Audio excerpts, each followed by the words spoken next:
Driven to Win Presents. Great Expectations.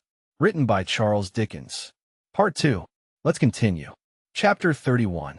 On our arrival in Denmark, we found the king and queen of that country, elevated in 2 armchairs on a kitchen table, holding a court. The whole of the Danish nobility were in attendance, consisting of a noble boy in the wash-leather boots of a gigantic ancestor, a venerable peer, with a dirty face who seemed to have risen from the people laid in life, and the Danish chivalry with a comb in its hair and a pair of white silk legs, and presenting on the whole a feminine appearance. My gifted townsman stood gloomily apart, with folded arms, and I could have wished that his curls and forehead had been more probable. Several curious little circumstances transpired as the action proceeded. The late king of the country not only appeared to have been troubled with a cough at the time of his decease, but to have taken it with him to the tomb, and to have brought it back. The royal phantom also carried a ghostly manuscript round its truncheon, to which it had the appearance of occasionally referring, and that too with an air of anxiety and a tendency to lose the place of reference, which were suggestive of a state of mortality. It was this, I conceive, which led to the shades being advised by the gallery to turn over a recommendation which it took extremely ill. It was likewise to be noted of this majestic spirit, that whereas it always appeared with an air of having been out a long time and walked an immense distance, it perceptibly came from a closely contiguous wall. This occasioned its terrors to be received derisively. The Queen of Denmark, a very buxom lady, though no doubt historically brazen, was considered by the public to have too much brass about her, her chin being attached to her diadem by a broad band of that metal, as if she had a gorgeous toothache, her waist being encircled by another, and each of her arms by another, so that she was openly mentioned as the kettle drum. The noble boy in the ancestral boots was inconsistent, representing himself, as it were, in one breath, as an able seaman, a strolling actor, a gravedigger, a clergyman, and a person of the utmost importance at a court fencing match, on the authority of whose practiced eye and nice discrimination the finest strokes were judged. This gradually led to a want of toleration for him, and even on his being detected in holy orders and declining to perform the funeral service to the general indignation taking the form of nuts. Lastly, Ophelia was a prey to such slow musical madness that when, in course of time, she had taken off her white muslin scarf, folded it up, and buried it, a sulky man who had been long cooling his impatient nose against an iron bar in the front row of the gallery, growled, "Now the baby's put to bed, let's have supper," which, to say the least of it, was out of keeping. Upon my unfortunate townsman all these incidents accumulated with playful effect. Whenever that undecided prince had to ask a question or state a doubt, the public helped him out with it. As for example, on the question whether 'twas nobler in the mind to suffer, some roared, "Yes," and some "No," and some inclining to both opinions said toss up for it, and quite a debating society arose. When he asked what should such fellows as he do crawling between earth and heaven, he was encouraged with loud cries of "Hear, hear," when he appeared with his stocking disordered, its disorder expressed, according to usage, by one very neat fold in the top, which I suppose to be always got up with a flat iron. A conversation took place in the gallery respecting the paleness of his leg, and whether it was occasioned by the turn the ghost had given him, on his taking the recorder's very like a little black flute that had just been played in the orchestra and handed out at the door. He was called upon unanimously for Rule Britannia. When he recommended the player not to saw the air thus, the sulky man said, "And don't underscore you underscore do it, neither. You're a deal worse than underscore him undersir." And I grieve to add that peals of laughter greeted Mr. Wopsle on every one of these occasions. But his greatest trials were in the churchyard, which had the appearance of a primeval forest, with a kind of small ecclesiastical washhouse on one side and a turnpike gate on the other. Mr. Wopsle in a comprehensive black cloak being descried entering at the turnpike. The gravedigger was admonished in a friendly way, "Look out! Here's the undertaker coming to see how you are getting on with your work." I believe it is well known in a constitutional country that Mr. Wopsle could not possibly have returned the skull, after moralizing over it, without dusting his fingers on a white napkin taken from his breast. But even that innocent and indispensable action did not pass without the comment, "Weiter."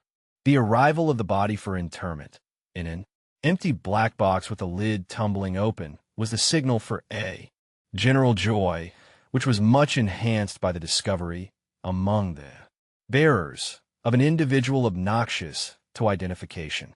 The joy attended Mr. Wopsle through his struggle with Laertes on the brink of the orchestra and the grave, and slackened no more until he had tumbled the king off the kitchen table and had died by inches from the ankles upward.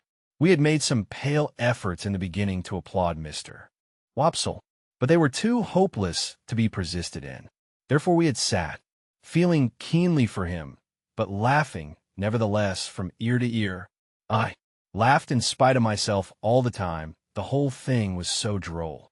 And yet I had a latent impression that there was something decidedly fine in Mr. Wopsle's elocution, not for old association's sake, I am afraid, but because it was very slow, very dreary, very uphill and downhill, and very unlike any way in which any man in any natural circumstances of life or death ever expressed himself about anything.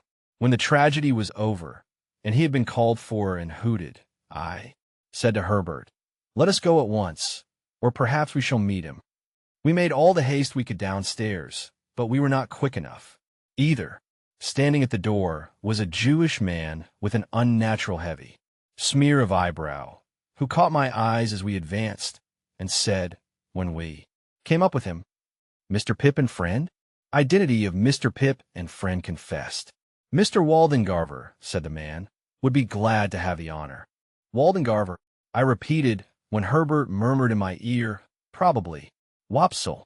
"Oh," said I, "yes. Shall we follow you?" "A few steps, please."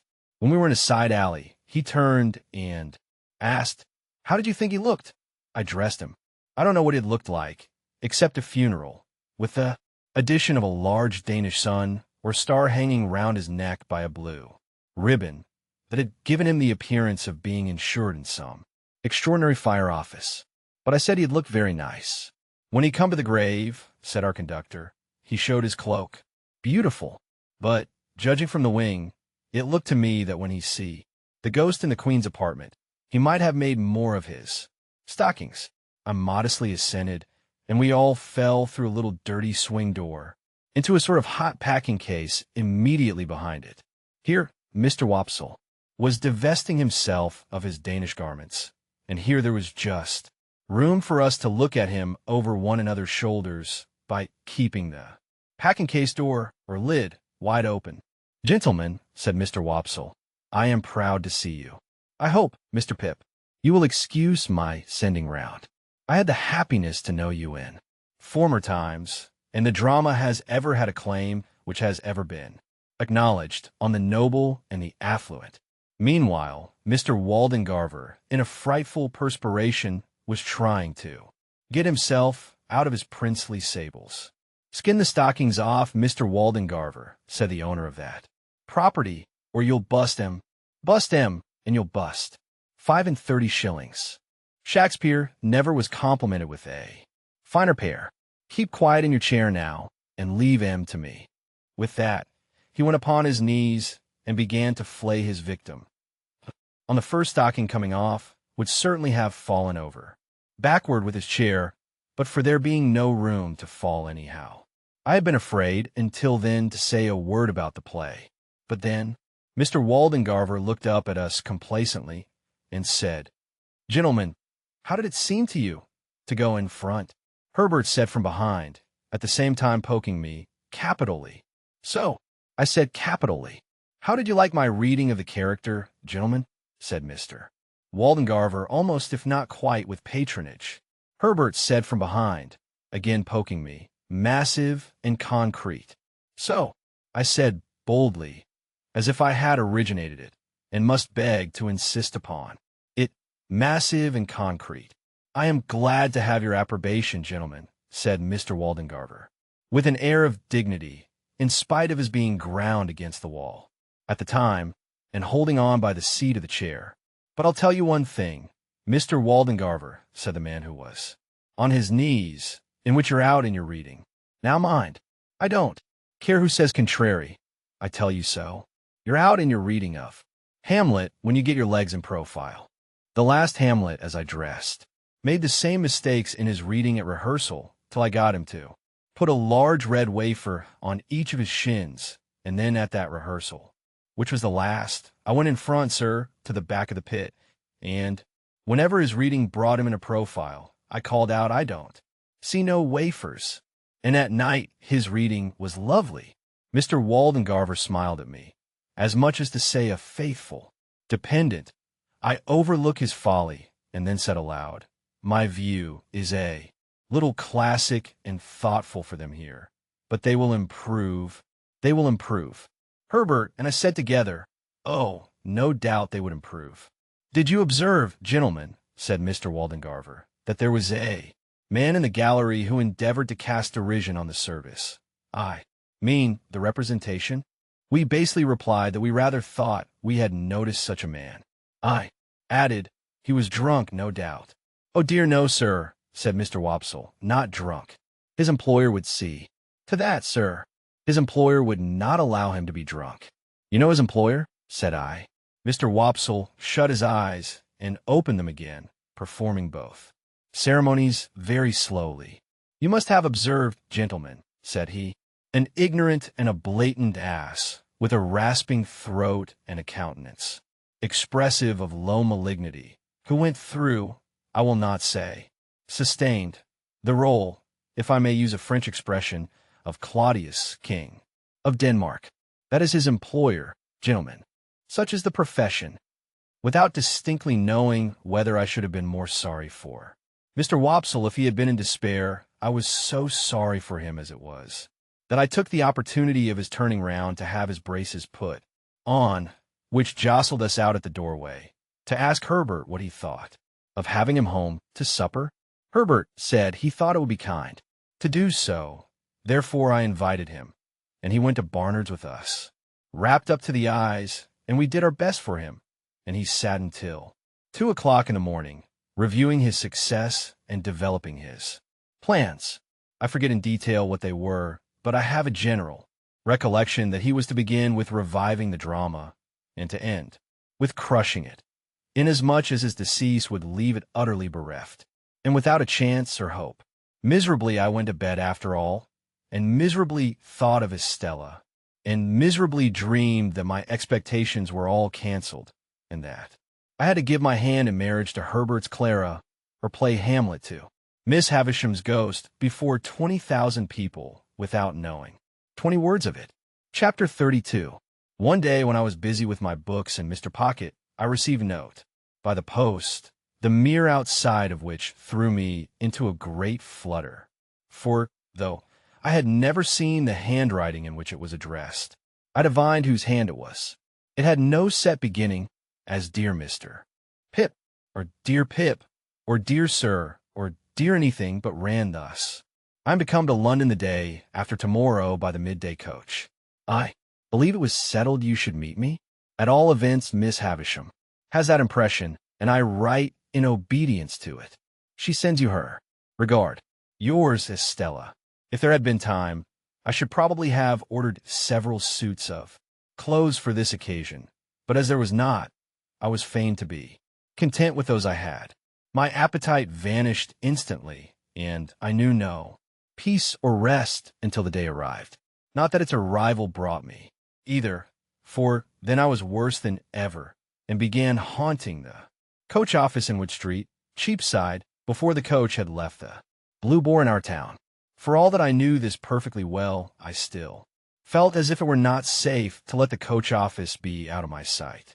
longer than 5 minutes at a time, and in this condition of unreason I had performed the first half hour of a watch of 4 or 5 hours, when Wemmick ran against me.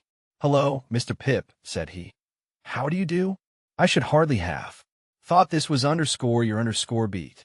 I explained that I was waiting to meet somebody who was coming up by coach, and I inquired after the castle and the aged. "Both flourishing, thank ye," said Wemmick, "and particularly the aged. He's in wonderful feather.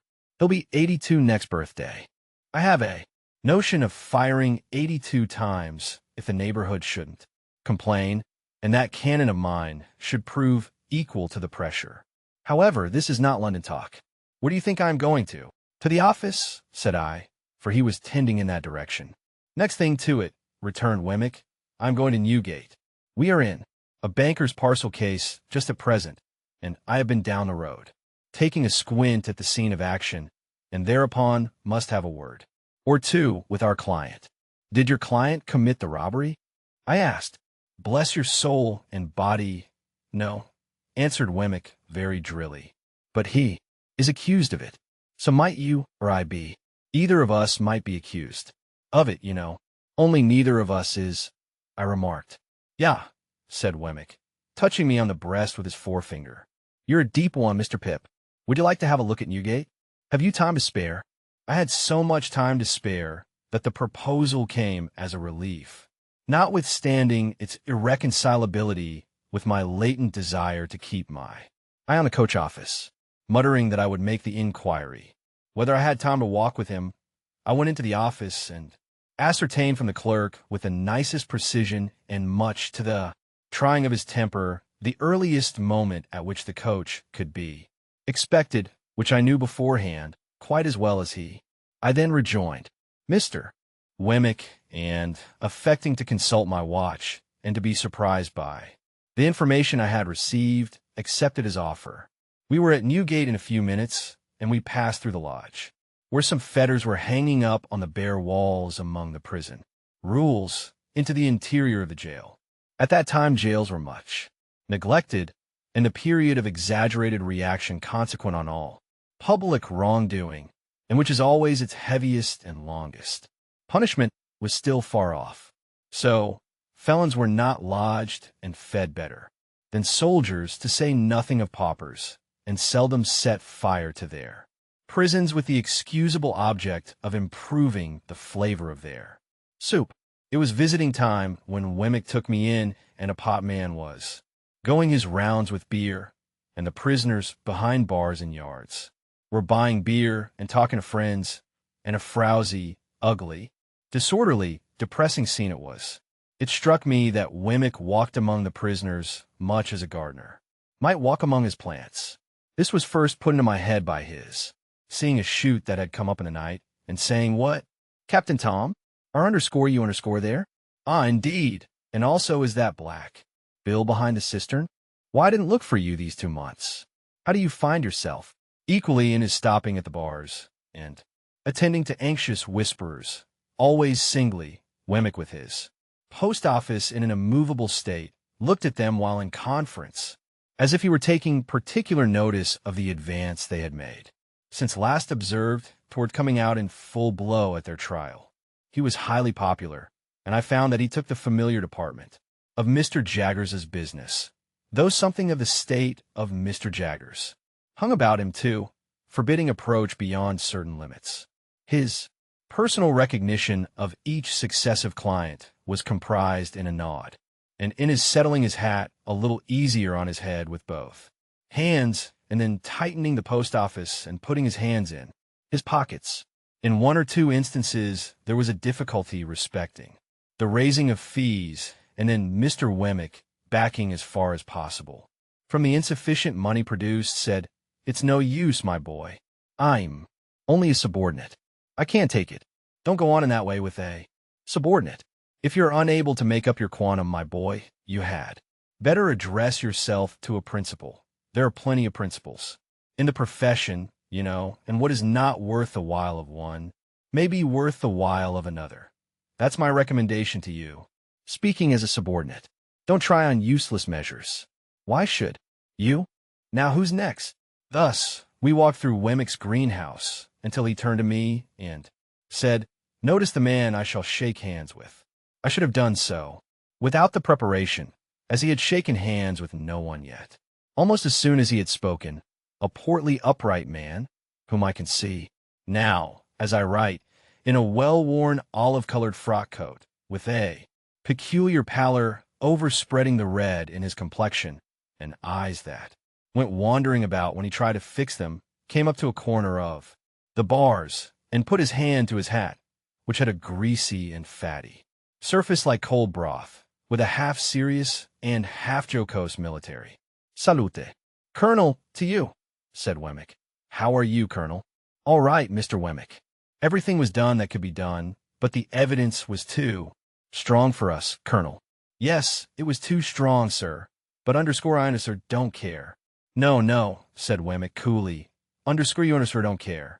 Then turning to me, "Serve His Majesty, this man was a soldier in the line and bought his discharge." I said, "Indeed?" And the man's eyes looked at me, and then looked over my head, and then looked all round me, and then he drew his hand across his lips and laughed. "I think I shall be out of this on Monday, sir," he said to Wemmick. "Perhaps," returned my friend, "but there's no knowing." "I'm glad to have the chance of bidding you good-bye, Mr. Wemmick," said the man, stretching out his hand between two bars. "Thank ye," said Wemmick, shaking hands with him. "Same to you, Colonel." If what I had upon me, when taken, had been real, Mr. Wemmick, said the man, unwilling to let his hand go, I should have asked the favor of your wearing another ring, in acknowledgment of your attentions. "I'll accept the will for the deed," said Wemmick. "By the by, you were quite a pigeon fancier." The man looked up at the sky. "I am told you had a remarkable breed of tumblers. Could you commission any friend of yours to bring me a pair, if you've no further use for him?" "It shall be done, sir." "All right," said Wemmick. "They shall be taken care of. Good afternoon, Colonel." "Goodbye." They shook hands again, and, as we walked away, Wemmick said to me, "A coiner, a very good workman. The recorder's report is made today, and he is sure to be executed on Monday. Still, you see, as far as it goes, a pair of pigeons are portable property all the same." With that, he looked back and nodded at this dead plant, and then cast his eyes about him and walking out of the yard, as if he were considering what other pot would go best in its place. As we came out of the prison through the lodge, I found that the great importance of my guardian was appreciated by the turnkeys, no less than by those whom they held in charge.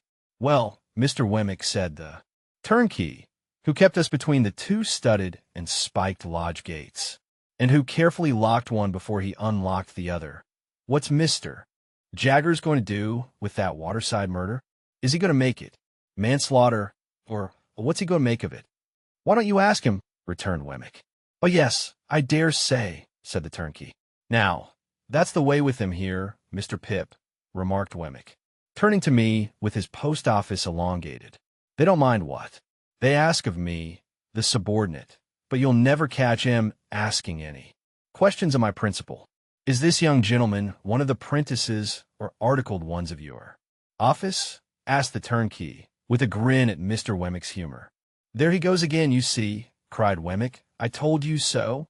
Asks another question of the subordinate before his first is dry. "Well, supposing Mr. Pip is one of them." "Why then," said the turnkey, grinning again, "he knows what Mr. Jaggers is." "Yah!" cried Wemmick, suddenly hitting out at the turnkey in a facetious way. "You're dumb as one of your own keys when you have to do with my principal, you know you are. Let us out, you old fox, or I'll get him to bring an action against you for false imprisonment." The turnkey laughed and gave us good day, and stood laughing at us over the spikes of the wicket when we descended the steps into the street. "Mind you, Mr. Pip," said Wemmick gravely in my ear as he took my arm, "to be more confidential, I don't know that Mr. Jaggers does a better thing than the way in which he keeps himself so high. He's always so high. His constant height is of a piece with his immense abilities. That colonel durst no more take leave of _him_ than that turnkey durst. Ask him his intentions respecting a case.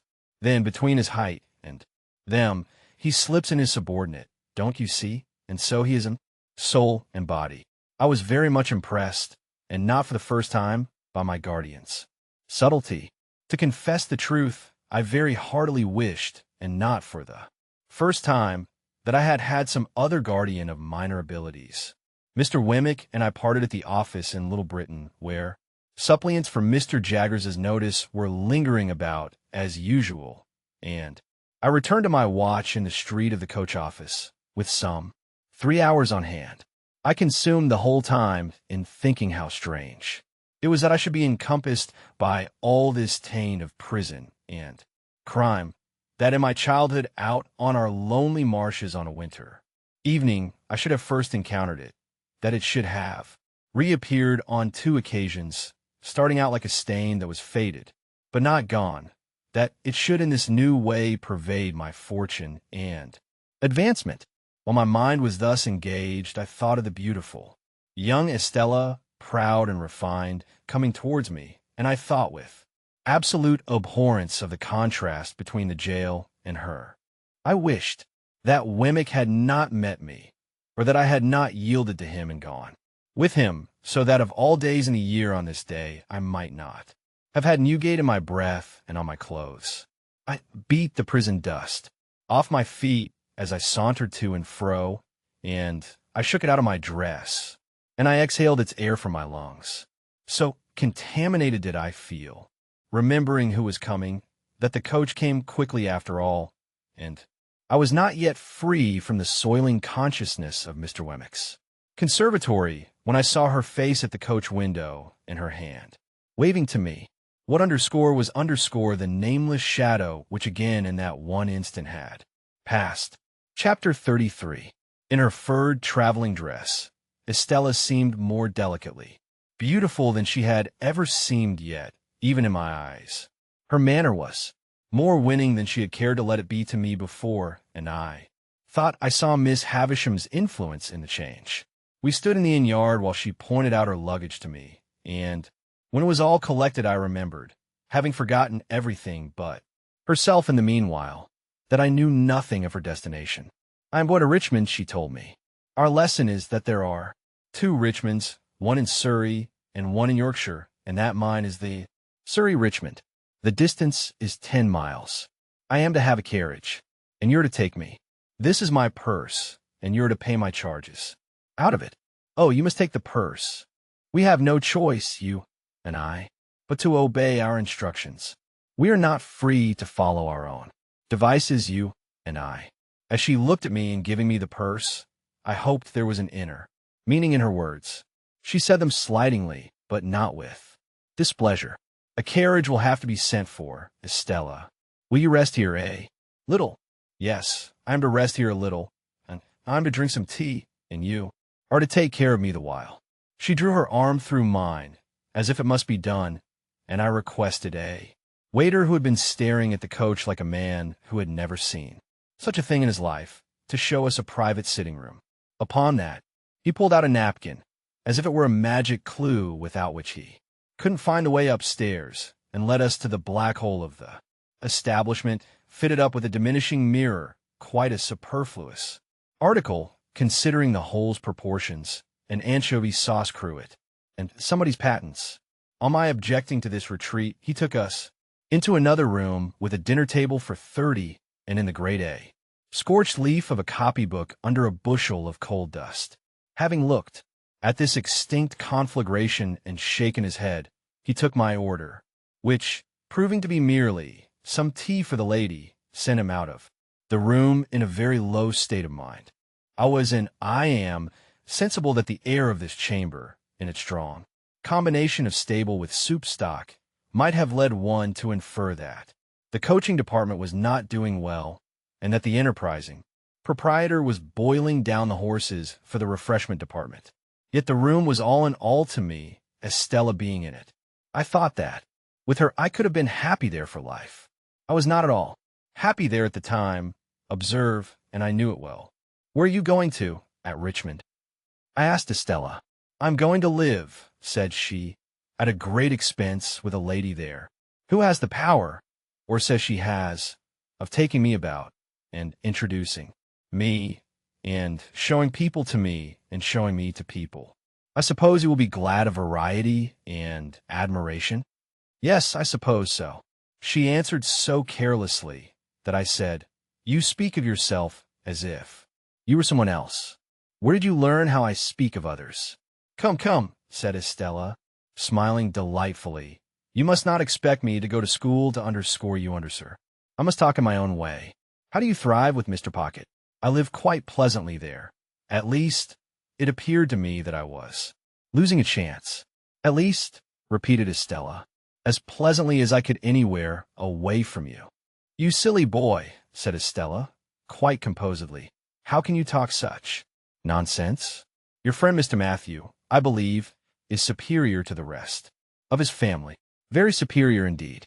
He is nobody's enemy. Don't add but his own, interposed Estella, for I hate that class of mun. But he really is disinterested and above small jealousy and spite, I have heard. I'm sure I have every reason to say so. You have not every reason to say so of the rest of his people, said Estella, nodding at me with an expression of face that was at once grave and rallying, for they beset Miss Havisham with reports and insinuations to your disadvantage. They watch you, misrepresent you, write letters about you, anonymous sometimes, and you are the torment and the occupation of their lives. You can scarcely realize to yourself the hatred those people feel for you. They do me no harm, I hope. Instead of answering, Estella burst out laughing. This was very singular to me, and I looked at her in considerable perplexity.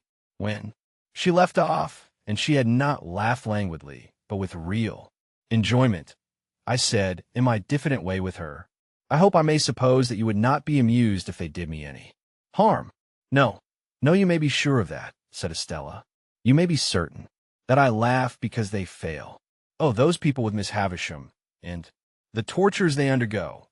She laughed again, and even now, when she had told me why, her laughter was very singular to me, for I could not doubt its being genuine, and yet it seemed too much for the occasion.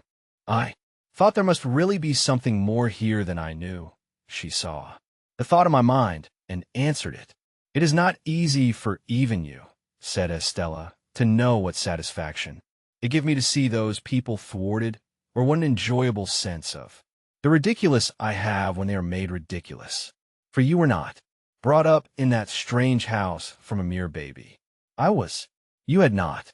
Your little wits sharpened by their intriguing against you, suppressed, and defenseless under the mask of sympathy and pity and what not that is soft and soothing. I had. You did not gradually open your round, childish eyes wider and wider to the discovery of that impostor of a woman who calculates her stores of peace of mind for when she wakes up in the night. I did. It was no laughing matter with Estella now, nor was she summoning these remembrances from any shallow place. I would not have been the cause of that look of hers for all my expectations in a heap. Two things I can tell you, said Estella. First, notwithstanding the proverb that constant dropping will wear away a stone, you may set your mind at rest that these people never will, never would in 100 years, impair your ground with Miss Havisham in any particular, great or small. Second, I am beholden to you as the cause of their being so busy and so mean and vain, and there is my hand upon it. As she gave it to me playfully, for her darker mood had been but momentary, I held it and put to my lips. You ridiculous boy, said Estella, will you never take warning?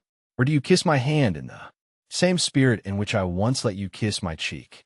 What spirit was that, said I. I must think a moment. A spirit of contempt for the fawners and plotters. If I say yes, may I kiss the cheek again? You should have asked before you touched the hand. But yes, if you like. I leaned down, and her calm face was like a statue's. Now, said Estella, gliding away the instant I touched her cheek, you are to take care that I have some tea, and you are to take me to Richmond. Her reverting to this tone as if our association were forced upon us, and we were mere puppets, gave me pain, but everything in our intercourse did give me pain. Whatever her tone with me happened to be, I could put no trust in it and build no hope on it, and yet I went on, against trust and against hope. Why repeat it 1,000 times? So it always was. I rang for the tea, and the waiter, reappearing with his magic clue, brought in by degrees some 50 adjuncts to that refreshment, but of tea not a glimpse. A tea-board, cups and saucers, plates, knives, and forks, including carvers, spoons, various, salt cellars, a meek little muffin confined with the utmost precaution under a strong iron cover, Moses and the bulrushes typified by a soft bit of butter and a quantity of parsley, a pale loaf with a powdered head, 2-proof. Impressions of the bars of the kitchen fireplace on triangular bits of bread, and ultimately a fat family urn, which the waiter staggered in, with expressing in his countenance burden and suffering. After a prolonged absence at this stage of the entertainment, he at length came back with a casket of precious appearance containing twigs. These I steeped in hot water, and so from the whole of these appliances extracted 1 cup of I don't know what for Estella. The bill paid, and the waiter remembered, and the ostler not forgotten, and the chambermaid taken into consideration. In a word, the whole house bribed into a state of contempt and animosity, and Estella's purse much lightened. We got into our post-coach and drove away. Turning into Cheapside and rattling up Newgate Street, we were soon under the walls of which I was so ashamed. "What place is that?" Estella asked me. I made a foolish pretense of not at first recognizing it, and then told her, as she looked at it, and drew in her head again, murmuring, "Wretches, I would not have confessed to my visit for any consideration." "Mr. Jaggers," said I, by way of putting it neatly on somebody else, "has the reputation of being more in the secrets of that dismal place than any man in London. He is more in the secrets of every place, I think," said Estella, in a low voice. "You have been accustomed to see him often, I suppose." "I have been accustomed to see him at uncertain intervals ever since I can remember, but I know him no better now than I did before I could. Speak plainly. What is your own experience of him? Do you advance with him?" "Once habituated to his distrustful manner," said I have done very well." "Are you intimate?" "I have dined with him at his private house." "I fancy," said Estella, shrinking, "that must be a curious place." "It is a curious place. I should have been chary of discussing my guardian too freely even with her, but I should have gone on with the subject so far as to describe the dinner in Gerrard Street, if we had not then come into a sudden glare of gas. It seemed, while it lasted, to be all alight and alive, with that inexplicable feeling I had had before, and when we were out of it, I was as much dazed for a few moments as if I had been in lightning. So we fell into other talk, and it was principally about the way by which we were traveling, and about what parts of London lay on this side of it and what on that. The great city was almost new to her, she told me, for she had never left Miss Havisham's neighborhood until she had gone to France, and she had merely passed through London then in going and returning. I asked her if my guardian had any charge of her while she remained here. To that she emphatically said, "God forbid," and no more. It was impossible for me to avoid seeing that she cared to attract me, that she made herself winning, and would have won me even if the task had needed pains. Yet this made me none the happier, for even if she had not taken that tone of our being disposed of by others, I should have felt that she held my heart in her hand because she willfully chose to do it, and not because it would have wrung any tenderness in her to crush it and throw it away. When we passed through Hammersmith, I showed her where Mr. Matthew Pocket lived, and said it was no great way from Richmond, and that I hoped I should see her sometimes. "Oh yes, you are to see me. You are to come when you think proper. You are to be mentioned to the family. Indeed, you are already mentioned." I inquired, was it a large household she was going to be a member of? "No, there are only 2. mother and daughter. The mother is a lady of some station, though not averse to increasing her income. I wonder Miss Havisham could part with you again so soon. It is a part of Miss Havisham's plans for me, Pip, said Estella with a sigh, as if she were tired. I am to write to her constantly and see her regularly and report how I go on. And the jewels, for they are nearly all mine now. It was the first time she had ever called me by my name. Of course she did so purposely, and knew that I should treasure it up. We came to Richmond all too soon, and our destination there was a house by the green, a staid old house where hoops and powder and patches, embroidered coats, rolled stockings, ruffles, and swords had their court days many a time. Some ancient trees before the house were still cut into fashions as formal and unnatural as the hoops and wigs and stiff skirts, but their own allotted places in the great procession of the dead were not far off, and they would soon drop into them and go the silent way of the rest. A bell with an old voice, which I dare say in its time had often said to the house, "Here is the green farthingale, here is the diamond-hilted sword, here are the shoes with red heels and the blue solitaire," sounded gravely in the moonlight, and two cherry-colored maids came fluttering out to receive Estella. The doorway soon absorbed her boxes, and she gave me her hand and a smile, and said good night, and was absorbed likewise. And still I stood looking at the house, thinking how happy I should be if I lived there with her, and knowing that I never was happy with her, but always miserable. I got into the carriage to be taken back to Hammersmith, and I got in with a bad heartache, and I got out with a worse heartache. At our own door, I found little Jane Pocket coming home from a little party, escorted by her little lover, and I envied her little lover in spite of his being subject to Flopson. Mr. Pocket was out lecturing, for he was a most delightful lecturer on domestic economy, and his treatises on the management of children and servants were considered the very best textbooks on those themes. But Mrs. Pocket was at home, and was in a little difficulty on account of the baby's having been accommodated with a needle case to keep him quiet during the unaccountable absence, with a relative in the foot guards of Miller's, and more needles were missing than it could be regarded as quite wholesome for a patient of such tender years either to apply externally or to take as a tonic.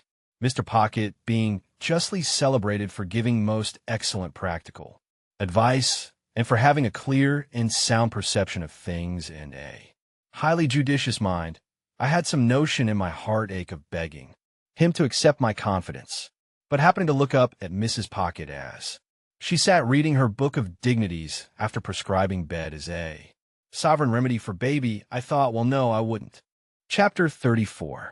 As I had grown accustomed to my expectations, I had insensibly begun to notice their effect upon myself and those around me. Their influence on my own character I disguised from my recognition as much as possible, but I knew very well that it was not all good. I lived in a state of chronic uneasiness respecting my behavior to Joe. My conscience was not by any means comfortable about Biddy. When I woke up in the night, like Camilla, I used to think with a weariness on my spirits that I should have been happier and better if I had never seen Miss Havisham's face and had risen to manhood content to be partners with Jove in the honest old forge. Many a time of an evening, when I sat alone looking at the fire, I thought, after all, there was no fire like the forge fire and the kitchen fire at home. Yet Estella was so inseparable from all my restlessness and disquiet of mind that I really fell into confusion as to the limits of my own part in its production. That is to say, supposing I had had no expectations, and yet had had Estella to think of, I could not make out to my satisfaction that I should have done much better. Now, concerning the influence of my position on others, I was in no such difficulty, and so I perceived, though dimly enough perhaps, that it was not beneficial to anybody, and, above all, that it was not beneficial to Herbert. My lavish habits led his easy nature into expenses that he could not afford, corrupted the simplicity of his life, and disturbed his peace. With anxieties and regrets, I was not at all remorseful for having unwittingly set those other branches of the Pocket family to the poor arts they practiced, because such littlenesses were their natural bent, and would have been evoked by anybody else if I had left them slumbering. But Herbert's was a very different case, and it often caused me a twinge to think that I had done him evil service in crowding his sparely furnished chambers with incongruous upholstery, work, and placing the canary-breasted avenger at his disposal. So now, as an infallible way of making little ease great ease, I began to contract a quantity of debt. I could hardly begin, but Herbert must begin too, so he soon followed. At Startop's suggestion, we put ourselves down for election into a club called the Finches of the Grove, the object of which institution I have never divined, if it were not that the members should dine expensively once a fortnight, to quarrel among themselves as much as possible after dinner, and to cause 6 waiters to get drunk on the stairs.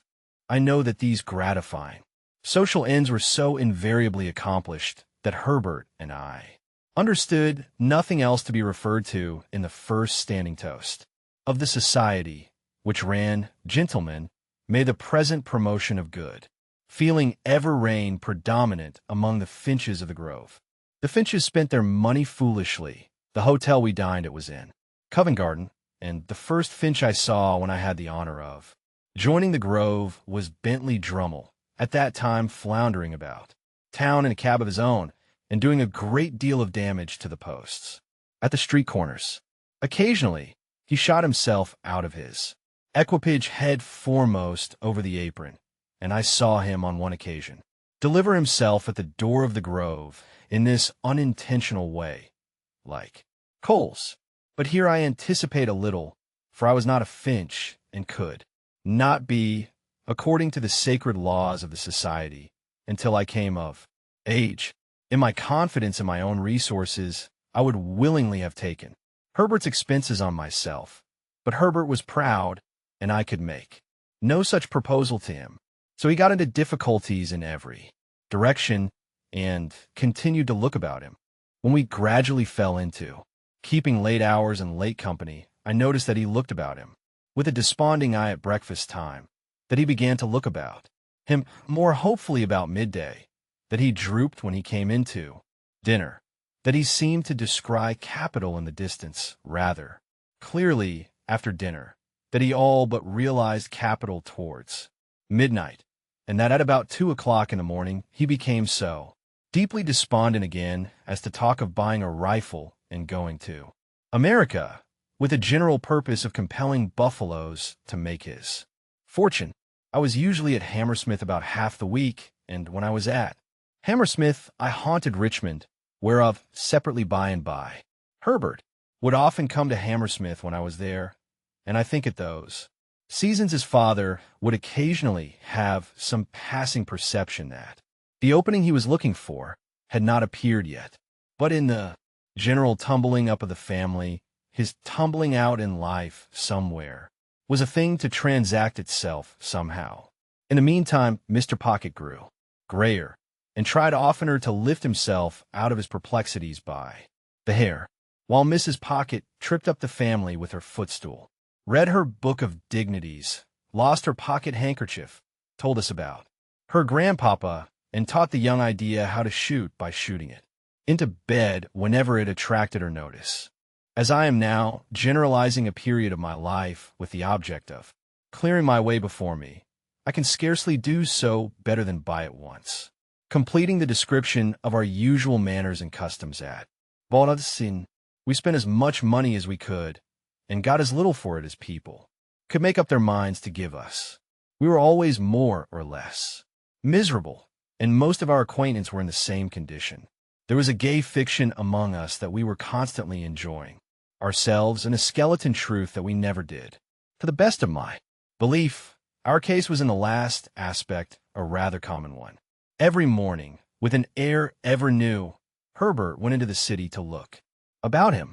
I often paid him a visit in the dark back room in which he consorted with an ink jar, a hat peg, a coal box, a string box, an almanac, a desk and stool, and a ruler, and I do not remember that I ever saw him do anything else but look about him. If we all did what we undertake to do as faithfully as Herbert did, we might live in a republic of the virtues. He had nothing else to do, poor fellow, except at a certain hour of every afternoon to go to Lloyd's in observance of a ceremony of seeing his principal, I think. He never did anything else in connection with Lloyd's that I could find out, except come back again when he felt his case unusually serious, and that he positively must find an opening. He would go on change at a busy time and walk in and out in a kind of gloomy country dance figure among the assembled magnates. For, says Herbert to me, coming home to dinner on one of those special occasions, I find the truth to be handle that an opening won't come to one, but one must go to it. So I have been. If we have been less attached to one another, I think we must have hated one another regularly every morning. I detested the chambers beyond expression at that period of repentance, and could not endure the sight of the Avenger's livery, which had a more expensive and a less remunerative appearance than at any other time in the 24 hours. As we got more and more into debt, breakfast became a hollower and hollower form, and being on one occasion at breakfast time threatened by letter with legal proceedings not unwholly unconnected, as my local paper might put it, with jewelry, I went so far as to seize the Avenger by his blue collar and shake him off his feet so that he was actually in the air like a booted Cupid for presuming to suppose that we wanted a roll at certain times, meaning at uncertain times, for they depended on our humor. I would say to Herbert, as if it were a remarkable discovery, "My dear Herbert, we are getting on badly." "My dear Handel," Herbert would say to me, in all sincerity, "if you will believe me, those very words are on my lips by a strange coincidence." "Then, Herbert," I would respond, "let us look into our affairs." We always derived profound satisfaction from making an appointment for this purpose. I always thought this was business. This was the way to confront the thing. This was the way to take the foe by the throat. And I know Herbert thought so, too.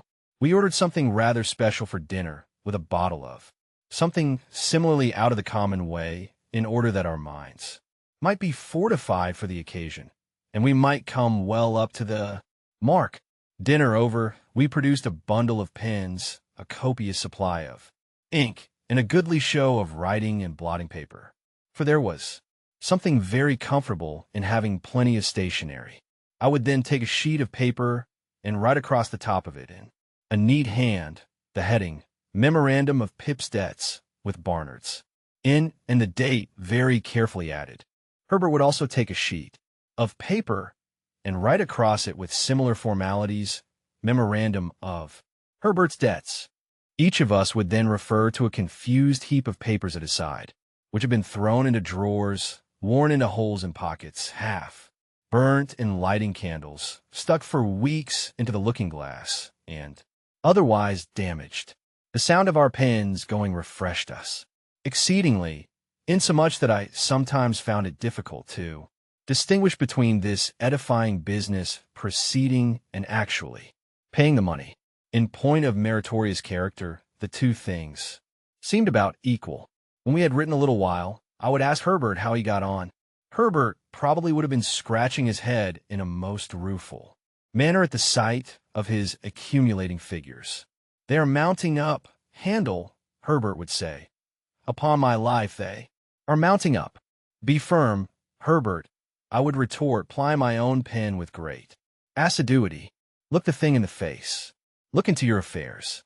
Study them out of countenance." So I would, Handel, only they are staring _me _ out of countenance. However, my determined manner would have its effect, and Herbert would fall to work again.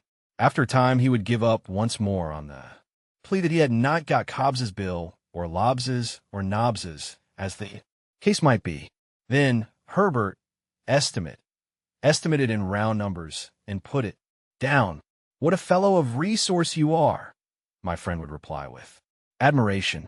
Really, your business powers are very remarkable. I thought so too. I established with myself, on these occasions, the reputation of a first-rate man of business, prompt, decisive, energetic, clear, cool-headed. When I had got all my responsibilities down upon my list, I compared each with the bill and ticked it off. My self-approval when I ticked an entry was quite a luxurious sensation. When I had no more ticks to make, I folded all my bills up uniformly, docketed each on the back, and tied the whole into a symmetrical bundle. Then I did the same for Herbert, who modestly said he had not my administrative genius, and felt that I had brought his affairs into a focus for him. My business habits had one other bright feature, which I called leaving a margin. For example, supposing Herbert's debts to be £164 4 and twopence, I would say leave a margin and put them down at 200. Or, supposing my own to be 4 times as much, I would leave a margin and put them down at 700. I had the highest opinion of the wisdom of this same margin, but I am bound to acknowledge that on looking back, I deem it to have been an expensive device, for we always ran into new debt immediately to the full extent of the margin, and sometimes, in the sense of freedom and solvency it imparted, got pretty far on into another margin. But there was a calm, a rest, a virtuous hush consequent on these examinations of our affairs that gave me, for the time, an admirable opinion of myself, soothed by my exertions, my method, and Herbert's compliments. I would sit with his symmetrical bundle and my own on the table before me among the stationery, and feel like a bank of some sort, rather than a private individual. We shut our outer door on these solemn occasions, in order that we might not be interrupted. I had fallen into my serene state one evening, when we heard a letter drop through the slit in the said door and fall on the ground. "It's for you, Handel," said Herbert, going out and coming back with it, "and I hope there is nothing the matter." This was an allusion to its heavy black seal and border. The letter was signed Trabb and Company, and its contents were simply that I was an honored sir, and that they begged to inform me that Mrs. J. Gargery had departed this life on Monday last at 20 minutes past 6 in the evening, and that my attendance was requested at the interment on Monday next at 3 o'clock in the afternoon. Chapter 35. It was the first time that a grave had opened in my road of life, and the gap it made in the smooth ground was wonderful. The figure of my sister in her chair by the kitchen fire haunted me night and day.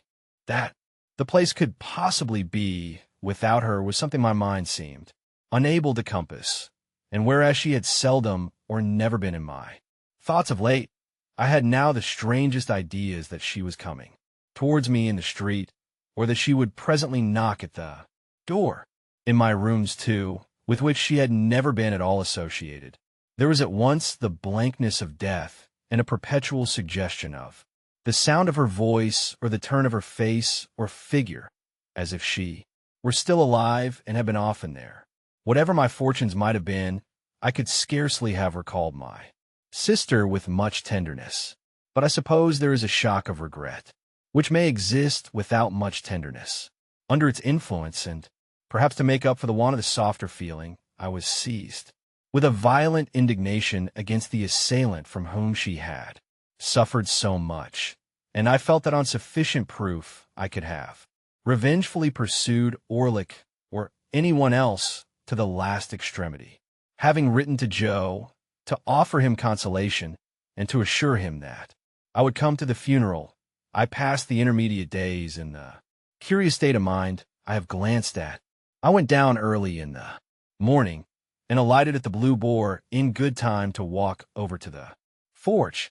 It was fine summer weather again, and as I walked along the times, when I was a little helpless creature, and my sister did not spare me, vividly returned. But they returned with a gentle tone upon them that softened even the edge of Tickler. For now, the very breath of the beans and clover whispered to my heart that the day must come when it would be well for my memory that others walking in the sunshine should be softened as they thought of me. At last I came within sight of the house, and saw that Trabb and company had put in a funereal execution and taken possession. Two dismally absurd persons, each ostentatiously exhibiting a crutch done up in a black bandage, as if that instrument could possibly communicate any comfort to anybody, were posted at the front door, and in one of them I recognized a postboy discharged from the bore for turning a young couple into a soppet on their bridal morning, in consequence of intoxication rendering it necessary for him to ride his horse clasped round the neck with both arms. All the children of the village, and most of the women, were admiring these sable warders and the closed windows of the house and forge, and, as I came up, one of the two warders, the postboy, knocked at the door, implying that I was far too much exhausted by grief to have strength remaining to knock for myself. Another sable warder, a carpenter, who had once eaten 2 geese for a wager, opened the door and showed me into the best parlor. Here Mr. Trabb had taken unto himself the best table, and had got all the leaves up, and was holding a kind of black bazaar with the aid of a quantity of black pins. At the moment of my arrival, he had just finished putting somebody's hat into black long clothes, like an African baby. So he held out his hand for mine, but I, misled by the action and confused by the occasion, shook hands with him with every testimony of warm affection. Poor dear Joe, entangled in a little black cloak tied in a large bough under his chin, was seated apart at the upper end of the room, where, as chief mourner, he had evidently been stationed by Trabb. When I bent down and said to him, "Dear Joe, how are you?" he said, "Pip, old chap, you knowed her when she were a fine figure of a," and clasped my hand, and said no more. Biddy, looking very neat and modest in her black dress, went quietly here and there, and was very helpful. When I had spoken to Biddy, as I thought it not a time for talking, I went and sat down near Joe, and there began to wonder in what part of the house she, my sister, was. The air of the parlor being faint with the smell of sweet cake, I looked about for the table of refreshments. It was scarcely visible, until one had got accustomed to the gloom, but there was a cut-up plum cake upon it, and there were cut-up oranges and sandwiches and biscuits, and 2 decanters that I knew very well as ornaments, but had never seen used in all my life, one full of port and one of sherry. Standing at this table, I became conscious of the servile Pumblechook, in a black cloak and several yards of hatband, who was alternately stuffing himself and making obsequious movements to catch my attention. The moment he succeeded, he came over to me, breathing sherry and crumbs, and said in a subdued voice, "May I, dear sir?" and did. I then described Mr. and Mrs. Hubble, the last named in a decent, speechless paroxysm in a corner. We were all going to follow, and were all in course of being tied up separately by Trabb into ridiculous bundles, which I meander say, "Pip," Joe whispered me, as we were being what Mr. Trabb called formed in the parlor 2 and 2, and it was dreadfully like a preparation for some grim kind of dance, which I meander say, sir, as I would in preference have carried her to the church myself, along with 3 or 4 friendly ones would come to it, with willing hearts and arms, but it were considered what the neighbors would look down on such, and would be of opinions as it were wanting in respect. "Pocket handkerchiefs out, all," cried Mr. Trabb at this point in a depressed, business-like voice. "Pocket handkerchiefs out. We are ready." So we all put our pocket handkerchiefs to our faces, as if our noses were bleeding, and filed out 2 and 2, Joe and I, Biddy and Pumblechook, Mr. and Mrs. Hubble.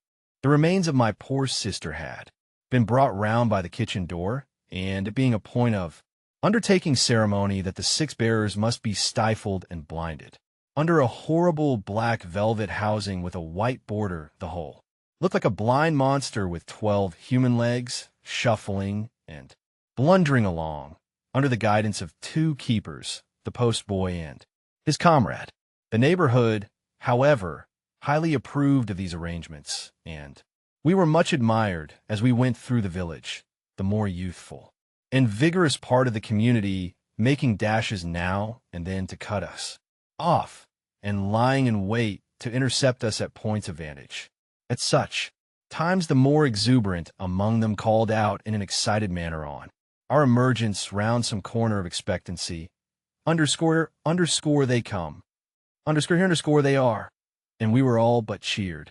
In this progress I was much annoyed by the abject Pumblechook, who, being behind me, persisted all the way as a delicate attention in arranging my streaming hatband and smoothing my cloak. My thoughts were further distracted by the excessive pride of Mr. and Mrs. Hubble, who were surpassingly conceited and vainglorious in being members of so distinguished a procession. And now the range of marshes lay clear before us, with the sails of the ships on the river growing out of it, and we went into the churchyard, close to the graves of my unknown parents, Philip Pierup, late of this parish, and also Georgiana, wife of the above. And there my sister was, laid quietly in the earth, while the larks sang high above it, and the light wind strewed it with beautiful shadows of clouds and trees. Of the conduct of the worldly-minded Pumblechook while this was doing, I desire to say no more than it was all addressed to me, and that even when those noble passages were read which remind humanity how it brought nothing into the world and can take nothing out, and how it fleeth like a shadow and never continueth long in one stay, I heard him cough a reservation of the case of a young gentleman who came unexpectedly into large property. When we got back, he had the hardihood to tell me that he wished my sister could have known I had done her so much honor, and to hint that she would have considered it reasonably purchased at the price of her death. After that, he drank all the rest of the sherry, and Mr. Hubble drank the port, and the two talked, which I have since observed to be customary in such cases, as if they were of quite another race from the deceased, and were notoriously immortal. Finally, he went away with Mr. and Mrs. Hubble, to make an evening of it, I felt sure, and to tell the jolly bargemen that he was the founder of my fortunes and my earliest benefactor. When they were all gone, and when Trabb and his men, but not his boy, I looked for him, had crammed their mummery into bags, and were gone too, the house felt wholesomer. Soon afterwards, Biddy, Joe, and I had a cold dinner together, but we dined in the best parlor, not in the old kitchen, and Joe was so exceedingly particular what he did with his knife and fork and the salt cellar and what not, that there was great restraint upon us. But after dinner, when I made him take his pipe, and when I had loitered with him about the forge, and when we sat down together on the great block of stone outside it, we got on better.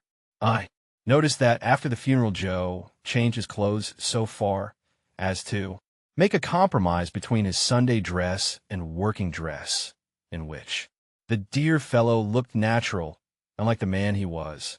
He was very much pleased by my asking if I might sleep in my own little room, and I was pleased too, for I felt that I had done rather a great thing in making the request.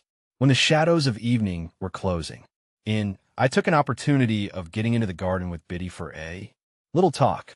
"Biddy," said I think you might have written to me about these sad matters." "Do you, Mr. Pip?"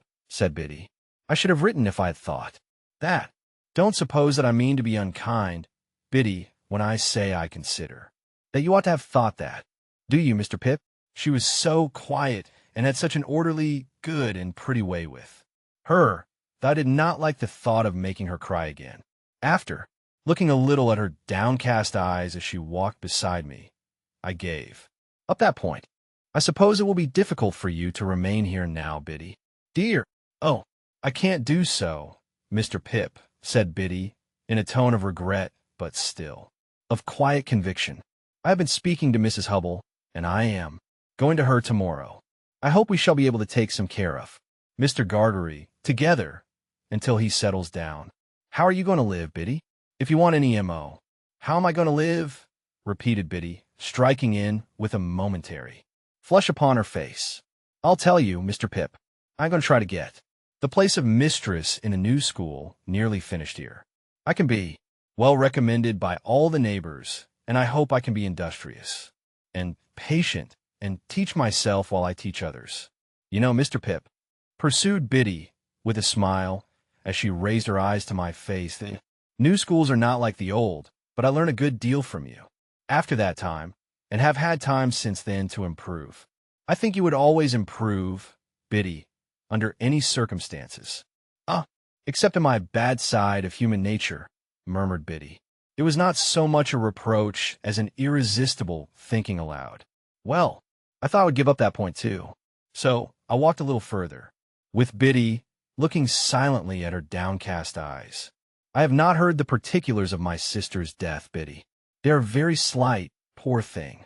She had been in one of her bad states, though they had got better of late, rather than worse, for 4 days when she came out of it in the evening, just at tea time, and said quite plainly, Joe, as she had never said any word for long, while I ran and fetched in Mr. Gargery from the forge.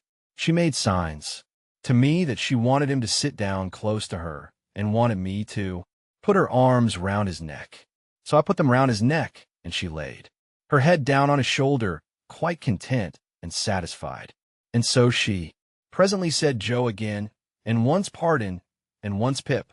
And so she never lifted her head up any more, and it was just an hour later, when we laid it down on our own bed, because we found she was gone.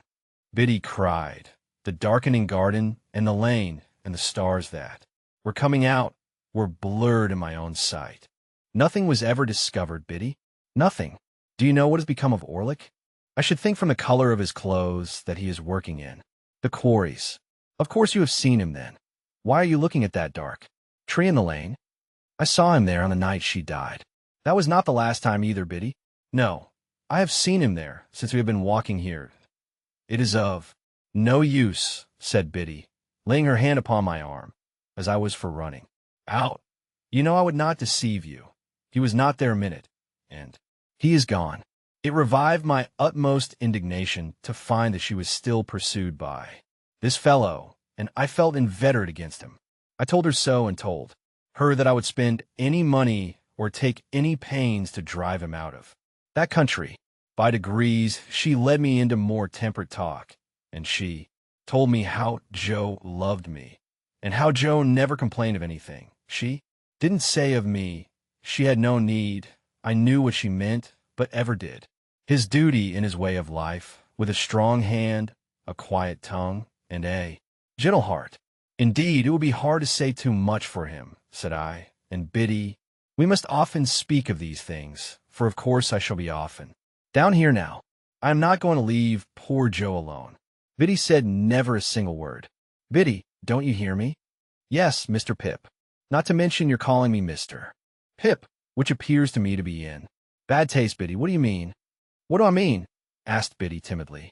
Biddy, said I, in a virtuously self-asserting manner, I must request to know what you mean by this.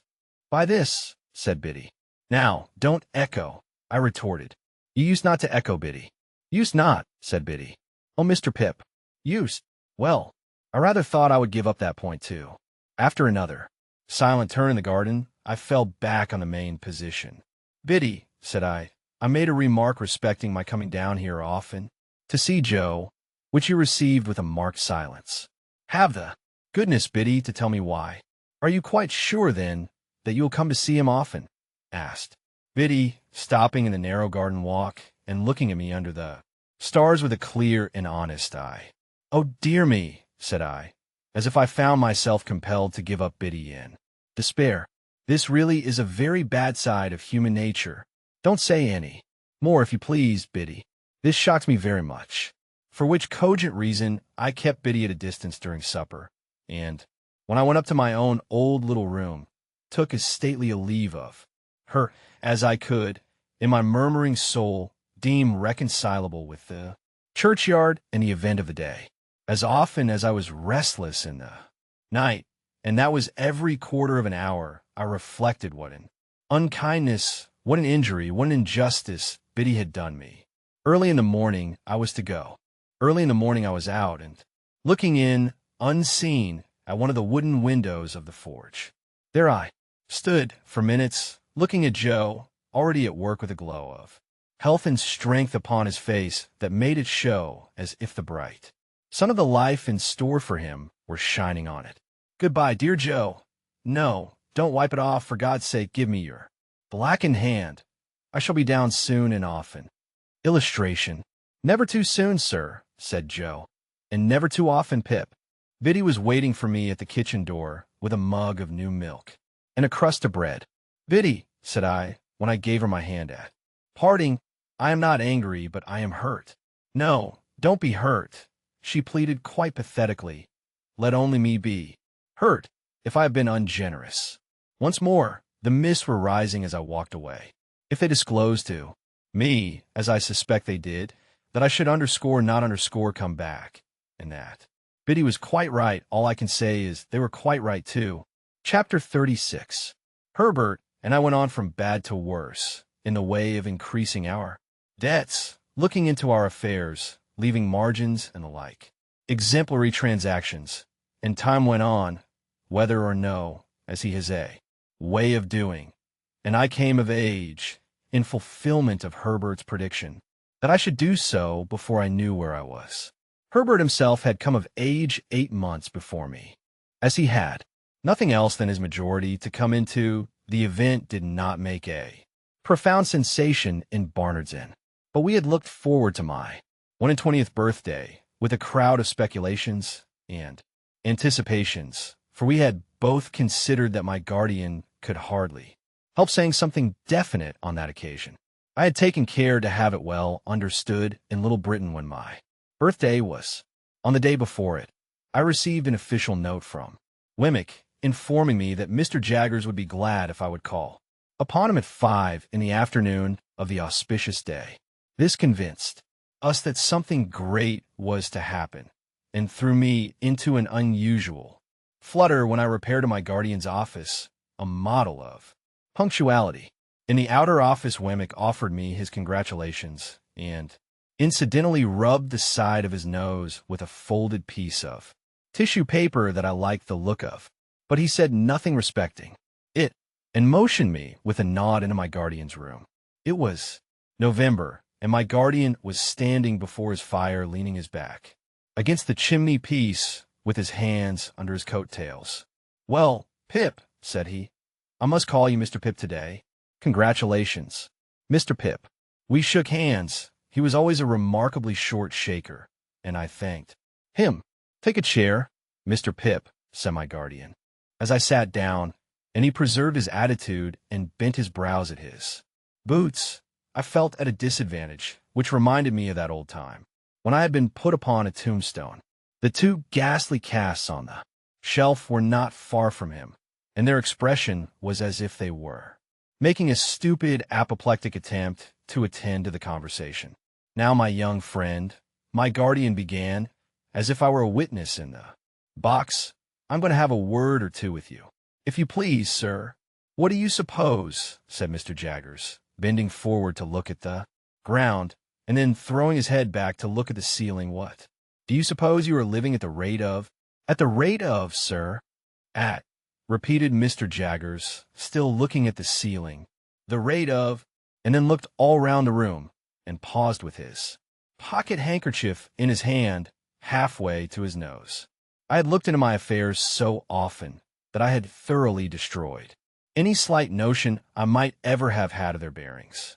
Reluctantly, I confessed myself quite unable to answer the question. This reply seemed agreeable to Mr. Jaggers, who said, "I thought so," and blew his nose with an air of satisfaction. "Now, I have asked you a question, my friend," said Mr. Jaggers. "Have you anything to ask me, sir?" "Of course it would be a great relief to me to ask you several questions, sir, but I remember your prohibition."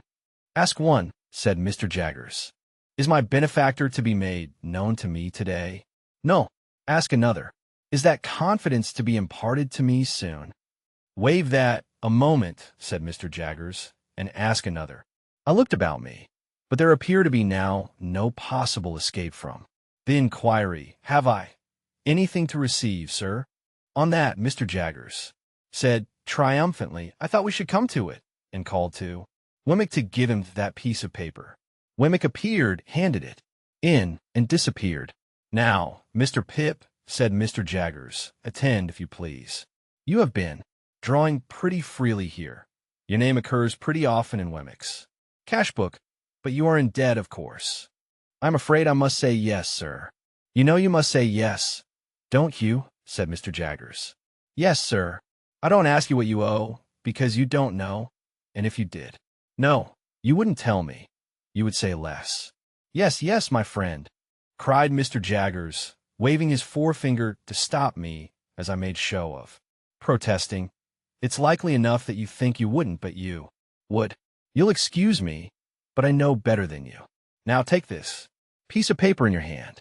You have got it? Very good. Now unfold it, and tell me what it is. This is a banknote, said I, for 500 pounds. That is a banknote, repeated Mr. Jaggers, for 500 pounds. And a very handsome sum of money, too, I think. You consider it so? How could I do otherwise? But answer the question, said Mr. Jaggers. Undoubtedly. You consider it, undoubtedly, a handsome sum of money. Now that handsome sum of money, Pip, is your own. It is a present to you on this day, in earnest of your expectations, and at the rate of that handsome sum of money per annum, and at no higher rate you are to live until the donor of the whole appears. That is to say, you will now take your money affairs entirely into your own hands, and you will draw from Wemmick 125 pounds per quarter until you are in communication with the fountainhead and no longer with the mere agent. As I have told you before, I am the mere agent. I execute my instructions, and I am paid for doing so. I think them injudicious, but I'm not paid for giving any opinion on their merits. I was beginning to express my gratitude to my benefactor for the great liberality with which I was treated when Mr. Jaggers stopped me. I am not paid, Pip, said he coolly, to carry your words to anyone, and then gathered up his coat-tails, as he had gathered up the subject, and stood frowning at his boots, as if he suspected them of designs against him. After a pause, I hinted, there was a question just now, Mr. Jaggers, which you desired me to wait for a moment. I hope I am doing nothing wrong in asking it. Again, what is it? Said he. I might have known that he would never help me out, but it took me aback to have to shape the question afresh, as if it were quite new. Is it likely, I said, after hesitating, that my patron, the fountainhead you have spoken of, Mr. Jaggers, will soon— There I delicately stopped. Will soon what? Asked Mr. Jaggers. That's no question as it stands. You know, we'll soon come to London, said I, after casting about for a precise form of words, or some of me anywhere else. Now here, replied Mr. Jaggers, fixing me for the first time with his dark, deep-set eyes. We must revert to the evening when we first encountered one another in your village. What did I tell you then? Pip, you told me, Mr. Jaggers, that it might be years hence when that person appeared. Just so, said Mr. Jaggers. That's my answer. As we looked full at one another, I felt my breath come quicker in my strong desire to get something out of him. And as I felt that it came quicker, and as I felt that he saw that it came quicker, I felt that I had less chance than ever of getting anything out of him. Do you suppose it will still be years hence, Mr. Jaggers? Mr. Jaggers shook his head, not in negativing the question, but in altogether negativing the notion that he could anyhow be got to answer it. And the two horrible casts of the twitched faces looked, when my eyes strayed up to them, as if they had come to a crisis in their suspended attention and were going to sneeze. Come, said Mr. Jaggers, warming the backs of his legs with the backs of his warmed hands. I'll be plain with you, my friend Pip. That's a question I must not be asked. You'll understand that better when I tell you it's a question that might compromise _me_. Cool me. I'll go a little further with you. I'll say something more. He bent down so low to frown at his boots that he was able to rub the calves of his legs in the pause he made. When that person discloses, said Mr. Jaggers, straightening himself, you and that person will settle your own affairs. When that person discloses, my part in this business will cease and determine. When that person discloses, it will not be necessary for me to know anything about it. And that's all I have got to say. We looked at one another until I withdrew my eyes and looked thoughtfully at the floor. From this last speech, I derived the notion that Miss Havisham, for some reason or no reason, had not taken him into her confidence as to her designing me for Estella, that he resented this and felt a jealousy about it, or that he really did object to that scheme and would have nothing to do with it. When I raised my eyes again, I found that he had been shrewdly looking at me all the time and was doing so still. If that is all you have to say, sir, I remarked, there can be nothing left for me to say. He nodded assent and pulled out his thief-dreaded watch and asked me where I was going to dine. I replied at my own chambers with Herbert as a necessary sequence. I asked him if he would favor us with his company, and he promptly accepted the invitation. But he insisted on walking home with me in order that I might make no extra preparation for him, and first he had a letter or two to write and, of course, had his hands to wash. So I said I would go into the outer office and talk to Wemmick. The fact was that when the 500 pounds had come into my pocket, a thought had come into my head which had been often there before, and it appeared to me that Wemmick was a good person to advise with concerning such thought. He had already locked up his safe and made preparations for going home. He had left his desk, brought out his 2 greasy office candlesticks, and stood them in line with the snuffers on a slab near the door, ready to be extinguished. He had raked his fire low, put his hat and greatcoat ready, and was beating himself all over the chest with his safe key as an athletic exercise after business. Mr. Wemmick, said I want to ask your opinion. I am very desirous to serve a friend. Wemmick tightened his post office and shook his head as if his opinion were dead against any fatal weakness of that sort. This friend, I pursued, is trying to get on in commercial life, but has no money, and find it difficult and disheartening to make a beginning. Now, I want somehow to help him to a beginning. With money down, said Wemmick, in a tone drier than any sawdust. With underscores similar to money down, I replied, for an uneasy remembrance shot across me of that symmetrical bundle of papers at home, with underscore, some underscore, money down, and perhaps some anticipation of my expectations. Mr. Pip, said Wemmick, I should like just to run over with you on my fingers, if you please, the names of the various bridges up as high as Chelsea Reach. Let's see. There's London, 1, Southwark 2, Blackfriars 3, Waterloo 4, Westminster 5, Vauxhall 6. He had checked off each bridge in its turn with the handle of his safe key on the palm of his hand. There's as many as 6, you see, to choose from. I don't understand you, said I. Choose your bridge, Mr. Pip, returned Wemmick, and take a walk upon your bridge, and pitch your money into the Thames over the center arch of your bridge, and you know the end of it. Serve a friend with it, and you may know the end of it too, but it's a less pleasant and profitable end. I could have posted newspaper in his mouth. He made it so wide after saying this. This is very discouraging, said I. Meant to be so, said Wemmick.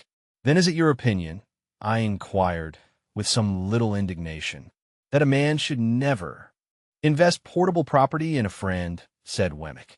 Certainly he should not, unless he wants to get rid of the friend, and then it becomes a question how much portable property it may be worth to get rid of him. And that, said I, is your deliberate opinion, Mr. Wemmick. That, he returned, is my deliberate opinion in this office. Ah, said I, pressing him, for I thought I saw him near a loophole. Here, but would that be your opinion at Walworth? Mr. Pip, he replied with gravity, Walworth is one place, and this office is another, much as the aged is one person and Mr. Jaggers is another. They must not be confounded together. My Walworth sentiments must be taken at Walworth. None but my official sentiments can be taken in this office. Very well, said I, much relieved. Then I shall look you up at Walworth, you may depend upon it. Mr. Pip, he returned, you will be welcome there, in a private and personal capacity. We had held this conversation in a low voice, while knowing my guardian's ears to be the sharpest of the sharp. As he now appeared in his doorway, toweling his hands, Wemmick got on his greatcoat and stood by to snuff out the candles. We all three went into the street together, and from the doorstep Wemmick turned his way, and Mr. Jaggers and I turned ours. I could not help wishing more than once that evening that Mr. Jaggers had had an aged in Gerrard Street, or a stinger, or something, or somebody to unbend his brows a little. It was an uncomfortable consideration on a 21st birthday that coming of age at all seemed hardly worth while in such a guarded and suspicious world as he made of it. He was 1,000 times better informed and cleverer than Wemmick, and yet I would 1,000 times rather have had Wemmick to dinner, and Mr. Jaggers made not me alone intensely melancholy, because after he was gone, Herbert said of himself, with his eyes fixed on the fire, that he thought he must have committed a felony and forgotten the details of it. He felt so dejected and guilty. Chapter 37. Deeming Sunday the best day for taking Mr. Wemmick's Walworth sentiments, I devoted the next ensuing Sunday afternoon to a pilgrimage to the castle. On arriving before the battlements, I found the Union Jack flying and the drawbridge up, but undeterred by this show of defiance and resistance, I rang at the gate and was admitted in a most pacific manner by the aged. "My son, sir," said the old man, after securing the drawbridge, rather had it in his mind that you might happen to drop in, and he left word that he would soon be home from his afternoon's walk. He is very regular in his walks, is my son. Very regular in everything, is my son.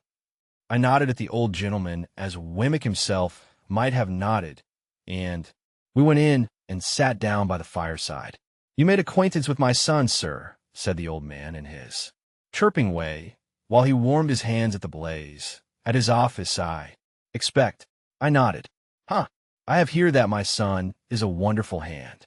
"At his business, sir?" I nodded hard. "Yes, so they tell me. His business is the law." I nodded harder, which makes it more surprising. "In my son," said the old man, for he was not brought up to the law, but to the wine coopering. Curious to know how the old gentleman stood informed concerning the reputation of Mr. Jaggers, I roared that name at him. He threw me into the greatest confusion by laughing heartily and replying in a very sprightly manner, "No, to be sure, you're right." And to this hour I have not the faintest notion what he meant, or what joke he thought I had made, as I could not sit there nodding at him perpetually without making some other attempt to interest him. I shouted at inquiry whether his own calling in life had been the wine coopering. By dint of straining that term out of myself several times and tapping the old gentleman on the chest to associate it with him, I at last succeeded in making my meaning understood. "No," said the old gentleman, the warehousing.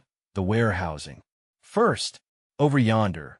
He appeared to mean up the chimney, but I believe he intended to refer me to Liverpool, and then in the city of London. Here, however, having an infirmity, for I am hard of hearing, sir, I expressed in pantomime the greatest astonishment. "Yes, hard of hearing, having that infirmity coming upon me, my son, he went into the law, and he took charge of me, and he by little and little made out this elegant and beautiful property. But returning to what you said, you know," pursued the old man, again laughing heartily, "what I say is, no, to be sure, you're right. I was modestly wondering whether my utmost ingenuity would have enabled me to say anything that would have amused him half as much as this imaginary pleasantry, when I was startled by a sudden click in the wall on one side of the chimney and the ghostly tumbling open of a little wooden flap with John upon it. The old man, following my eyes, cried, with great triumph, "My son's come home!" And we both went out to the drawbridge. It was worth any money to see Wemmick waving a salute to me from the other side of the moat, when we might have shaken hands across it with the greatest ease. The aged was so delighted to work the drawbridge that I made no offer to assist him, but stood quiet until Wemmick had come across and had presented me to Miss Skiffins, a lady by whom he was accompanied. Miss Skiffins was of a wooden appearance, and was, like her escort, in the post-office branch of the service. She might have been some 2 or 3 years younger than Wemmick, and I judged her to stand possessed of portable property. The cut of her dress from the waist upward, both before and behind, made her figure very like a boy's kite, and I might have pronounced her gown a little too decidedly orange, and her gloves a little too intensely green. But she seemed to be a good sort of fellow, and showed a high regard for the aged. I was not long in discovering that she was a frequent visitor at the castle, for, on our going in, and my complimenting Wemmick on his ingenious contrivance for announcing himself to the aged, he begged me to give my attention for a moment to the other side of the chimney, and disappeared. Presently, another click came, and another little door tumbled open with Miss Skiffins on it. Then Miss Skiffins shut up, and John tumbled open. Then Miss Skiffins and John both tumbled open together, and finally shut up together. On Wemmick's return from working these mechanical appliances, I expressed the great admiration with which I regarded them, and he said, "Well, you know, they're both pleasant and useful to the aged. And by George, sir, it's a thing worth mentioning that of all the people who come to this gate, the secret of those pulls is only known to the aged, Miss Skiffins, and me." "And Mr. Wemmick made them," added Miss Skiffins, "with his own hands, out of his own head."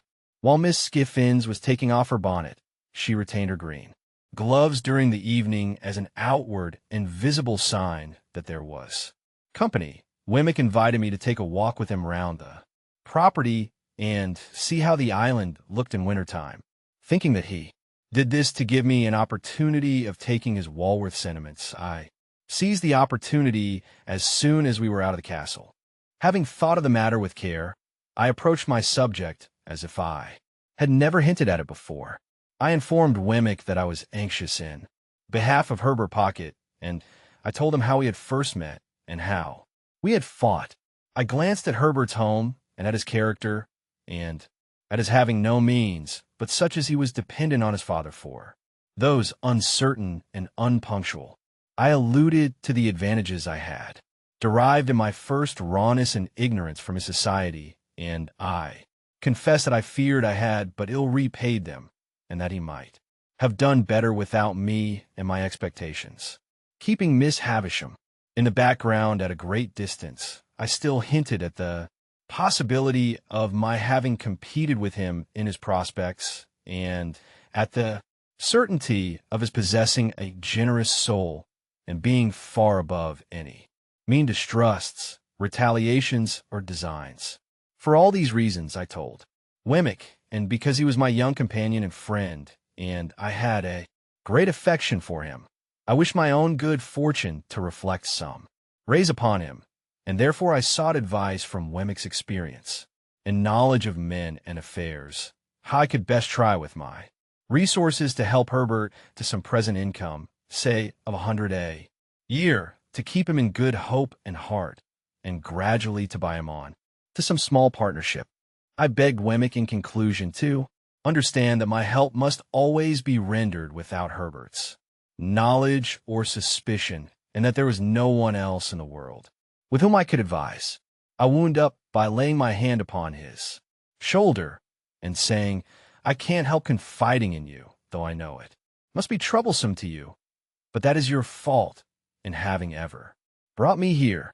Wemmick was silent for a little while, and then said with a kind of start, "Well, you know, Mr. Pip, I must tell you one thing. This is devilish good of you." "So you'll help me to be good then," said I. "Ecod," replied Wemmick, shaking his head, "that's not my trade." "Nor is this your trading place," said I. "You are right," he returned. "You hit the nail on the head. Mr. Pip, I'll put on my considering cap, and I think all you want to do may be done by degrees. Skiffins, that's her brother, is an accountant and agent. I'll look him up and go to work for you. I thank you 10,000 times." "On the contrary," said he, "I thank you For though we are strictly in our private and personal capacity, still it may be mentioned that there are Newgate cobwebs about, and it brushes them away. After a little further conversation to the same effect, we returned into the castle, where we found Miss Skiffins preparing tea. The responsible duty of making the toast was delegated to the aged, and that excellent old gentleman was so intent upon it that he seemed to me in some danger of melting his eyes. It was no nominal meal that we were going to make, but a vigorous reality.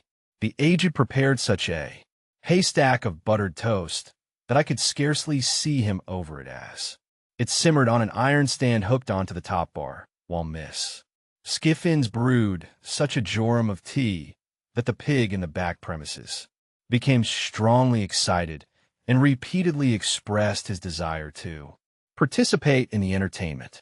The flag had been struck and the gun had been fired at the right moment of time, and I felt as snugly cut off from the rest of Walworth as if the moat were 30 feet wide by as many deep. Nothing disturbed the tranquility of the castle but the occasional tumbling open of John and Miss Skiffins, which little doors were a prey to some spasmodic infirmity that made me sympathetically uncomfortable until I got used to it.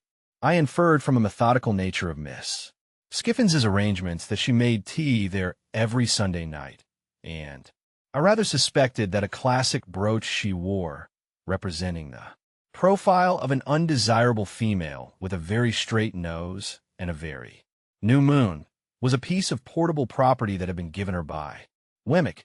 We ate the whole of the toast and drank tea in proportion, and it was delightful to see how warm and greasy we all got after it.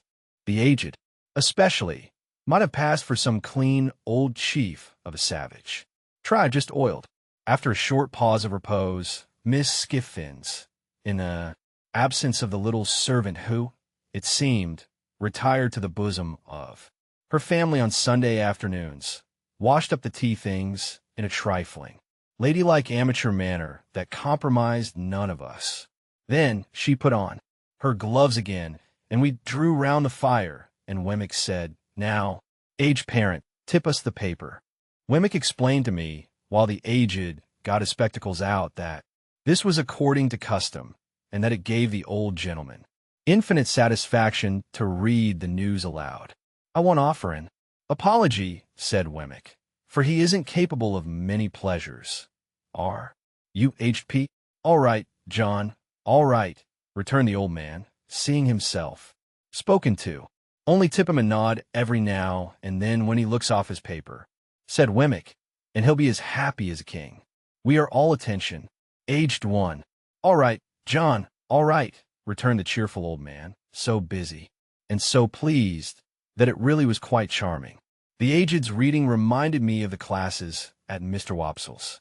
Gray Tance, with the pleasanter peculiarity that it seemed to come through a keyhole, as he wanted the candles close to him, and as he was always on the verge of putting either his head or the newspaper into them, he required as much watching as a powder mill. But Wemmick was equally untiring and gentle in his vigilance, and the aged read on, quite unconscious of his many rescues. Whenever he looked at us, we all expressed the greatest interest and amazement, and nodded until he resumed again.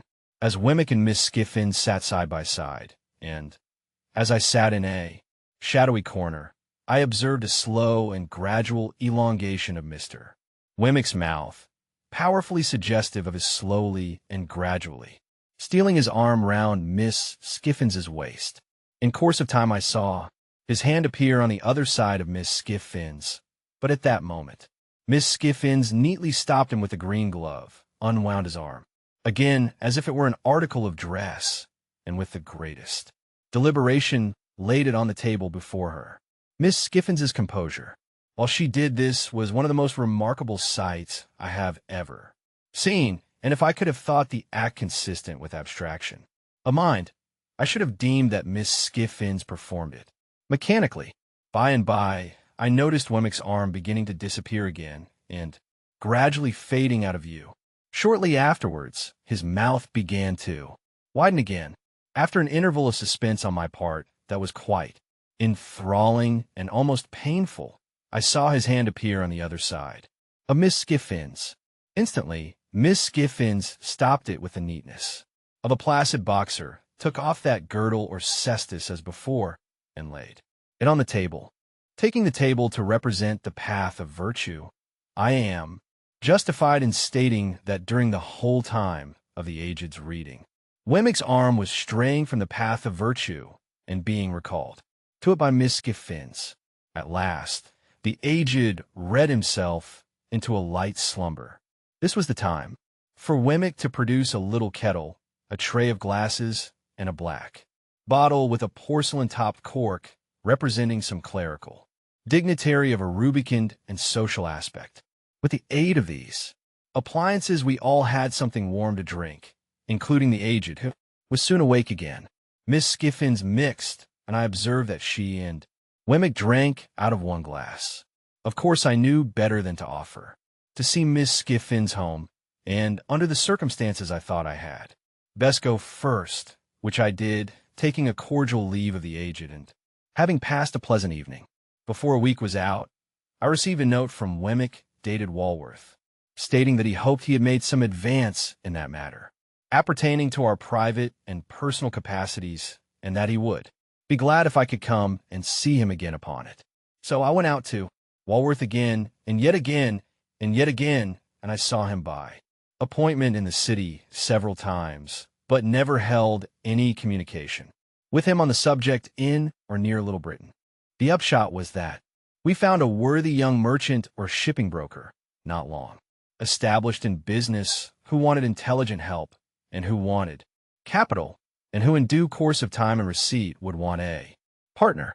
Between him and me, secret articles were signed of which Herbert was the subject, and I paid him half of my £500 down and engaged for sundry other payments, some to fall due at certain dates out of my income, some contingent on my coming into my property. Miss Skiffins's brother conducted the negotiation. Wemmick pervaded it throughout, but never appeared in it. The whole business was so cleverly managed that Herbert had not the least suspicion of my hand being in it. I never shall forget the radiant face with which he came home one afternoon and told me, as a mighty piece of news, of his having fallen in with one Clarker, the young merchant's name, and of Clarker's having shown an extraordinary inclination towards him, and of his belief that the opening had come at last. Day by day, as his hopes grew stronger and his face brighter, he must have thought me a more and more affectionate friend, for I had the greatest difficulty in restraining my tears of triumph when I saw him so happy.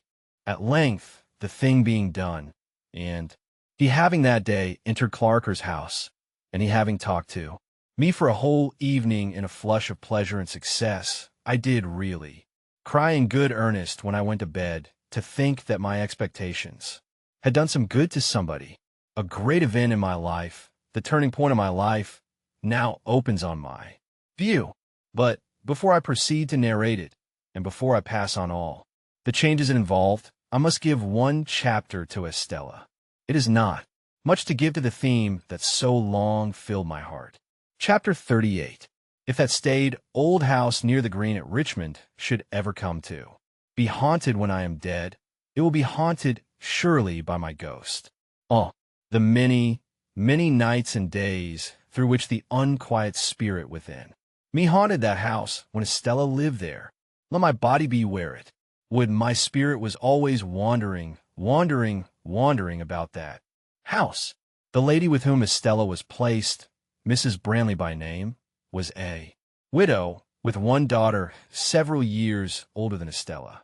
The mother looked young, and the daughter looked old. The mother's complexion was pink, and the daughter's was yellow. The mother set up for frivolity, and the daughter for theology.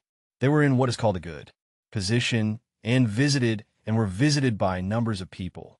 Little, if any, community of feeling subsisted between them and Estella, but the understanding was established that they were necessary to her, and that she was necessary to them. Mrs. Branley had been a friend of Miss Havisham's before the time of her seclusion. In Mrs. Branley's house, and out of Mrs. Branley's house, I suffered every kind and degree of torture that Estella could cause me.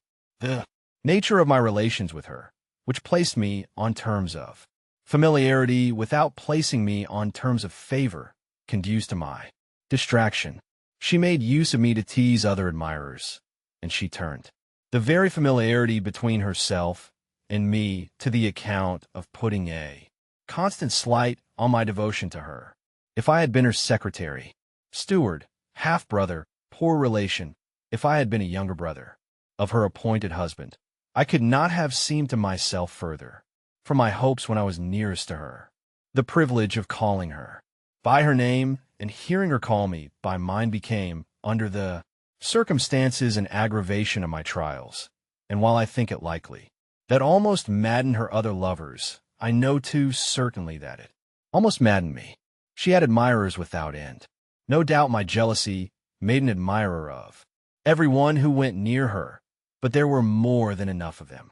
Without that, I saw her often at Richmond, I heard of her often in town, and I used often to take her and the Branleys on the water. There were picnics, fete days, plays, operas, concerts, parties, all sorts of pleasures, through which I pursued her, and they were all miseries to me.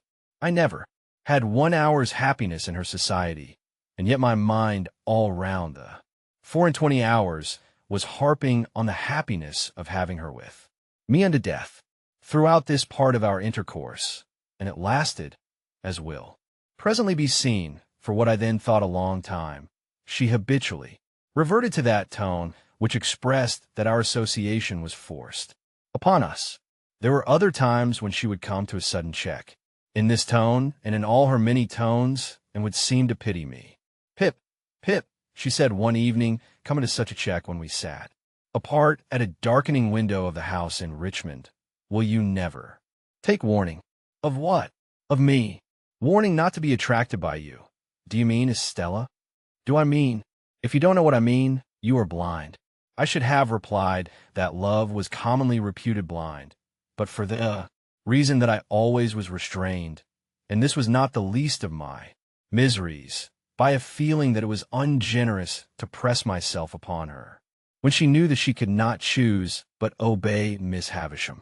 My dread always was that this knowledge on her part laid me under a heavy disadvantage with her pride, and made me the subject of a rebellious struggle in her bosom. "At any rate," said I have no warning given me just now, for you wrote to me to come to you this time." "That's true," said Estella, with a cold, careless smile that always chilled me. After looking at the twilight without for a little while, she went on to say, "The time has come round when Miss Havisham wishes to have me for a day at Satis. You're to take me there and bring me back, if you will. She would rather I did not travel alone, and objects to receiving my maid, for she has a sensitive horror of being talked of by such people. Can you take me? Can I take you, Estella?" "You can then. The day after tomorrow, if you please. You are to pay all charges out of my purse. You hear the condition of your going?" "And must obey," said I. This was all the preparation I received for that visit, or for others like it. Miss Havisham never wrote to me, nor had I ever so much as seen her handwriting. We went down on the next day but one, and we found her in the room where I had first beheld her, and it is needless to add that there was no change in Satis' house. She was even more dreadfully fond of Estella than she had been when I last saw them together. I repeat the word advisedly, for there was something positively dreadful in the energy of her looks and embraces. She hung upon Estella's beauty, hung upon her words, hung upon her gestures, and sat mumbling her own trembling fingers while she looked at her, as though she were devouring the beautiful creature she had reared. From Estella, she looked at me with a searching glance that seemed to pry into my heart and probe its wounds. "How does she use you, Pip? How does she use you?" she asked me again, with her witch-like eagerness, even in Estella's hearing. But when we sat by her flickering fire at night, she was most weird, for then, keeping Estella's hand drawn through her arm and clutched in her own hand, she extorted from her by dint of referring back to what Estella had told her in her regular letters, the names and conditions of the men whom she had fascinated.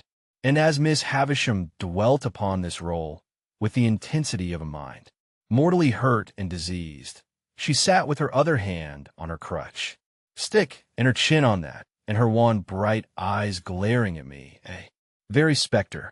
I saw in this, wretched though it made me, and bitter the sense of dependence and even of degradation that it awakened, I saw in this that Estella was set to wreak Miss Havisham's revenge on men, and that she was not to be given to me until she had gratified it for a term. I saw in this a reason for her being beforehand assigned to me, sending her out to attract and torment and do mischief. Miss Havisham sent her with the malicious assurance that she was beyond the reach of all admirers, and that all who staked upon that cast were secured to lose. I saw in this that I, too, was tormented by a perversion of ingenuity, even while the prize was reserved for me. I saw in this the reason for my being staved off so long and the reason for my late guardian's declining to commit himself to the formal knowledge of such a scheme. In a word, I saw in this Miss Havisham as I had her then and there, before my eyes, and always had her before my eyes, and I saw in this the distinct shadow of the darkened and unhealthy house in which her life was hidden from the sun. The candles that lighted that room of hers were placed in sconces on the wall. They were high from the ground, and they burnt with the steady dullness of artificial light in air that is seldom renewed. As I looked round at them, and at the pale gloom they made, and at the stopped clock, and at the withered articles of bridal dress upon the table and the ground, and at her own awful figure with its ghostly reflection thrown large by the fire upon the ceiling and the wall, I saw in everything the construction that my mind had come to, repeated, and thrown back to me. My thoughts passed into the great room across the landing where the table was spread, and I saw it written, as it were, in the falls of the cobwebs from the centerpiece, in the crawlings of the spiders on the cloth, in the tracks of the mice, as they betook their little quickened hearts behind the panels, and in the gropings and pausings of the beetles on the floor. It happened on the occasion of this visit that some sharp words arose between Estella and Miss Havisham. It was the first time I had ever seen them opposed. We were seated by the fire, as just now described, and Miss Havisham still had Estella's arm drawn through her own, and still clutched Estella's hand in hers, when Estella gradually began to detach herself. She had shown a proud impatience more than once before, and had rather endured that fierce affection than accepted or returned it. "What?" said Miss Havisham, flashing her eyes upon her. "Are you tired of me?" "Only a little tired of myself," replied Estella, disengaging her arm, and moving to the great chimney-piece, where she stood looking down at the fire. "Speak the truth, you ingrate!" cried Miss Havisham passionately, striking her stick upon the floor. "You are tired of me." Estella looked at her with perfect composure, and again looked down at the fire. Her graceful figure and her beautiful face expressed a self-possessed indifference to the wild heat of the other that was almost cruel. "You stock and stone!"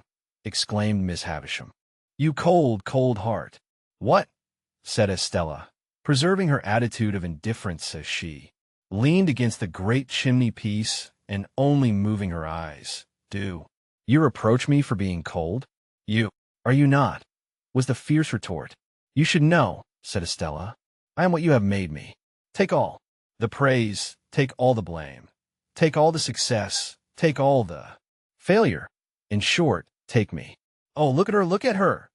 cried Miss Havisham bitterly. "Look at her, so hard and thankless, on the hearth where she was reared, where I took her into this wretched breast when it was first bleeding from its stabs, and where I have lavished years of tenderness upon her." Illustration. "At least I was no party to the compact," said Estella, "for if I could walk and speak when it was made, it was as much as I could do. But What would you have? You have been very good to me, and I owe everything to you. What would you have? Love, replied the other. You have it. I have not, said Miss Havisham. Mother by adoption, retorted Estella, never departing from the easy grace of her attitude, never raising her voice as the other did, never yielding either to anger or tenderness. Mother by adoption, I have said that I owe everything to you. All I possess is freely yours. All that you have given me is at your command to have again. Beyond that, I have nothing. And if you ask me to give you what you never gave me, my gratitude and duty cannot do impossibilities. Did I never give her love? Cried Miss Havisham, turning wildly to me. Did I never give her a burning love, inseparable from jealousy at all times, and from sharp pain, while she speaks thus to me? Let her call me mad. Let her call me mad. Why should I call you mad? Returned Estella. I of all people. Does anyone live who knows what set purposes you have, half as well as I do? Does anyone live who knows what steady memory you have, half as well as I do? I who have sat on this same hearth, on the little stool, that is even now beside you there, learning your lessons and looking up into your face, when your face was strange and frightened me. Soon forgotten, moaned Miss Havisham. Time's soon forgotten. No, not forgotten, retorted Estella. Not forgotten, but treasured up in my memory. When have you found me false to your teaching? When have you found me unmindful of your lessons? When have you found me giving admission here? She touched her bosom with her hand. To anything that you excluded? Be just to me. So proud, moaned Miss Havisham, pushing away her gray hair with both her hands. Who taught me to be proud? Returned Estella. Who praised me when I learned my lesson? So hard, moaned Miss Havisham with her former action. Who taught me to be hard? Returned Estella. Who praised me when I learned my lesson? But to be proud and hard to underscore me under Sir. Miss Havisham quite shrieked as she stretched out her arms. Estella, Estella, Estella, to be proud and hard to underscore me under Sir. Estella looked at her for a moment with a kind of calm wonder, but was not otherwise disturbed. When the moment was past, she looked down at the fire again. I cannot think, said Estella, raising her eyes after a silence, why you should be so unreasonable when I come to see you after a separation. I have never forgotten your wrongs and their causes. I have never been unfaithful to you or your schooling. I have never shown any weakness that I can charge myself with. Would it be weakness to return my love? Exclaimed Miss Havisham. But, yes, she would call it so. I begin to think, said Estella, in a musing way, after another moment of calm wonder, that I almost understand how this comes about. If you had brought up your adopted daughter wholly in the dark confinement of these rooms, and had never let her know that there was such a thing as the daylight by which she had never once seen your face, if you had done that, and then, for a purpose, had wanted her to understand the daylight and know all about it, you would have been disappointed and angry. Miss Havisham, with her head in her hands, sat making a low moaning and swaying herself on her chair, but gave no answer. Or, said Estella, which is a nearer case, if you had taught her, from the dawn of her intelligence, with your utmost energy and might, that there was such a thing as daylight, but that it was made to be her enemy and destroyer, and she must always turn against it, for it had blighted you and would else blight her. If you had done this, and then, for a purpose, had wanted her to take naturally to the daylight, and she could not do it, you would have been disappointed and angry. Miss Havisham sat listening, or it seemed so, for I could not see her face, but still made no answer. So, said Estella, I must be taken as I have been made. The success is not mine, the failure is not mine, but the two together make me. Miss Havisham had settled down, I hardly knew how, upon the floor, among the faded bridal relics with which it was strewn. I took advantage of the moment. I had sought one from the first to leave the room, after beseeching Estella's attention to her with a movement of my hand. When I left, Estella was yet standing by the grate chimney piece, just as she had stood throughout. Miss Havisham's gray hair was all adrift upon the ground, among the other bridal wrecks, and was a miserable sight to see. It was with a depressed heart that I walked in the starlight for an hour and more about the courtyard and about the brewery and about the ruined garden. When I at last took courage to return to the room, I found Estella sitting at Miss Havisham's knee, taking up some stitches in one of those old articles of dress that were dropping to pieces, and of which I have often been reminded since by the faded tatters of old banners that I have seen hanging up in cathedrals. Afterwards, Estella and I played at cards, as of yore, only we were skillful now, and played French games. And so the evening wore away, and I went to bed. I lay in that separate building across the courtyard. It was the first time I had ever lain down to rest in Satis house, and sleep refused to come near me. 1,000 Miss Havishams haunted me. She was on this side of my pillow, on that at the head of the bed, at the foot behind the half-open door of the dressing room, in the dressing room, in the room overhead, in the room beneath, everywhere. At last, when the night was slow to creep on towards 2 o'clock, I felt that I absolutely could no longer bear the place as a place to lie down in, and that I must get up. I therefore got up and put on my clothes and went out across the yard into the long stone passage, designing to gain the outer courtyard and walk there for the relief of my mind. But I was no sooner in the passage than I extinguished my candle, for I saw Miss Havisham going along it in a ghostly manner, making a low cry.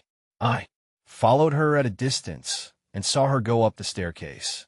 She carried a bare candle in her hand, which she had probably taken from one of the sconces in her own room, and was a most unearthly object by its light.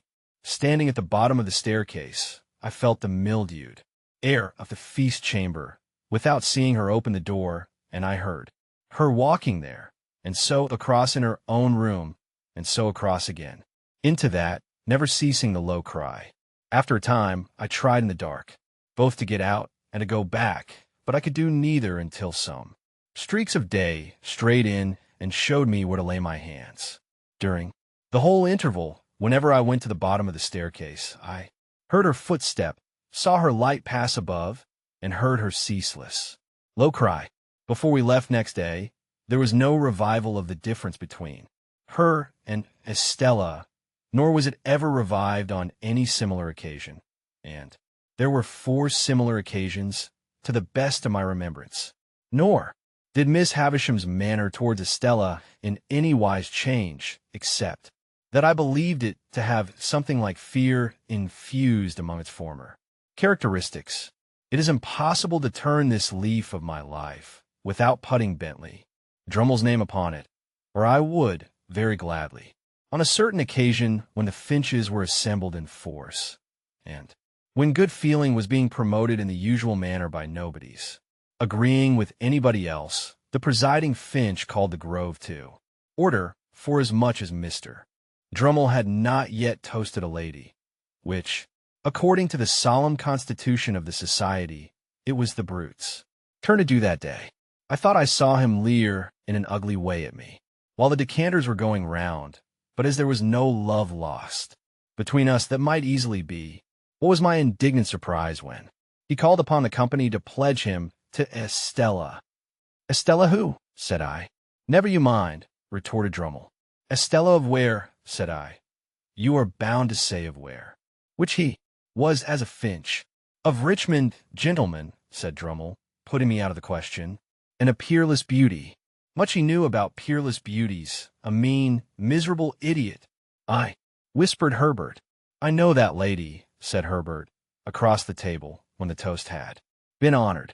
"And if it underscore you," said Drummel. "And so do I," I added with a scarlet face. "Underscore, to do underscore you," said Drummel. "Underscore, oh underscore Lord." This was the only retort, except glass or crockery, that the heavy creature was capable of making, but I became as highly incensed by it as if it had been barred with wit, and I immediately rose in my place, and said that I could not, but regarded as being like the honorable. Finch's impudence to come down to that grove, we always talked about, coming down to that grove as a neat parliamentary turn of expression, down to that grove, proposing a lady of whom he knew nothing. Mr. Drummle, upon this, starting up, demanded what I meant by that, whereupon I made him the extreme reply that I believed he knew where I was to be found, whether it was possible in a Christian country to get on without blood. After this was a question on which the Finches were divided. The debate upon it grew so lively, indeed, that at least 6 more honorable members told 6 more during the discussion that they believed they knew where they were to be found. However, it was decided at last, the grove being a court of honor, that if Mr. Drummle would bring never so slight a certificate from the lady importing that he had the honor of her acquaintance, Mr. Pip must express his regret, as a gentleman and a Finch, for having been betrayed into a warmth, which next day was appointed for the production, lest our honor should take cold from delay, and next day Drummle appear with a polite little avowal in Estella's hand that she had had the honor of dancing with him several times.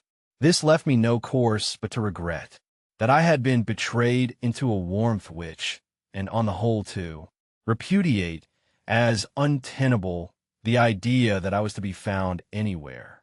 Drummle and I then sat snorting at one another for an hour, while the grove engaged in indiscriminate contradiction, and finally the promotion of good feeling was declared to have gone ahead at an amazing rate. I tell this lightly, but it was no light thing to me, for I cannot adequately express what pain it gave me to think that Estella should show any favor to a contemptible, clumsy, sulky booby so very far below the average. To the present moment, I believe it to have been referable to some pure fire of generosity and disinterestedness in my love for her, that I could not endure the thought of her stooping to that hound. No doubt I should have been miserable whomsoever she had favored, but a worthier object would have caused me a different kind and degree of distress. It was easy for me to find out, and I did soon find out, that Drummle had begun to follow her closely, and that she allowed him to do it a little while, and he was always in pursuit of her, and he and I crossed one another every day. He held on in a dull, persistent way, and Estella held him on, now with encouragement, now with discouragement, now almost flattering him, now openly despising him, now knowing him very well, now scarcely remembering who he was. The spider, as Mr. Jaggers had called him, was used to lying in wait, however, and had the patience of his tribe. Added to that, he had a blockhead confidence in his money and in his family greatness, which sometimes did him good service, almost taking the place of concentration and determined purpose. So the spider, doggedly watching Estella, outwatched many brighter insects, and would often uncoil himself and drop at the right nick of time. At a certain assembly ball at Richmond, there used to be assembly balls at most places then, where Estella had outshone all other beauties. This blundering Drummle so hung about her, and with so much toleration on her part, that I resolved to speak to her concerning him. I took the next opportunity, which was when she was waiting for Mrs. Blandley to take her home, and was sitting apart among some flowers, ready to go. I was with her, for I almost always accompanied them to and from such places. Are you tired, Estella? Rather, Pip. You should be. Say rather. I should not be, for I have my letter to Satis House to write before I go to sleep. Recounting tonight's triumph, said I. Surely a very poor one. Estella. What do you mean? I didn't know there had been any. Estella, said I, do look at that fellow in the corner yonder, who is looking over here at us. Why should I look at him? Returned Estella, with her eyes on me. Instead, what is there in that fellow in the corner yonder, to use your words, that I need look at? Indeed, that is the very question I want to ask you, said I, for he has been hovering about you all night. Moths and all sorts of ugly creatures replied Estella with a glance towards him, hover about a lighted candle.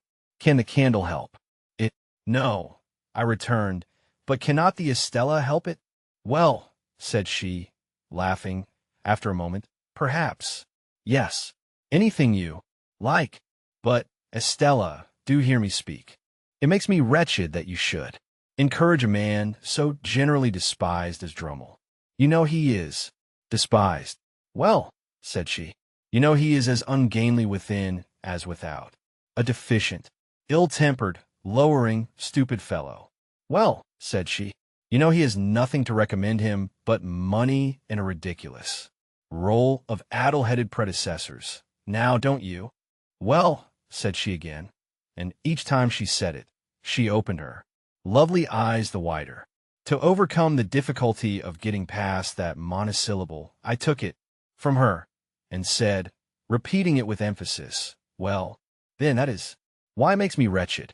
Now, if I could have believed that she favored Drummle with any idea of making me wretched, I should have been in better heart about it. But in that habitual way of hers, she put me so entirely out of the question that I could believe nothing of the kind. Pip, said Estella, casting her glance over the room, don't be foolish about its effect on you. It may have its effect on others, and may be meant to have. It's not worth discussing. Yes, it is, said I, because I cannot bear that people should say, she throws away her graces and attractions on a mere boor, the lowest in the crowd. I can bear it, said Estella. Oh, don't be so proud, Estella, and so inflexible. Calls me proud and inflexible in this breath, said Estella, opening her hands, and in his last breath reproached me for stooping to a bore. There is no doubt you do, said I, something hurriedly, for I have seen you give him looks and smiles this very night, such as you never give to me. Do you want me then, said Estella, turning suddenly with a fixed and serious, if not angry, look, to deceive and entrap you? Do you deceive and entrap him, Estella? Yes, and many others, all of them but you. Here is Mrs. Branley. I'll say no more. And now that I have given the one chapter to the theme that's so filled my heart, and so often made it ache and ache again, I pass on, unhindered, to the event that had impended over me longer yet, the event that had begun to be prepared for before I knew that the world held Estella, and in the days when her baby intelligence was receiving its first distortions from Miss Havisham's wasting hands. In the Eastern story, the heavy slab that was to fall on the bed of state in the flush of conquest was slowly wrought out of the quarry. The tunnel for the rope to hold it in its place was slowly carried through the leagues of rock. The slab was slowly raised and fitted in the roof. The rope was rove to it and slowly taken through the miles of hollow to the great iron ring, all being made ready with much labor. And the hour come, the Sultan was aroused in the dead of the night, and the sharpened axe that was to sever the rope from the great iron ring was put into his hand, and he struck with it, and the rope parted and rushed away, and the ceiling fell. So, in my case, all the work near and afar that tended to the end had been accomplished, and in an instant the blow was struck, and the roof of my stronghold dropped upon me. Chapter 39. I was 23 years of age. Not another word had I heard to enlighten me on the subject of my expectations, and my 23rd birthday was a week gone. We had left Barnard's in more than a year, and lived in the Temple. Our chambers were in Garden Court, down by the river. Mr. Pocket and I had for some time parted company as to our original relations, though we continued on the best terms, notwithstanding my inability to settle to anything which I hope arose out of the restless and incomplete tenure on which I held my means. I had a taste for reading, and read regularly so many hours a day. That matter of Herbert's was still progressing, and everything with me was as I have brought it down to the close of the last preceding chapter. Business had taken Herbert on a journey to Marseilles. I was alone, and had a dull sense of being alone, dispirited and anxious, long hoping that tomorrow or next week would clear my way, and long disappointed. I sadly missed the cheerful face and ready response of my friend. It was wretched weather, stormy and wet, and mud deep in all the streets. Day after day, a vast heavy veil had been driving over London from the east, and it drove still, as if in the east there were an eternity of cloud and wind. So furious had been the gusts that high buildings in town had had the leads stripped off their roofs, and in the country, trees had been torn up and sails of windmills carried away, and gloomy accounts had come in from the coast of shipwreck and death. Violent blasts of rain had accompanied these rages of wind, and the day just closed as I sat down to read had been the worst of all. Alterations have been made in that part of the temple since that time, and it has not now so lonely a character as it had then, nor is it so exposed to the river. We lived at the top of the last house, and a wind rushing up the river shook the house that night like discharges of cannon or breakings of a sea. When the rain came with it and dashed against the windows, I thought, raising my eyes to them as they rocked, that I might have fancied myself in a storm-beaten lighthouse.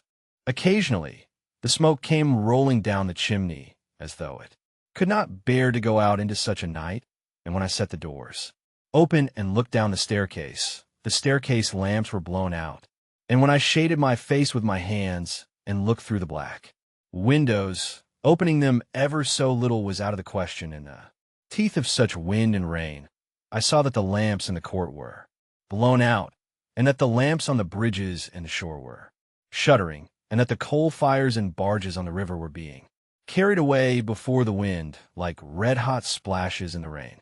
I read with my watch upon the table, purposing to close my book at 11 o'clock. As I shut it, St. Paul's and all the many church clocks in the city, some leading, some accompanying, some following, struck that hour. The sound was curiously flawed by the wind, and I was listening and thinking how the wind assailed and tore it, when I heard a footstep on the stair. What nervous folly made me start and awfully connect it with the footstep of my dead sister matters not. It was past in a moment, and I listened again and heard the footsteps stumble and coming on. Remembering then that the staircase lights were blown out, I took up my reading lamp and went out to the stairhead. Whoever was below had stopped on seeing my lamp, for all was quiet. "There is someone down there, is there not?" I called out, looking down. "Yes," said a voice from the darkness beneath. "What floor do you want?" "The top, Mr. Pip." "That is my name. There's nothing the matter?" "Nothing the matter," returned the voice, and a man came on. I stood with my lamp held out over the stair rail, and he came slowly within its light. It was a shaded lamp to shine upon a book, and its circle of light was very contracted, so that he was in it for a mere instant, and then out of it. In the instant, I'd seen a face that was strange to me, looking up with an incomprehensible air of being touched and pleased by the sight of me. Moving the lamp as the man moved, I made out that he was substantially dressed, but roughly like a voyager by sea, that he had long iron-gray hair, that his age was about 60, that he was a muscular man, strong on his legs, and that he was browned and hardened by exposure to weather. As he ascended the last stair or two, and the light of my lamp included us both, I saw, with a stupid kind of amazement, that he was holding out both his hands to me. "Pray, what is your business?"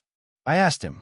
"My business," but I took him into the room I had just left, and, having set the lamp on the table, asked him as civilly as I could to explain himself. He looked about him with the strangest air, an air of wondering pleasure, as if he had some part in the things he admired, and he pulled off a rough outer coat and his hat. Then I saw that his head was furrowed and bald, and that the long iron-gray hair grew only on its sides, but I saw nothing that in the least explained him. On the contrary, I saw him next moment, once more holding out both his hands to me. "What do you mean?" said I, half suspecting him to be mad. He stopped and is looking at me, and slowly rubbed his right hand over his head. "It's disappointing to a man," he said in a coarse, broken voice, arter having looked for ard so distant, and come so fur. But you're not to blame for that. Neither on us is to blame for that. I'll speak in half a minute. Give me half a minute, please." He sat down on a chair that stood before the fire and covered his forehead with his large brown veinous hands. I looked at him attentively then and recoiled a little from him, but I did not know him. "There's no one nigh," said he, looking over his shoulder. "Is there? Why do you, a stranger coming into my rooms at this time of the night, ask that question?" said I. "You're a game one," he returned, shaking his head at me with a deliberate affection, at once most unintelligible and most exasperating.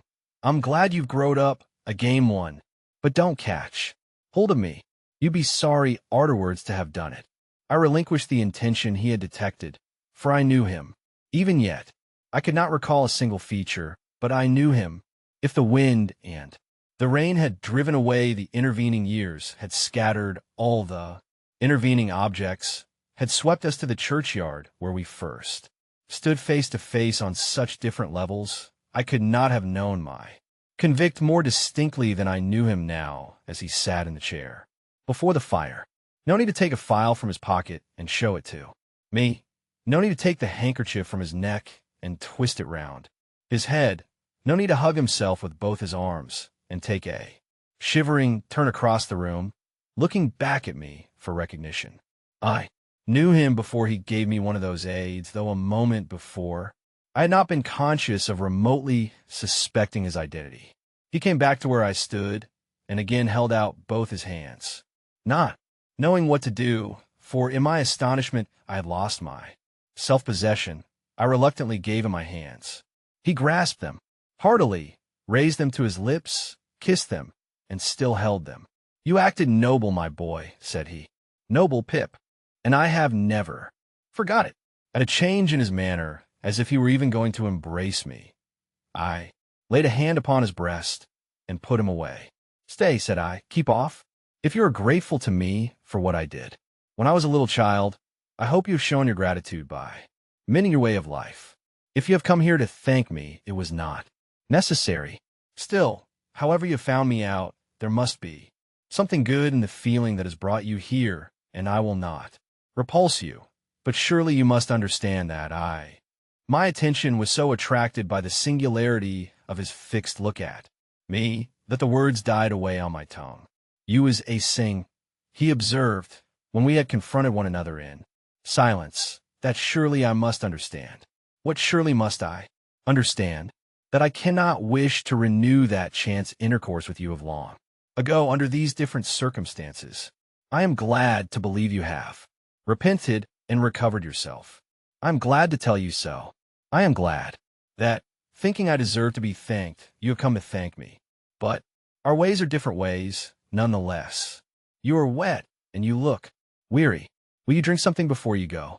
He had replaced his neckerchief loosely, and had stood, keenly observant of me, biting a long end of it. "I think," he answered still, with the end at his mouth, and still observant of me, "that I will underscore. Drink, I thank you, afore I go." There was a tray ready on a side table.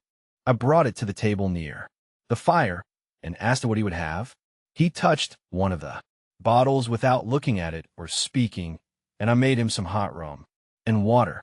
I tried to keep my hand steady while I did so, but his look at me as he leaned back in his chair with the long draggled end of his neckerchief between his teeth, evidently forgotten, made my hand very difficult to master. When at last I put the glass to him, I saw with amazement that his eyes were full of tears. Up to this time I had remained standing, not to disguise that I wished him gone, but I was softened by the softened aspect of the man, and felt a touch of reproach.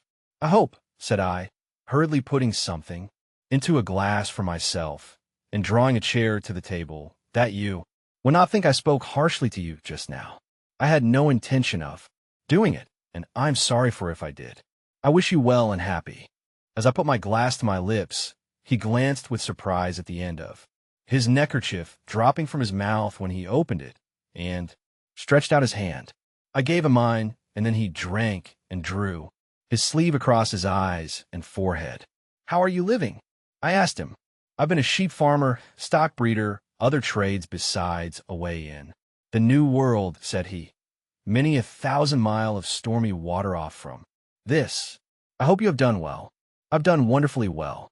There's others went out a longier me as has done well too, but no man has done nigh as well as me. I'm famous for it. I'm glad to hear it. I hope to hear you say so, my dear boy." Without stopping to try to understand those words or the tone in which they were spoken, I turned off to a point that had just come into my mind. "Have you ever seen a messenger you once sent to me?" I inquired. "Since he undertook that trust?" "Never set eyes upon him. I warn't likely to it. He came faithfully, and he brought me the 2 1-pound notes. I was a poor boy then, as you know, and to a poor boy they were a little fortune. But like you, I have done well since, and you must let me pay them back. You can put them to some other poor boy's use." I took out my purse. He watched me as I laid my purse upon the table and opened it, and he watched me as I separated 2 1-pound notes from its contents. They were clean and new, and I spread them out and handed them over to him. Still watching me, he laid them one upon the other, folded them longwise, gave them a twist, set fire to them at the lamp, and dropped the ashes into the tray. "May I make so bold," he said then, with a smile that was like a frown, and with a frown that was like a smile, "as ask you underscore how underscore you have done well, since you and me was out on them lone, shivering marshes." "Ow! He emptied his glass, got up, and stood at the side of the fire with his heavy brown hand on the mantel shelf. He put a foot up to the bars to dry and warm it, and the wet boot began to steam, but he neither looked at it nor at the fire, but steadily looked at me. It was only now that I began to tremble, when my lips had parted and had shaped some words that were without sound. I forced myself to tell him, though I could not do it distinctly, that I had been chosen to succeed to some property. "Madamir Warmint ask what property?" said he. I faltered. "I don't know." "Madamir Warmint ask whose property?" said he. I faltered again. "I don't know." "Could I make a guess?" "I wonder," said the convict, "at your income, since you come of age. As to the first figure now." 5. With my heart beating like a heavy hammer of disordered action, I rose out of my chair and stood with my hand upon the back of it, looking wildly at him. "Concerning a guardian," he went on, "there ought to have been some guardian or such like, whiles he was a minor. Some lawyer, maybe. As to the first letter of that lawyer's name now, would it be J?" All the truth of my position came flashing on me, and its disappointments, dangers, disgraces, consequences of all kinds, rushed in such a multitude that I was borne down by them and had to struggle for every breath I drew. "Put it," he resumed, as the employer of that lawyer whose name begun with A.J., and might be Jaggers, put it as he had come oversea to Portsmouth, and had landed there, and had wanted to come on to you. However, you have found me out, you says just now. Well, however did I find you out? Why, I wrote from Portsmouth to a person in London for particulars of your address. That person's name? Why, Wemmick. I could not have spoken one word, though it had been to save my life. I stood with a hand on the chair back and a hand on my breast, where I seemed to be suffocating. I stood so, looking wildly at him, until I grasped at the chair, when the room began to surge and turn. He caught me, drew me to the sofa, put me up against the cushions, and bent on one knee before me, bringing the face that I now well remembered, and that I shuddered at, very near to mine. "Yes, Pip, dear boy, I've made a gentleman on you. It's me what has done it. I swore that time, sure as ever I earn a guinea, that guinea should go to you. I swore arterwards, sure as ever I speculated and got rich, you should get rich. I lived rough, that you should live smooth. I worked hard, that you should be above work. What odds, dear boy? Do ye tell it for you to feel obligation? Not a bit. I tell it for you to know as that there hunted dunghill dog what you kept life in, got his head so high that he could make a gentleman. And Pip, you're him. The abhorrence in which I held the man, the dread I had of him, the repugnance with which I shrank from him, could not have been exceeded if he had been some terrible beast. Looky here, Pip, I'm your second father. You're my son, more to me, nor any son. I've put away money only for you to spend. When I was a hired-out shepherd in a solitary hut, not seeing no faces but faces of sheep till I half forgot what men's and women's faces was like, I see. Yorn, I drops my knife many a time in that hut when I was a-eating my dinner or my supper, and I says, here's the boy again, a-looking at me, whiles I eats and drinks. I see you there many times, as plain as ever I see you on the misty marshes. Lord strike me dead, I says, each time, and I goes out in the air to say it under the open. Heavens, but what, if I gets liberty and money, I'll make that boy a gentleman. And I done it. Why, look at you, dear boy. Look at these. Here lodgings of yourn, fit for a lord. A lord? You shall show money with lords for wagers, and beat him in his heat and triumph, and in his knowledge that I had been nearly fainting. He did not remark on my reception of all this. It was the one grain of relief I had. Look-ye here, he went on, taking my watch out of my pocket and turning towards him a ring on my finger, while I recoiled from his touch as if he had been a snake. A gold and a beauty, underscore that's underscore. Gentlemen's, I hope. A diamond all set round with rubies, underscore that underscore. Gentlemen's, I hope. Look at your linen, fine and beautiful. Look at your clothes, better ain't to be got. And your books, too. Turning his eyes round the room, mounting up on their shelves by hundreds. And you read 'em, don't you? I see you've been a-reading of 'em when I come in. You shall read 'em to me, dear boy. And if they're in foreign languages what I don't understand, I shall be just as proud as if I did. Again he took both my hands and put them to his lips, while my blood ran cold within me.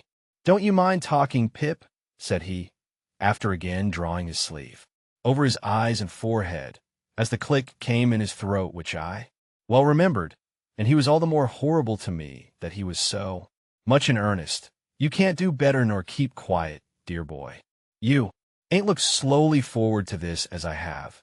You wasn't prepared for this as I was. But didn't you never think it might be me? Oh, no, I returned. Never, never. Well, you see it underscore was underscore me, and single-handed. Never a soul in it but my own self and Mr. Jaggers. Was there no one else? I asked. No, said he, with a glance of surprise. Who else should there be? And, dear boy, how good-looking you've growed. There's bright eyes. Somewheres, eh? Isn't there bright eyes somewheres, what you love the thoughts on? Oh, Estella. They shall be yourn, dear boy, if money can buy 'em. Not that a gentleman like you, so well set up as you, can't win him off of his own game, but money shall back you. Let me finish what I was a-telling you. Dear boy, from that there hut and that there hiring out I got money, left me by my master which died, and had been the same as me, and got my liberty and went for myself. In every single thing I went for, I went for you. Lord strike a blight upon it. I says, whatever it was I went for, if it ain't for him. It all prospered wonderful. As I give you to understand just now, I'm famous for it. It was the money left me, and the gains of the first few year what I sent home to Mr. Jaggers, all for you, when he first come arter you, agreeable to my letter. Oh, that he had never come, that he had left me at the forge, far from contented, yet, by comparison, happy. And then, dear boy, it was a recompense to me, look ye here, to know, in secret, that I was making a gentleman. The blood horses of them. Colonists might fling up the dust over me as I was walking. What do I say? I says to myself, I'm making a better gentleman nor ever undercould be. When one of 'em says to another, he was a convict a few year ago, and is an ignorant common fellow now. For all he's lucky, what do I say? I says to myself, if I ain't a gentleman, nor yet ain't got no learning, I'm the owner of such. All on you own stock and land, which On you owns a brought-up London gentleman. This way I kept myself a-going. In this way I held steady afore my mind that I would for certain come one day and see my boy, and make myself known to him on his own ground. He laid his hand on my shoulder. I shuddered at the thought that for anything I knew, his hand might be stained with blood. It warn't easy, Pip, for me to leave them parts, nor yet it warn't safe. But I held to it, and the harder it was, the stronger I held, for I was determined, and my mind firm made up. At last I done it. Dear boy, I done it. I tried to collect my thoughts, but I was stunned. Throughout I had seemed to myself to attend more to the wind and the rain than to him. Even now, I could not separate his voice from those voices, though. Those were loud, and his was silent. Where will you put me? He asked presently. I must be put somewheres, dear boy. To sleep, said I.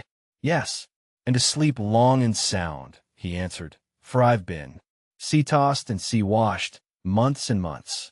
My friend and companion, said I, rising from the sofa, is absent.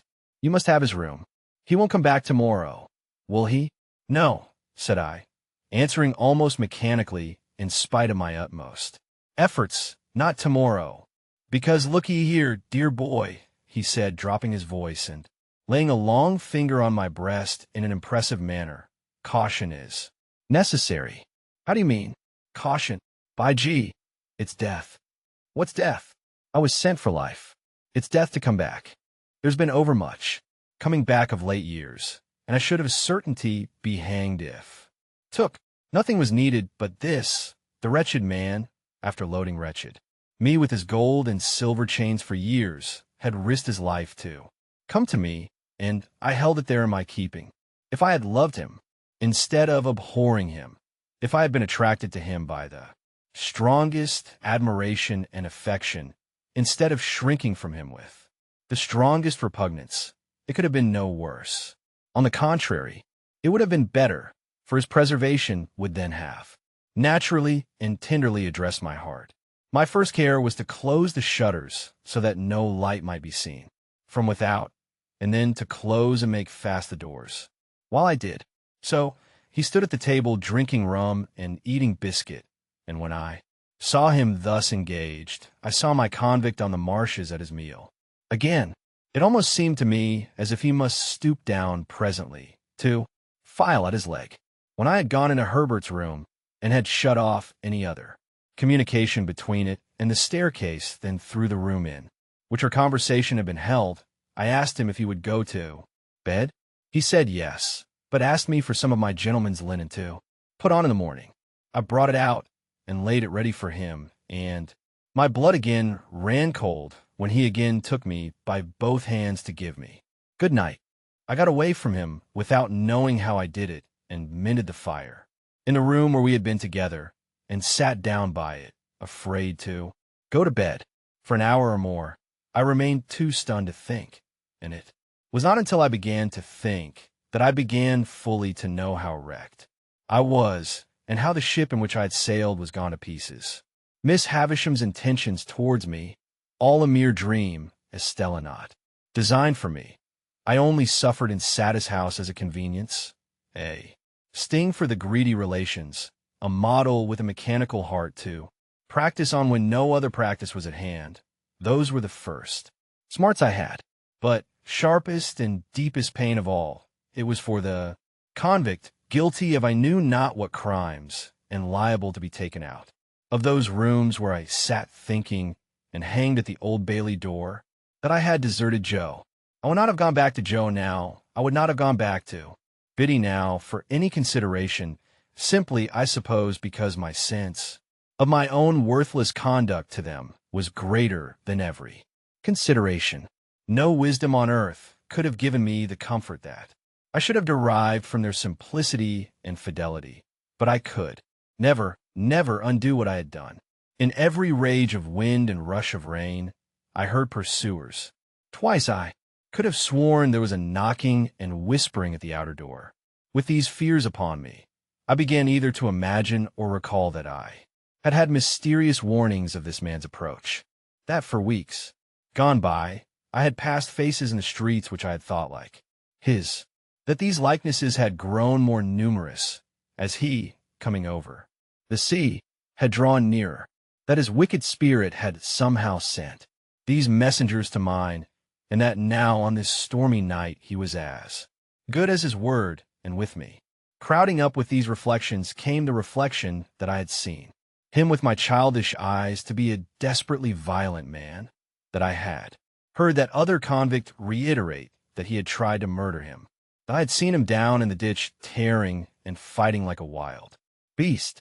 Out of such remembrances I brought into the light of the fire a half-formed terror that it might not be safe to be shut up there with him in the dead of the wild, solitary night. This dilated until it filled the room and impelled me to take a candle and go in and look at my dreadful burden. He had rolled a handkerchief round his head, and his face was set and lowering in his sleep. But he was asleep, and quietly too, though he had a pistol lying on the pillow. Assured of this, I softly removed the key to the outside of his door and turned it on him before I again sat down by the fire. Gradually, I slipped from the chair and lay on the floor. When I awoke, without having parted in my sleep with the perception of my wretchedness, the clocks of the eastward churches were striking 5, the candles were wasted out, the fire was dead, and the wind and rain intensified the thick black darkness. This is the end of the second stage of Pip's expectations. Chapter 40.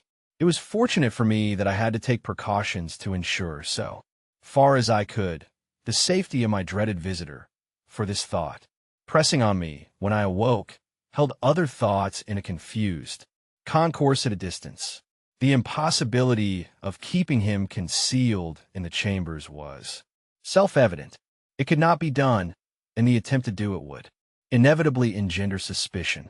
True, I had no avenger in my service now, but I was looked after by an inflammatory old female, assisted by an animated ragbag whom she called her niece, and to keep a room secret from them would be to invite curiosity and exaggeration. They both had weak eyes, which I had long attributed to their chronically looking in at keyholes, and they were always at hand when not wanted. Indeed, that was their only reliable quality besides larceny. Not to get up a mystery with these people, I resolved to announce in the morning that my uncle had unexpectedly come from the country. This course I decided on while I was yet groping about in the darkness for the means of getting a light. Not stumbling on the means, after all, I was fain to go out to the adjacent lodge and get the watchman there to come with his lantern. Now, in groping my way down the black staircase, I fell over something, and that something was a man crouching in a corner. As the man made no answer when I asked him what he did there, but eluded my touch in silence, I ran to the lodge and urged the watchman to come quickly, telling him of the incident on the way back. The wind being as fierce as ever, we did not care to endanger the light in the lantern by rekindling the extinguished lamps on the staircase, but we examined the staircase from the bottom to the top and found no one there.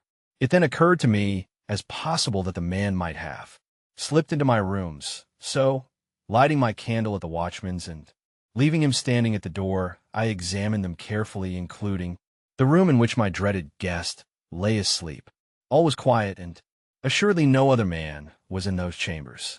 It troubled me that there should have been a lurker on the stairs on that night of all nights in the year, and I asked the watchman, on the chance of eliciting some hopeful explanation as I handed him a dram at the door, whether he had admitted at his gate any gentleman who had perceptibly been dining out. Yes, he said, at different times of the night 3. One lived in Fountain Court, and the other 2 lived in the Lane, and he had seen them all go home. Again, the only other man who dwelt in the house of which my chambers formed a part had been in the country for some weeks, and he certainly had not returned in the night, because we had seen his door with his seal on it as we came upstairs. The night being so bad, sir, said the watchman, as he gave me back my glass, uncommon few have come in at my gate. Besides them 3 gentlemen that I have named, I don't call to mind another since about 11 o'clock, when a stranger asked for you. My uncle, I muttered. Yes. You saw him, sir? Yes. Oh, yes. Likewise the person with him. Person with him. I repeated. I judged the person to be with him, returned the watchman.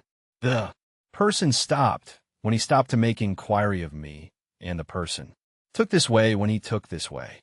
What sort of person? The watchman had not particularly noticed. He should say a working person. To the best of his belief, he had a dust-colored kind of clothes on under a dark coat. The watchman made more light of the matter than I did, and naturally, not having my reason for attaching weight to it, why I got rid of him, which I thought it well to do without prolonging explanations. My mind was much troubled by these two circumstances taken together, whereas they were easy of innocent solution apart, as for instance some diner out or diner at home, who had not gone near this watchman's gate, might have strayed to my staircase and dropped asleep there, and my nameless visitor might have brought someone with him to show him the way. Still joined they had an ugly look to one as prone to distrust and fear as the changes of a few hours had made me. I lighted my fire, which burnt with a raw, pale flare at that time of the morning, and fell into a doze before it. I seemed to have been dozing a whole night when the clock struck 6. As there was full an hour and a half between me and daylight, I dozed again, now waking up uneasily, with prolix conversations about nothing in my ears, now making thunder of the wind in the chimney, at length falling off into a profound sleep from which the daylight woke me with a start. All this time I had never been able to consider my own situation, nor could I do so yet. I had not the power to attend to it. I was greatly dejected and distressed, but in an incoherent, wholesale sort of way. As to forming any plan for the future, I could as soon have formed an elephant. When I opened the shutters and looked out at the wet wild morning, all of a leaden hue, when I walked from room to room, when I sat down again shivering before the fire, waiting for my laundress to appear, I thought how miserable I was, but hardly knew why or how long I had been so, or on what day of the week I made the reflection, or even who I was that made it. At last, the old woman and the niece came in, the latter with a head not easily distinguishable from her dusty broom, and testified surprise at sight of me and the fire, to whom I imparted how my uncle had come in the night and was then asleep, and how the breakfast preparations were to be modified accordingly. Then I washed and dressed while they knocked the furniture about and made a dust, and so, in a sort of dream, or sleep-waking, I found myself sitting by the fire again, waiting for him to come to breakfast. By and by, his door opened, and he came out. I could not bring myself to bear the sight of him, and I thought he had a worse look by daylight. I do not even know, said I, speaking low as he took his seat at the table, by what name to call you. I have given out that you are my uncle. That's it, dear boy. Call me uncle. You assumed some name, I suppose, on board ship? Yes, dear boy. I took the name of Provis.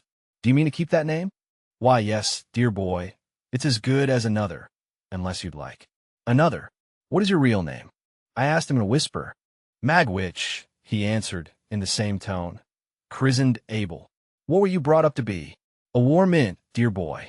He answered quite seriously, and used the word as if it denoted some profession. When you came into the temple last night, said I, pausing to wonder whether that could really have been last night, which seemed so long ago. Yes, dear boy.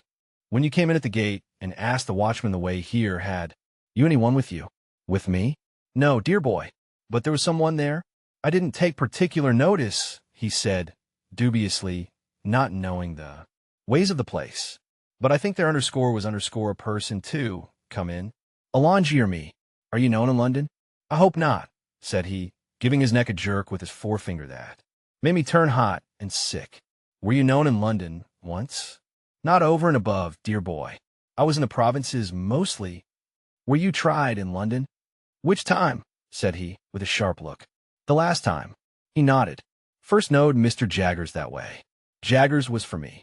It was on my lips to ask him what he was tried for, but he took up a knife, gave it a flourish, and with the words, and what I done is, worked out and paid for, fell to at his breakfast.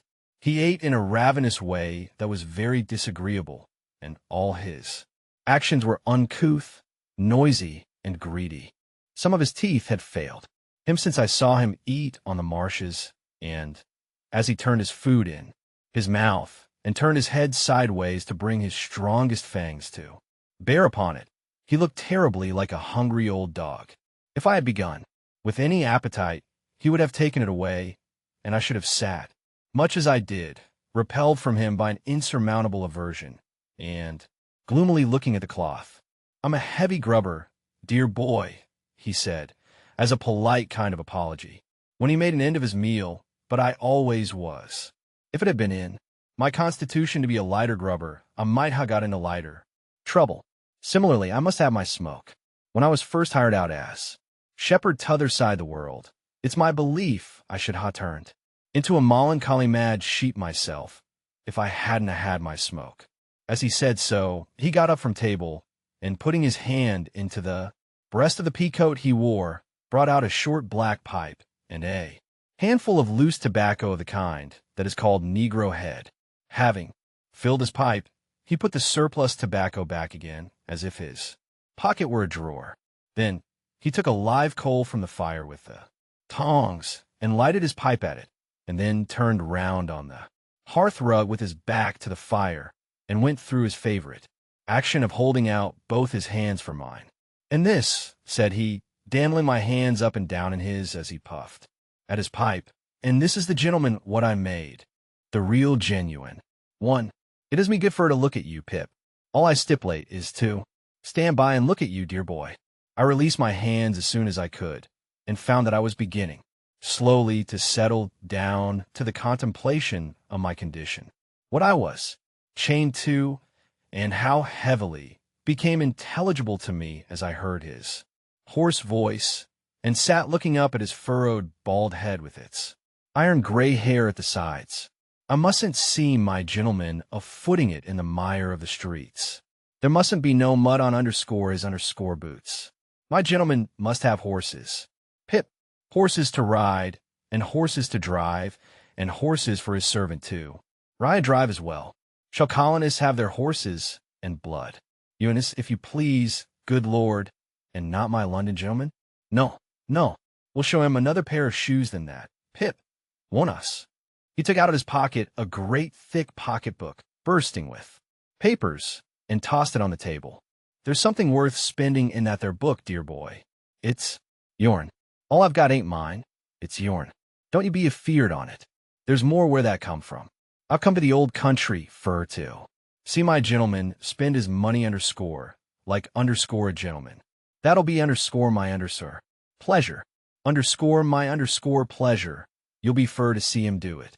And blast you all," he wound up, looking round the room and snapping his fingers once, with a loud snap, "blast you every one, from the judge and his wig to the colonist a-stirring up the dust. I'll show a better gentleman than the whole kit on you put together." "Stop," said I, almost in a frenzy of fear and dislike. "I want to speak to you. I want to know what is to be done. I want to know how you are to be kept out of danger, how long you're going to stay, what projects you have." "Looky here, Pip," said he, laying his hand on my arm in a suddenly altered and subdued manner. "First of all, looky here. I forgot myself half a minute ago. What I said was low. That's what it was, low. Looky here, Pip. Look over it. I ain't a-going to be low. First," I resumed, half groaning, "what precautions can be taken against your being recognized and seized?" "No, dear boy," he said in the same tone as before, "that don't go. First, Lonis goes first. I ain't took so many year to make a gentleman, not without knowing what's due to him. Looky here, Pip. I was low. That's what I was, low. Look over it, dear boy." Some sense of the grimly ludicrous moved me to a fretful laugh, as I replied, "I underscore looked over it. In heaven's name, don't harp upon it." "Yes, but looky here," he persisted. "Dear boy, I ain't come so fur. Not fur to be low. Now go on, dear boy. You was a-saying, how are you to be guarded from the danger you have incurred?" "Well, dear boy, the danger ain't so great. without I was informed. Agin, the danger ain't so much to signify. There's Jaggers, and there's Wemmick, and there's you. Who else is there to inform? Is there no chance person who might identify you in the street? Said I. Well, he returned, there ain't many, nor yet I don't intend to. Advertise myself in the newspapers by the name of A.M. come back from Botany Bay, and years have rolled away, and who's to gain by it? Still, look ye here, Pip, if the danger had been 50 times as great, I should ha come to see you, mind you, just the same. And how long do you remain? How long? Said he, taking his black pipe from his mouth and dropping his jaw as he stared at me. I'm not a-going back. I've come for good. Where are you to live? Said I. What's to be done with you? Where? Will you be safe? Dear boy, he returned, there's disguising wigs can be bought for money, and there's hair powder and spectacles and black clothes, shorts and what not. Others has done it safe afore, and what? Others has done afore, others can do agin. As to the where and how of living, dear boy, give me your own opinions on it. You take it smoothly now, said I, but you were very serious last night, when you swore it was death. And so, I swear it is death, said he, putting his pipe back in his mouth, and death by the rope, in the open street, not fur from this. And it's serious that you should fully understand it to be so. What? Then, when that's once done, here I am. To go back now, you'd be as bad as to stand ground, worse. Besides, Pip, I'm here because I've meant it by you years and years. As to what I dare, I'm a old bird now, as has dared all manner of traps since first he was fledged, and I'm not afeard to perch upon a scarecrow. If there's death hid inside of it, there is, and let him come out, and I'll face him, and then I'll believe in him and not afore. And now let me have a look at my gentleman again. Once more, he took me by both hands and surveyed me with an air of admiring proprietorship, smoking with great complacency all the while. It appeared to me that I could do no better than secure him some quiet lodging hard by, of which he might take possession when Herbert returned, whom I expected in 2 or 3 days. That the secret must be confided to Herbert as a matter of unavoidable necessity, even if I could have put the immense relief I should derive from sharing it with him out of the question, was plain to me, but it was by no means so plain to Mr. Provis, I resolved to call him by that name, who reserved his consent to Herbert's participation until he should have seen him, and formed a favorable judgment of his physiognomy. And even then, dear boy, said he, pulling a greasy little clasped black testament out of his pocket, will have him on his oath to state that my terrible patron carried this little black book about the world solely to swear people on in cases of emergency, would be to state what I never quite established, but this I can say, that I never knew him put to any other use. The book itself had the appearance of having been stolen from some court of justice, and perhaps his knowledge of its antecedents, combined with his own experience in that wise, gave him a reliance on its powers as a sort of legal spell or charm. On this first occasion of his producing it, I recalled how he had made me swear fidelity in the churchyard long ago, and how he had described himself last night as always swearing to his resolutions in his solitude, as he was at present dressed in a seafaring slop suit, in which he looked as if he had some parrots and cigars to dispose of. I next discussed with him what dress he should wear. He cherished an extraordinary belief in the virtues of shorts as a disguise, and had, in his own mind, sketched a dress for himself that would have made him something between a dean and a dentist. It was with considerable difficulty that I won him over to the assumption of a dress more like a prosperous farmer's, and we arranged that he should cut his hair close and wear a little powder. Lastly, as he had not yet been seen by the laundress or her niece, he was to keep himself out of their view until his change of dress was made. It would seem a simple matter to decide on these precautions, but in my dazed, not to say distracted state, it took so long that I did not get out to further them until 2 or 3 in the afternoon. He was to remain shut up in the chambers while I was gone, and was on no account to open the door, there being to my knowledge a respectable lodging-house in Essex Street, the back of which looked into the Temple, and was almost within hail of my windows. I first of all repaired to that house, and was so fortunate as to secure the second floor for my uncle, Mr. Provis. I then went from shop to shop, making such purchases as were necessary to the change in his appearance. This business transacted, I turned my face on my own account to Little Britain. Mr. Jaggers was at his desk, but, seeing me enter, got up immediately and stood before his fire. "Now, Pip," said he, "be careful." "I will, sir," I returned, for, coming along, I had thought well of what I was going to say. "Don't commit yourself," said Mr. Jaggers, "and don't commit anyone. You understand, anyone. Don't tell me anything. I don't want to know anything. I am not curious." Of course I saw that he knew the man was come. "I merely want, Mr. Jaggers," said I, "to assure myself that what I have been told is true. I have no hope of its being untrue, but at least I may verify it." Mr. Jaggers nodded. "But did you say told or informed?" he asked me with his head on one side and not looking at me, but looking in a listening way at the floor. Told would seem to imply verbal communication. You can't have verbal communication with a man in New South Wales, you know. I will say informed, Mr. Jaggers. Good. I have been informed by a person named Abel Magwitch that he is the benefactor so long unknown to me. "That is the man," said Mr. Jaggers, "in New South Wales." "And only he," said I. "And only he," said Mr. Jaggers.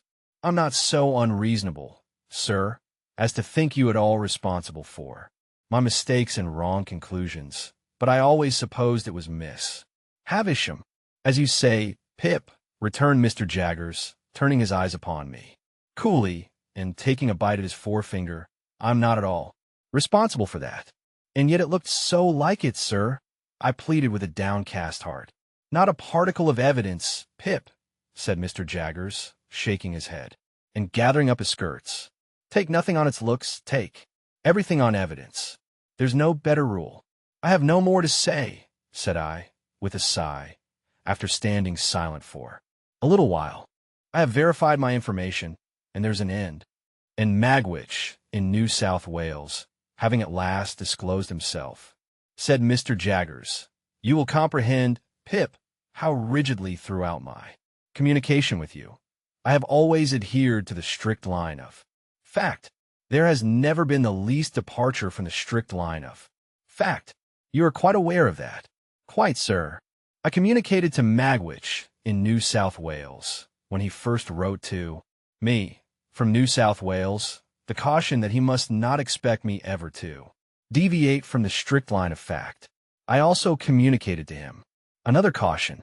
He appeared to me to have obscurely hinted in his letter at some distant idea he had of seeing you in England here. I cautioned him that I must hear no more of that he was not at all likely to obtain a pardon, that he was expatriated for the term of his natural life, and that his presenting himself in this country would be an act of felony, rendering him liable to the extreme penalty of the law." "I gave Magwitch that caution," said Mr. Jaggers, looking hard at me. "I wrote it to New South Wales. He guided himself by it, no doubt." "No doubt," said I. "I have been informed by Wemmick," pursued Mr. Jaggers, still looking hard at me, "that he has received a letter, under date Portsmouth, from a colonist of the name of Purvis, or Provis," I suggested. "Or Provis. Thank you, Pip. Perhaps it is Provis? Perhaps you know. It's Provis." "Yes," said I. "You know it's Provis. A letter, under date Portsmouth, from colonist of the name of Provis, asking for the particulars of your address, on behalf of Magwitch. Wemmick sent in the particulars, I understand, by return of post. Probably it is through Provis that you have received the explanation of Magwitch in New South Wales." "It came through Provis," I replied. "Good day, Pip," said Mr. Jaggers, offering his hand. "Glad to have seen you. In writing by post to Magwitch in New South Wales, or in communicating with him through Provis, have the goodness to mention that the particulars and vouchers of our long account shall be sent to you, together with the balance, for there is still a balance remaining. Good day, Pip. We shook hands, and he looked hard at me as long as he could see me. I turned at the door, and he was still looking hard at me, while the two file casts on the shelf seemed to be trying to get their eyelids open and to force out of their swollen throats. Oh, what a man he is! Wemmick was out, and though he had been at his desk, he could have done nothing for me. I went straight back to the temple, where I found the terrible Provost drinking rum and water and smoking Negro head in safety. Next day, the clothes I had ordered all came home, and he put them on. Whatever he put on became him less, it dismally seemed to me, than what he had worn before. To my thinking, there was something in him that made it hopeless to attempt to disguise him. The more I dressed him, and the better I dressed him, the more he looked like the slouching fugitive on the marshes. This effect on my anxious fancy was partly referable, no doubt, to his old face and manner growing more familiar to me, but I believe, too, that he dragged one of his legs as if there were still a weight of iron on it, and that from head to foot there was convict in the very grain of the man. The influences of his solitary hut life were upon him besides, and gave him a savage air that no dress could tame. Added to these were the influences of his subsequent branded life among men, and crowning all, his consciousness that he was dodging and hiding now, in all his ways, of sitting and standing and eating and drinking, of brooding about in a high-shouldered, reluctant style, of taking out his great horn-handled jackknife and wiping it on his legs and cutting his food, of lifting light glasses and cups to his lips as if they were clumsy pannikins, of chopping a wedge off his bread and soaking up with it the last fragments of gravy round and round his plate, as if to make the most of an allowance, and then drying his finger ends on it, and then swallowing it. In these ways and 1,000 other small nameless instances arising every minute in the day, there was prisoner, felon, bondsman, plain as plain could be. It had been his own idea to wear that touch of powder, and I had conceded the powder after overcoming the shorts. But I can compare the effect of it, went on, to nothing but the probable effect of rouge upon the dead. So awful was the manner in which everything in him that it was most desirable to repress started through that thin layer of pretense, and seemed to come blazing out at the crown of his head. It was abandoned as soon as tried, and he wore his grizzled hair cut short. Words cannot tell what a sense I had, at the same time, of the dreadful mystery that he was to me, when he fell asleep of an evening, with his knotted hands clenching the sides of the easy chair, and his bald head tattooed with deep wrinkles falling forward on his breast. I would sit and look at him, wondering what he had done, and loading him with all the crimes in the calendar, until the impulse was powerful on me to start up and fly from him. Every hour so increased my abhorrence of him that I even think I might have yielded to this impulse in the first agonies of being so haunted, notwithstanding all he had done for me and the risk he ran, but for the knowledge that Herbert must soon come back.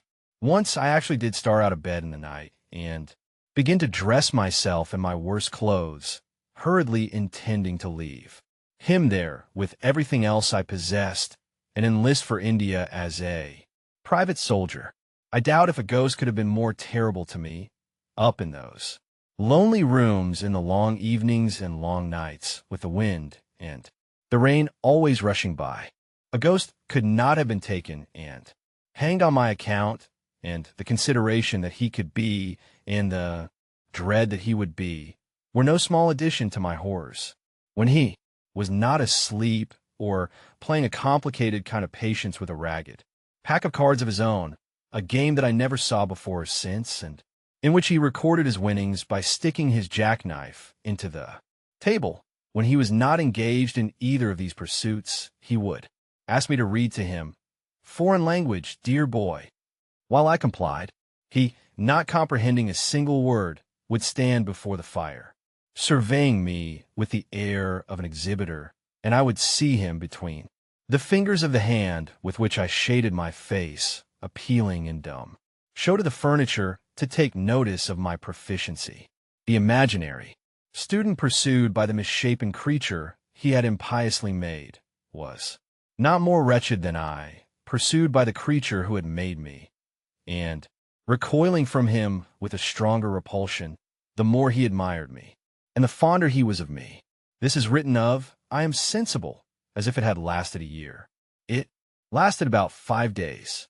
Expecting Herbert all the time, I dared not go out, except when I took Provis for an airing after dark.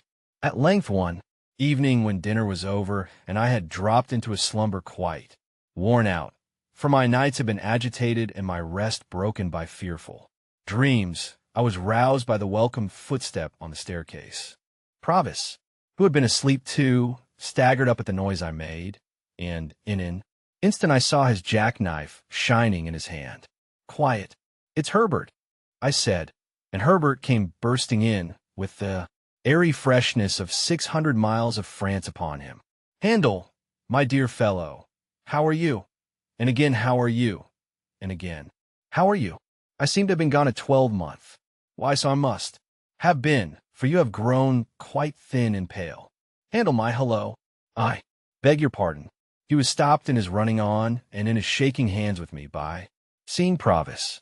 Provis, regarding him with a fixed attention, was slowly putting up his jackknife and groping in another pocket for something else.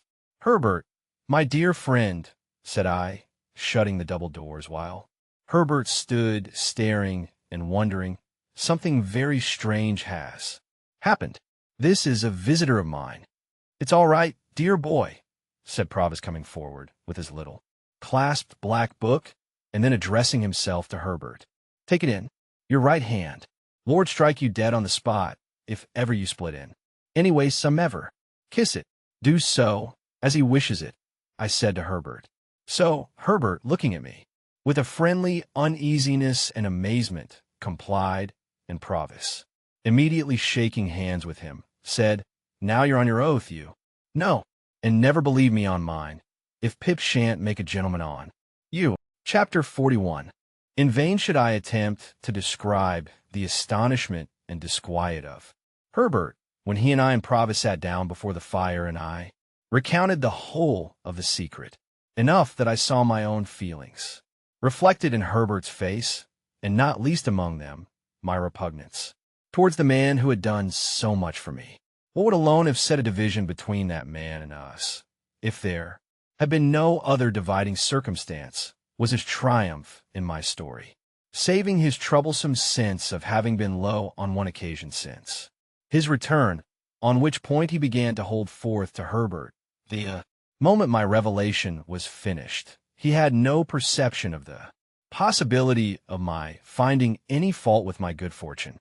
His boast that he had made me a gentleman, and that he had come to see me support the character on his ample resources, was made for me quite as much as for himself, and that it was a highly agreeable boast to both of us, and that we must both be very proud of it, was a conclusion quite established in his own mind. "Though, looky here, Pip's comrade," he said to Herbert, after having discoursed for some time, "I know very well that once since I come back, for half a minute, I've been low." I said to Pip, I knowed as I had been low, "But don't you fret yourself on that score. I ain't made Pip a gentleman, and Pip ain't a going to make you a gentleman. Not for me. Not to know what's due to ye both. Dear boy, and Pip's comrade, you too, may count upon me always having a genteel muzzle on. Muzzled I have been since that half a minute when I was betrayed into lowness. Muzzled I am at the present time. Muzzled I ever will be." Herbert said, "Certainly," but looked as if there were no specific consolation in this, and remained perplexed and dismayed. We were anxious for the time when he would go to his lodging and leave us together, but he was evidently jealous of leaving us together, and sat late. It was midnight before I took him round to Essex Street, and saw him safely in at his own dark door. When it closed upon him, I experienced the first moment of relief I had known since the night of his arrival, never quite free from an uneasy remembrance of the man on the stairs. I had always looked about me in taking my guest out after dark and in bringing him back, and I looked about me now, difficult as it is in a large city to avoid the suspicion of being watched when the mind is conscious of danger in that regard. I could not persuade myself that any of the people within sight cared about my movements. The few who were passing past on their several ways, and the street was empty. When I turned back into the temple, nobody had come out at the gate with us. Nobody went in at the gate with me. As I crossed by the fountain, I saw his lighted back windows looking bright and quiet, and when I stood for a few moments in the doorway of the building where I lived before going up the stairs, Garden Court was as still and lifeless as the staircase was when I ascended it. Herbert received me with open arms, and I had never felt before so blessedly what it is to have a friend. When he had spoken some sound words of sympathy and encouragement, we sat down to consider the question, what was to be done? The chair that Provis had occupied still remaining where it had stood, for he had a baroque way with him of hanging about one spot in one unsettled manner, and going through one round of observances with his pipe and his Negro head and his jackknife and his pack of cards, and what not, as if it were all put down for him on a slate. I say his chair remaining where it had stood, Herbert unconsciously took it, but next moment started out of it, pushed it away, and took another. He had no occasion to say after that he had conceived an aversion for my patron. Neither had I occasion to confess my own. We interchanged that confidence without shaping a syllable. "What," said I to Herbert, when he was safe in another chair, "what is to be done?" "My poor dear Handel," he replied, holding his head, "I am too stunned to think." So was I, Herbert, when the blow first fell. Still, something must be done. He is intent upon various new expenses, horses and carriages, and lavish appearances of all kinds. He must be stopped somehow. "You mean that you can't accept?" "How can I?" I interposed as Herbert paused. "Think of him. Look at him." An involuntary shudder passed over both of us. Yet I am afraid the dreadful truth is, Herbert, that he is attached to me, strongly attached to me. Was there ever such a fate? "My poor dear Handel," Herbert repeated. "Then," said I, after all, stopping short here, never taking another penny from him, "think what I owe him already. Then again, I am heavily in debt, very heavily for me, who have now no expectations, and I have been bred to no calling, and I am fit for nothing." "Well, well, well," Herbert remonstrated. "Don't say fit for nothing. What am I fit for? I know only one thing that I am fit for, and that is to go for a soldier. And I might have gone, my dear Herbert, but for the prospect of taking counsel with your friendship and affection. Of course I broke down there. And of course Herbert, beyond seizing a warm grip of my hand, pretended not to know it. "Anyhow, my dear Handel," said he presently, "soldiering won't do. If you were to renounce this patronage and these favors, I suppose you would do so with some faint hope of one day repaying what you have already had. Not very strong, that hope, if you went soldiering. Besides, it's absurd. You would be infinitely better in Clarkers. How small as it is. I am working up toward the partnership you know. Poor fellow, he little suspected with whose money. But there's another question," said Herbert. "This is an ignorant, determined man, who has long had one fixed idea. More than that, he seems to me, I may misjudge him, to be a man of a desperate and fierce character." "I know he is," I returned. "Let me tell you what evidence I have seen of it." And I told him what I had not mentioned in my narrative of that encounter with the other convict. "See, then," said Herbert, "think of this. He comes here at the peril of his life for the realization of his fixed idea. In the moment of realization, after all his toil and waiting, you cut the ground from under his feet, destroy his idea, and make his gains worthless to him. Do you see nothing that he might do under the disappointment?" "I have seen it, Herbert, and dreamed of it. ever since the fatal night of his arrival. Nothing has been in my thoughts so distinctly as his putting himself in the way of being taken. Then you may rely upon it, said Herbert, that there would be great danger of his doing it. That is his power over you as long as he remains in England, and that would be his reckless course if you forsook him. I was so struck by the horror of this idea, which had weighed upon me from the first, and the working out of which would make me regard myself, in some sort, as his murderer, that I could not rest in my chair, but began pacing to and fro. I said to Herbert, meanwhile, that, even if Provis were recognized and taken, in spite of himself, I should be wretched as the cause, however innocently. Yes, even though I was so wretched in having him at large and near me, and even though I would far rather have worked at the forge all the days of my life than I would ever have come to this. But there was no staving off the question. What was to be done? The first and the main thing to be done, said Herbert, is to get him out of England. You will have to go with him, and then he may be induced to go. But get him where I will, could I prevent his coming back?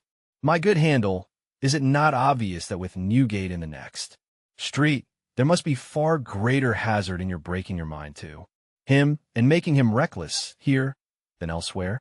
If a pretext to get him away could be made out of that other convict or out of anything else in his life now. There again, said I, stopping before Herbert with my open hands held out, as if they contained the desperation of the case. I know nothing of his life. It has almost made me mad to sit here of a night and see him before me, so bound up with my fortunes and misfortunes, and yet so unknown to me, except as the miserable wretch who terrified me 2 days in my childhood. Herbert got up and linked his arm in mine, and we slowly walked to and fro together, studying the carpet. Handel, said Herbert, stopping, you feel convinced that you can take no further benefits from him, do you? Fully. Surely you would, too, if you were in my place. And you feel convinced that you must break with him? Herbert, can you ask me? And you have, and are bound to have, that tenderness for the life he has risked on your account, that you must save him, if possible, from throwing it away. Then you must get him out of England before you stir a finger to extricate yourself. That done, extricate yourself in heaven's name, and we'll see it out together, dear old boy. It was a comfort to shake hands upon it and walk up and down again, with only that done. Now, Herbert, said I, with reference to gaining some knowledge of his history, there is but one way that I know of. I must ask him point blank. Yes, ask him, said Herbert, when we sit at breakfast in the morning. For he had said, on taking leave of Herbert, that he would come to breakfast with us. With this project formed, we went to bed. I had the wildest dreams concerning him, and woke unrefreshed. I woke, too, to recover the fear, which I had lost in the night, of his being found out as a returned transport. Waking, I never lost that fear. He came round at the appointed time, took out his jackknife, and sat down to his meal. He was full of plans for his gentleman's coming out, strong and like a gentleman, and urged me to begin speedily upon the pocket-book which he had left in my possession. He considered the chambers and his own lodging as temporary residences, and advised me to look out at once for a fashionable crib near Hyde Park in which he could have a shakedown. When he had made an end of his breakfast, and was wiping his knife on his leg, I said to him, without a word of preface, after you were gone last night, I told my friend of the struggle that the soldiers found you engaged in on the marshes when we came up. You remember? Remember, said he. I think so. We want to know something about that man, and about you. It is strange to know no more about either, and particularly you, than I was able to till last night. Is not this as good a time as another for our knowing more? Well, he said, after consideration, you're on your oath, you know, Pip's comrade. Assuredly, replied Herbert. As to anything I say, you know, he insisted. The oath applies to all. I understand it to do so. And look ye here, whatever I done is worked out and paid for. Insisted again. So be it. He took out his black pipe and was going to fill it with Negro head, when, looking at the tangle of tobacco in his hand, he seemed to think it might perplex the thread of his narrative. He put it back again, stuck his pipe in a buttonhole of his coat, spread a hand on each knee, and, after turning an angry eye on the fire for a few silent moments, looked round at us and said what follows. Chapter 42. Dear Boy and Pip's Comrade. I'm not going fur to tell you my life, like a song or a storybook, but to give it you short and handy. I'll put it at once into a mouthful of English. In jail and out of jail, in jail and out of jail, in jail and out of jail. There, you've got it. That's underscore my underscore life, pretty much, down to such times as I got shipped off. Arter Pip, still my friend. I've been done everything to pretty well except hanged. I've been locked up as much as a silver tea kettle. I've been carted here and carted there and put out of this town and put out of that town and stuck in the stocks and whipped and worried and drove.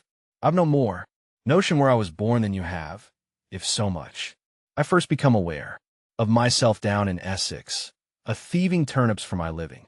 Someone had run away from me, a man, a tinker, and he took the fire with him, and left me weary cold.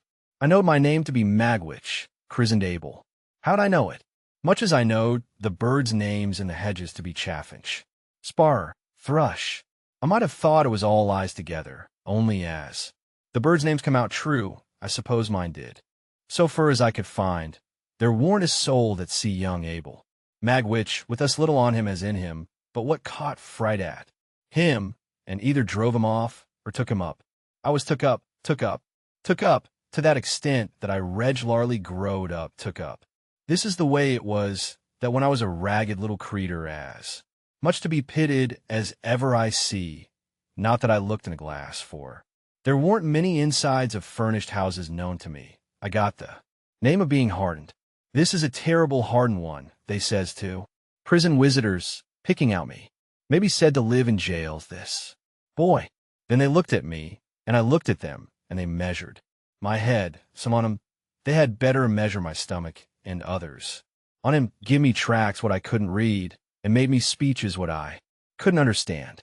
They always went on egging me about the devil. But what the devil was I to do? I must put something into my stomach, mustn't I? Howsomever, I'm a-getting low, and I know what's due. Dear Boy and Pip's Comrade, don't you be afeard of me being low. Tramping, begging, thieving, working sometimes when I could, though that warn't as often as you may think, till you put the question, whether you would have been over-ready to give me work yourselves, a bit of a poacher, a bit of a laborer, a bit of a wagoner, a bit of a haymaker, a bit of hawker, a bit of most things that don't pay, and lead to trouble. I gotta be a man, a deserting soldier in a traveler's rest, what lay hid up to the chin under a lot of taters, learnt me to read, and a traveling giant what signed his name at a penny a time learnt me to write. I warn't locked up as often now as formerly, but I wore out my good share of key metal still. At Epsom races, a matter of over 20 years ago, I got acquainted. Why, a man whose skull I'd crack, why this poker, like the claw of a lobster, if I got on this hob. His right name was Compayson, and that's the man, dear boy, what you see me a-pounding in the ditch. According to what you truly told your comrade Arter, I was gone last night. He set up for a gentleman, this Compayson, and he'd been to a public boarding school and had learning. He was a smooth one to talk and was a dab at the ways of gentlefolks. He was good-looking, too. It was the night afore the great race, when I found him on the heath in a booth, that I knowed on. Him and some more was a-sitting among the tables when I went in, and the landlord, which had a knowledge of me, and was a sporting one, called him out, and said, I think this is a man that might suit you, meaning I was Compayson. He looks at me very noticing, and I look at him. He has a watch and a chain and a ring and a breastpin and a handsome suit of clothes. To judge from appearances, you're out of luck, says Compayson to me. Yes, master, and I've never been in it much. I had come out of Kingston jail last on a vagrancy committal. Not but what it might have been for something else, but it warn't. Luck changes, says Compayson. Perhaps yours is going to change. I says, I hope it may be so. There's room. What can you do? Says Compayson. Eat and drink, I says, if you'll find the materials. Compayson laughed, looked at me again very noticing, give me 5 shillings, and appointed me for next night. Same place. I went to Compayson next night, same place, and Compayson took me on to be his man and partner. And what was Compayson's business in which we was to go partners? Compayson's business was the swindling, handwriting forging, stolen banknote passing, and such like. All sorts of traps as Compayson could set with his head and keep his own legs out of and get the profits from and let another man in for was Compayson's business. He'd no more heart than iron file. He was as cold as death, and he had the head of the devil aforementioned. There was another in with Compayson, as was called Arthur, not as being so christened, but as a surname. He was in a decline, and was a shadow to look at. Him and Compayson had been a bad thing with a rich lady some years afore, and they made a pot of money by it, but Compayson bet and gamed, and he'd have run through the king's taxes. So Arthur was a dying poor and with the horrors on him. And Compayson's wife, which Compayson kicked mostly, was a having pity on him when she could, and Compayson was a having pity on nothing, and nobody. I might have took warning by Arthur, but I didn't, and I won't pretend I was particular for where you'd be the good on it, dear boy and comrade. So I begun why Compayson, and a poor tool I was in his hands. Arthur lived at the top of Compayson's house, over nigh Brentford it was, and Compayson kept a careful account egging him for board and lodging in case he should ever get better to work it out. But Arthur soon settled the account. The second or third time as ever I see him, he come tearing down into Compayson's parlor late at night, in only a flannel gown, with his hair all in a sweat, and he says to Compayson's wife, Sally, she really is upstairs a-longing me now, and I can't get rid of her. She's all in white. He says, why, white flowers in her hair, and she's awful mad, and she's got a shroud hanging over her arm, and she says she'll put it on me at 5 in the morning. Says Compayson, why, you fool, don't you know she's got a living body? And how should she be up there without coming through the door, or in at the window, and up the stairs? I don't know how she's there, says Arthur, shivering dreadful with the horrors, but she's standing in the corner at the foot of the bed, awful mel, and over where her heart's broke, broke it, there's drops of blood. Compayson spoke hearty, but he was always a coward. Go up a-longier this driveling sick man, he says to his wife, and Magwitch, lend her a hand, will you? But he never come nigh himself. Compayson's wife and me took him up to bed agin, and he raved most. Dreadful. Why, look at her, he cries out. She's a-shaking the shroud. At me. Don't you see her? Look at her eyes. Ain't it awful to see her? So mad. Next he cries, she'll put it on me, and then I'm done for. Take it away from her. Take it away. And then he catched hold of us, and kept on a-talking to her, and answering of her, till I half believed. I see her myself. Compayson's wife, being used to him, give him some liquor to get the horrors off, and by he quieted. Oh, she's gone. Has her keeper been for her? He says. Yes, says Compayson's wife. Did you tell him to lock her and bar her in? Yes. And to take that ugly thing away from her? Yes, all right. You're a good creetur, he says. Don't leave me, whatever you do, and thank you. He rested pretty quiet till it might want a few minutes of 5, and then he starts up with a scream, and screams out, here she is. She's got the shroud again. She's unfolding it. She's coming out of the corner. She's coming to the bed. Hold me, both on you, one of each side. Don't let her touch me with it. Huh, she missed me that time. Don't let her throw it over my shoulders. Don't let her lift me up, too. Get it round me. She's lifting me up. Keep me down. Then he lifted himself up hard, and was dead. Compayson took it easy as a good riddance for both sides. Him and me was soon busy, and first he swore me, being ever artful, on my own book, this here little black book, dear boy, what I swore your comrade on, not to go into the things that Compayson planned, and I done, which you take a week. I'll simply say to you, dear boy, and Pip's comrade that man got me into such nets as made me his black slave. I was always in debt to him, always under his thumb, always a-working, always getting into danger. He was younger than me, but he got craft and he got learning, and he overmatched me 500 times told and no. Mercy. My missus as I had the hard time, why stop though? I ain't. Broad underscore her underscoring. He looked about him in a confused way, as if he had lost his place in the book of his remembrance, and he turned his face to the fire, and spread his hands broader on his knees, and lifted them off, and put them on again. There ain't no need to go into it, he said, looking round once more. The time like compacin was a most as hard a time as ever I had. That said all said. Did I tell you as I was tried alone for misdemeanor, while with compacin? Yen surat? No. Well, he said, I was and got convicted.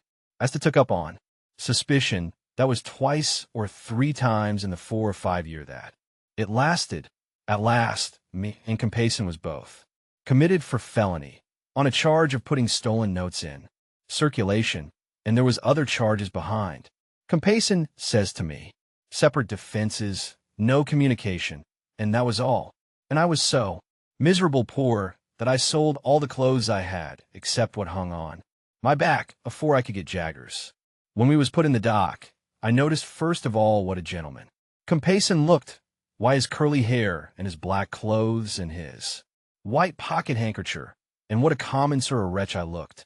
When the prosecution opened and the evidence was put short aforehand, I noticed how heavy it all bore on me, and how light on him. When the evidence was given the box, I noticed how it was always me that had come for art, and could be swore to, how it was always me that the money had been paid to, how it was always me that it seemed to work the thing and get the profit.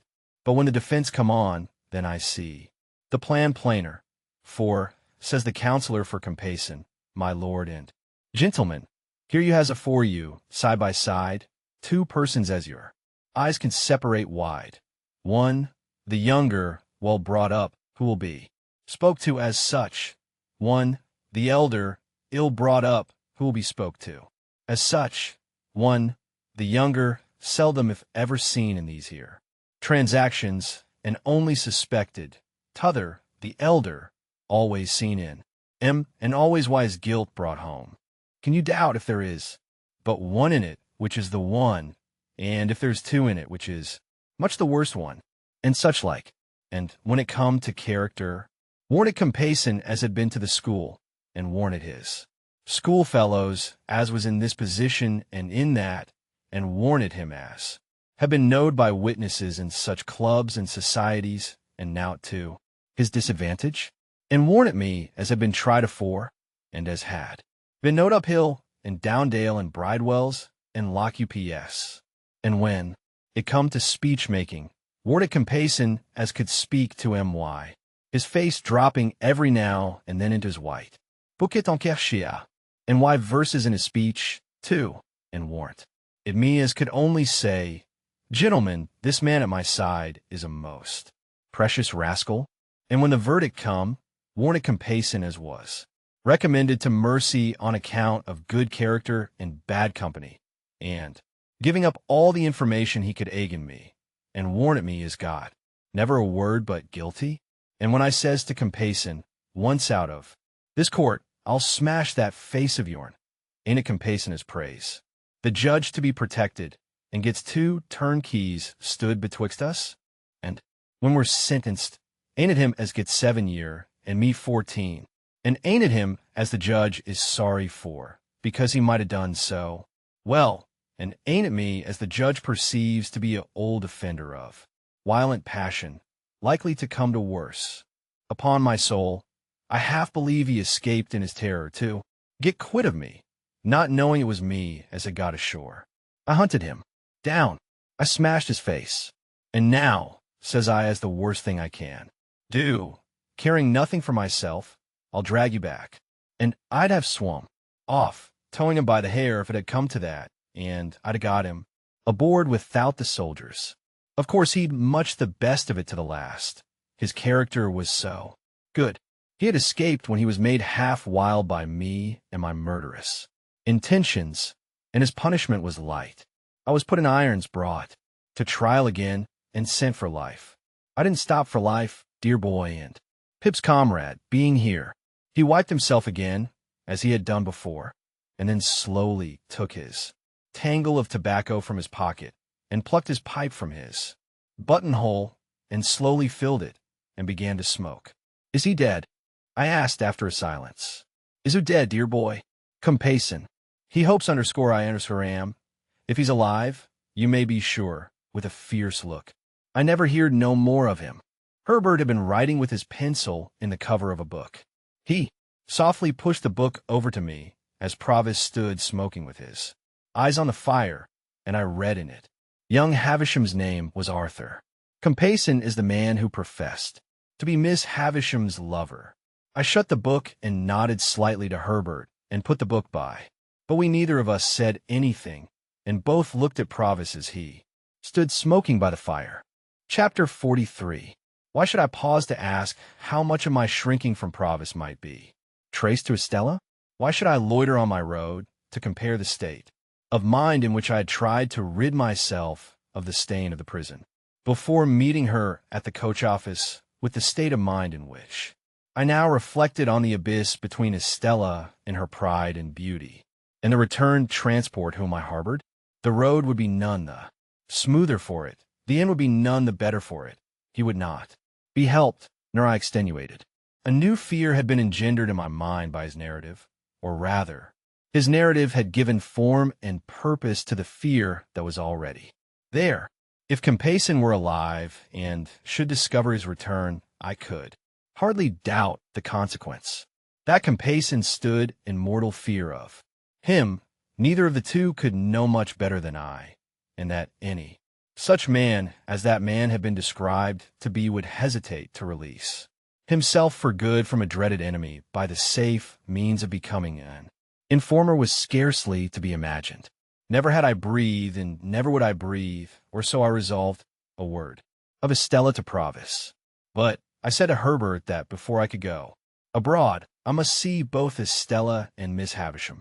This was when we were left alone on the night of the day when Provis told us his story. I resolved to go out to Richmond next day, and I went, on my presenting myself at Mrs. Branley's, Estella's maid was called, to tell that Estella had gone into the country. Where?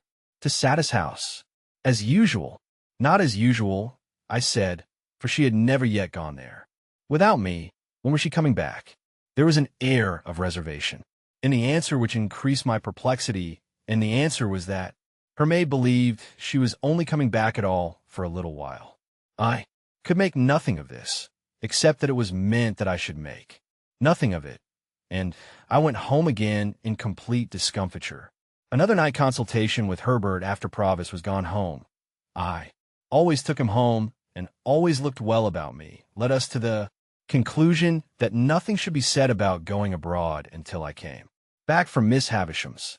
In the meantime, Herbert and I were to consider separately what it would be best to say, whether we should devise any pretense of being afraid that he was under suspicious observation, or whether I, who had never yet been abroad, should propose en expedition.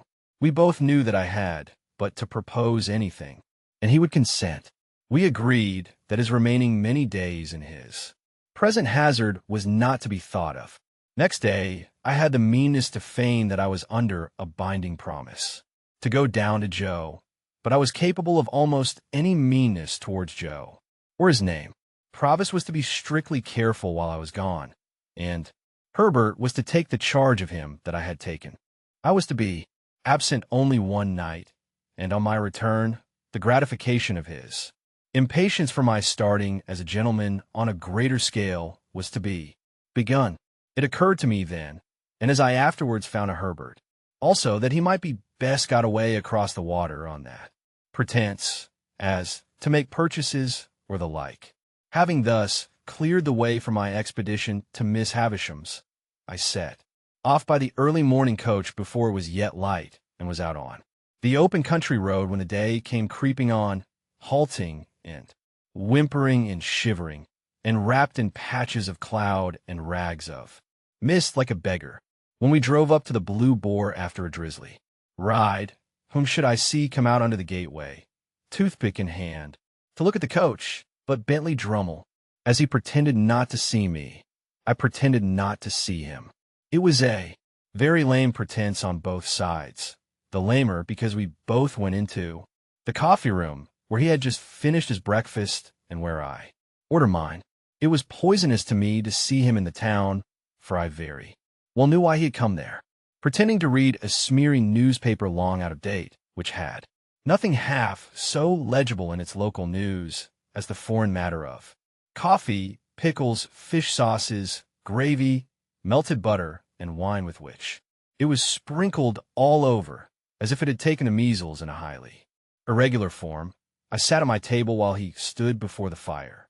By degrees it became an enormous injury to me that he stood before the fire, and I got up, determined to have my share of it.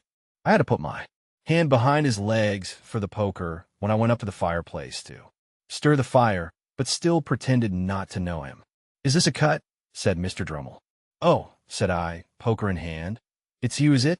How do you do?" I was wondering who it was who kept the fire off. With that, I poked tremendously, and having done so, planted myself side by side with Mr. Drummle, my shoulders squared and my back to the fire. "You have just come down," said Mr. Drummle, edging me a little away with his shoulder.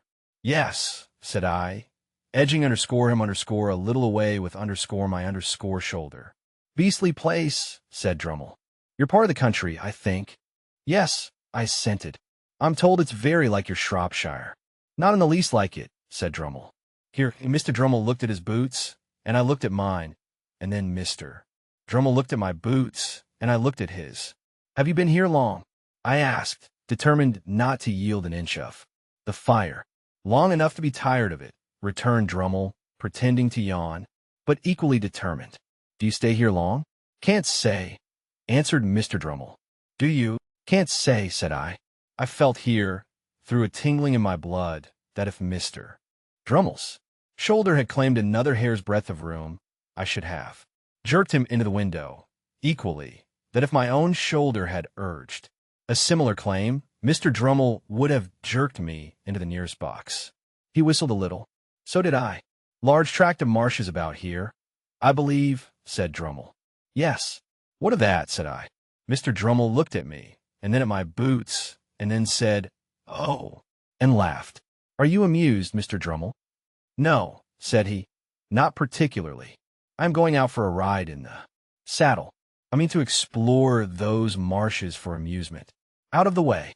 Villages there, they tell me. Curious little public houses and smithies and that. Waiter." "Yes, sir." "Is that horse of mine ready?"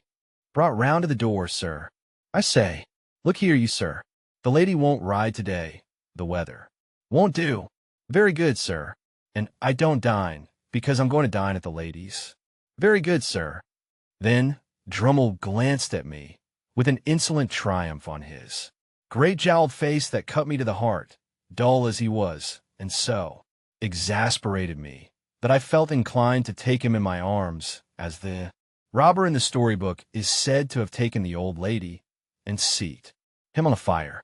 One thing was manifest to both of us, and that was that until relief came, neither of us could relinquish the fire.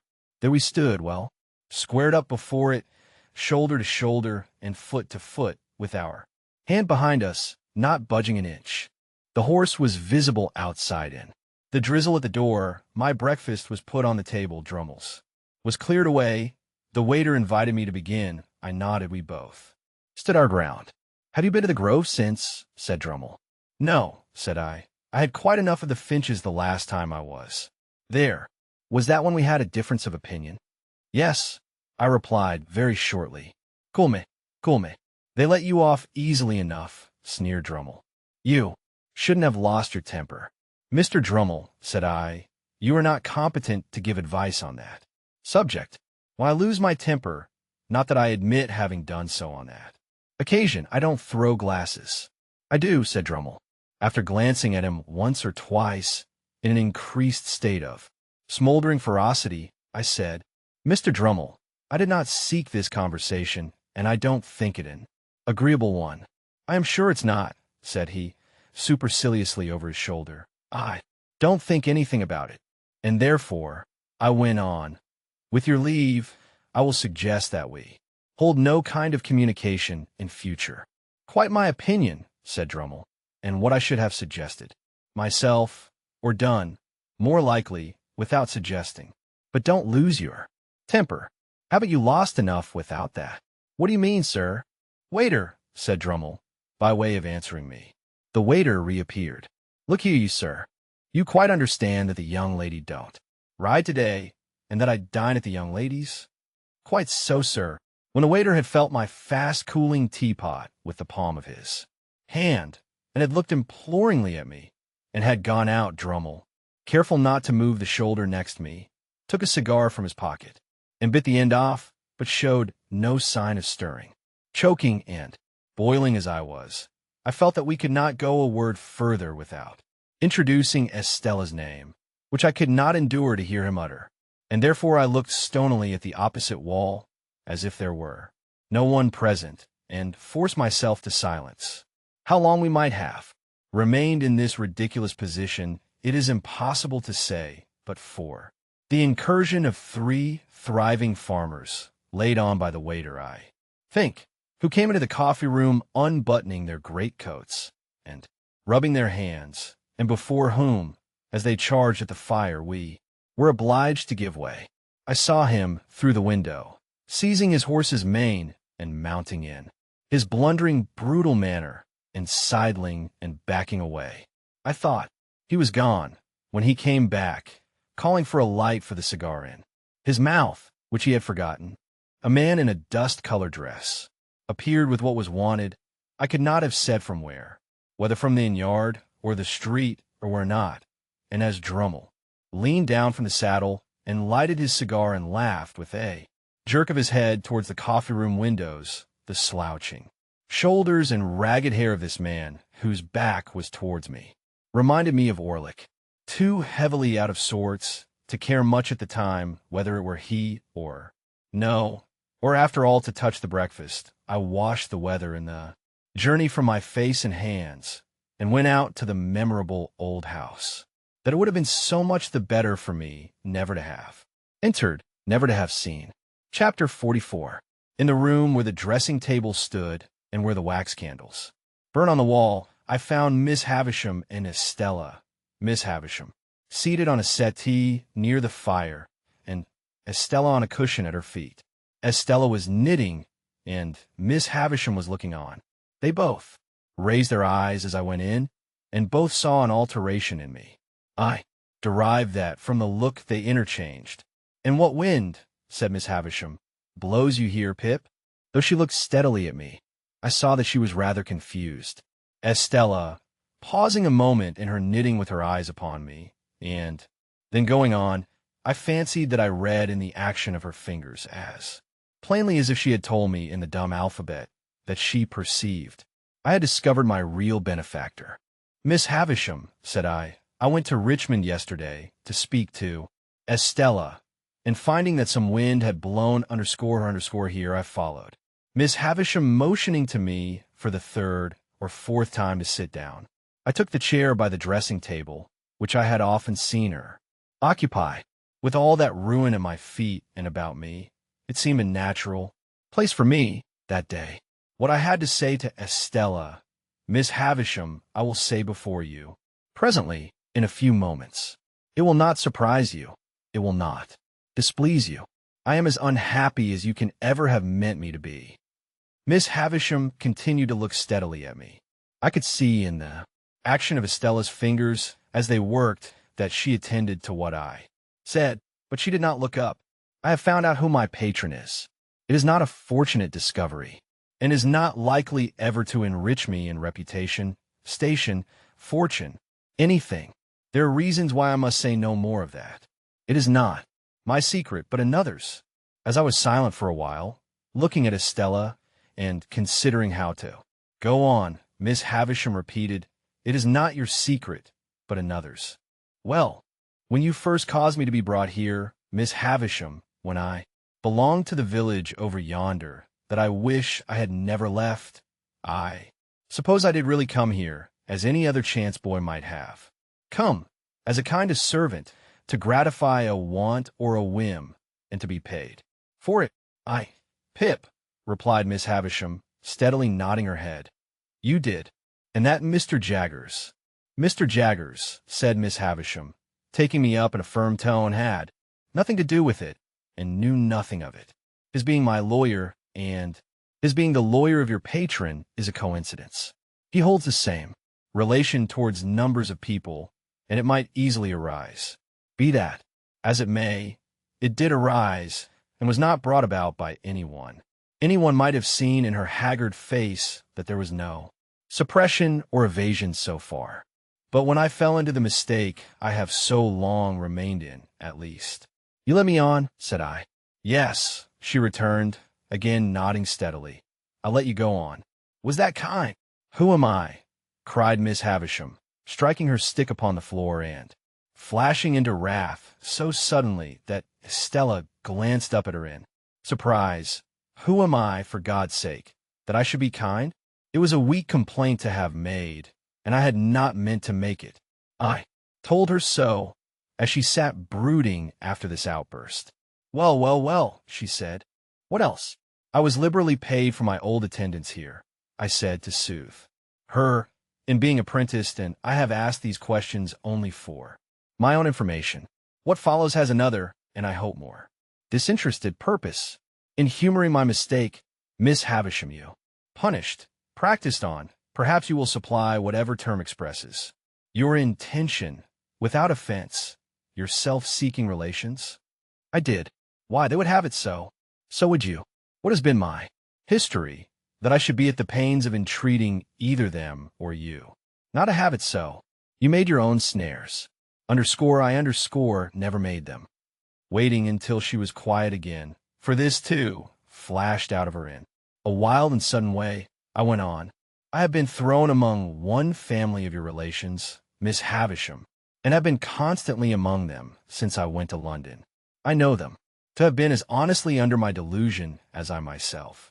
And I should be false and base if I did not tell you, whether it is acceptable to you or no, and whether you are inclined to give credence to it or no, that you deeply wrong both Mr. Matthew Pocket and his son Herbert, if you suppose them to be otherwise than generous, upright, open, and incapable of anything designing or mean. They are your friends, said Miss Havisham. They made themselves my friends, said I, when they supposed me to have superseded them, and when Sarah Pocket, Miss Georgiana, and Mistress Camilla were not my friends, I think.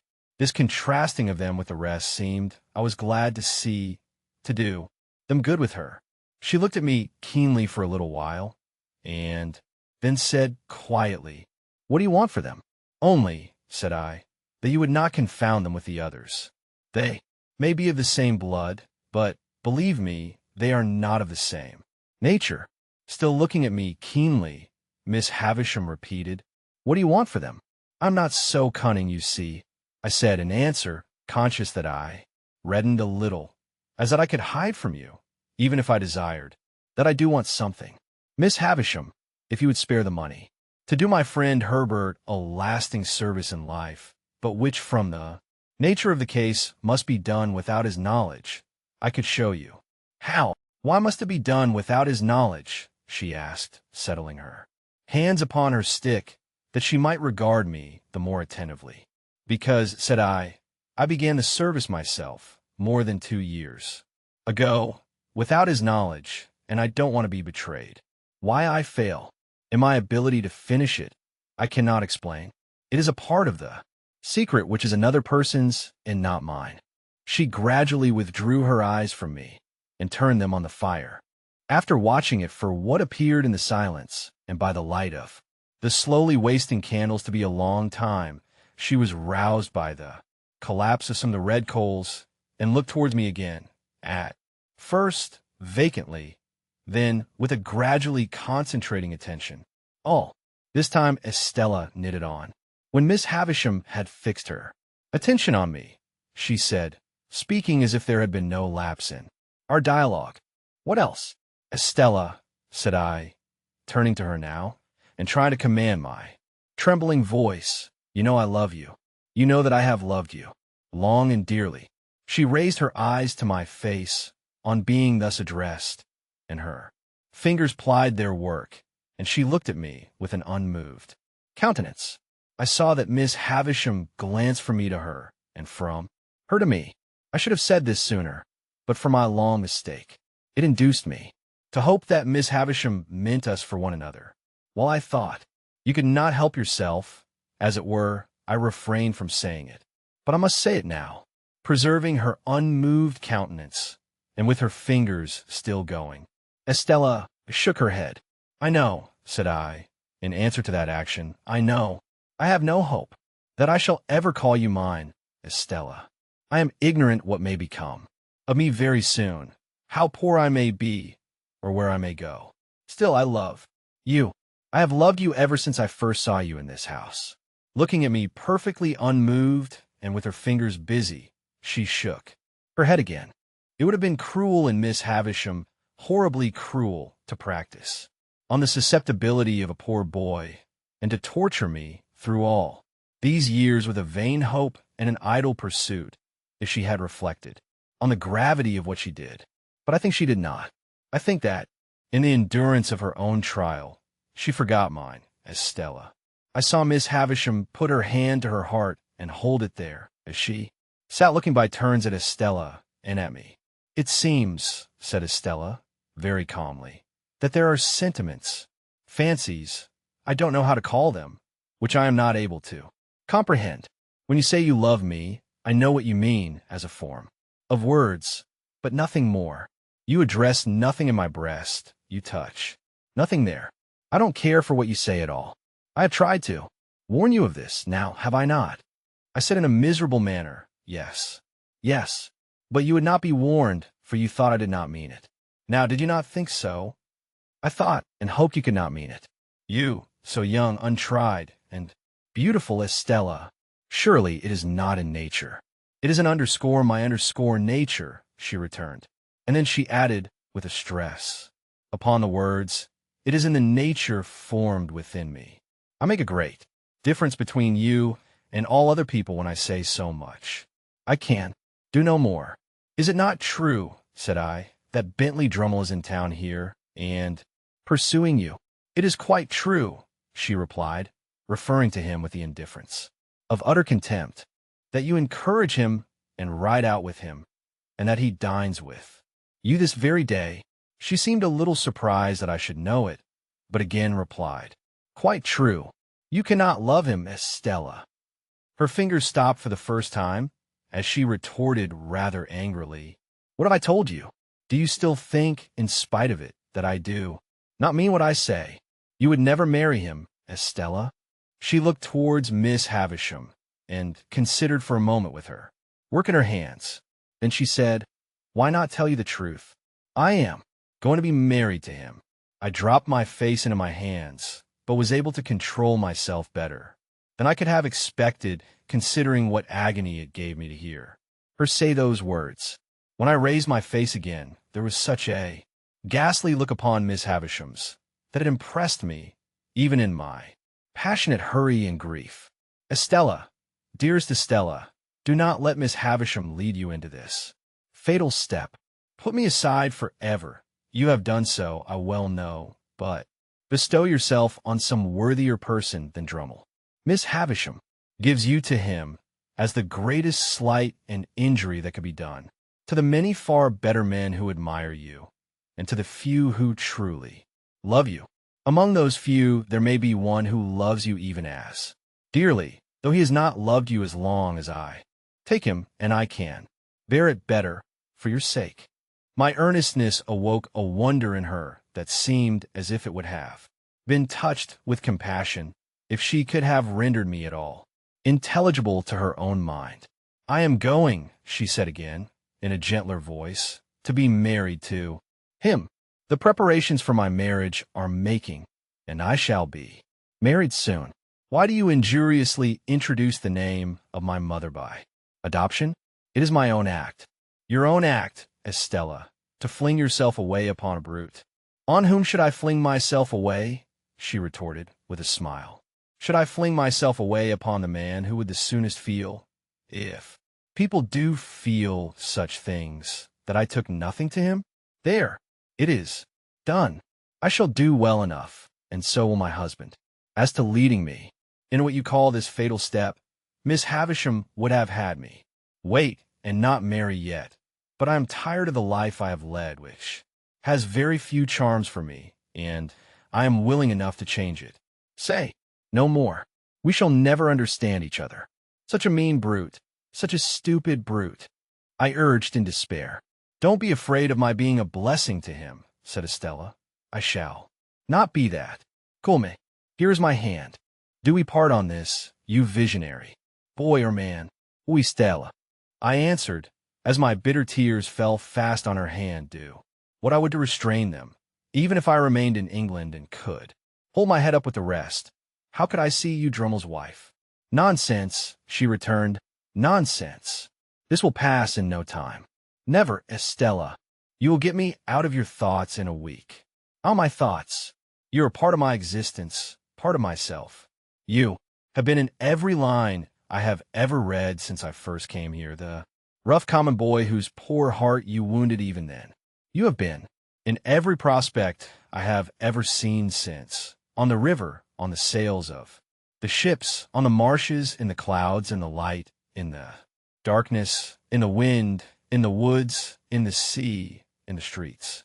You have been the embodiment of every graceful fancy that my mind has ever become acquainted with. The stones of which the strongest London buildings are made are not more real or more impossible to be displaced by your hands than your presence and influence have been to me, there and everywhere, and will be, Estella, to the last hour of my life. You cannot choose but remain part of my character, part of the little good in me, part of the evil. But in this separation I associate you only with the good, and I will faithfully hold you to that always, for you must have done me far more good than harm. Let me feel now what sharp distress I may.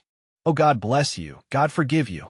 In what ecstasy of unhappiness I got these broken words out of myself. I don't know. The rhapsody welled up within me, like blood from an inward wound, and gushed out. I held her hand to my lips some lingering moments, and so I left her. But ever afterwards I remembered, and soon afterwards with stronger reason, that while Estella looked at me merely with incredulous wonder, the spectral figure of Miss Havisham, her hand still covering her heart, seemed all resolved into a ghastly stare of pity and remorse. All done, all gone. So much was done and gone that when I went out at the gate, the light of the day seemed of a darker color than when I went in. For a while, I hid myself among some lanes and bypaths, and then struck off to walk all the way to London. For I had by that time come to myself so far as to consider that I could not go back to the inn and see Drummel there, that I could not bear to sit upon the coach and be spoken to, that I could do nothing half so good for myself as tire myself out. It was past midnight when I crossed London Bridge, pursuing the narrow intricacies of the streets which at that time tended westward near the Middlesex shore of the river. My readiest access to the Temple was close by the riverside through Whitefriars. I was not expected till tomorrow, but I had my keys, and if Herbert were gone to bed, could get to bed myself without disturbing him, as it seldom happened that I came in at that Whitefriars gate after the Temple was closed, and as I was very muddy and weary, I did not take it ill that the night porter examined me with much attention as he held the gate a little way open for me to pass in. To help his memory, I mentioned my name. I was not quite sure, sir, but I thought so. Here's a note, sir. The messenger that brought it said, would you be so good as read it by my lantern? Illustration. Much surprised by the request, I took the note. It was directed to Philip Pitt, Esquire, and on the top of the superscription were the words, "Please read this here." I opened it, the watchman holding up his light, and read inside, in Wemmick's writing, "Don't go home." Chapter 45. Turning from the Temple Gate, as soon as I had read the warning, I made the best of my way to Fleet Street, and I got a late hackney chariot and drove to the Hummums in Covent Garden. In those times a bed was always to be got there at any hour of the night, and the chamberlain, letting me in at his ready wicket, lighted the candle next, in order on his shelf, and showed me straight into the bedroom next in order on his list. It was a sort of vault on the ground floor at the back, with a despotic monster of a four-post bedstead in it, straddling over the whole place, putting one of his arbitrary legs into the fireplace and another into the doorway, and squeezing the wretched little washing stand in quite a divinely righteous manner. As I had asked for a night light, the chamberlain had brought me in, before he left me, the good old constitutional rushlight of those virtuous days, an object like the ghost of a walking cane, which instantly broke its back if it were touched, which nothing could ever be lighted at, and which was placed in solitary confinement at the bottom of a high tin tower, perforated with round holes that made a staringly wide-awake pattern on the walls. When I got into bed and lay there footsore, weary, and wretched, I found that I could no more close my own eyes than I could close the eyes of this foolish artist. And thus, in the gloom and death of the night, we stared at one another. What a doleful night! How anxious, how dismal, how long! There was an inhospitable smell in the room of cold soot and hot dust, and as I looked up into the corners of the tester over my head, I thought what a number of blue bottle flies from the butcher's, and earwigs from the market, and grubs from the country must be holding on up there, lying by for next summer. This led me to speculate whether any of them ever tumbled down, and then I fancied that I felt light falls on my face. A disagreeable turn of thought, suggesting other and more objectionable approaches on my back.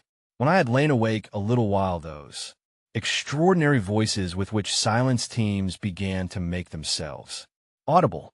The closet whispered, the fireplace sighed, the little washing stand ticked, and one guitar string played occasionally in the chest of drawers. At about the same time, the eyes on the wall acquired a new expression, and in every one of those staring rounds I saw written, "Don't go home." Whatever night fancies and night noises crowded on me, they never warded off this "Don't go home." It plated itself into whatever I thought of as a bodily pain would have done. Not long before, I had read in the newspapers how a gentleman unknown had come to the Hummums in the night, and had gone to bed, and had destroyed himself, and had been found in the morning weltering in blood. It came into my head that he must have occupied this very vault of mine, and I got out of bed to assure myself that there were no red marks about, then opened the door to look out into the passages and cheer myself with the companionship of a distant light, near which I knew the chamberlain to be dozing. But all this time, why I was not to go home, and what had happened at home, and when I should go home, and whether Provis was safe at home, were questions occupying my mind so busily that one might have supposed there could be no more room in it for any other theme.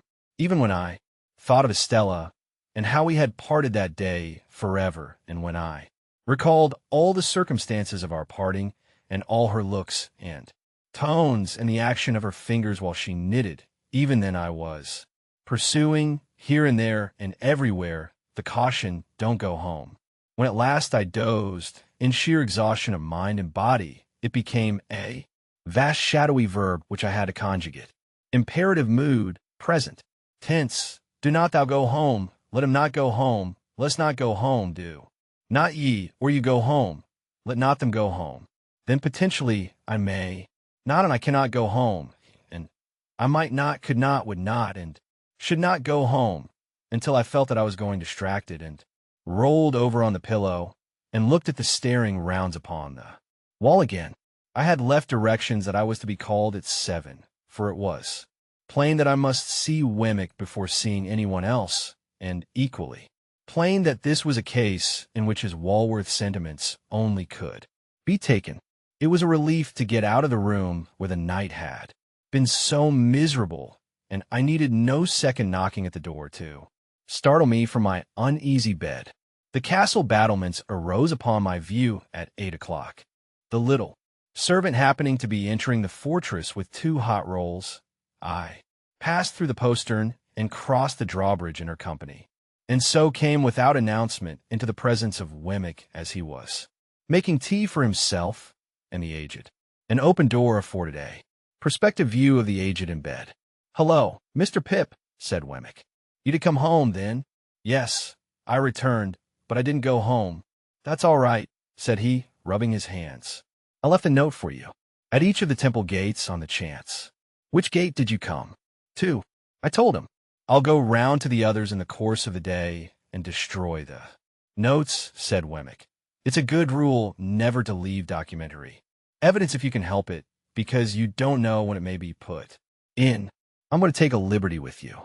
Would underscore you mind toasting this sausage for the aged P?" I said I should be delighted to do it. "Then you can go about your work, Mary Ann," said Wemmick to the little servant, "which leaves us to ourselves. Don't you see, Mr. Pip?" he added, winking as she disappeared. I thanked him for his friendship and caution, and our discourse proceeded in a low tone while I toasted the aged's sausage and he buttered the crumb of the aged's roll. "Now, Mr. Pip, you know," said Wemmick, "you and I understand one another. We are in our private and personal capacities, and we have been engaged in a confidential transaction before today. Official sentiments are one thing. We are extra-official." I cordially assented. I was so very nervous that I had already lighted the aged sausage like a torch and been obliged to blow it out. "I accidentally heard yesterday morning," said Wemmick, "being in a certain place where I once took you. Even between you and me, it's as well not to mention names when avoidable." "Much better not," said I. "I understand you. I heard there by chance yesterday morning," said Wemmick, "that a certain person not altogether of uncolonial pursuits and not unpossessed of portable property, I don't know who it may really be, we won't name this person." "Not necessary," said I, "had made some little stir in a certain part of the world where a good many people go, not always in gratification of their own inclinations, and not quite irrespective of the government expense." In watching his face, I made quite a firework of the aged sausage, and greatly discomposed both my own attention and Wemmick's, for which I apologized by disappearing from such place and being no more heard of thereabouts. "From which," said Wemmick, "conjectures have been raised, and theories formed. I also heard that you at your chambers and garden, court, temple, had been watched, and might be watched again." "By whom?" said I. "I wouldn't go into that," said Wemmick evasively. "It might clash with official responsibilities. I heard it, as I have in my time heard other curious things in the same place. I don't tell it you on information received. I heard it." He took the toasting fork and sausage from me as he spoke, and set forth the aged's breakfast neatly on a little tray. Previous to placing it before him, he went into the aged's room with a clean white cloth, and tied the same under the old gentleman's chin, and propped him up, and put his nightcap on one side, and gave him quite a rakish air. Then he placed his breakfast before him with great care, and said, "All right, ain't you, aged P?" To which the cheerful aged replied, "All right, John, my boy, all right," as there seemed to be a tacit understanding that the aged was not in a presentable state, and was, therefore, to be considered invisible. I made a pretense of being in complete ignorance of these proceedings.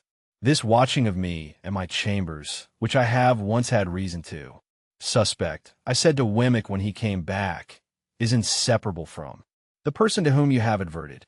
Is it? Wemmick looked very serious. I couldn't undertake to say that of my own knowledge.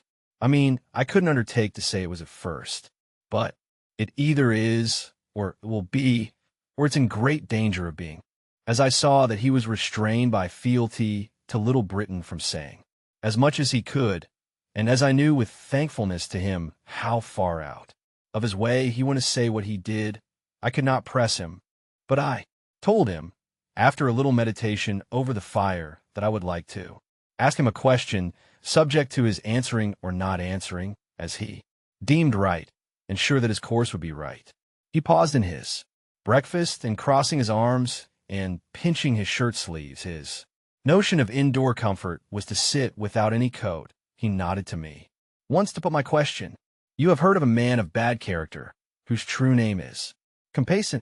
He answered with one other nod. Is he living? One other nod. Is he in London? He gave me one other nod, compressed the post office exceedingly, gave me one last nod, and went on with his breakfast. Now, said Wemmick, questioning being over, which he emphasized and repeated for my guidance, I come to what I did after hearing what I heard. I went to Garden Court to find you. Not finding you, I went to Clarker's to find Mr. Herbert. And him you found? Said I, with great anxiety. And him I found. Without mentioning any names or going into any details, I gave him to understand that if he was aware of anybody, Tom, Jack, or Richard, being about the chambers or about the immediate neighborhood, he had better get Tom, Jack, or Richard out of the way. While you were out of the way, he would be greatly puzzled what to do. He was puzzled what to do. Not the less because I gave him my opinion that it was not safe to try to get Tom, Jack, or Richard too far out of the way at present. Mr. Pip, I'll tell you something. Under existing circumstances, there is no place like a great city when you are once in it. Don't break cover too soon. Long Island Expressway close. Wait till things slacken before you try the open, even for foreign air. I thanked him for his valuable advice and asked him what Herbert had done. Mr. Herbert, said Wemmick, after being all of a heap for half an hour, struck out a plan. He mentioned to me as a secret that he is courting a young lady who has, as no doubt you are aware, a bedridden pa, which pa, having been the purser line of life, lies a bed in a bow window where he can see the ship sail up and down the river. You are acquainted with the young lady, most probably. Not personally, said I.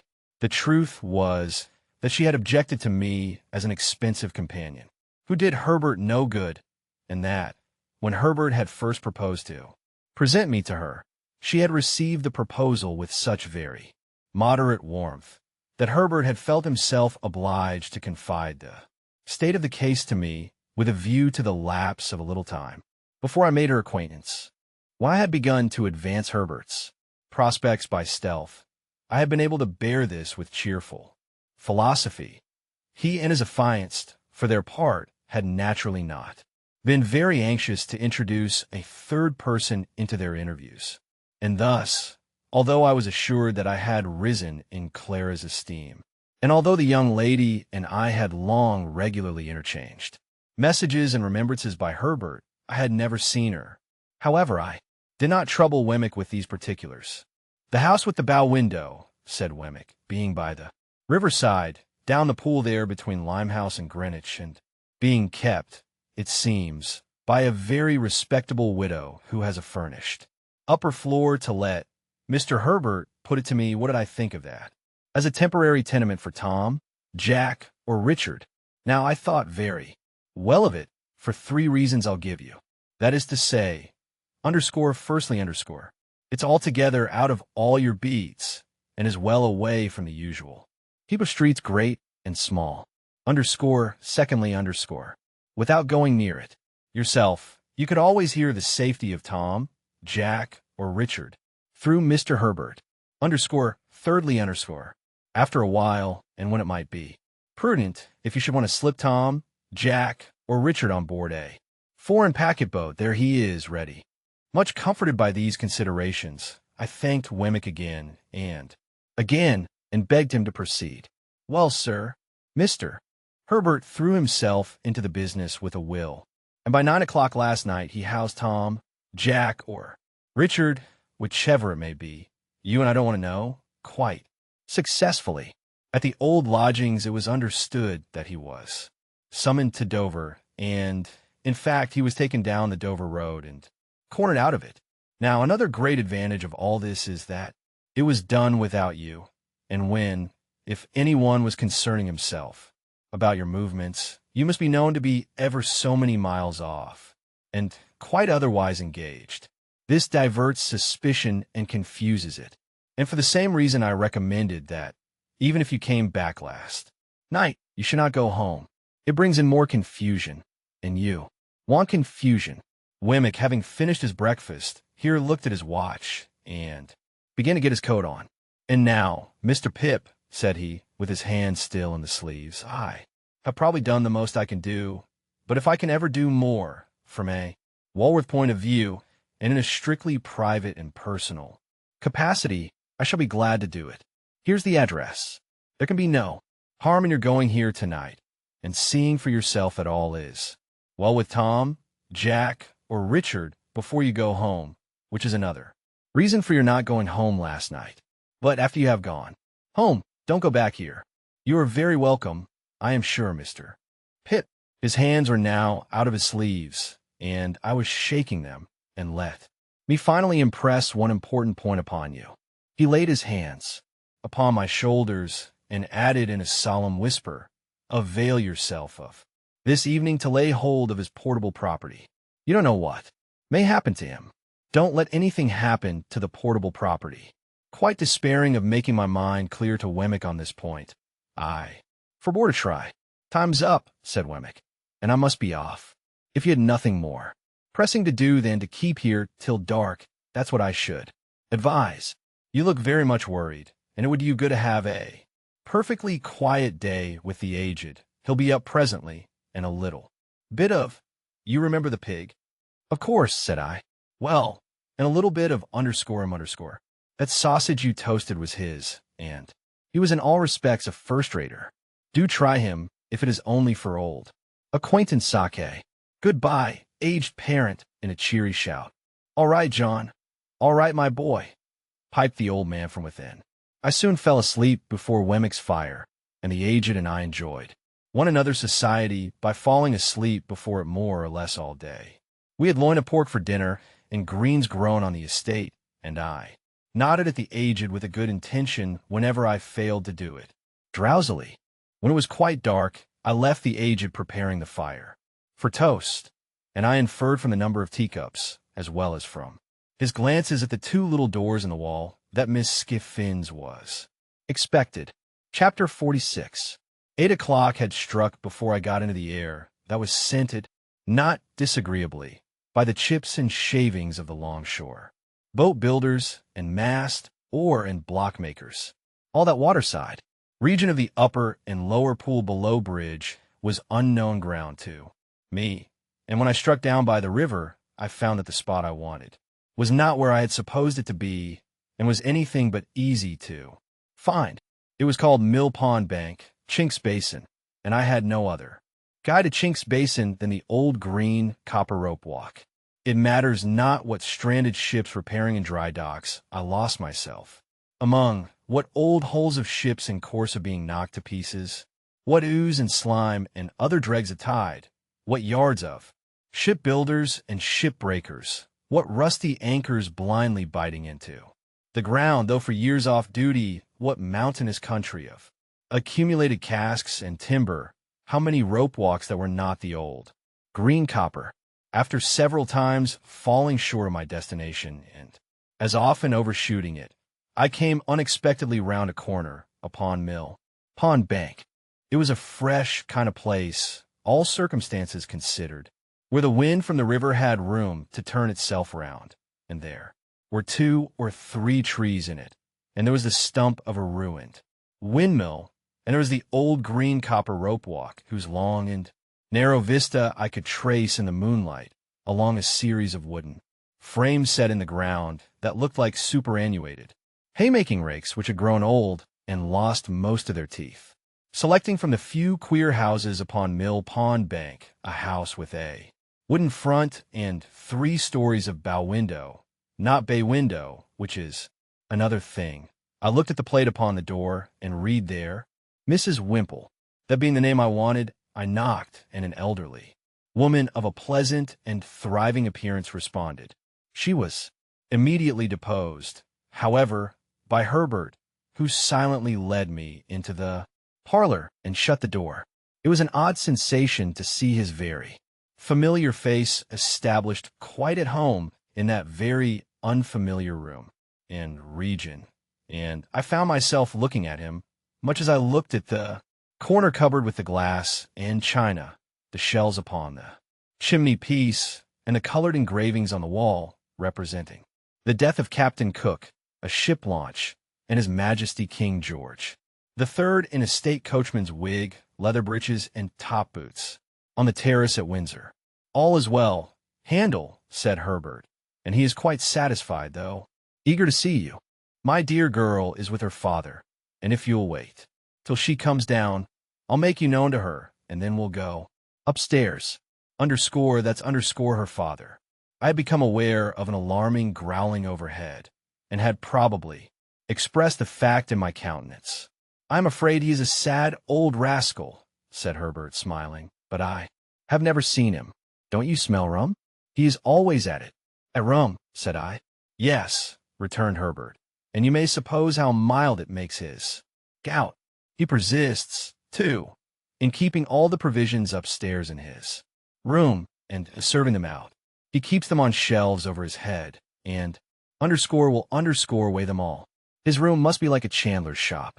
While he thus spoke, the growling noise became a prolonged roar, and then died away.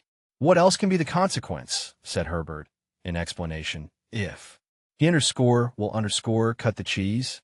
A man with the gout in his right hand, and everywhere else, can expect to get through a double Gloucester without hurting himself. He seemed to have hurt himself very much, for he gave another furious roar. To have Provis for an upper lodger is quite a godsend to Mrs. Wimple, said Herbert, for of course people in general won't stand that noise. A curious place, Handel, isn't it? It was a curious place indeed, but remarkably well kept and clean. Mrs. Wimple, said Herbert, when I told him so, is the best of housewives, and I really do not know what my Clara would do without her motherly help. For Clara has no mother of her own, Handel, and no relation in the world but old Gruffengrim. Surely that's not his name, Herbert? No, said Herbert. That's my name for him. His name is Mr. Barley. But what a blessing it is for the son of my father and mother to love a girl who has no relations, and who can never bother herself or anybody else about her family. Herbert had told me on former occasions, and now reminded me, that he first knew Miss Clara Barley when she was completing her education at an establishment at Hammersmith, and that on her being recalled home to nurse her father, he and she had confided their affection to the motherly Mrs. Wimple, by whom it had been fostered and regulated with equal kindness and discretion ever since. It was understood that nothing of a tender nature could possibly be confided to old Barley, by reason of his being totally unequal to the consideration of any subject more psychological than gout, rum, and purser's stores. As we were thus conversing in a low tone while old Barley sustained growl vibrated in the beam that crossed the ceiling, the room door opened, and a very pretty, slight, dark-eyed girl of 20 or so came in with a basket in her hand, whom Herbert tenderly relieved of the basket and presented, blushing, as Clara. She really was a most charming girl, and might have passed for a captive fairy whom that truculent ogre, old Barley, had pressed into his service. Look here, said Herbert, showing me the basket with a compassionate and tender smile, after we had talked a little. Here's poor Clara's supper, served out every night. Here's her allowance of bread, and here's her slice of cheese, and here's her rum, which I drink. This is Mr. Barley's breakfast for tomorrow, served out to be cooked. 2 mutton chops, 3 potatoes, some split peas, a little flour, 2 ounces of butter, a pinch of salt, and all this black pepper. It's stewed up together and taken hot, and it's a nice thing for the gout.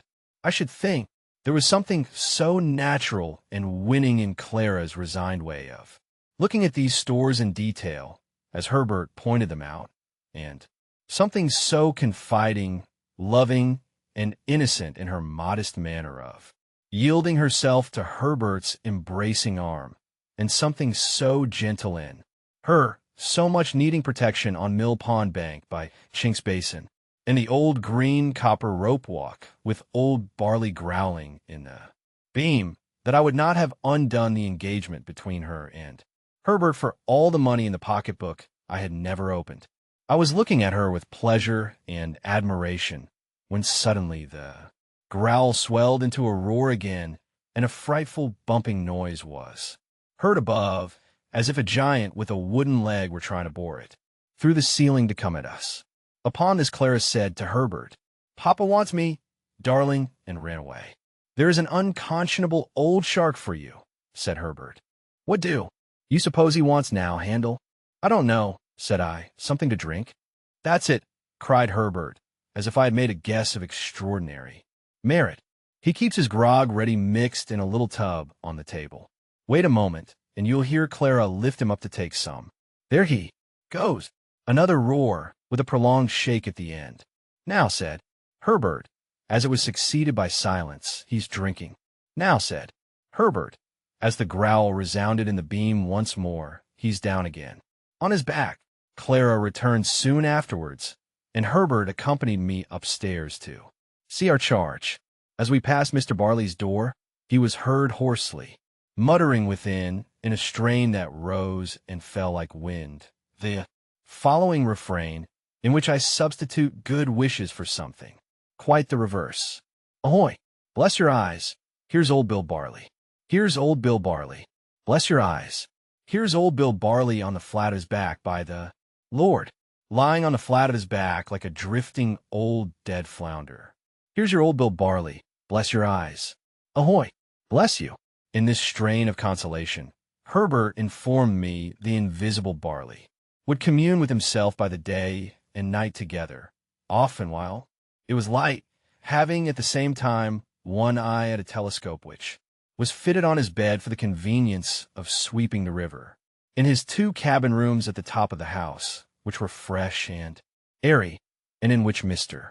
Barley was less audible than below, I found Provis comfortably settled. He expressed no alarm, and seemed to feel none that was worth mentioning, but it struck me that he was softened indefinably, for I could not have said how, and could never afterwards recall how when I tried, but certainly the opportunity that the day's rest had given me for reflection had resulted in my fully determining to say nothing to him respecting Compeyson. For anything I knew, his animosity towards the man might otherwise lead to his seeking him out and rushing on his own destruction. Therefore, when Herbert and I sat down with him by his fire, I asked him first of all whether he relied on Wemmick's judgment and sources of information. I, dear boy," he answered with a grave nod, Jagger's nose. "Then I have talked with Wemmick," said I, "and have come to tell you what caution he gave me and what advice." This I did accurately, with the reservation just mentioned, and I told him how Wemmick had heard, in Newgate Prison, whether from officers or prisoners I could not say, that he was under some suspicion, and that my chambers had been watched, how Wemmick had recommended his keeping close for a time, and my keeping away from him, and what Wemmick had said about getting him abroad. I added that, of course, when the time came, I should go with him, or should follow close upon him, as might be safest in Wemmick's judgment. What was to follow that I did not touch upon, neither, indeed, was I at all clear or comfortable about it.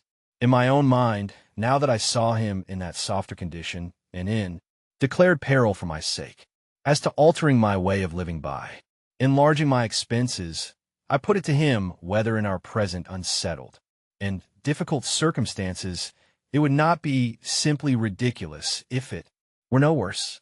He could not deny this, and indeed was very reasonable throughout. His coming back was a venture, he said, and he had always known it to be a venture. He would do nothing to make it a desperate venture, and he had very little fear of his safety with such good help. Herbert, who had been looking at the fire and pondering, here said that something had come into his thoughts arising out of Wemmick's suggestion, which it might be worthwhile to pursue. We are both good watermen, handle, and could take him down the river ourselves when the right time comes. No boat would then be hired for the purpose, and no boatman. That would save at least a chance of suspicion, and any chance is worth saving. Never mind the season. Don't you think it might be a good thing if you began at once to keep a boat at the temple stairs, and were in the habit of rowing up and down the river? You fall into that habit, and then who notices or minds?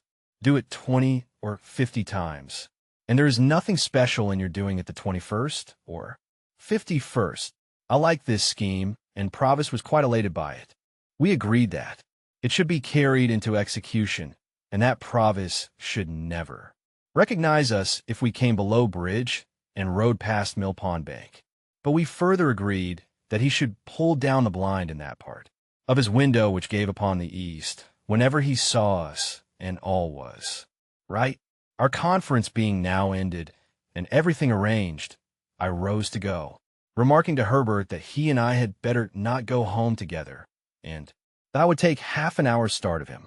I don't like to leave you here, I said to Provis, though I cannot doubt your being safer here than near me. Goodbye, dear boy, he answered, clasping my hands. I don't know when we may meet again, and I don't like goodbye. Say good night. Good night. Herbert will go regularly between us, and when the time comes you may be certain I shall be ready. Good night, good night. We thought it best that he should stay in his own rooms, and we left him on the landing outside his door, holding a light over the stair rail to light us downstairs. Looking back at him, I thought of the first night of his return, when our positions were reversed, and when I little supposed my heart could ever be as heavy and anxious at parting from him as it was now. Old Barley was growling and swearing when we repassed his door, with no appearance of having ceased or of meaning to cease. When we got to the foot of the stairs, I asked Herbert whether he had preserved the name of Provis. He replied, certainly not, and that the lodger was Mr. Campbell. He also explained that the utmost known of Mr. Campbell there was that he, Herbert, had Mr. Campbell consigned to him, and felt a strong personal interest in his being well cared for and living a secluded life. So, when we went into the parlor where Mrs. Wimple and Clara were seated at work, I said nothing of my own interest in Mr. Campbell, but kept it to myself. When I had taken leave of the pretty, gentle, dark-eyed girl, and of the motherly woman who had not outlived her honest sympathy with a little affair of true love, I felt as if the old green copper rope walk had grown quite a different place. Old Barley might be as old as the hills, and might swear like a whole field of troopers, but there were redeeming youth and trust and hope enough in Chink's basin to fill it to overflowing. And then I thought of Estella and of our parting, and went home very sadly. All things were as quiet in the temple as ever I had seen them. The windows of the rooms on that side, lately occupied by Provis, were dark and still, and there was no lounger in Garden Court. I walked past the fountain twice or thrice before I descended the steps that were between me and my rooms, but I was quite alone. Herbert coming to my bedside. When he came in, for I went straight to bed, dispirited and fatigued, made the same report, opening one of the windows after that. He looked out into the moonlight and told me that the pavement was as solemnly empty as the pavement of any cathedral at that same hour. Next day, I set myself to get the boat. It was soon done, and the boat was brought round to the temple stairs and lay where I could reach her within a minute or two. Then I began to go out as for training and practice, sometimes alone, sometimes with Herbert. I was often out in cold, rain, and sleet, but nobody took much note of me after I'd been out a few times. At first, I kept above Blackfriars Bridge, but as the hours of the tide changed, I took towards London Bridge. It was old. London Bridge in those days, and at certain states of the tide there, was a race and fall of water there, which gave it a bad reputation. But I knew well enough how to shoot the bridge after seeing it done, and so began to row about among the shipping in the pool and down to Erith. The first time I passed Mill Pond Bank, Herbert and I were pulling a pair of oars, and both in going and returning, we saw the blind toward the east come down. Herbert was rarely there less, frequently than 3 times in a week, and he never brought me a single word of intelligence that was at all alarming. Still, I knew that there was cause for alarm, and I could not get rid of the notion of being watched. Once received, it is a haunting idea how many undesigning persons I suspected of watching me. It would be hard to calculate. In short, I was always full of fears for the rash man who was in hiding.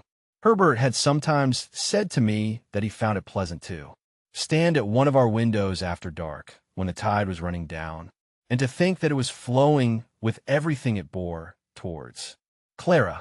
But I thought with dread that it was flowing towards Magwitch, and that any black mark on its surface might be his pursuers, going swiftly, silently, and surely to take him. Chapter 47. Some weeks passed without bringing any change. We waited for Wemmick, and he made no sign. If I had never known him out of Little Britain, and had never enjoyed the privilege of being on a familiar footing at the castle, I might have doubted him. Not so for a moment, knowing him as I did. My worldly affairs began to wear a gloomy appearance, and I was pressed for money by more than one creditor. Even I myself began to know the want of money, I mean of ready money in my own pocket, and to relieve it by converting some easily spared articles of jewelry into cash. But I had quite determined that it would be a heartless fraud to take more money from my patron in the existing state of my uncertain thoughts and plans. Therefore, I had sent him the unopened pocketbook by Herbert to hold in his own keeping, and I felt a kind of satisfaction, whether it was a false kind or a true, I hardly know, in not having profited by his generosity since his revelation of himself. As the time wore on, an impression settled heavily upon me that Estella was married. Fearful of having it confirmed, though it was all but a conviction, I avoided the newspapers and begged Herbert, to whom I had confided the circumstances of our last interview, never to speak of her to me. Why I hoarded up this last wretched little rag of the robe of hope that was rent and given to the winds, how do I know? Why did you, who read this, commit that not dissimilar inconsistency of your own? Last year, last month, last week, it was an unhappy life that I lived, and its one dominant anxiety, towering over all its other anxieties, like a high mountain above a range of mountains, never disappeared from my view. Still, no new cause for fear arose. Let me start from my bed as I would, with the terror fresh upon me that he was discovered. Let me sit listening as I would, with dread for Herbert's returning step at night, lest it should be fleeter than ordinary and winged with evil news. For all that, and much more to like purpose, the round of things went on, condemned to inaction and a state of constant restlessness and suspense. I rowed about in my boat and waited as I best could. There were states of the tide when, having been down the river, I could not get back through the eddy-chafed arches and starlings of old London Bridge. Then I left my boat at a wharf near the custom house to be brought up afterwards to the Temple stairs. I was not averse to doing this, as it served to make me and my boat a commoner incident among the waterside people there. From this slight occasion sprang 2 meetings that I have now to tell of. One afternoon, late in the month of February, I came ashore at the wharf at dusk. I had pulled down as far as Greenwich with the ebb tide, and had turned with the tide. It had been a fine bright day, but had become foggy as the sun dropped, and I had had to feel my way back among the shipping pretty carefully. Both in going and returning, I had seen the signal in his window, all well. As it was a raw evening, and I was cold, I thought I would comfort myself with dinner at once, and as I had hours of dejection and solitude before me, if I went home to the Temple, I thought I would afterwards go to the play. the theater where Mr. Wopsle had achieved. His questionable triumph was in that waterside neighborhood. It is nowhere now, and to that theater I resolved to go. I was aware that Mr. Wopsle had not succeeded in reviving the drama, but on the contrary, had rather partaken of its decline. He had been ominously heard of through the playbills as a faithful black in connection with a little girl of noble birth and a monkey, and Herbert had seen him as a predatory Tartar of comic propensities with a face like a red brick and an outrageous hat all over bells.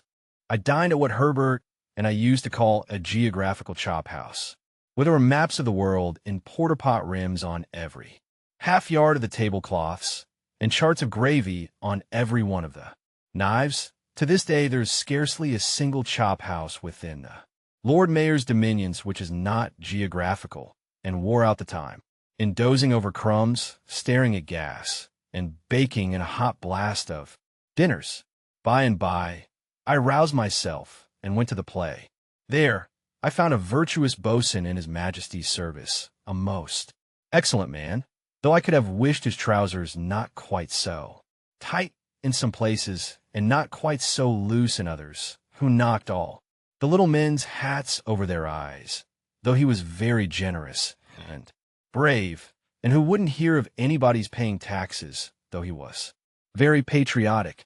He had a bag of money in his pocket, like a pudding in the cloth, and on that property married a young person in bed furniture, with great rejoicings.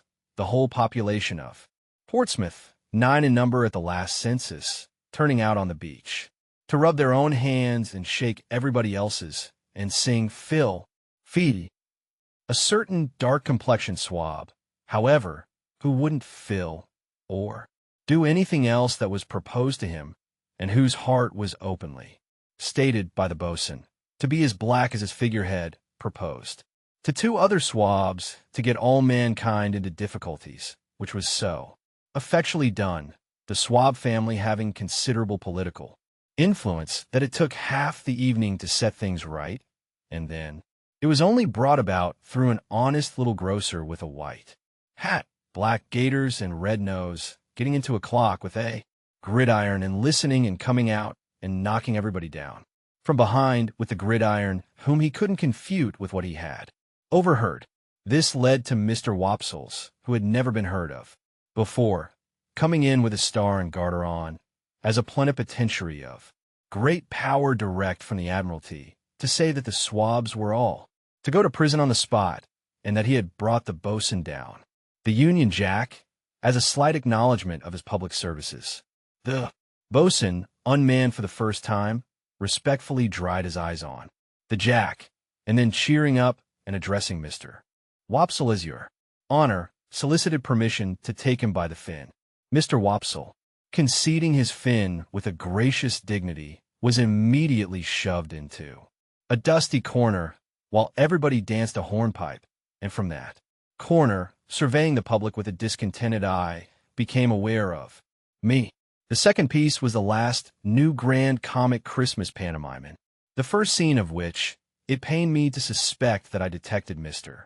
Wopsle with red worsted legs under a highly magnified phosphoric countenance and a shock of red curtain fringe for his hair, engaged in the manufacture of thunderbolts in a mine, and displaying great cowardice when his gigantic master came home, very hoarse, to dinner.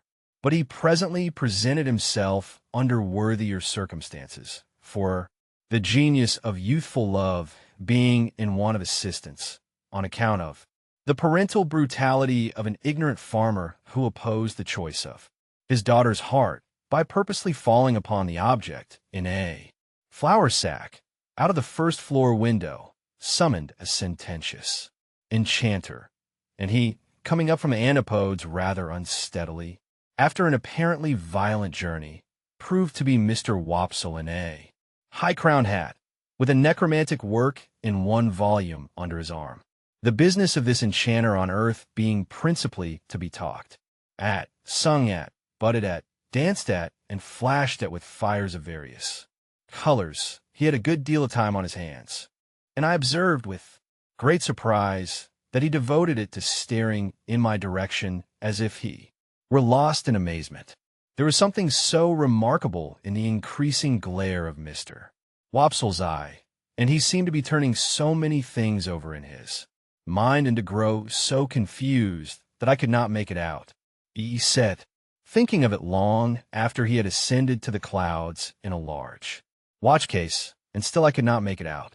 I was still thinking of, and when I came out of the theater an hour afterwards and found him waiting for me near the door. "How do you do?" said I, shaking hands with him as we turned down the street together. "I saw that you saw me." "Saw you, Mr. Pip?" he returned. "Yes, of course I saw you. But who else was there?" "Who else?" "It is the strangest thing," said Mr. Wopsle, drifting into his lost look again, and yet I could swear to him. Becoming alarmed, I entreated Mr. Wopsle to explain his meaning. "Whether I should have noticed him at first, but for your being there," said Mr. Wopsle, going on in the same lost way. "I can't be positive. Yet I think I should." Involuntarily, I looked round me, as I was accustomed to look round me when I went home, for these mysterious words gave me a chill. "Oh, he can't be in sight," said Mr. Wopsle.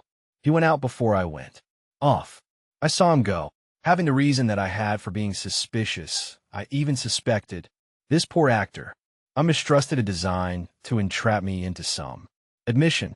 Therefore I glanced at him as we walked on together, but said nothing. I had a ridiculous fancy that he must be with you, Mr. Pip, till I saw that you were quite unconscious of him, sitting behind you there like a ghost.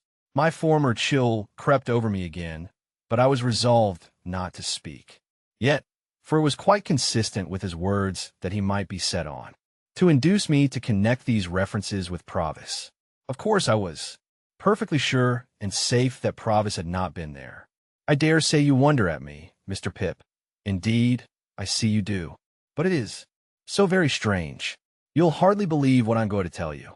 I could hardly believe it myself if you told me." "Indeed," said I. "No, indeed. Mr. Pip, you remember in old times a certain Christmas day, when you were quite a child, and I dined at Gargery's, and some soldiers came to the door to get a pair of handcuffs mended? I remember it very well. And you remember that there was a chase after 2 convicts, and that we joined in it, and that Gargery took you on his back, and that I took the lead, and you kept up with me as well as you could? I remember it all very well, better than he thought, except the last clause. And you remember that we came up with the 2 in a ditch, and that there was a scuffle between them, and that one of them had been severely handled and much mauled about the face by the other. I see it all before me, and that the soldiers lighted torches and put the 2 in the center, and that we went on to see the last of them over the black marshes, with the torchlight shining on their faces. I am particular about that, with the torchlight shining on their faces when there was an outer ring of dark night all about us." "Yes," said I remember all that. "Then, Mr. Pip, one of those 2 prisoners sat behind you tonight. I saw him over your shoulder. Steady, I thought. I asked him then, which of the 2 do you suppose you saw?"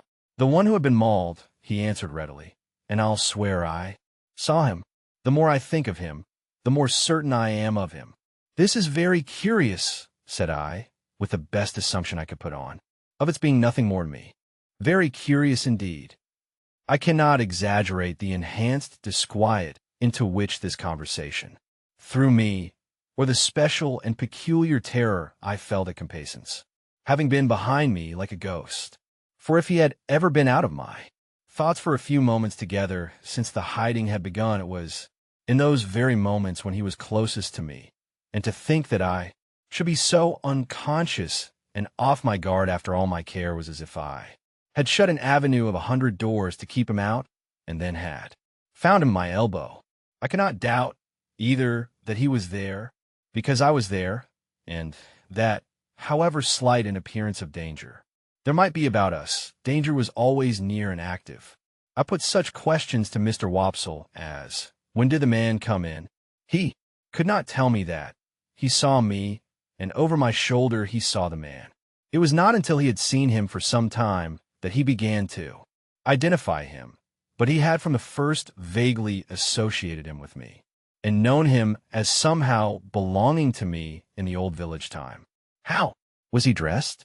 Prosperously, but not noticeably otherwise, he thought. In black. Was his face at all disfigured? No, he believed not. I believed not too, for although in my brooding state I had taken no especial notice of the people behind me, I thought it likely that a face at all disfigured would have attracted my attention. When Mr. Wopsle had imparted to me all that he could recall, or extract, and when I had treated him to a little appropriate refreshment, after the fatigues of the evening, we parted. It was between 12 and 1 o'clock when I reached the temple, and the gates were shut. No one was near me when I went in and went home. Herbert had come in, and we held a very serious council by the fire. But there was nothing to be done, saving to communicate to Wemmick what I had that night found out, and to remind him that we waited for his hint, as I thought that I might compromise him if I went too often to the castle. I made this communication by letter. I wrote it before I went to bed, and went out and posted it, and again no one was near me. Herbert and I agreed that we could do nothing else but be very cautious, and we were very cautious indeed, more cautious than before, if that were possible, and I for my part never went near Chinks Basin, except when I rode by, and then I only looked at Mill Pond Bank, as I looked at anything else. Chapter 48. The second of the two meetings referred to in the last chapter occurred about a week after the first. I had again left my boat at the wharf, below bridge. The time was an hour earlier in the afternoon, and, undecided where to dine, I had strolled up in a Cheapside, and was strolling along it, surely the most unsettled person in all the busy concourse, when a large hand was laid upon my shoulder by someone, overtaking me. It was Mr. Jaggers's hand, and he passed it through my arm. As we were going in the same direction, Pip, we may walk together. Where are you bound for? For the temple, I think, said I. Don't you know? Said Mr. Jaggers. Well, I returned, glad for once to get the better of him in cross-examination. I do not underscore no, for I have not made up my mind. You are going to dine? Said Mr. Jaggers. You don't mind admitting that, I suppose? No. I returned, I don't mind admitting that. And are not engaged? I don't mind admitting also that I am not engaged. Then, said Mr. Jaggers, come and dine with me. I was going to excuse myself when he added, Wemmick's coming.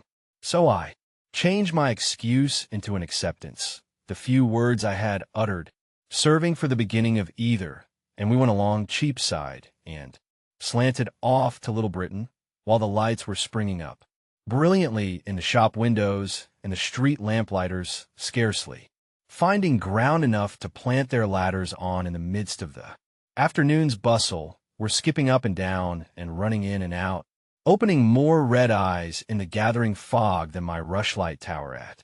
The hummums had opened white eyes in the ghostly wall.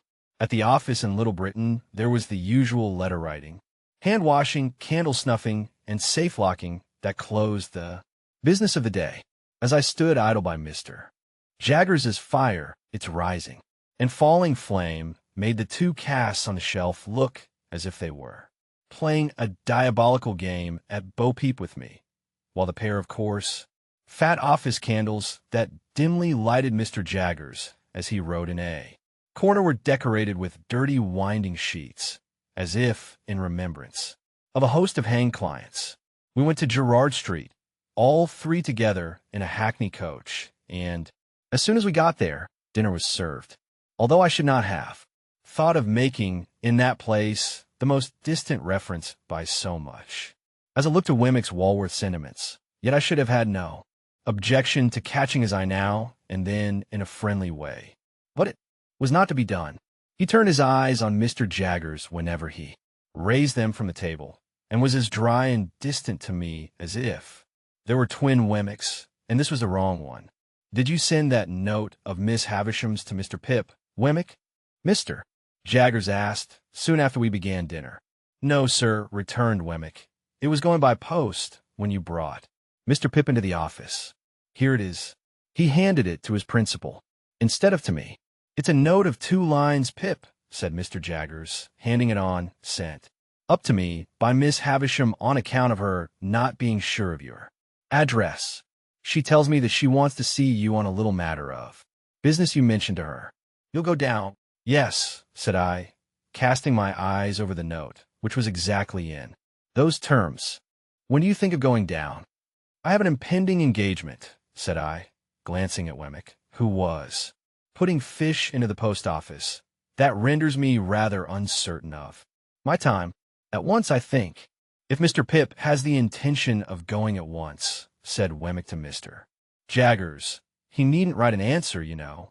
Receiving this as an intimation that it was best not to delay, I settled that I would go tomorrow, and said so. Wemmick drank a glass of wine and looked with a grimly satisfied air at Mr. Jaggers, but not at me. So Pip, our friend the spider, said Mr. Jaggers, has played his cards. He has won the pool. It was as much as I could do to assent. Huh. He is a promising fellow, in his way, but he may not have it all his own way. The stronger will win in the end, but the stronger has to be found out first, if he should turn to and beat her. Surely, I interrupted, with a burning face and heart, you do not seriously think that he is scoundrel enough for that, Mr. Jaggers? I didn't say so, Pip. I'm putting a case. If he should turn to and beat her, he may possibly get the strength on his side. If it should be a question of intellect, he certainly will not. It will be chance work to give an opinion how a fellow of that sort will turn out in such circumstances, because it's a toss-up between two results. May I ask what they are? A fellow like our friend the spider, answered Mr. Jaggers, either beats or cringes. He may cringe and growl, or cringe and not growl, but he either beats or cringes. Ask Wemmick _his_ opinion. Either beats or cringes, said Wemmick, not at all addressing himself to me. So here's to Mrs. Bentley Drummle, said Mr. Jaggers, taking a decanter of choicer wine from his dumbwaiter, and filling for each of us and for himself. And may the question of supremacy be settled to the lady's satisfaction, to the satisfaction of the lady and the gentleman, it never will be. Now, Molly, how slow you are today. She was at his elbow when he addressed her, putting a dish upon the table. As she withdrew her hands from it, she fell back a step or two, nervously muttering some excuse. And a certain action of her fingers, as she spoke, arrested my attention. What's the matter? Said Mr. Jaggers. Nothing. Only the subject we were speaking of, said I, was rather painful to me. The action of her fingers was like the action of knitting. She stood, looking at her master, not understanding whether she was free to go, or whether he had more to say to her, and would call her back if she did go. Her look was very intent. Surely I had seen exactly such eyes and such hands on a memorable occasion very lately. He dismissed her, and she glided out of the room. But she remained before me as plainly as if she were still there. I looked at those hands, I looked at those eyes, I looked at that flowing hair, and I compared them with other hands, other eyes, other hair that I knew of, and with what those might be after 20 years of a brutal husband and a stormy life. I looked again at those hands and eyes of the housekeeper, and thought of the inexplicable feeling that had come over me when I last walked, not alone, in the ruined garden and through the deserted brewery. I thought how the same feeling had come back when I saw a face looking at me and a hand waving to me from a stagecoach window, and how it had come back again and had flashed about me like lightning when I had passed in a carriage, not alone, through a sudden glare of light in a dark street. I thought how one link of association had helped that identification in the theater, and how such a link, wanting before, had been riveted for me now when I had passed by a chance swift from Estella's name to the fingers with their knitting action and the attentive eyes. And I felt absolutely certain that this woman was Estella's mother. Mr. Jaggers had seen me with Estella, and was not likely to have missed the sentiments I had been at no pains to conceal. He nodded when I said the subject was painful to me, clapped me on the back, put round the wine again, and went on with his dinner. Only twice more did the housekeeper reappear, and then her stay in the room was very short, and Mr. Jaggers was sharp with her. But her hands were Estella's hands, and her eyes were Estella's eyes, and if she had reappeared 100 times, I could have been neither more sure nor less sure that my conviction was the truth. It was a dull evening, for Wemmick drew his wine when it came round, quite as a matter of business, just as he might have drawn his salary. When that came round, and with his eyes on his chief, sat in a state of perpetual readiness for cross-examination. As to the quantity of wine, his post office was as indifferent and ready as any other post office for its quantity of letters. From my point of view, he was the wrong twin all the time, and only externally like the Wemmick of Walworth. We took our leave early and left together. Even when we were groping among Mr. Jaggers' stock of boots for our hats, I felt that the right twin was on his way back, and we had not gone half a dozen yards down Gerrard Street in the Walworth direction before I found that I was walking arm in arm with the right twin, and that the wrong twin had evaporated into the evening air. "Well," said Wemmick, "that's over. He's a wonderful man without his living likeness, but I feel that I have to screw myself up when I dine with him, and I dine more comfortably unscrewed." I felt that this was a good statement of the case, and told him so. "Wouldn't say it to anybody but yourself," he answered. "I know that. What is said between you and me goes no further." I asked him if he had ever seen Miss Havisham's adopted daughter, Mrs. Bentley Drummle. He said no. To avoid being too abrupt, I then spoke of the aged and of Miss Skiffins. He looked rather sly when I mentioned Miss Skiffins, and stopped in the street to blow his nose with a roll of the head and a flourish not quite free from latent boastfulness. "Wemmick," said I, "do you remember telling me, before I first went to Mr. Jaggers' private house, to notice that housekeeper?" "Did I?" he replied. "Ah, I dare say I did. Deuce take me," he added. "Suddenly I know I did. I find I am not quite unscrewed yet. A wild beast tamed, you called her. And what do you call her?" "The same. How did Mr. Jaggers tame her, Wemmick?" "That's his secret. She has been with him many a long year." "I wish you would tell me her story. I feel a particular interest in being acquainted with it. You know that what is said between you and me goes no further." "Well," Wemmick replied, "I don't know her story. That is, I don't know all of it. But what I do know I'll tell you. We are in our private and personal capacities, of course. Of course, a score or so of years ago, that woman was tried at the Old Bailey for murder, and was acquitted. She was a very handsome young woman, and I believe had some gypsy blood in her. Anyhow, it was hot enough when it was up, as you may suppose. But she was acquitted. Mr. Jaggers was for her," pursued Wemmick, with a look full of meaning, and worked the case in a way quite astonishing. "It was a desperate case, and it was comparatively early days with him then, and he worked it to general admiration. In fact, it may almost be said to have made him. He worked it himself at the police office, day after day, for many days, contending against even a committal, and at the trial, where he couldn't work it himself, sat under counsel, and every one knew, put in all the salt and pepper. The murdered person was a woman a good 10 years older, very much larger, and very much stronger. It was a case of jealousy. They both led tramping lives, and this woman, in Gerrard Street here, had been married very young, over the broomstick, as we say, to a tramping man, and was a perfect fury in point of jealousy. The murdered woman, more a match for the man, certainly in point of years, was found dead in a barn near Hounslow Heath. There had been a violent struggle, perhaps a fight. She was bruised and scratched, and torn, and had been held by the throat at last, and choked. Now, there was no reasonable evidence to implicate any person but this woman, and on the improbabilities of her having been able to do it, Mr. Jaggers principally rested his case.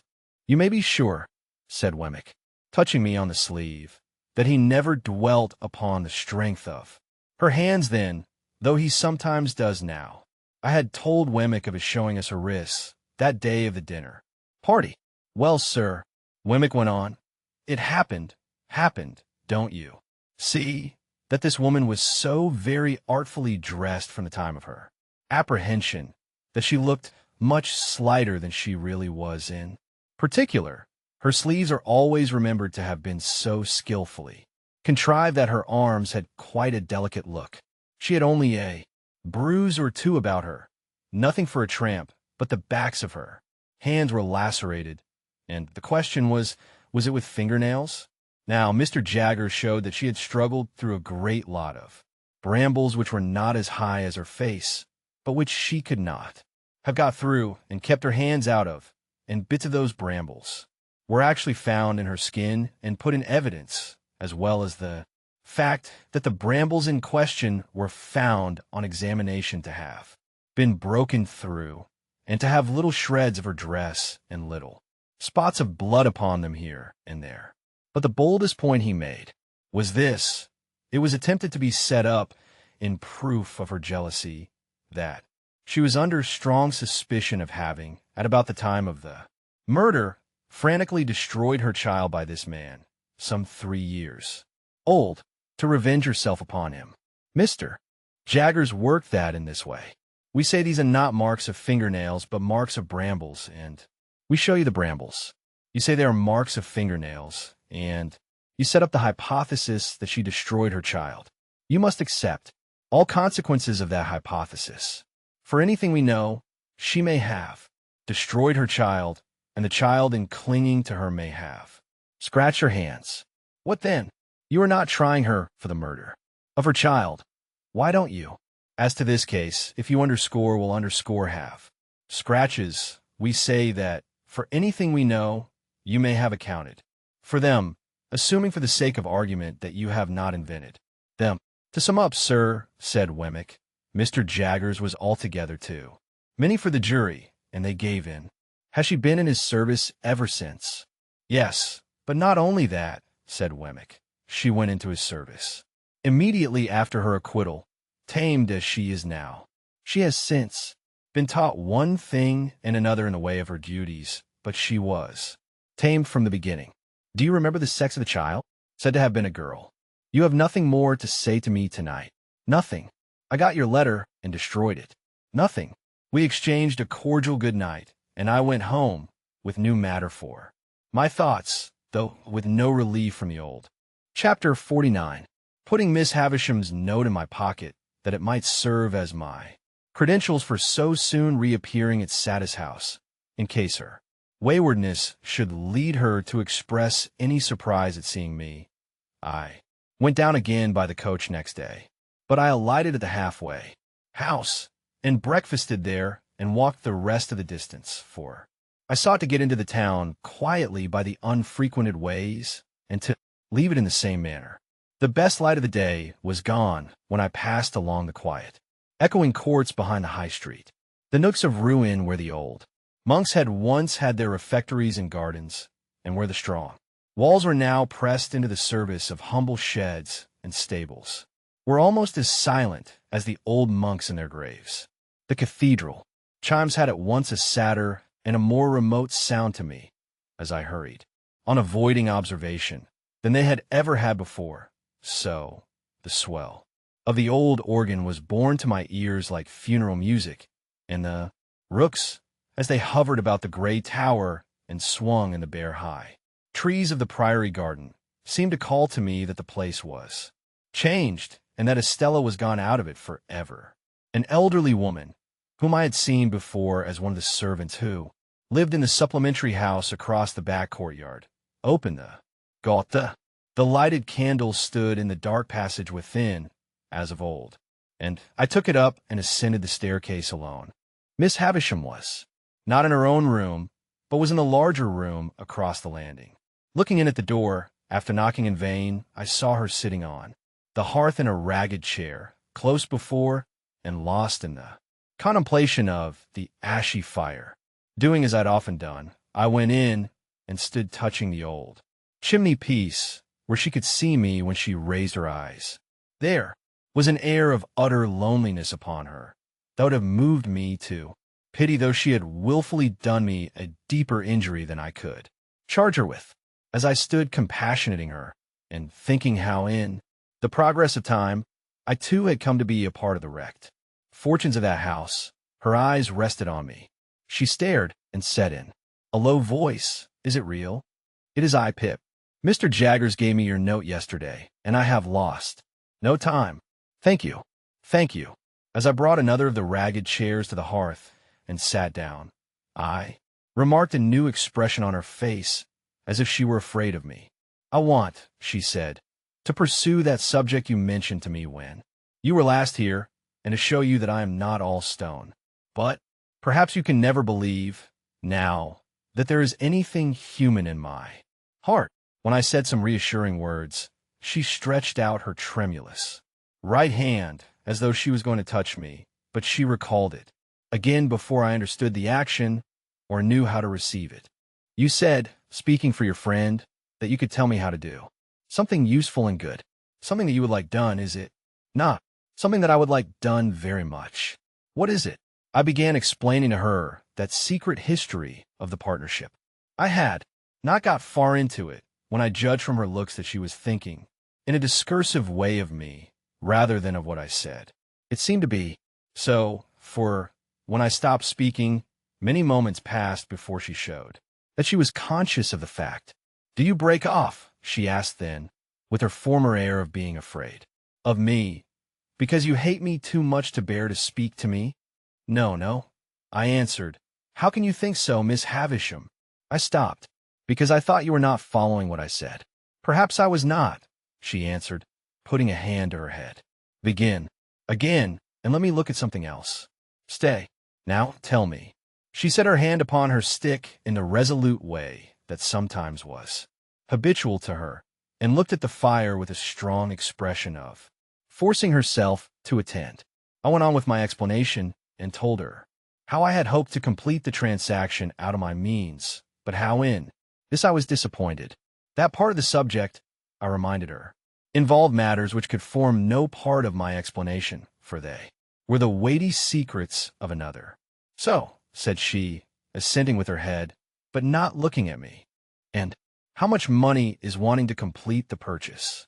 I was rather afraid of stating it, for it sounded a large sum. £900. "If I give you the money for this purpose, will you keep my secret as you have kept your own, quite as faithfully, and your mind will be more at rest?" "Much more at rest." "Are you very unhappy now?" She asked this question, still without looking at me, but in an unwanted tone of sympathy. I could not reply the moment, for my voice failed me. She put her left arm across the head of her stick and softly laid her forehead on it. "I am far from happy, Miss Havisham, but I have other causes of disquiet than any you know of. They are the secrets I have mentioned."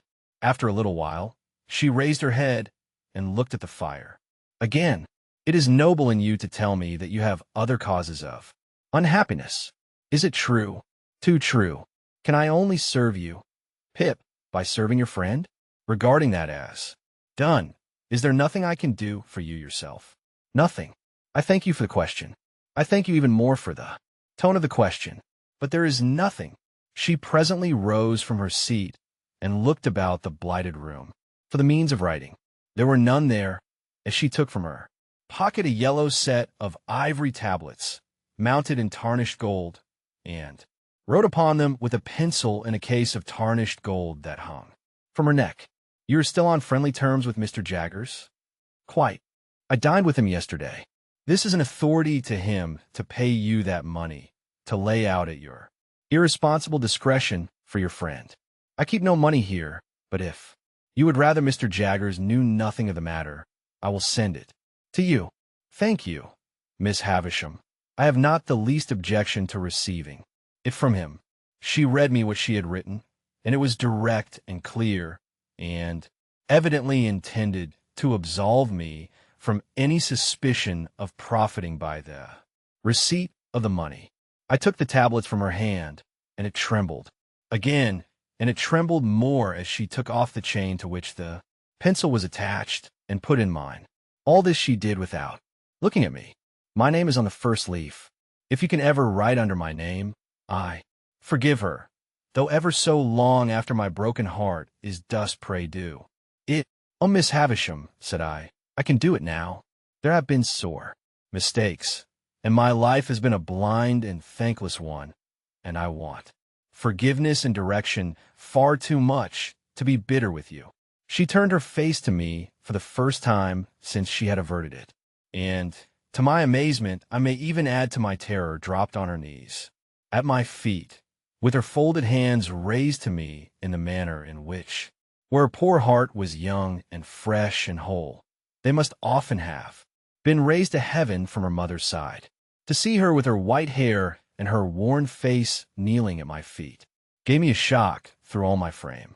I entreated her to rise and got my arms about her to help her up, but she only pressed that hand of mine which was nearest to her grasp, and hung her head over it, and wept. I had never seen her shed a tear before, and in the hope that the relief might do her good, I bent over her without speaking.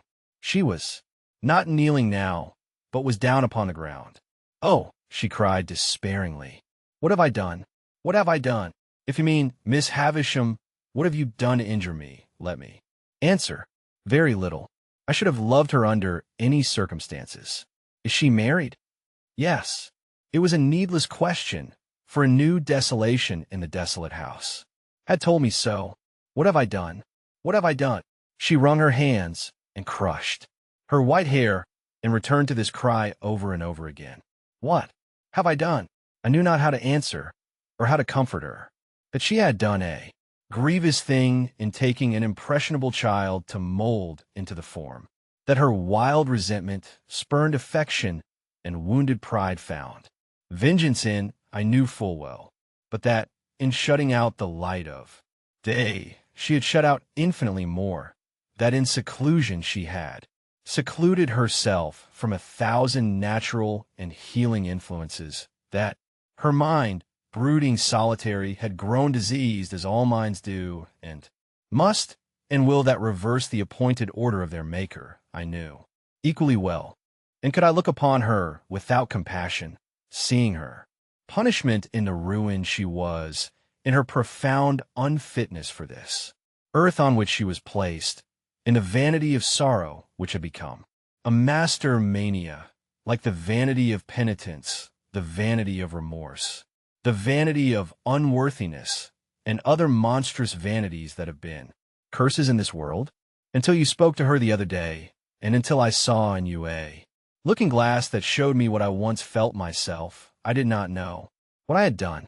What have I done? What have I done? And so again, 20, 50 times over, what had she done? Miss Havisham, I said, when her cry had died away, you may dismiss me from your mind and conscience. But Estella is a different case, and if you can ever undo any scrap of what you have done amiss in keeping a part of her right nature away from her, it will be better to do that than to bemoan the past through 100 years. Yes, yes, I know it. But Pip, my dear, there was an earnest womanly compassion for me in her new affection. My dear, believe this, when she first came to me, I meant to save her from misery like my own. At first, I meant no more. Well, well, said I hope so. But as she grew and promised to be very beautiful, I gradually did worse, and with my praises, and with my jewels, and with my teachings, and with this figure of myself always before her, a warning to back and point my lessons, I stole her heart away and put ice in its place. Better, I could not help saying, to have left her a natural heart, even to be bruised or broken. With that, Miss Havisham looked distractedly at me for a while, and then burst out again. What had she done? If you knew all my story, she pleaded, you would have some compassion for me and a better understanding of me. Miss Havisham, I answered as delicately as I could, I believe I may say that I do know your story and have known it ever since I first left this neighborhood. It has inspired me with great commiseration, and I hope I understand it and its influences. Does what has passed between us give me any excuse for asking you a question relative to Estella? Not as she is, but as she was when she first came here. She was seated on the ground, with her arms on a ragged chair, and her head leaning on them. She looked full at me when I said this, and replied, "Go on. Whose child was Estella?" She shook her head. "You don't know." She shook her head again. "But Mr. Jaggers brought her here, or sent her here." "Brought her here. Will you tell me how that came about?" She answered in a low whisper and with caution. "I had been shut up in these rooms a long time. I don't know how long. You know what time the clocks keep here. When I told him that I wanted a little girl to rear and love and say for my fate, I had first seen him when I sent for him to lay this place waste for me, having read of him in the newspapers before I and the world parted. He told me that he would look about him for such an orphan child. One night he brought her here, asleep, and I called her Estella. Might I ask her age then? 2 or 3. She herself knows nothing but that she was left an orphan, and I adopted her. So convinced I was of that woman's being her mother that I wanted no evidence to establish the fact in my own mind. But to any mind, I thought the connection here was clear and straight. What more could I hope to do by prolonging the interview? I had succeeded on behalf of Herbert.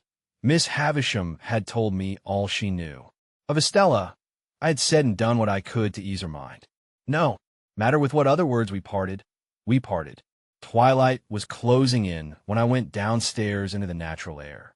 I called to the woman who had opened the gate when I entered that I would not trouble her just yet, but would walk round the place before leaving, for I had a presentiment that I should never be there again, and I felt that the dying light was suited to my last view of it, by the wilderness of casts that I had walked on long ago, and on which the rain of years had fallen since, rotting them in many places, and leaving miniature swamps and pools of water upon those that stood on. And I made my way to the ruined garden. I went all round it, round by the corner where Herbert and I had fought our battle, round by the paths where Estella and I had walked. So cold, so lonely, so dreary. All, taking the brewery on my way back, I raised the rusty latch of a little door at the garden end of it and walked through. I was going out at the opposite door, not easy to open now, for the damp wood had started and swelled, and the hinges were yielding, and the threshold was encumbered with a growth of fungus. When I turned my head to look back, a childish association revived with wonderful force in the moment of the slight action, and I fancied that I saw Miss Havisham hanging to the beam. So strong was the impression that I stood under the beam, shuddering from head to foot before I knew it was a fancy, though to be sure I was there in an instant. The mournfulness of the place and time, and the great terror of this illusion, though it was but momentary, caused me to feel an indescribable awe as I came out between the open wooden gates where I had once wrung my hair after Estella had wrung my heart.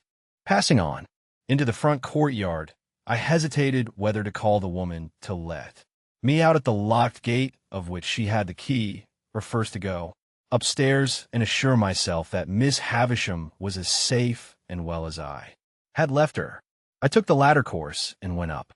I looked into the room where I had left her, and I saw her seated in the ragged chair upon the hearth close to the fire, with her back towards me. In the moment when I was withdrawing my head to go quietly away, I saw a great flaming light spring up. In the same moment I saw her running at me, shrieking, with a whirl of fire blazing all about her, and soaring at least as many feet above her head as she was high. I had a double-caped greatcoat on, and over my arm another thick coat. That I got them off, closed with her, threw her down, and got them over her.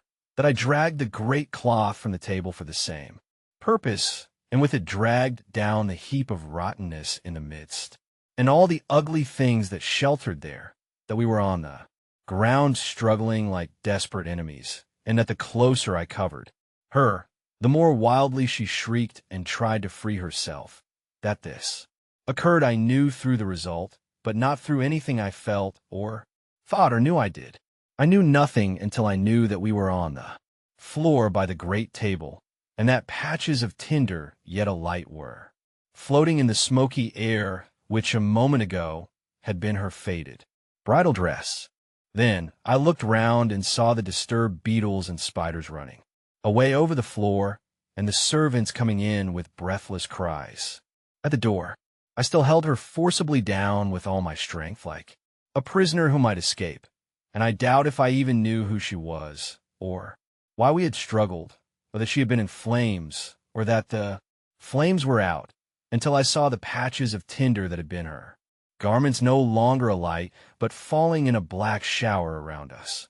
She was insensible, and I was afraid to have her moved or even touched. Assistance was sent for, and I held her until it came, as if I unreasonably fancied, I think I did, that if I let her go, the fire would break out again and consume her. When I got up on the surgeons, coming to her with other aid, I was astonished to see that both my hands were burnt, for I had no knowledge of it through the sense of feeling. On examination, it was pronounced that she had received serious hurts, but that they of themselves were far from hopeless. The danger lay mainly in the nervous shock. By the surgeon's directions, her bed was carried into that room and laid upon the great table, which happened to be well suited to the dressing of her injuries. When I saw her again, an hour afterwards, she lay, indeed, where I had seen her strike her stick, and had heard her say that she would lie one day.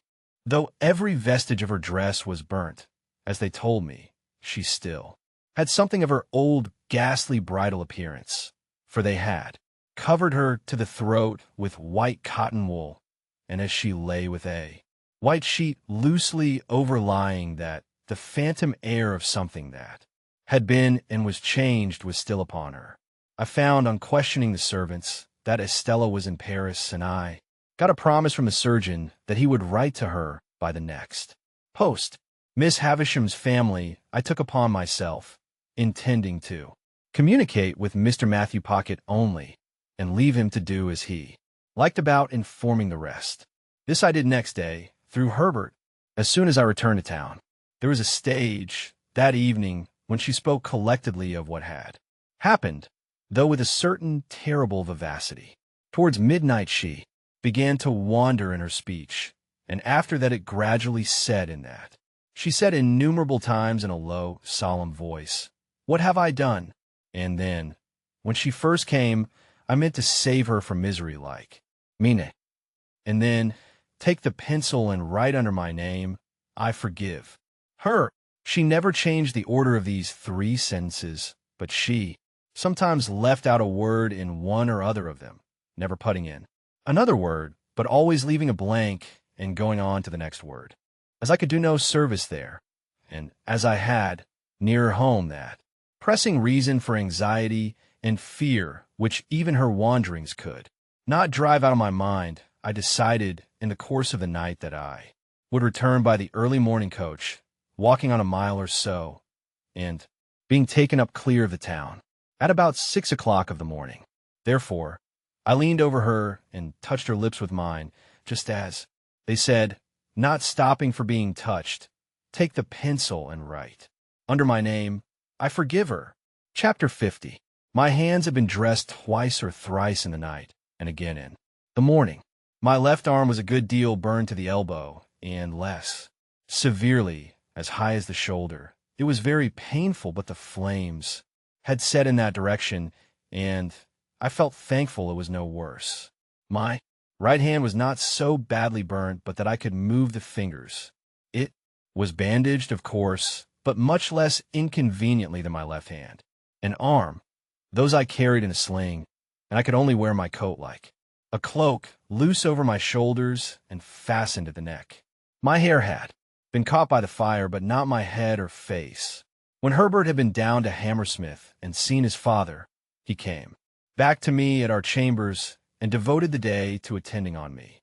He was the kindest of nurses, and at stated times took off the bandages and steeped them in the cooling liquid that was kept ready, and put them on again with a patient tenderness that I was deeply grateful for. At first, as I lay quiet on the sofa, I found it painfully difficult, I might say impossible, to get rid of the impression of the glare of the flames, their hurry and noise, and the fierce burning smell.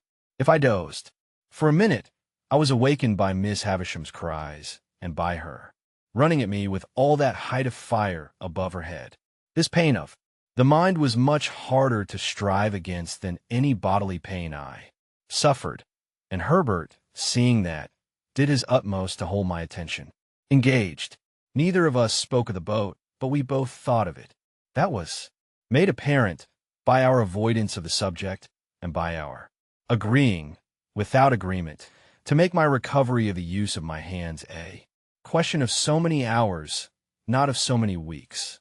My first question when I saw Herbert had been, of course, whether all was well down the river. As he replied in the affirmative, with perfect confidence and cheerfulness, we did not resume the subject until the day was wearing away. But then, as Herbert changed the bandages more by the light of the fire than by the outer light, he went back to it spontaneously. I sat with Provis last night. Handel, 2 good hours. Where was Clara? Dear little thing, said Herbert. She was up and down with Gruffingrim all the evening. He was perpetually pegging at the floor the moment she left his sight. I doubt if he can hold out long, though. What with rum and pepper and rum, I should think his pegging must be nearly over. And then you will be married. Herbert, how can I take care of the dear child otherwise? Lay your arm out upon the back of the sofa, my dear boy, and I'll sit down here and get the bandage off so gradually that you shall not know when it comes. I was speaking of Provis. Do you know Handel? He improves. I said to you I thought he was softened when I last saw him. So you did, and so he is. He was very communicative last night, and told me more of his life. You remember his breaking off here about some woman that he had great trouble with. Did I hurt you? I had started, but not under his touch. His words had given me a start. I had forgotten that, Herbert, but I remember it now you speak of it. Well, he went into that part of his life, and a dark, wild part it is. Shall I tell you? Or would it worry you just now? Tell me by all means. Every word. Herbert bent forward to look at me more nearly, as if my reply had been rather more hurried or more eager than he could quite account for. Your head is cool, he said, touching it. Quite, said I. Tell me what Provis said, my dear Herbert. It seems, said Herbert, there's a bandage off most charmingly, and now comes the cool one. Makes you shrink at first, my poor dear fellow, don't it? But it will be comfortable presently. It seems that the woman was a young woman, and a jealous woman, and a revengeful woman. Revengeful, Handel, to the last degree. To what last degree? Murdered. Does it strike too cold on that sensitive place? I don't feel it. How did she murder? Whom did she murder? Why, the deed may not have merited quite so terrible a name, said Herbert, but she was tried for it, and Mr. Jaggers defended her, and the reputation of that defense first made his name known to Provis. It was another and a stronger woman who was the victim, and there had been a struggle in a barn.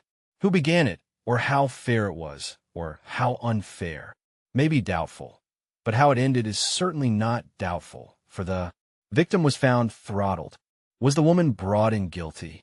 No, she was acquitted. My poor Handel, I hurt you. It is impossible to be gentler, Herbert. Yes. What else? This acquitted young woman and Provis had a little child, of whom Provis was exceedingly fond. On the evening of the very night when the object of her jealousy was strangled, as I tell you, the young woman presented herself before Provis for one moment, and swore that she would destroy the child which was in her possession, and he should never see it again. Then she vanished. There's the worst arm, comfortably in the sling once more, and now there remains but the right hand, which is a far easier job. I can do it better by this light than by a stronger, for my hand is steadiest when I don't see the poor blistered patches too distinctly. You don't think your breathing is affected, my dear boy? You seem to breathe quickly. Perhaps I do, Herbert. Did the woman keep her oath? There comes the darkest part of Provis's life. She did. That is, he says she did.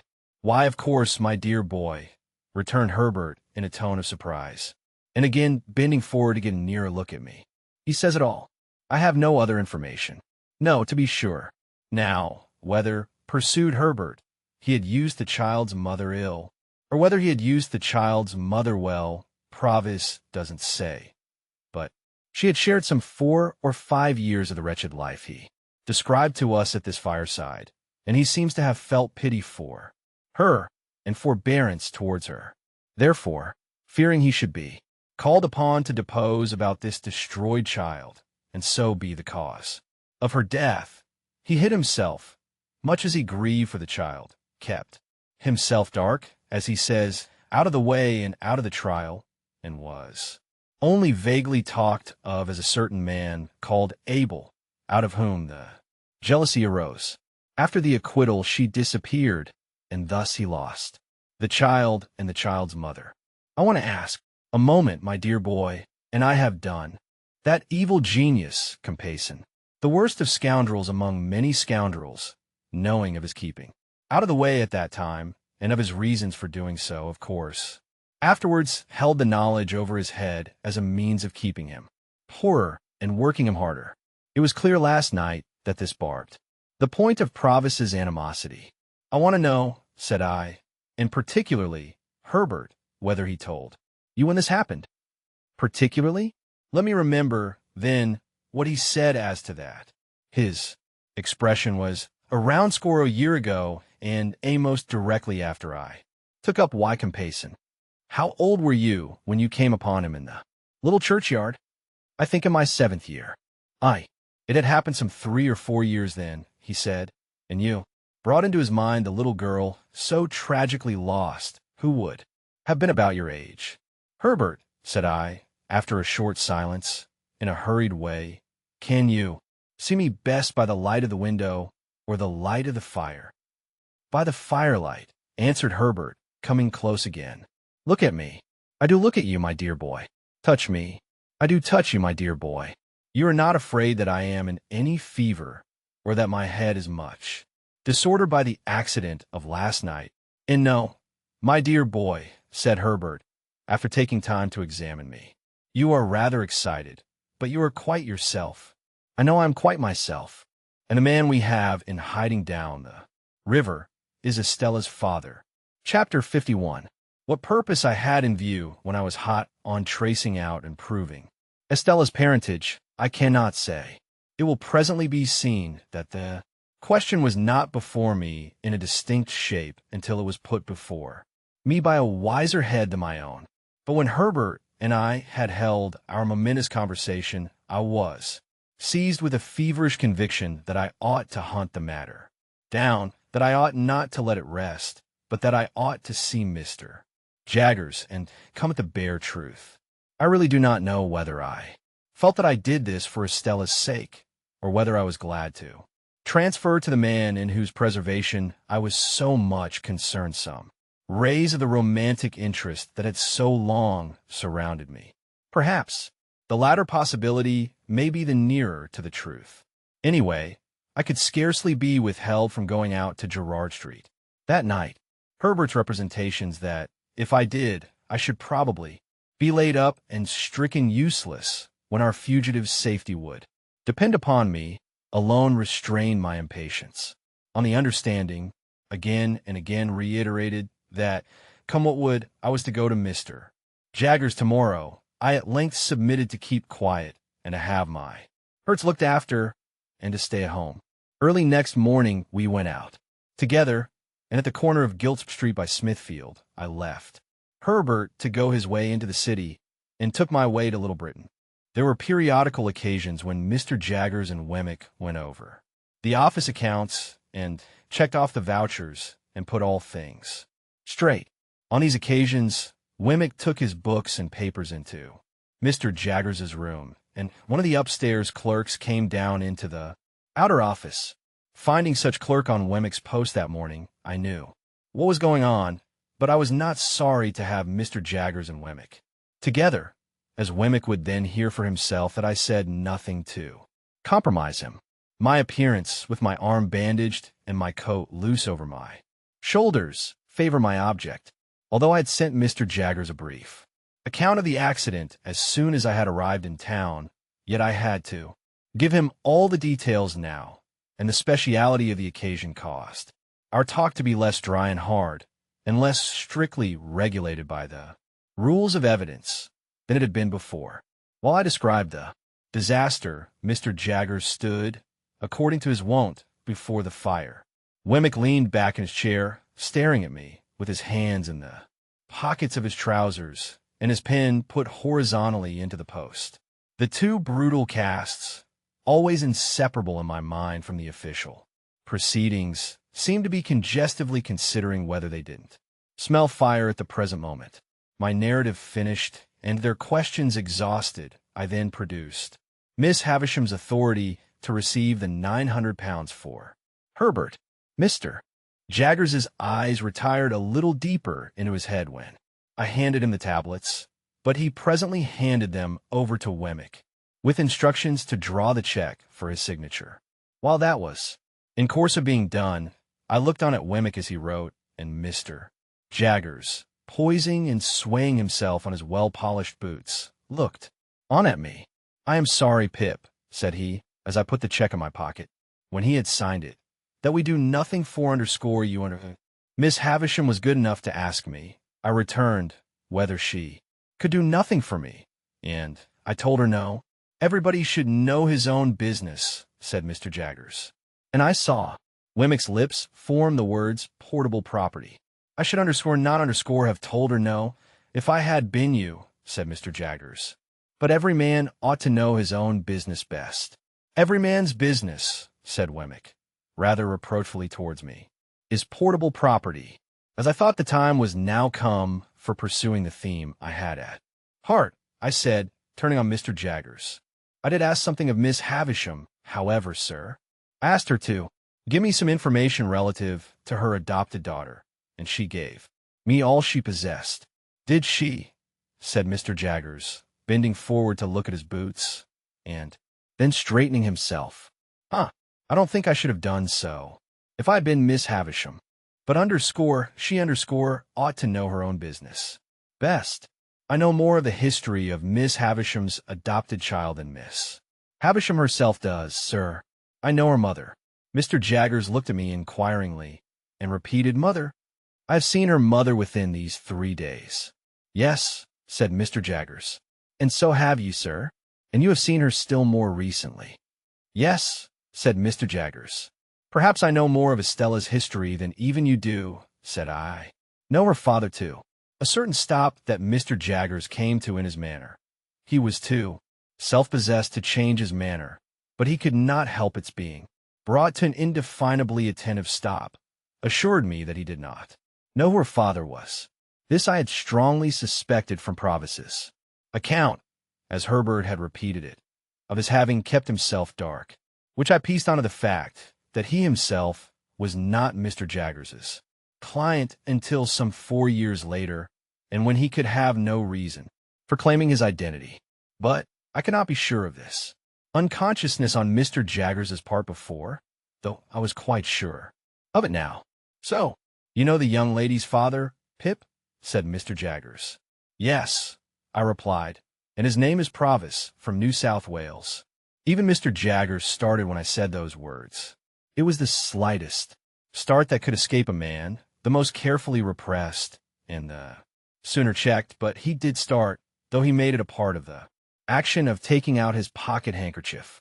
How Wemmick received the announcement I am unable to say, for I was afraid to look at him just then, lest Mr. Jaggers's sharpness should detect that there had been some communication unknown to him between us. "And on what evidence, Pip?" asked Mr. Jaggers, very coolly, as he paused with his handkerchief halfway to his nose, "does Provis make this claim?" "He does not make it," said I, "and has never made it, and has no knowledge or belief that his daughter is in existence." For once, the powerful pocket-handkerchief failed. My reply was so unexpected that Mr. Jaggers put the handkerchief back into his pocket, without completing the usual performance, folded his arms, and looked with stern attention at me, though with an immovable face. Then I told him all I knew, and how I knew it, with the one reservation that I left him to infer that I knew from Miss Havisham what I in fact knew from Wemmick. I was very careful indeed as to that, nor did I look towards Wemmick until I had finished all I had to tell, and had been, for some time, silently meeting Mr. Jaggers's look. Why did at last turn my eyes in Wemmick's direction? I found that he had unposted his pen and was intent upon the table before him. "Huh," said Mr. Jaggers at last, as he moved towards the papers on the table. "What item was it you were at, Wemmick, when Mr. Pip came in?" But I could not submit to be thrown off in that way, and I made a passionate, almost an indignant appeal to him to be more frank and manly with me. I reminded him of the false hopes into which I had lapsed, the length of time they had lasted, and the discovery I had made, and I hinted at the danger that weighed upon my spirits. I represented myself as being surely worthy of some little confidence from him in return for the confidence I had just now imparted. I said that I did not blame him or suspect him or mistrust him, but I wanted assurance of the truth from him. And if he asked me why I wanted it, and why I thought I had any right to it, I would tell him, little as he cared for such poor dreams, that I had loved Estella dearly and long, and that although I had lost her, and must live a bereaved life, whatever concerned her was still nearer and dearer to me than anything else in the world. And seeing that Mr. Jaggers stood quite still and silent, and apparently quite obdurate under this appeal, I turned to Wemmick and said, "Wemmick, I know you to be a man with a gentle heart. I have seen your pleasant home, and your old father, and all the innocent, cheerful, playful ways with which you refresh your business life, and I entreat you to say a word for me to Mr. Jaggers, and to represent to him that, all circumstances considered, he ought to be more open with me. I have never seen two men look more oddly at one another than Mr. Jaggers and Wemmick did after this apostrophe. At first a misgiving crossed me that Wemmick would be instantly dismissed from his employment, but it melted as I saw Mr. Jaggers relax into something like a smile, and Wemmick become bolder. "What's all this?" said Mr. Jaggers. "You with an old father, and you with pleasant and playful ways." "Well," returned Wemmick, "if I don't bring him here, what does it matter?" "Pip," said Mr. Jaggers, laying his hand upon my arm and smiling openly, "this man must be the most cunning impostor in all London." "Not a bit of it," returned Wemmick, growing bolder and bolder. "I think you're another." Again they exchanged their former odd looks, each apparently still distrustful that the other was taking him in.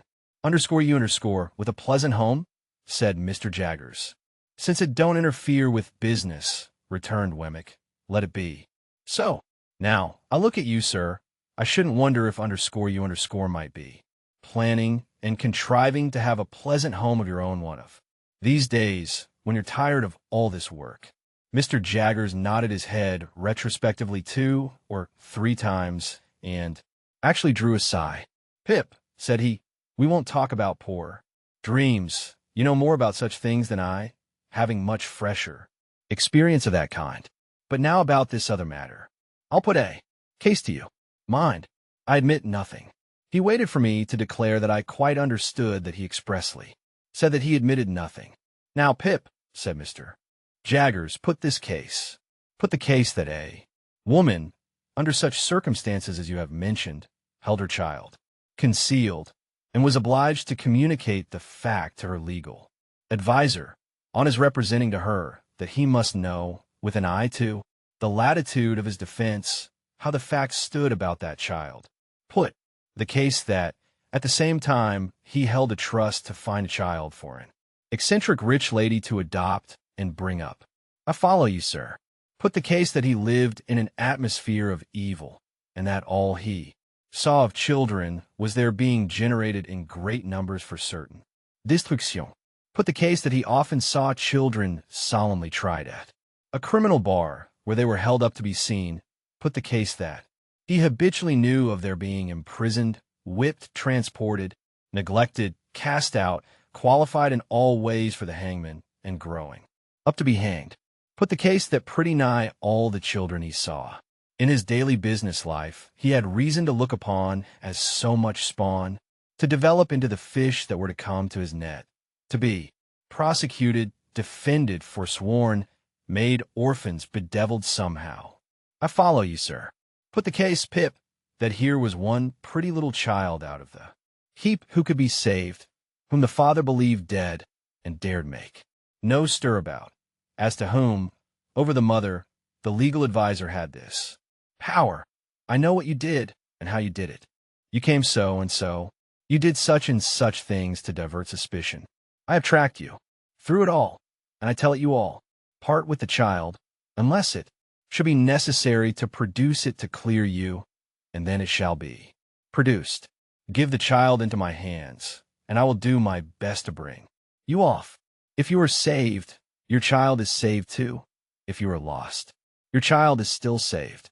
Put the case that this was done, and that the woman was cleared. I understand you perfectly, but that I make no admissions, that you make no admissions. And Wemmick repeated, no admissions. Put the case, Pip, that passion and the terror of death had a little shaken the woman's intellects, and that when she was set at liberty, she was scared out of the ways of the world, and went to him to be sheltered. Put the case that he took her in, and that he kept down the old, wild, violent nature whenever he saw an inkling of its breaking out, by asserting his power over her in the old way. Do you comprehend? The imaginary case? Quite. Put the case that the child grew up and was married for money, that the mother was still living, that the father was still living, that the mother and father, unknown to one another, were dwelling within so many miles, furlongs, yards if you like, of one another, that the secret was still a secret, except that you had got wind of it.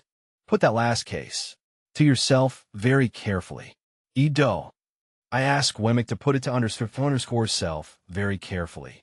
And Wemmick said, do. For whose sake would you reveal the secret? For the father's? I think he would not be much the better for the mother. For the mother's? I think if she had done such a deed, she would be safer where she was. For the daughter's? I think it would hardly serve her to establish her parentage for the information of her husband, and to drag her back to disgrace after an escape of 20 years, pretty secure to last for life. But add the case that you had loved her, Pip, and had made her the subject of those poor dreams which have, at one time or another, been in the heads of more men than you think likely, then I tell you, that you had better, and would much sooner when you had thought well of it, chop off that bandaged left hand of yours with your bandaged right hand, and then pass the chopper on to Wemmick there, to cut that underscore off. 2. I looked at Wemmick, whose face was very grave. He gravely touched his lips with his forefinger. I did the same. Mr. Jaggers did the same. Now, Wemmick, said the latter then, resuming his usual manner, what item was it you were at when Mr. Pip came in? Standing by for a little while they were at work, I observed that the odd looks they had cast at one another were repeated several times, with this difference now, that each of them seemed suspicious, not to say conscious, of having shown himself in a weak and unprofessional light to the other. For this reason, I suppose, they were now inflexible with one another, Mr. Jaggers being highly dictatorial, and Wemmick obstinately justifying himself whenever there was the smallest point in abeyance for a moment. I had never seen them on such ill terms, for generally they got on very well indeed together.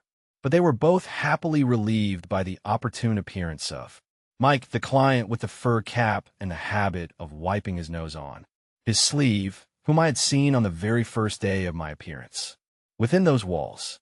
This individual, who, either in his own person or in that of some member of his family, seemed to be always in trouble, which in that place meant Newgate, called to announce that his eldest daughter was taken up on suspicion of shoplifting.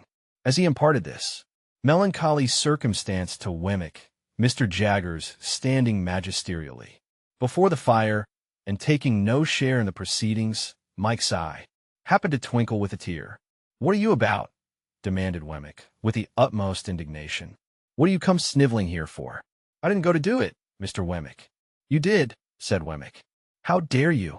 You're not in a fit state to come here if you can't come here without spluttering like a bad pen." "What do you mean by it?" "A man can't help his feelings, Mr. Wemmick," pleaded Mike. "His what?" demanded Wemmick quite savagely. "Say that again." "Now look here, my man," said Mr. Jaggers, advancing a step and pointing to the door. "Get out of this office. I'll have no feelings. Here, get out." "It serves you right," said Wemmick. "Get out." So the unfortunate Mike very humbly withdrew, and Mr. Jaggers and Wemmick appeared to have re-established their good understanding, and went to work again with an air of refreshment upon them, as if they had just had lunch. Chapter 52. From Little Britain I went, with my check in my pocket, to Miss Skiffins' brother, the accountant, and Miss Skiffins' brother, the accountant, going straight to Clarker's and bringing Clarker to me. I had the great satisfaction of concluding that arrangement. It was the only good thing I had done, and the only completed thing I had done, since I was first apprised of my great expectations.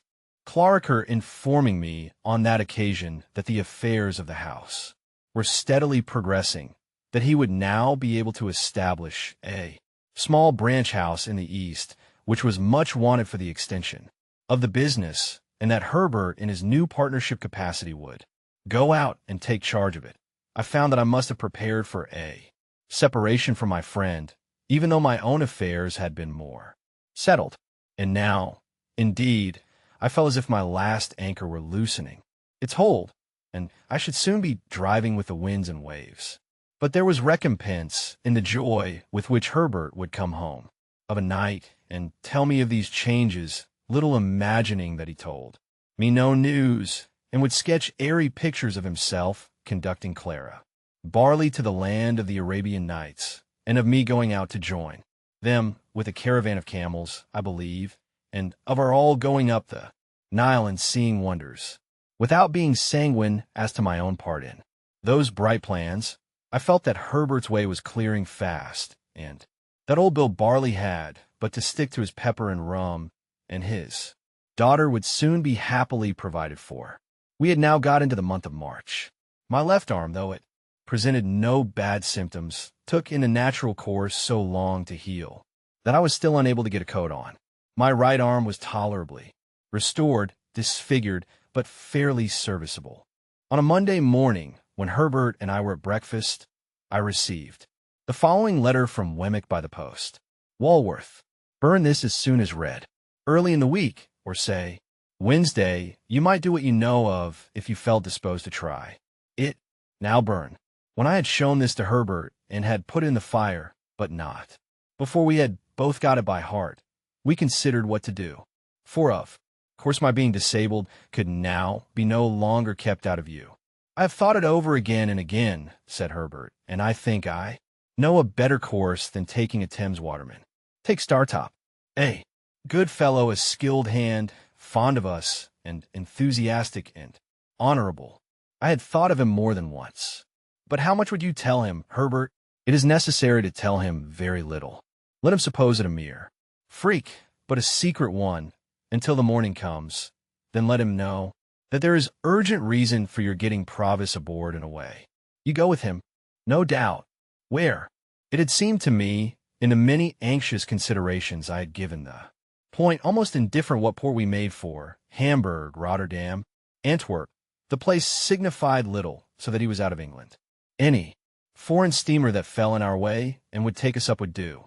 I had always proposed to myself to get him well down the river in the boat, certainly well beyond Gravesend, which was a critical place for search or inquiry if suspicion were afoot, as foreign steamers would. Leave London at about the time of high water. Our plan would be to get down the river by a previous ebb tide and lie by in some quiet spot until we could pull off to one. The time when one would be due where we lay, wherever that might be, could be calculated pretty nearly if we made inquiries beforehand. Herbert assented to all this, and we went out immediately after breakfast to pursue our investigations. We found that a steamer for Hamburg was likely to suit our purpose best, and we directed our thoughts chiefly to that vessel. But we noted down what other foreign steamers would leave London with the same tide and we satisfied ourselves that we knew the build and color of each. We then separated for a few hours, I to get at once such passports as were necessary, Herbert to see Startop at his lodgings. We both did what we had to do, without any hindrance, and when we met again at 1 o'clock reported it done. I, for my part, was prepared with passports. Herbert had seen Startop, and he was more than ready to join. Those two should pull a pair of oars, we settled, and I would steer. Our charge would be sitter, and keep quiet, as speed was not our object. We should make way enough. We arranged that Herbert should not come home to dinner before going to Mill Pond Bank that evening, that he should not go there at all tomorrow evening, Tuesday, that he should prepare Provis to come down to some stairs hard by the house on Wednesday, when he saw us approach, and not sooner, that all the arrangements with him should be concluded that Monday night, and that he should be communicated with no more in any way until we took him on board. These precautions well understood by both of us, I went home. On opening the outer door of our chambers with my key, I found a letter in the box directed to me, a very dirty letter, though not ill-written. It had been delivered by hand, of course, since I left home, and its contents were these: if you're not afraid to come to the old marshes tonight or tomorrow night at 9, and to come to the little sluice house by the lime kiln, you had better come. If you want information regarding _ your uncle, Provis _ you had much better come and tell no one, and lose no time. _ you must come alone _ Bring this with you. I had had load enough upon my mind before the receipt of this strange letter. What to do now I could not tell, and the worst was that I must decide quickly, or I should miss the afternoon coach which would take me down in time for tonight. Tomorrow night I could not think of going, for it would be too close upon the time of the flight. And, again, for anything I knew, the proffered information might have some important bearing on the flight itself. If I had had ample time for consideration, I believe I should still have gone. Having hardly any time for consideration, my watch showing me that the coach started within half an hour, I resolved to go. I should certainly not have gone, but for the reference to my uncle Provis, that, coming on Wemmick's letter and the morning's busy preparation, turned the scale. It is so difficult to become clearly possessed of the contents of almost any letter in a violent hurry that I had to read this mysterious epistle again twice before its injunction to me to be secret got mechanically into my mind. Yielding to it in the same mechanical kind of way, I left a note in pencil for Herbert, telling him that as I should be so soon going away, I knew not for how long, I had decided to hurry down and back to ascertain for myself how Miss Havisham was faring. I had then barely time to get my greatcoat lock up the chambers and make for the coach office by the short byways. If I had taken a hackney chariot and gone by the streets, I should have missed my aim. Going as I did, I caught the coach just as it came out of the yard. I was the only inside passenger, jolting away knee-deep in straw when I came to myself, for I really had not been myself since the receipt of the letter had so bewildered me, ensuing on the hurry of the morning. The morning hurry and flutter had been great, for long and anxiously as I had waited for Wemmick, his hint had come like a surprise at last. And now I began to wonder at myself for being in the coach, and to doubt whether I had sufficient reason for being there, and to consider whether I should get out presently and go back, and to argue against ever heeding an anonymous communication, and, in short, to pass through all those phases of contradiction and indecision to which I suppose very few hurried people are strangers. Still, the reference to Provis by name mastered everything. I reasoned as I had reasoned already, without knowing it, if that be reasoning, in case any harm should befall him through my not going. How could I ever forgive myself? It was dark before we got down, and the journey seemed long and dreary to me, who could see little of it inside, and who could not go outside. In my disabled state, avoiding the Blue Boar, I put up at an inn of minor reputation down the town, and ordered some dinner. While it was preparing, I went to Sada's house and inquired for Miss Havisham. She was still very ill, though considered something better. Mine had once been a part of an ancient ecclesiastical house, and I dined in a little octagonal common room like a font, as I was not able to cut my dinner. The old landlord with a shining bald head did it for me. This bringing us into conversation, he was so good as to entertain me with my own story, of course with the popular feature that Pumblechook was my earliest benefactor and the founder of my fortunes. "Do you know the young man?" said I. "Know him," repeated the landlord. "Ever since he was no height at all. Does he ever come back to this neighborhood?" He comes back," said the landlord, "to his great friends now and again, and gives the cold shoulder to the man that made him." "What man is that?" "Him that I speak of," said the landlord. "Mr. Pumblechook. Is he ungrateful to no one else?" "No doubt he would be, if he could," returned the landlord, "but he can't." "And why?" "Because Pumblechook done everything for him." "Does Pumblechook say so?" "Say so," replied the landlord. "He ha no call to say so." "But does he say so?" "It would turn a man's blood to white wine vinegar to hear him tell of it, sir," said the landlord. "I thought, yet Joe, dear Joe, _you_ never tell of it. Long-suffering and loving Joe, _you_ never complain. Nor you, sweet-tempered Biddy. Your appetite's been touched like by your accident," said the landlord, glancing at the bandaged arm under my coat. "Try a tenderer bit." "No, thank you," I replied, turning from the table to brood over the fire. "I can eat no more. Please take it away." I had never been struck at so keenly for my thanklessness to Joe as through the brazen impostor Pumblechook. The falser he, the truer Joe. The meaner he, the nobler Joe. My heart was deeply and most deservedly humbled as I mused over the fire for an hour or more. The striking of the clock aroused me, but not from my dejection or remorse, and I got up and had my coat fastened round my neck and went out. I had previously sought in my pockets for the letter that I might refer to it again, but I could not find it, and was uneasy to think that it must have been dropped in the straw of the coach. I knew very well, however, that the appointed place was the little sluice house by the lime-kiln on the marshes, and the hour 9. Towards the marshes I now went straight, having no time to spare. Illustration. Chapter 53. It was a dark night, though the full moon rose as I left the enclosed lands and passed out upon the marshes. Beyond their dark line there was a ribbon of clear sky, hardly broad enough to hold the red large moon. In a few minutes she had ascended out of that clear field, and among the piled mountains of cloud there was a melancholy wind, and the marshes were very dismal. A stranger would have found them insupportable, and even to me they were so oppressive that I hesitated, half inclined to go back. But I knew them well, and could have found my way on a far darker night, and had no excuse for returning, being there.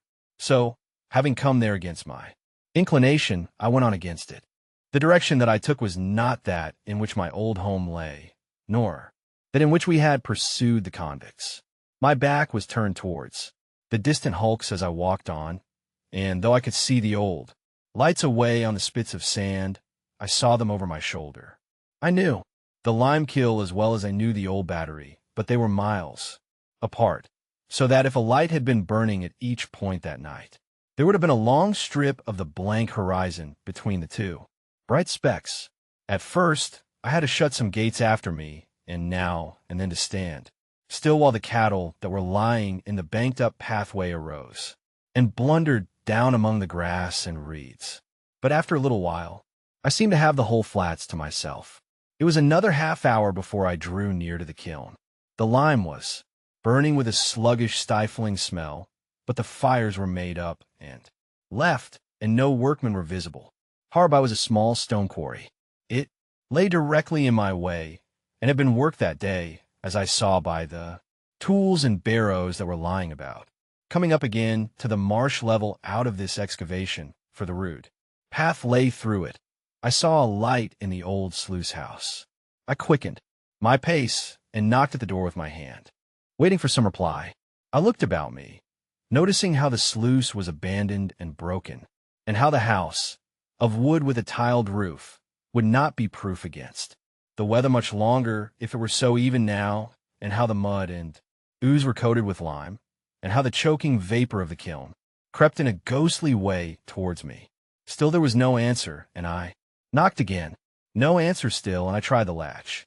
It rose under my hand, and the door yielded. Looking in, I saw a lighted candle on a table, a bench, and a mattress on a truckle bedstead. As there was a loft above, I called, "Is there anyone here?" But no voice answered. Then I looked at my watch, and finding that it was past 9, called again, "Is there anyone here?" There being still no answer, I went out at the door, irresolute what to do. It was beginning to rain fast. Seeing nothing save what I had seen already, I turned back into the house and stood just within the shelter of the doorway, looking out into the night. While I was considering that someone must have been there lately and must soon be coming back, or the candle would not be burning, it came into my head to look if the wick were long. I turned round to do so, and had taken up the candle in my hand, when it was extinguished by some violent shock, and the next thing I comprehended was that I had been caught in a strong running noose thrown over my head from behind. "Now," said a suppressed voice with an oath, "I've got you." "What is this?" I cried, struggling. "Who is it? Help, help, help!" Not only were my arms pulled close to my sides, but the pressure on my bad arm caused me exquisite pain. Sometimes a strong man's hand, sometimes a strong man's breast, was set against my mouth to deaden my cries, and with a hot breath always close to me, I struggled ineffectually in the dark while I was fastened tight to the wall. "And now," said the suppressed voice with another oath, "call out again, and I'll make short work of you." Faint and sick with the pain of my injured arm, bewildered by the surprise, and yet conscious how easily this threat could be put in execution, I desisted and tried to ease my arm were it ever so little. But it was bound too tight for that. I felt as if, having been burnt before, were now being boiled. The sudden exclusion of the night, and the substitution of black darkness in its place, warned me that the man had closed a shutter. After groping about for a little, he found the flint and steel he wanted, and began to strike a light. I strained my sight upon the sparks that fell among the tinder, and upon which he breathed, match in hand, but I could only see his lips and the blue point of the match, even those but fitfully. The tinder was damp, no wonder there, and one after another the sparks died out. The man was in no hurry, and struck again with the flint and steel. As the sparks fell thick and bright about him, I could see his hands and touches of his face, and could make out that he was seated and bending over the table, but nothing more. Presently I saw his blue lips again, breathing on the tinder, and then a flare of light flashed up and showed me Orlick, whom I had looked for, I don't know. I had not looked for him. Seeing him, I felt that I was in a dangerous strait indeed, and I kept my eyes upon him. He lighted the candle from the flaring match with great deliberation, and dropped the match and trotted out. Then he put the candle away from him on the table, so that he could see me, and sat with his arms folded on the table and looked at me.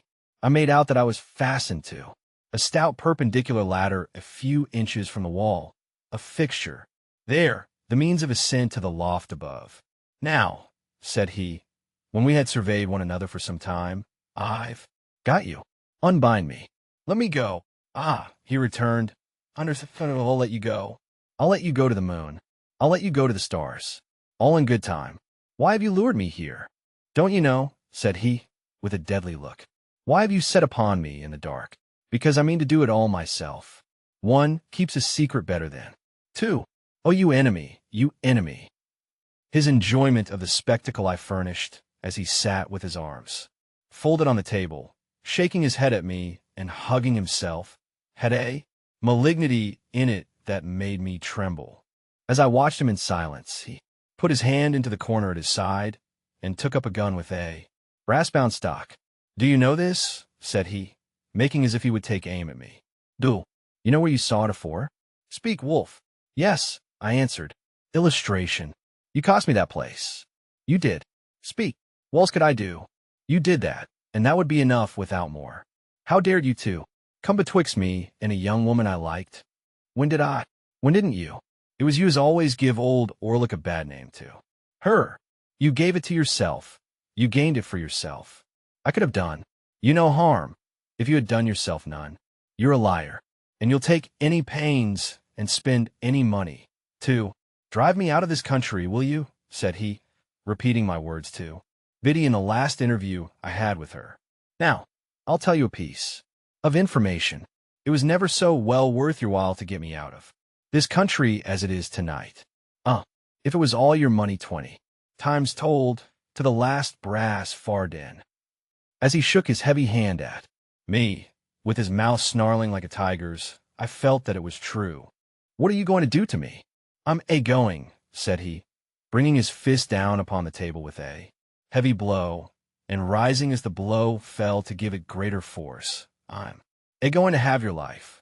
He leaned forward staring at me, slowly unclenched his hand and drew it across his mouth as if his mouth watered for me, and sat down again.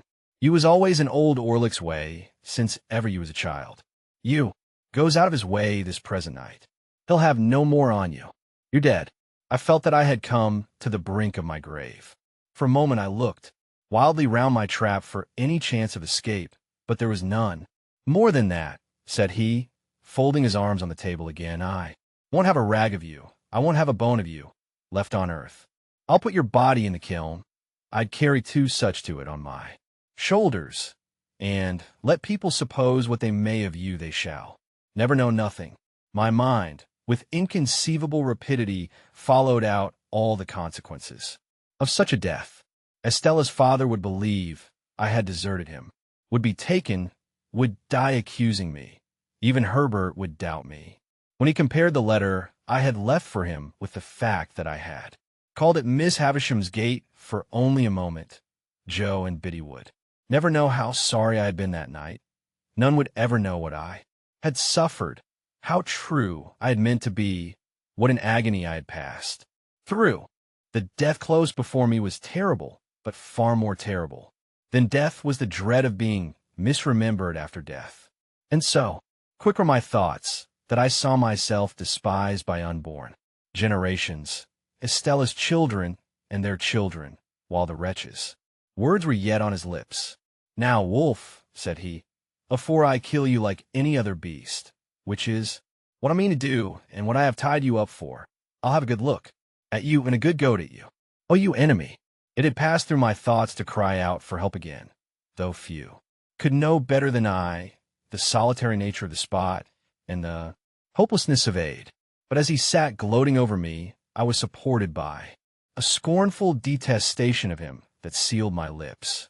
Above all things, I resolved that I would not entreat him, and that I would die making some last poor resistance to him, softened as my thoughts of all the rest of men were in that dire extremity, humbly beseeching pardon, as I did, of heaven, melted at heart, as I was, by the thought that I had taken no farewell, and never now could take farewell of those who were dear to me, or could explain myself to them, or ask for their compassion on my miserable errors. Still, if I could have killed him, even in dying, I would have done it.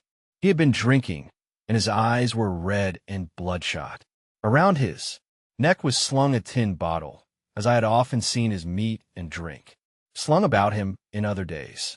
He brought the bottle to his lips, and took a fiery drink from it, and I smelt the strong spirits that I saw flash into his face.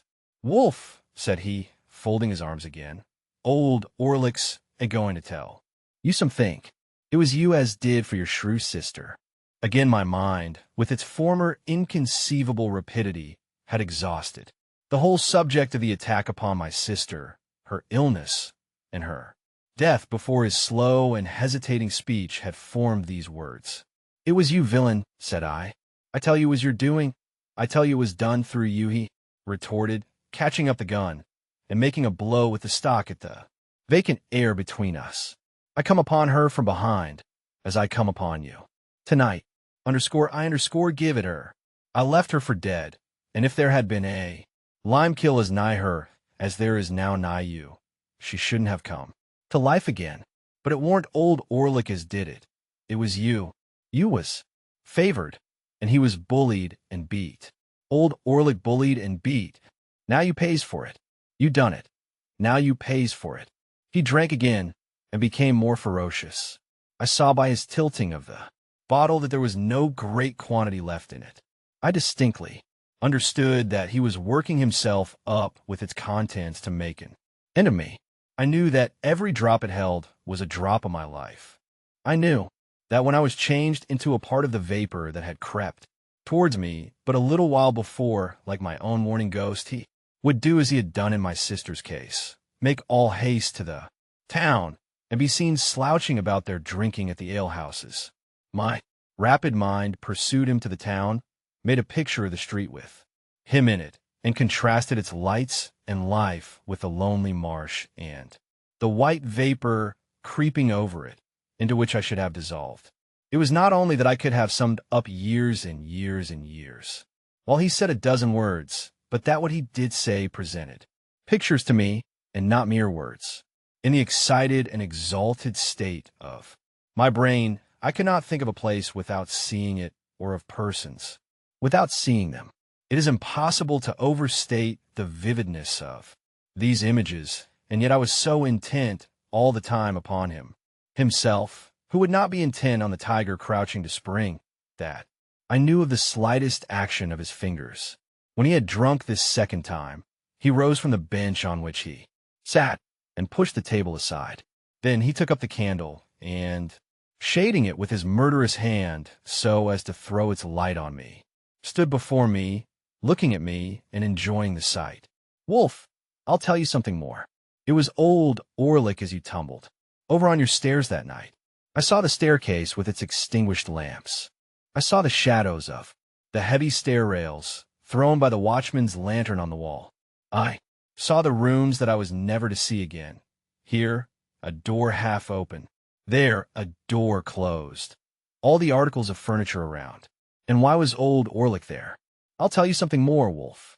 You and her have pretty well hunted me out of this country, so far as getting a easy living in it goes, and I've took up with new companions and new masters. Some of 'em writes my letters when I wants 'em. Wrote? Do you mind? Writes my letters, Wolf. They writes 50 hands. They're not like sneaking you, as writes but one.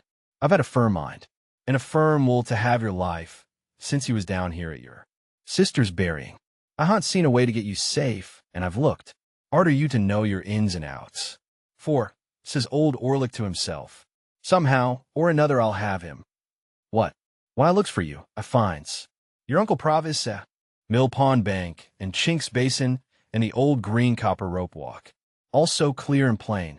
Provis in his rooms, the signal whose use was over pretty Clara, the good motherly woman, old Bill Barley on his back, all drifting by, as on the swift stream of my life fast running. Out to sea, with a uncle too. Why, I knowed you at Gargery's when you was so small a wolf that I could have took your weason betwixt this finger and thumb and chuck you away dead, as I'd thoughts o' doing odd times, when I see you loitering amongst the pollards on a Sunday. And you hadn't found no uncles then. No, not you. But when old Orlick come for to hear that your Uncle Provis had most like wore the leg iron what old Orlick had picked up, filed asunder, on these meshes ever so many year ago, and what he kept by him till he dropped your sister with it, like bullock, as he means to drop you. Hey, when he come for to hear that, hey, in his savage taunting, he flared the candle so close at me that I turned my face aside to save it from the flame. Ah, he cried, laughing, after doing it again, the burnt child dreads the fire. Old Orlick knowed you was burnt. Old Orlick knowed you was smuggling your Uncle Provis away. Old Orlick's a match for you, and knowed you'd come tonight. Now I'll tell you something more, Wolf, and this ends it. There's them that's as good a match for your Uncle Provis as old Orlick has been for you. Let him wear them when he's lost his nevy. Let him wear them when no man can't find a rag of his dear relation's clothes, nor yet a bone of his body. There's them that can't, and that won't have Magwitch, yes, I know the name, alive in the same land with them, and that's had such sure information of him when he was alive in another land, as that he couldn't and shouldn't leave it, unbeknown, and put them in danger. Perhaps it's them that writes 50 hands, and that's not like sneaking you his rights but one. Vala, Compayson, Magwitch, and the gallows. He flared the candle at me again, smoking my face and hair, and for an instant blinding me, and turned his powerful back as he replaced the light on the table. I had thought a prayer, and had been with Joe and Biddy and Herbert before he turned towards me again. There was a clear space of a few feet between the table and the opposite wall. Within this space, he now slouched backwards and forwards. His great strength seemed to sit stronger upon him than ever before, as he did this with his hands hanging loose and heavy at his sides, and with his eyes scowling at me. I had no grain of hope left.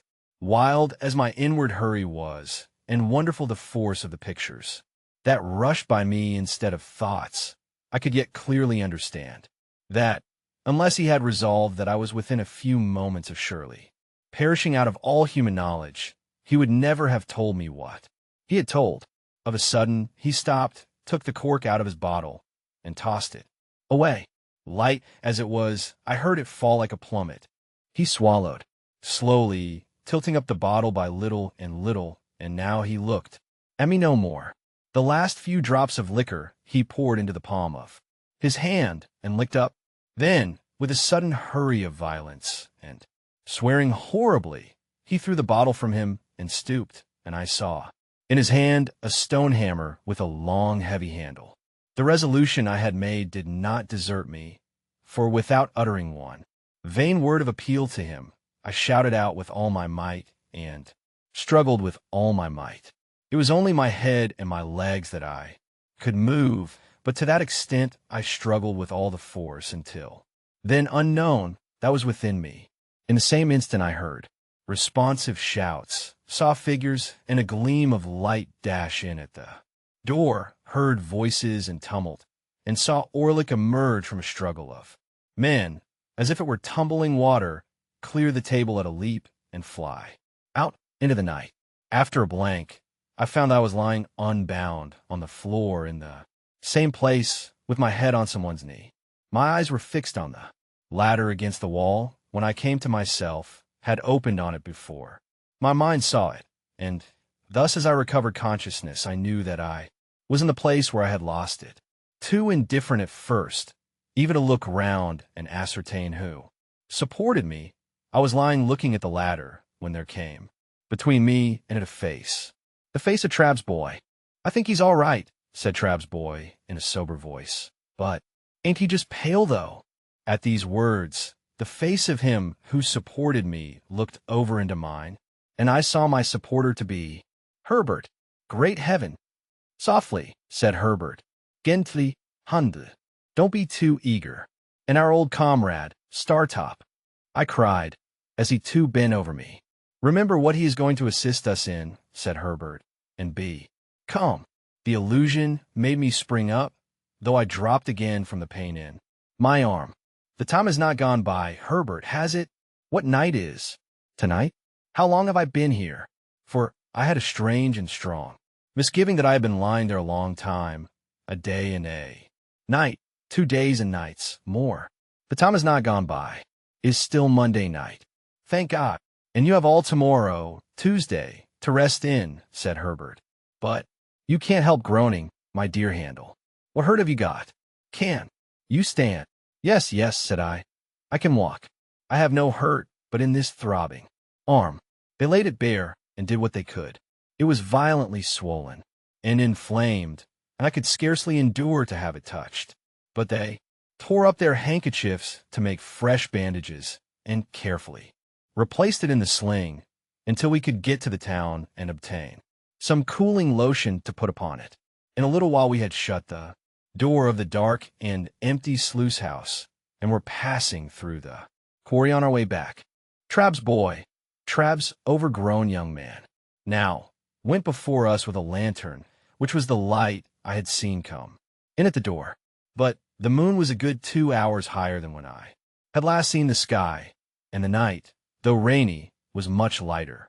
The white vapor of the kiln was passing from us as we went by, and as I had thought a prayer before, I thought a thanksgiving now, entreating Herbert to tell me how he had come to my rescue, which at first he had flatly refused to do, but had insisted on my remaining quiet. I learnt that I had in my hurry dropped the letter open in our chambers, where he, coming home to bring with him Startop, whom he had met in the street on his way to me, found it very soon after I was gone.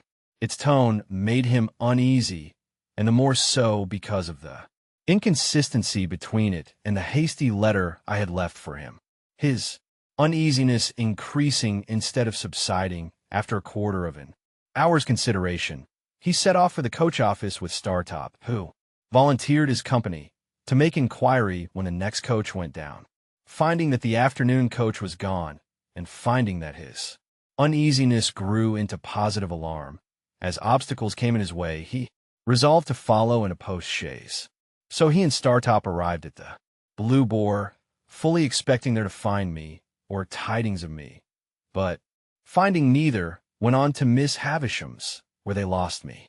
Hereupon they went back to the hotel, doubtless at about the time when I was hearing the popular local version of my own story, to refresh themselves and to get someone to guide them out upon the marshes.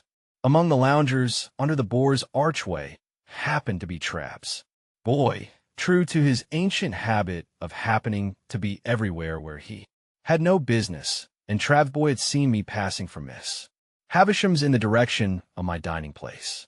Thus Trabb's boy became their guide, and with him they went out to the sluice house, though by the town way to the marshes, which I had avoided. Now, as they went along, Herbert reflected that I might, after all, have been brought there on some genuine and serviceable errand tending to Provis's safety, and bethinking himself that in that case interruption must be mischievous, left his guide and Startop on the edge of the quarry, and went on by himself, and stole round the house 2 or 3 times, endeavoring to ascertain whether all was right within. As he could hear nothing but indistinct sounds of one deep, rough voice, this was while my mind was so busy, he even at last began to doubt whether I was there, when suddenly I cried out loudly, and he answered the cries, and rushed in, closely followed by the other 2. When I told Herbert what had passed within the house, he was for our immediately going before a magistrate in the town, late at night as it was, and getting out a warrant. But I had already considered that such a course, by detaining us there, or binding us to come back, might be fatal to Provis. There was no gainsaying this difficulty, and we relinquished all thoughts of pursuing Orlick at that time. For the present, under the circumstances, we deemed it prudent to make rather light of the matter to Trabb's boy, who, I am convinced, would have been much affected by disappointment if he had known that his intervention saved me from the lime-kill. Not that Trabb's boy was of a malignant nature, but that he had too much spare vivacity, and that it was in his constitution to want variety and excitement at anybody's expense. When we parted, I presented him with 2 guineas, which seemed to meet his views, and told him that I was sorry ever to have had an ill opinion of him, which made no impression on him at all. Wednesday being so close upon us, we determined to go back to London. That night, 3 in the post-chaise, the rather, as we should then be clear away before the night's adventure began to be talked of. Herbert got a large bottle of stuff for my arm, and by dint of having this stuff dropped over it all the night through, I was just able to bear its pain on the journey. It was daylight when we reached the temple, and I went at once to bed and lay in bed all day. My terror, as I lay there, of falling ill and being unfitted for tomorrow was so besetting that I wonder it did not disable me of itself. It would have done so, pretty surely, in conjunction with the mental wear and tear I had suffered, but for the unnatural strain upon me that tomorrow was so anxiously looked forward to, charged with such consequences, its results so impenetrably hidden, though so near. No precaution could have been more obvious than our refraining from communication with him that day. Yet this again increased my restlessness. I started at every footstep and every sound, believing that he was discovered and taken, and this was the messenger to tell me. So I persuaded myself that I knew he was taken, that there was something more upon my mind than a fear or a presentiment, that the fact had occurred, and I had a mysterious knowledge of it. As the days wore on, and no ill news came, as the day closed in and darkness fell, my overshadowing dread of being disabled by illness before tomorrow morning altogether mastered me. My burning arm throbbed, and my burning head throbbed, and I fancied I was beginning to wander. I counted up to high numbers to make sure of myself, and repeated passages that I knew, in prose and verse. It happened sometimes that in the mere escape of a fatigued mind, I dozed for some moments or forgot. I would say to myself with a start, now it has come, and I am turning delirious. They kept me very quiet all day, and kept my arm constantly dressed, and gave me cooling drinks.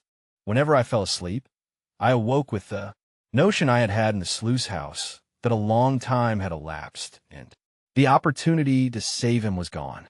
About midnight, I got out of bed, and went to Herbert with the conviction that I had been asleep for 20 hours, and that Wednesday was past. It was the last self-exhausting effort of my fretfulness, for after that I slept soundly. Wednesday morning was dawning when I looked out of window. The winking lights upon the bridges were already pale. The coming sun was like a marsh of fire on the horizon. The river, still dark and mysterious, was spanned by bridges that were turning coldly gray, with here and there, atop a warm touch from the burning in the sky. As I looked along the clustered roofs, with church towers and spires shooting into the unusually clear air, the sun rose up, and a veil seemed to be drawn from the river, and millions of sparkles burst out upon its waters. For me, too, a veil seemed to be drawn, and I felt strong and well. Herbert lay asleep in his bed, and our old fellow student lay asleep on the sofa. I could not dress myself without help, but I made up the fire, which was still burning, and got some coffee ready for them. In good time they too started up strong and well, and we admitted the sharp morning air at the windows, and looked at the tide that was still flowing towards us. When it turns at 9 o'clock, said Herbert cheerfully, look out for us, and stand ready, you over there at Mill Pond Bank. Chapter 54. It was one of those March days when the sun shines hot and the wind blows cold, when it is summer in the light and winter in the shade. We had our peacoats with us, and I took a bag. Of all my worldly possessions, I took no more than the few necessaries that filled the bag. Where I might go, what I might do, or when I might return were questions utterly unknown to me, nor did I vex my mind with them, for it was wholly set on Provis's safety. I only wondered for the passing moment as I stopped at the door and looked back under what altered circumstances I should next see those rooms, if ever. We loitered down to the temple stairs and stood loitering there, as if we were not quite decided to go upon the water at all. Of course I had taken care that the boat should be ready and everything in order. After a little show of indecision, which there were none to see but the two or three amphibious creatures belonging to our temple stairs, we went on board and cast off, Herbert in the bow, I steering. It was then about high water, 8:30. Our plan was this: the tide beginning to run down at 9, and being with us until 3, we intended still to creep on after it had turned, and row against it until dark. We should then be well in those long reaches below Gravesend, between Kent and Essex, where the river is broad and solitary, where the waterside inhabitants are very few, and where lone public houses are scattered here and there, of which we could choose one for a resting place. There we meant to lie by all night. The steamer for Hamburg and the steamer for Rotterdam would start from London at about 9 on Thursday morning. We should know at what time to expect them, according to where we were, and would hail the first, so that if by any accident we were not taken abroad, we should have another chance. We knew the distinguishing marks of each vessel. The relief of being at last engaged in the execution of the purpose was so great to me that I felt it difficult to realize the condition in which I had been a few hours before. The crisp air, the sunlight, the movement on the river, and the moving river itself, the road that ran with us, seeming to sympathize with us, animate us, and encourage us on, freshened me with new hope. I felt mortified to be of so little use in the boat, but there were few better oarsmen than my two friends, and they rowed with a steady stroke that was to last all day. At that time, the steam traffic on the Thames was far below its present extent, and watermen's boats were far more numerous. Of barges sailing, colliers, and coasting traders, there were perhaps as many as now, but of steamships, great and small, not a tithe or a 20th part so many. Early as it was, there were plenty of scullers going here and there that morning, and plenty of barges dropping down with the tide. The navigation of the river between bridges, in an open boat, was a much easier and commoner matter in those days than it is in these, and we went ahead among many skiffs and wherries briskly. Old London Bridge was soon passed, and Old Billingsgate Market with its oyster boats and Dutchmen, and the White Tower and Trader's Gate, and we were in among the tiers of shipping. Here were the Leith, Aberdeen, and Glasgow steamers, loading and unloading goods and looking immensely high out of the water as we passed alongside. Here were colliers by the score and score, with the coal whippers plunging off stages on deck, as counterweights to measures of coal swinging up, which were then rattled over the side into barges. Here, at her moorings, was tomorrow's steamer for Rotterdam, of which we took good notice, and here tomorrow's for Hamburg, under whose bowsprit we crossed. And now I, sitting in the stern, could see with a faster beating heart Mill Pond Bank and Mill Pond Stairs. "Is he there?" said Herbert. "Not yet." "Right. He was not to come down till he saw us." "Can you see his signal?" "Not well from here, but I think I see it. Now I see him. Pull both." "Easy, Herbert." "Oars." We touched the stairs lightly for a single moment, and he was on board, and we were off again. He had a boat cloak with him, and a black canvas bag, and he looked as like a river pilot as my heart could have wished. "Dear boy," he said, putting his arm on my shoulder as he took his seat. "Faithful dear boy, well done." "Thank ye, thank ye." Again among the tiers of shipping, in and out, avoiding rusty chain cables, frayed hempen hawsers, and bobbing buoys, sinking for the moment, floating broken baskets, scattering floating chips of wood, and cleaving floating scum of coal, in and out under the figurehead of the underscore John of Sunderland underscore, making a speech to the winds, as is done by many Johns, and the underscore Betsy of Yarmouth underscore with a firm formality of bosom, and her knobby eyes starting 2 inches out of her head, in and out, hammers going in shipbuilders' yards, saws going at timber, clashing engines going at things unknown, pumps going in leaky ships, capstans going, ships going out to sea, and unintelligible sea creatures roaring curses over the bulwarks that responded. Lighter men, in and out at last upon the clearer river, where the ship's boys might take their fenders in, no longer fishing in troubled waters with them over the side, and where the festooned sails might fly out to the wind. At the stairs where we had taken him abroad, and ever since I had looked warily for any token of our being suspected. I had seen none. We certainly had not been, and at that time, as certainly we were not, either attended or followed by any boat. If we had been waited on by any boat, I should have run in ashore, and have obliged her to go on, or to make her purpose evident. But we held our own without any appearance of molestation. He had his boat cloak on him, and looked, as I have said, a natural part of the scene. It was remarkable, but perhaps the wretched life he had led accounted for it, that he was the least anxious of any of us. He was not indifferent, for he told me that he hoped to live to see his gentleman one of the best of gentlemen in a foreign country. He was not disposed to be passive or resigned, as I understood it, but he had no notion of meeting danger halfway. When it came upon him, he confronted it, but it must come before he troubled himself.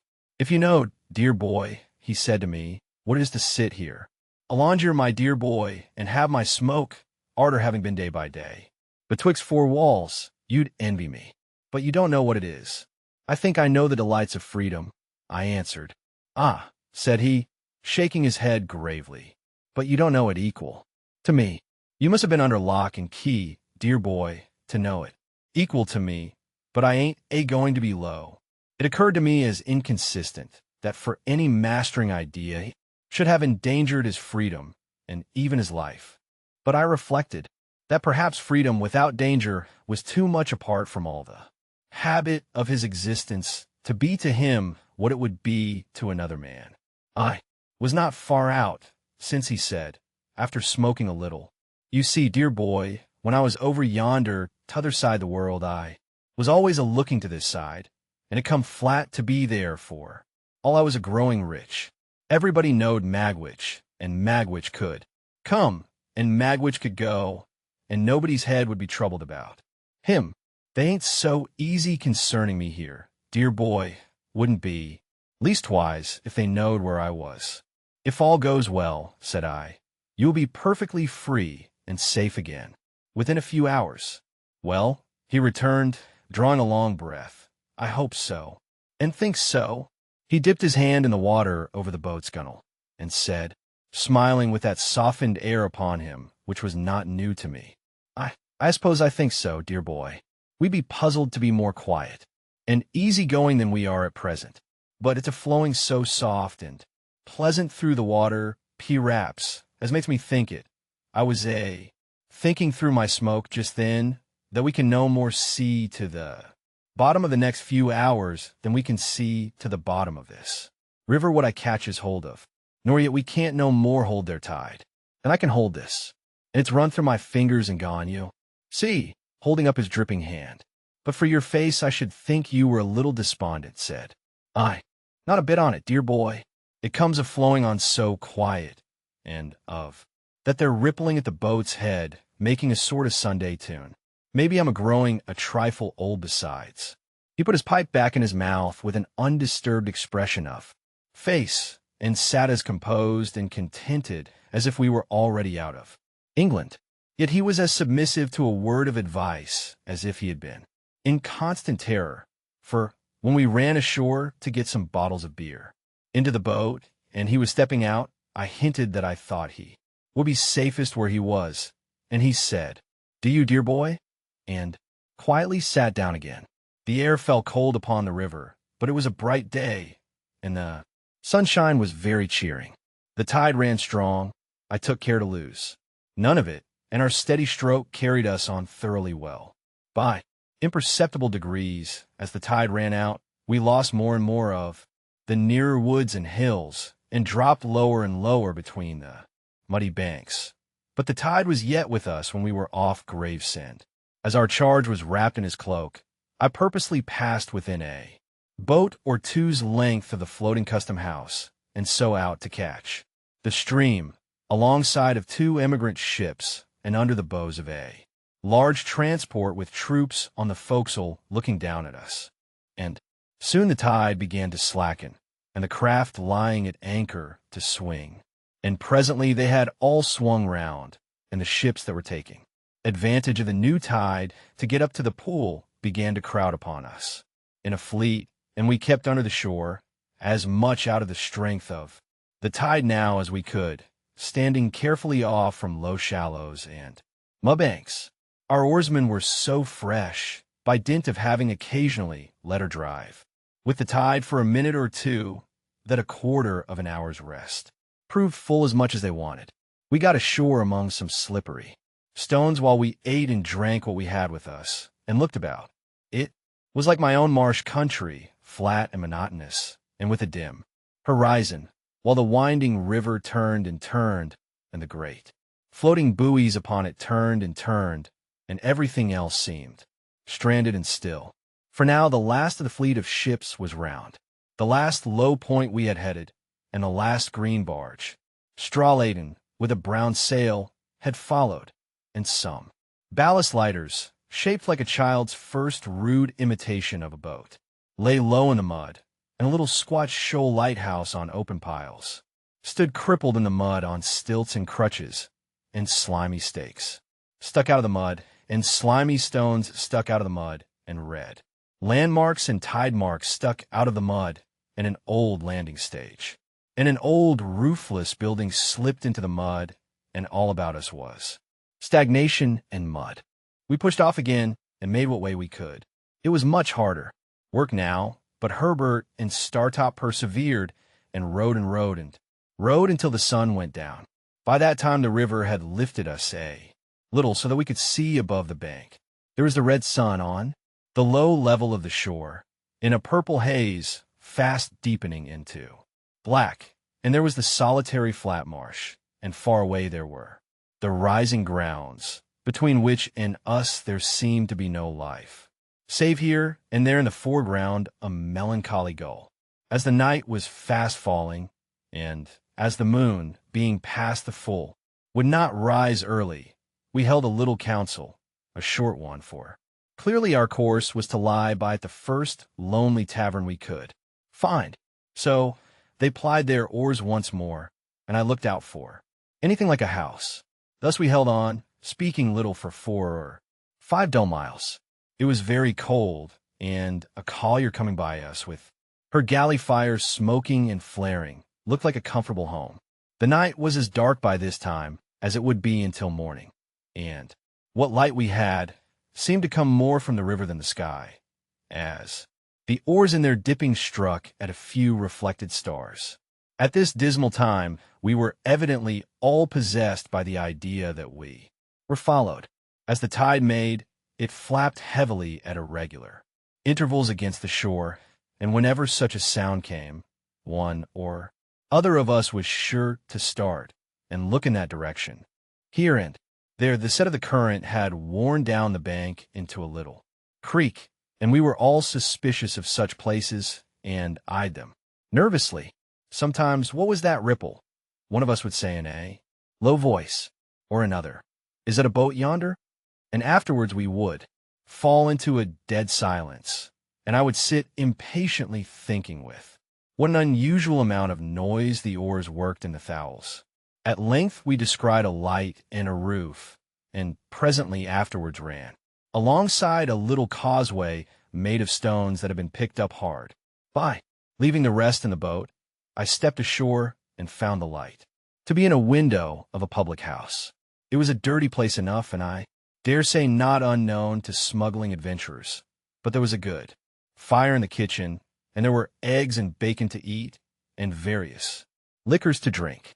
Also, there were 2 double-bedded rooms, such as they were, the landlord said. No other company was in the house then. The landlord, his wife, and a grizzled male creature, the jack of the little causeway, who was as slimy and smeary as if he had been low water mark too.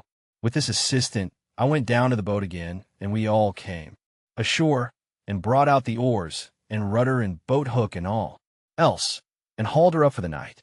We made a very good meal by the kitchen fire, and then apportioned the bedrooms. Herbert and Startop were to occupy one, I and our charge the other. We found the air as carefully excluded from both, as if air were fatal to life, and there were more dirty clothes and bandboxes under the beds than I should have thought the family possessed. But we considered ourselves well off, notwithstanding, for a more solitary place we could not have found. While we were comforting ourselves by the fire after our meal, the Jack, who was sitting in a corner and who had a bloated pair of shoes on, which he had exhibited while we were eating our eggs and bacon as interesting relics that he had taken a few days ago from the feet of a Drowned seaman washed ashore, asked me if we had seen a forward galley going up with the tide. When I told him no, he said she must have gone down then, and yet she took up too when she left there. They must have thought better on't for some reason or another, said the Jack, and gone down. A forward galley, did you say? Said I. A four, said the Jack, and 2 sitters. Did they come ashore here? They put in with a stone 2-gallon jar for some beer. Glad to pison the beer myself, said the Jack, or put some rattling physic in it. What? Underscribe it or know why, said the Jack. He spoke in a slushy voice, as if much mud had washed into his throat. He thinks, said the landlord, a weakly meditative man with a pail eye, who seemed to rely greatly on his Jack. He thinks they was what? They wasn't. Underscore knows what I thinks, observed the Jack. Underscore you underscore thinks custom us, Jack, said the landlord. I do, said the Jack.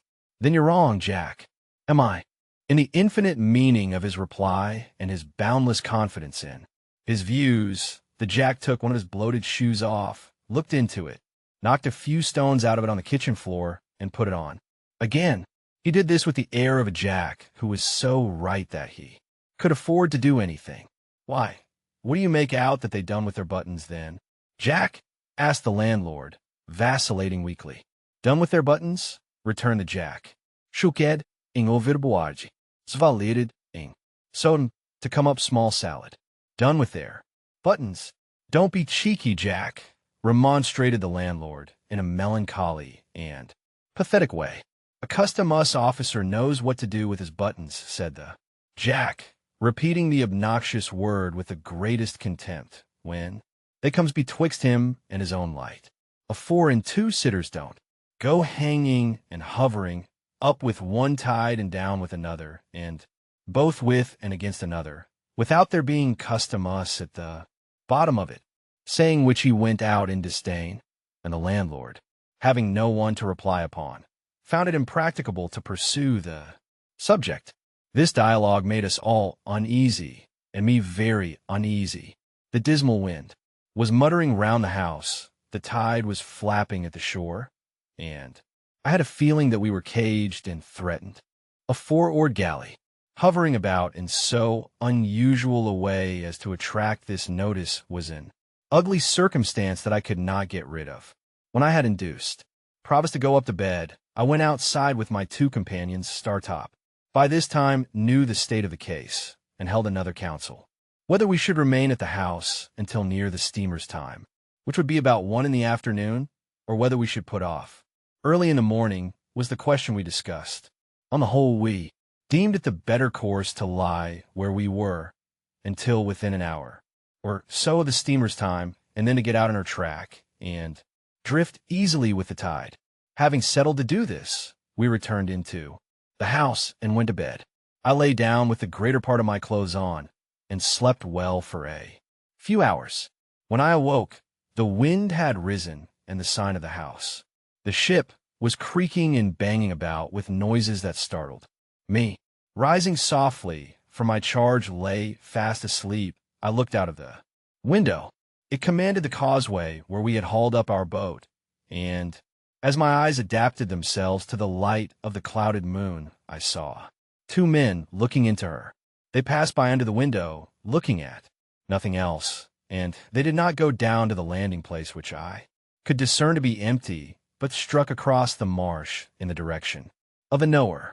My first impulse was to call up Herbert and show him the 2 men going away, but reflecting before I got into his room, which was at the back of the house and adjoined mine, that he and Startop had had a harder day than I, and were fatigued, I forebore.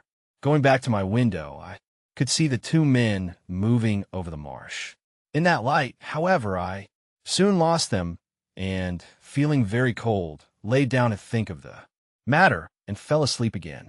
We were up early, as we walked to and fro, all 4 together before breakfast. I deemed it right to recount what I had seen. Again, our charge was the least anxious of the party. It was very likely that the men belonged to the custom house, he said quietly, and that they had no thought of us. I tried to persuade myself that it was so, as indeed it might easily be. However, I proposed that he and I should walk away, together to a distant point we could see, and that the boat should take us aboard there, or as near there as might prove feasible, at about noon. This being considered a good precaution, soon after breakfast and I set forth without saying anything at the tavern. He smoked his pipe as we went along, and sometimes stopped to clap me on the shoulder. One would have supposed that it was I who was in danger, not he, and that he was reassuring me. We spoke very little. As we approached the point, I begged him to remain in a sheltered place, while I went on to reconnoiter, for it was towards it that the men had passed in the night. He complied, and I went on alone. There was no boat off the point, nor any boat drawn up anywhere near it, nor were there any signs of the men having embarked there. But, to be sure, the tide was high, and there might have been some footprints under water. When he looked out from his shelter in the distance, and saw that I waved my hat to him to come up, he rejoined me, and there we waited, sometimes lying on the bank, wrapped in our coats, and sometimes moving about to warm ourselves, until we saw our boat coming round. We got aboard easily and rowed out into the track of the steamer. By that time it wanted but 10 minutes of 1 o'clock, and we began to look out for her smoke. But it was 1:30 before we saw her smoke, and soon afterwards we saw behind it the smoke of another steamer. As they were coming on at full speed, we got the 2 bags ready, and took that opportunity of saying goodbye to Herbert and Startop. We had all shaken hands cordially, and neither Herbert's eyes nor mine were quite dry when I saw a forward galley shoot out from under the bank but a little way ahead of us and row out into the same track. A stretch of shore had been as yet between us and the steamer's smoke, by reason of the bend and wind of the river, but now she was visible, coming head-on. I called to Herbert and Startop to keep before the tide, that she might see us lying by for her, and I adjured Provis to sit quite still, wrapped in his cloak. He answered cheerily, "Trust to me, dear boy," and sat like a statue. Meantime the galley, which was very skillfully handled, had crossed us, let us come up with her, and fought in alongside, leaving just room enough for the play of the oars. She kept alongside, drifting when we drifted, and pulling a stroke, or 2 when we pulled. Of the 2 sitters, one held the rudder lines, and looked at us attentively, as did all the rowers. The other sitter was wrapped up, much as Provis was, and seemed to shrink and whisper some instruction to the steerer as he looked at us. Not a word was spoken in either boat. Startop could make out, after a few minutes, which steamer was first, and gave me the word Hamburg in a low voice as we sat face to face. She was nearing us very fast, and the beating of her pedals grew louder and louder. I felt as if her shadow were absolutely upon us. When the galley hailed us, I answered. "You have a returned transport there," said the man who held the lines. "That's the man wrapped in the cloak. His name is Abel Magwitch, otherwise Provis. I apprehend that man, and call upon him to surrender, and you to assist." At the same moment, without giving any audible direction to his crew, he ran the galley abroad of us. They had pulled one sudden stroke. Ahead had got their oars in, had run athwart us, and were holding on to our gunwale before we knew what they were doing. This caused great confusion on board the steamer, and I heard them calling to us, and heard the order given to stop the paddles, and heard them stop, but felt her driving down upon us irresistibly. In the same moment I saw the steersman of the galley lay his hand on his prisoner's shoulder, and saw that both boats were swinging round with the force of the tide, and saw that all hands on board the steamer were running forward quite frantically. Still, in the same moment, I saw the prisoner start up, lean across his captor, and pull the cloak for the neck of the shrinking sitter in the galley. Still in the same moment, I saw that the face disclosed was the face of the other convict of long ago. Still, in the same moment, I saw the face tilt backward with a white terror on it that I shall never forget, and heard a great cry on board the steamer and a loud splash in the water, and felt the boat sink from under me. It was but for an instant that I seemed to struggle with 1,000 mill weirs, and 1,000 flashes of light. That instant passed, I was taken on board the galley. Herbert was there, and Startop was there. But our boat was gone, and the 2 convicts were gone. What with the cries aboard the steamer and the furious blowing off of her steam and her driving on, and our driving on, I could not at first distinguish sky from water or shore from shore. But the crew of the galley righted her with great speed, and pulling certain swift strong strokes ahead, lay upon their oars, every man looking silently and eagerly at the water astern. Presently a dark object was seen in it, bearing towards us on the tide. No man spoke, but the steersman held up his hand and all softly backed water, and kept the boat straight and true before it. As it came nearer, I saw it to be Magwitch, swimming, but not swimming freely. He was taken on board and instantly manacled at the wrists and ankles. The galley was kept steady, and the silent, eager lookout at the water was resumed. But the Rotterdam steamer now came up, and apparently not understanding what had happened, came on at speed. By the time she had been hailed and stopped, both steamers were drifting away from us, and we were rising and falling in a troubled wake of water. The lookout was kept long after all was still again, and the 2 steamers were gone. But everybody knew that it was hopeless now. At length we gave it up, and pulled under the shore towards the tavern we had lately left, where we were received with no little surprise. Here I was able to get some comforts from Magwitch, Provis no longer, who had received some very severe injury in the chest, and a deep cut in the head. He told me that he believed himself to have gone under the keel of the steamer, and had been struck on the head in rising. The injury to his chest, which rendered his breathing extremely painful, he thought, he had received against the side of the galley.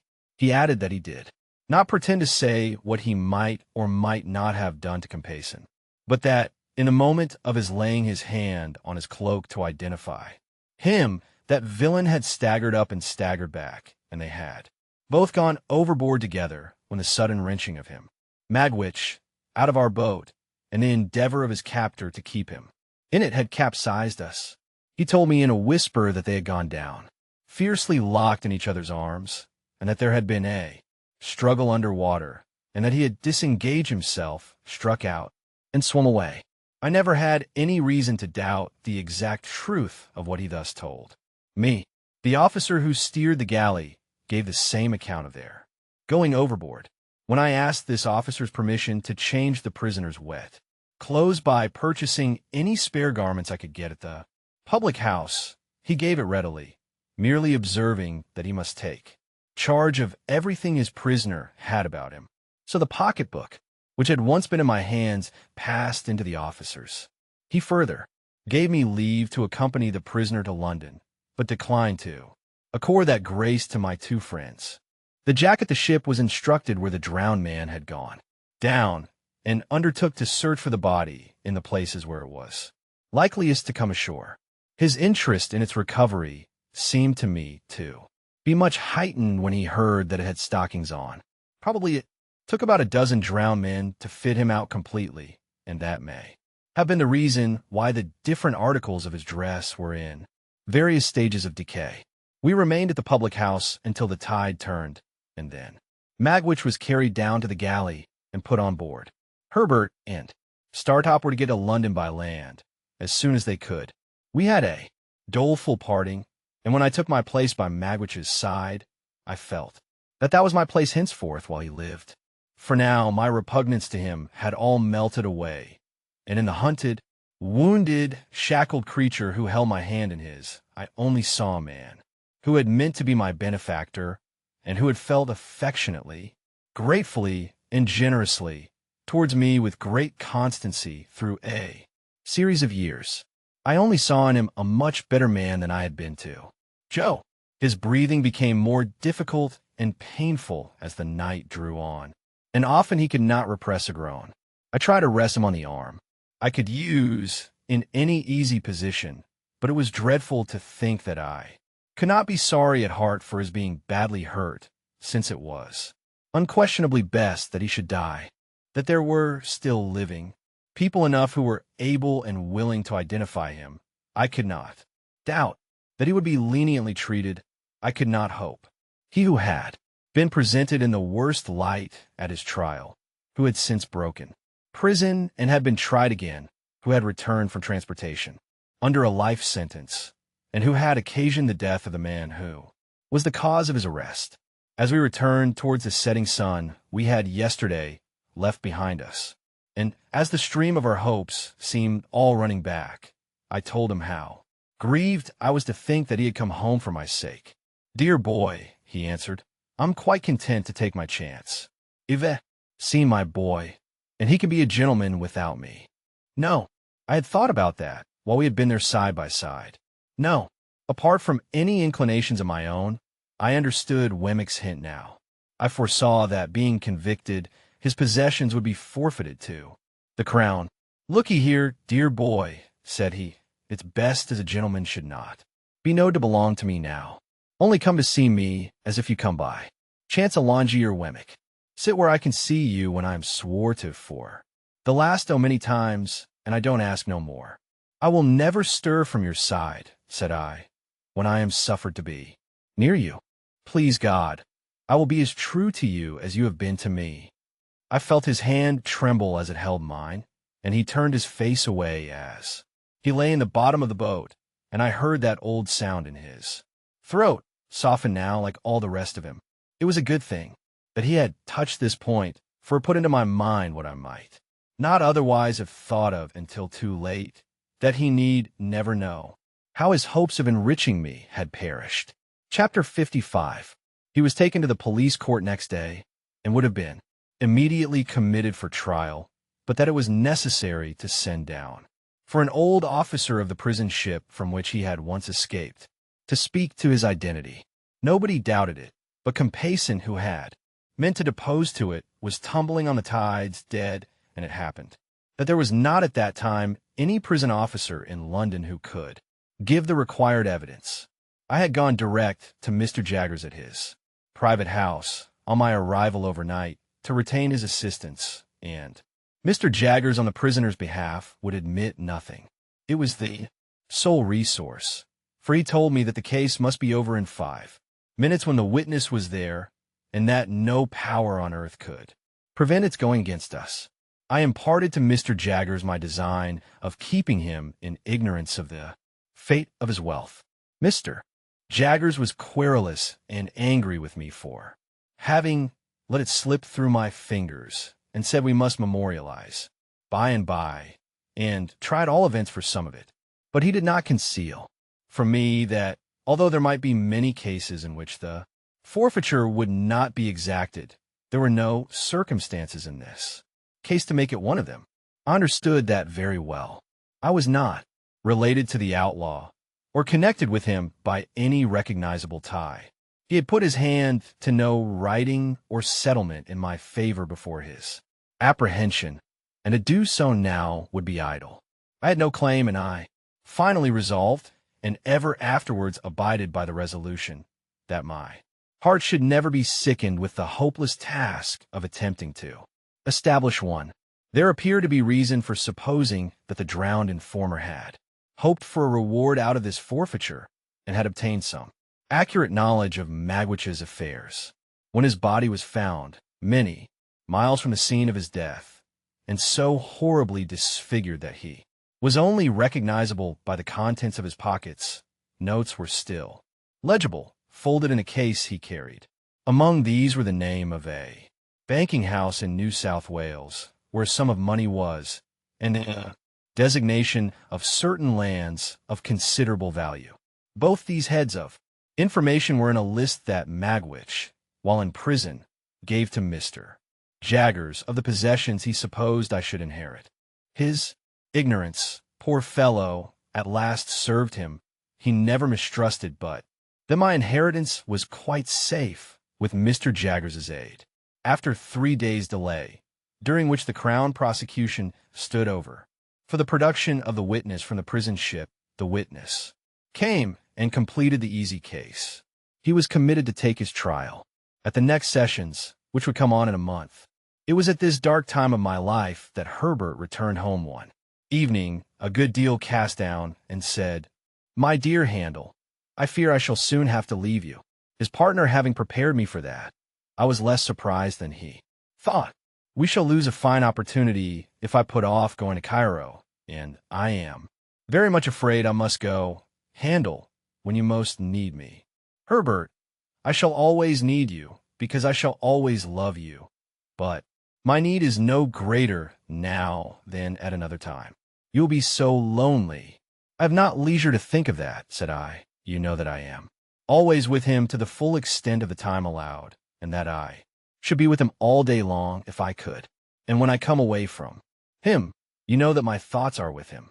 The dreadful condition to which he was brought was so appalling to both of us that we could not refer to it in plainer words. "My dear fellow," said Herbert, "let the near prospect of our separation, for it is very near, be my justification for troubling you. About yourself, have you thought of your future?" "No, for I have been afraid to think of any future. But yours cannot be dismissed. Indeed, my dear Handel, it must not be dismissed. I wish you would enter on it now, as far as a few friendly words go with me." "I will," said I. "In this branch house of ours, Handel, we must have a—" I saw that his delicacy was avoiding the right word, so I said, "A clerk, a clerk. And I hope it is not at all unlikely that he may expand, as a clerk of your acquaintance has expanded, into a partner. Now, Handel, in short, my dear boy, will you come to me?"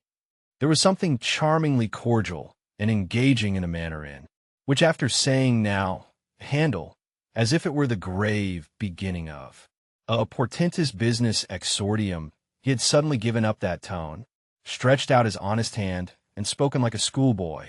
"Clara and I have talked about it again and again," Herbert pursued, "and the dear little thing begged me only this evening, with tears in her eyes, to say to you that, if you will live with us when we come together, she will do her best to make you happy, and to convince her husband's friend that he is her friend too.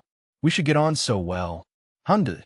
I thanked her heartily, and I thanked him heartily, but said I could not yet make sure of joining him as he so kindly offered.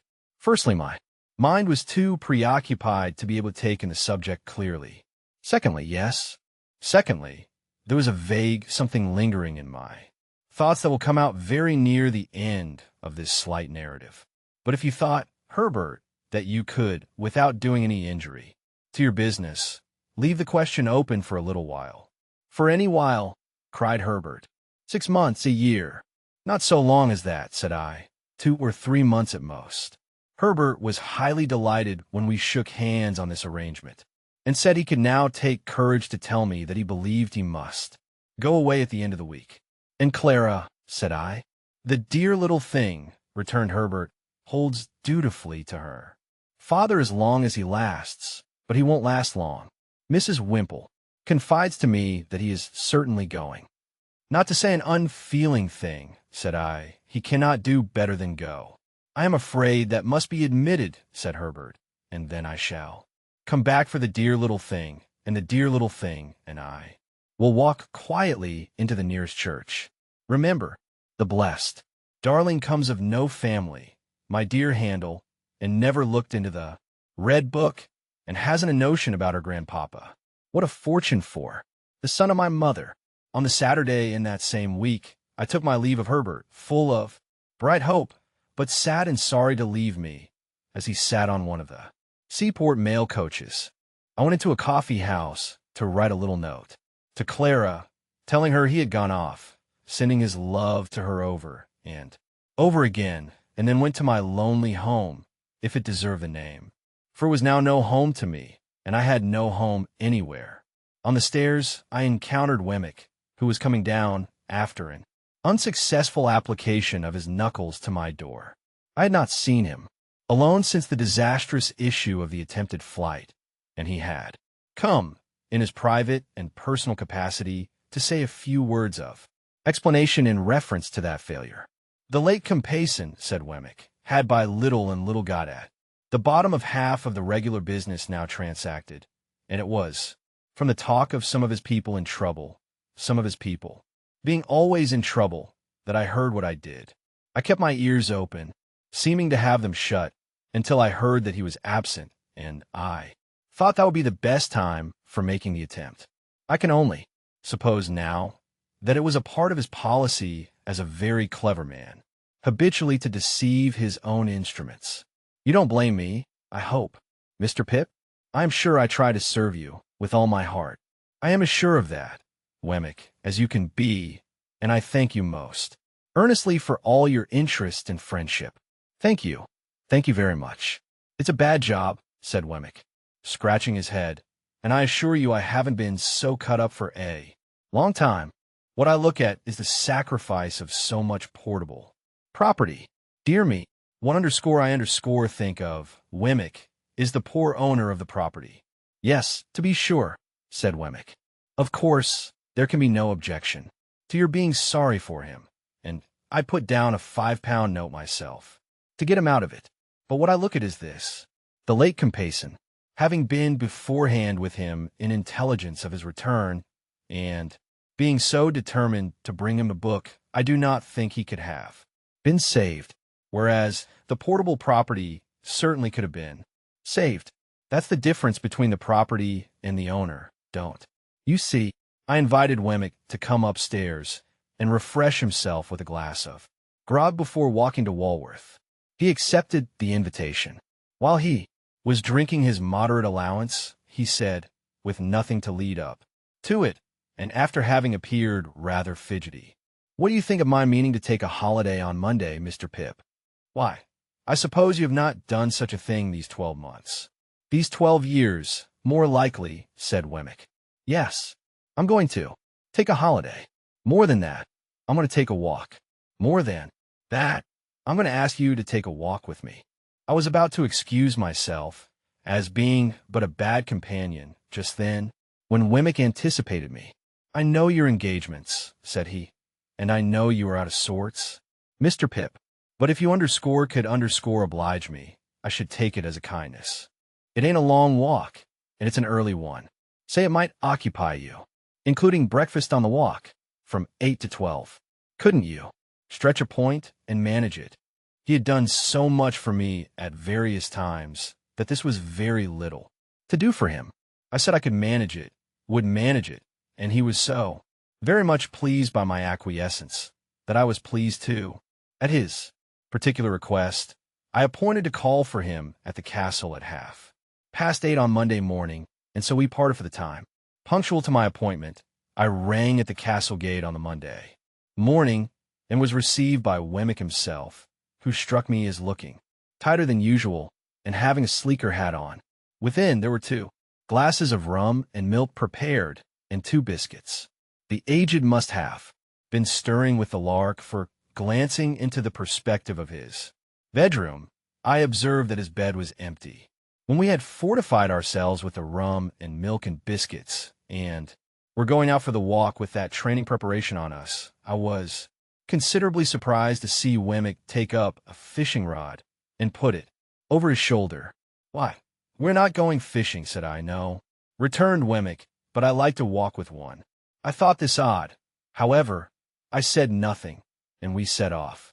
We went towards Camberwell Green, and when we were thereabouts, Wemmick said suddenly, "Hello, here's a church." There was nothing very surprising in that, but again I was rather surprised when he said, as if he were animated by a brilliant idea, "Let's go in." We went in, Wemmick leaving his fishing rod in the porch, and looked all round. In the meantime, Wemmick was diving into his coat pockets and getting something out of paper there. "Hello," said he. "Here's a couple of pair of gloves. Let's put 'em on." As the gloves were white kid gloves, and as the post office was widened to its utmost extent, I now began to have my strong suspicions.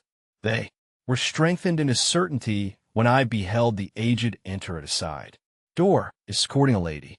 "Hello," said Wemmick. "Here's Miss Skiffins. Let's have a wedding." That discreet damsel was attired as usual, except that she was now engaged in substituting for her green kid gloves a pair of white. The Aged was likewise occupied in preparing a similar sacrifice for the altar of Hymen. The old gentleman, however, experienced so much difficulty in getting his gloves on that Wemmick found it necessary to put him with his back against a pillar and then to get behind the pillar himself and pull away at them, while I for my part held the old gentleman round the waist, that he might present an equal and safe resistance. By dint of this ingenious scheme, his gloves were got on to perfection. The clerk and clergyman then appearing, we were ranged in order at those fatal rails. True to his notion of seeming to do it all without preparation, I heard Wemmick say to himself, as he took something out of his waistcoat pocket before the service began, "Hullo, here's a ring." I acted in the capacity of backer, or best man, to the bridegroom, while a little limp pew opener in a soft bonnet like a baby's made a feint of being the bosom friend of Miss Skiffins. The responsibility of giving the lady away devolved upon the aged, which led to the clergyman's being unintentionally scandalized, and it happened thus.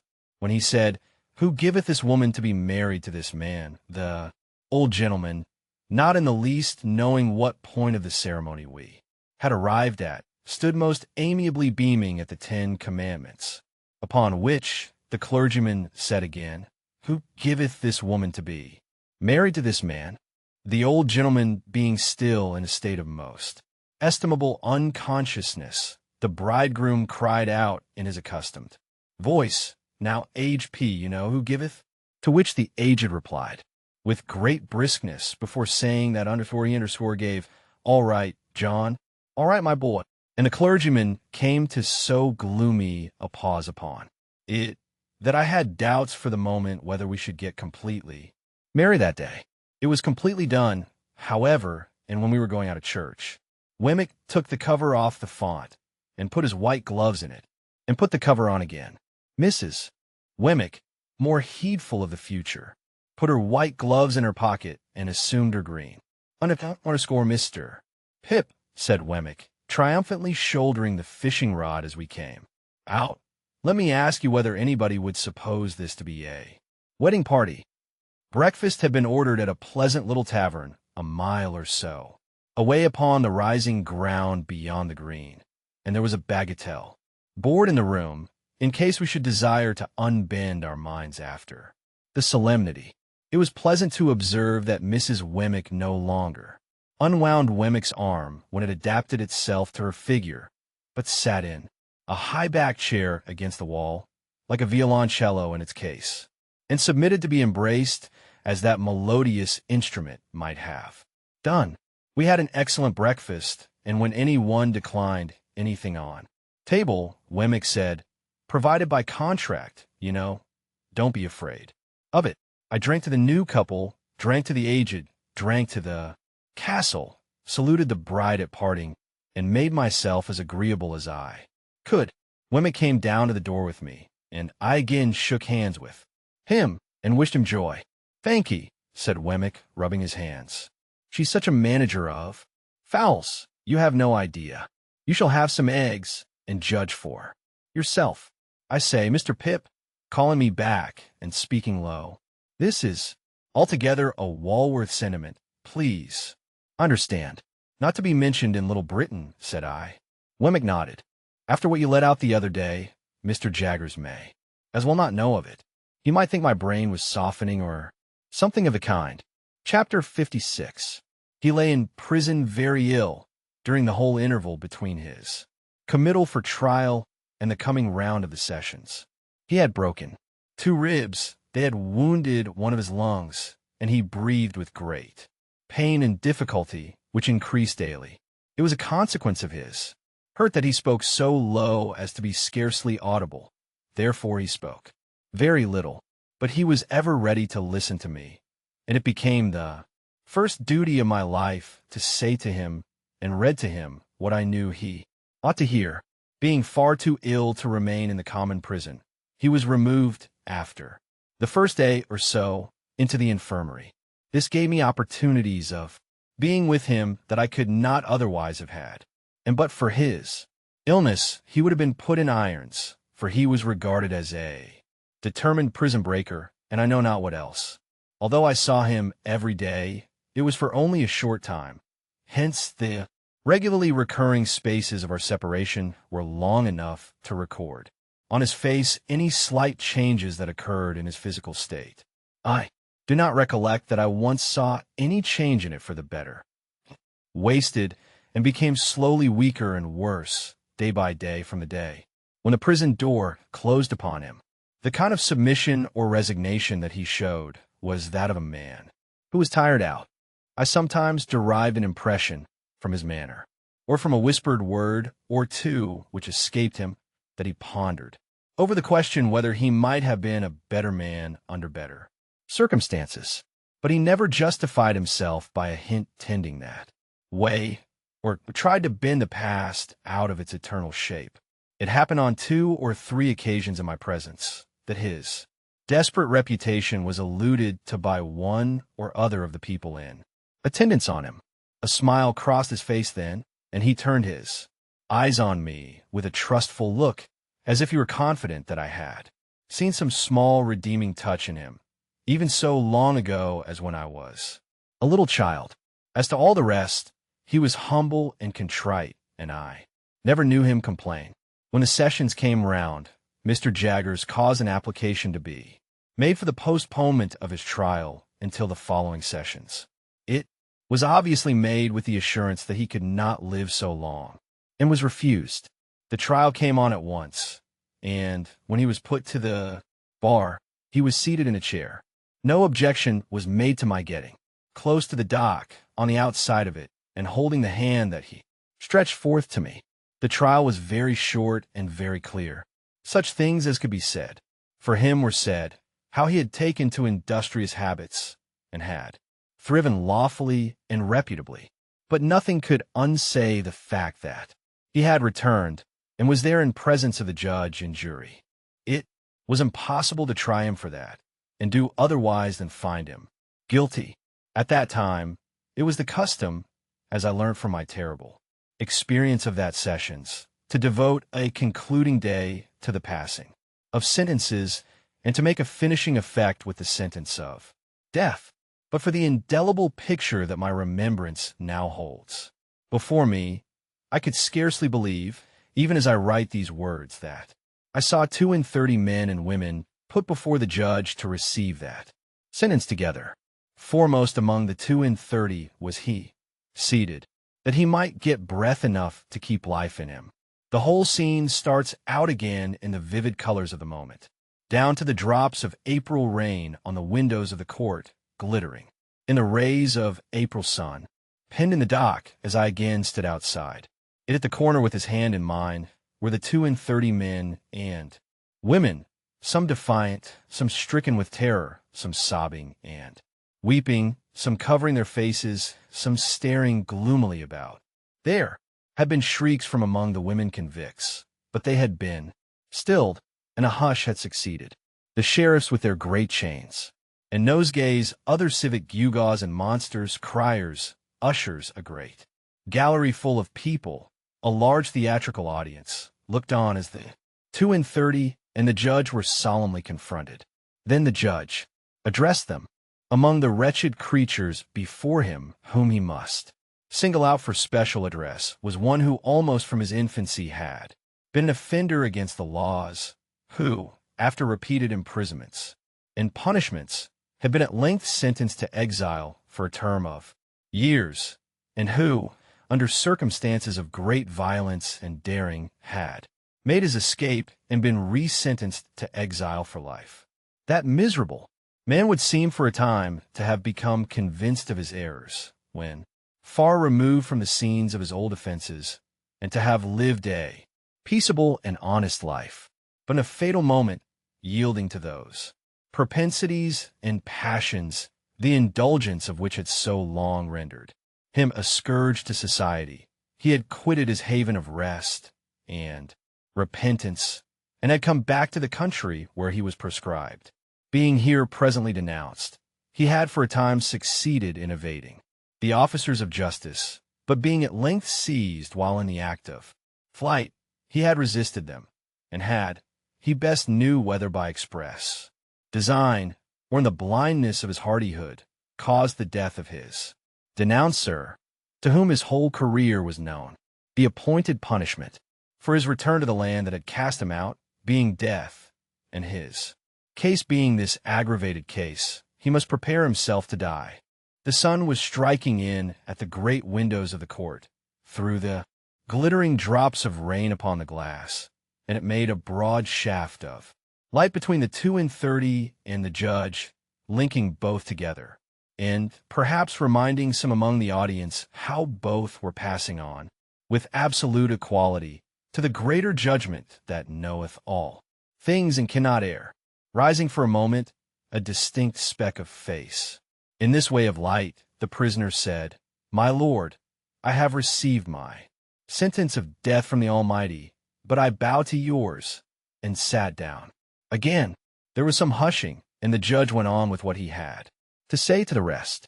Then they were all formally doomed, and some of them were supported out, and some of them sauntered out with a haggard look of bravery, and a few nodded to the gallery, and 2 or 3 shook hands, and others went out chewing the fragments of herb they had taken from the sweet herbs lying about. He went last of all because of having to be helped from his chair, and to go very slowly, and he held my hand while all the others were removed, and while the audience got up, putting their dresses right, as they might at church or elsewhere, and pointed down at this criminal or at that, and most of all at him and me.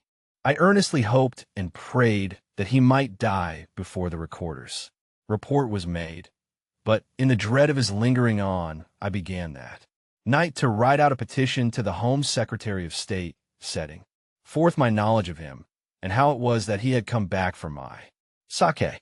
I wrote it as fervently and pathetically as I could, and when I had finished it and sent it in, I wrote out other petitions to such men, in authority as I hoped were the most merciful, and drew up one to the Crown itself.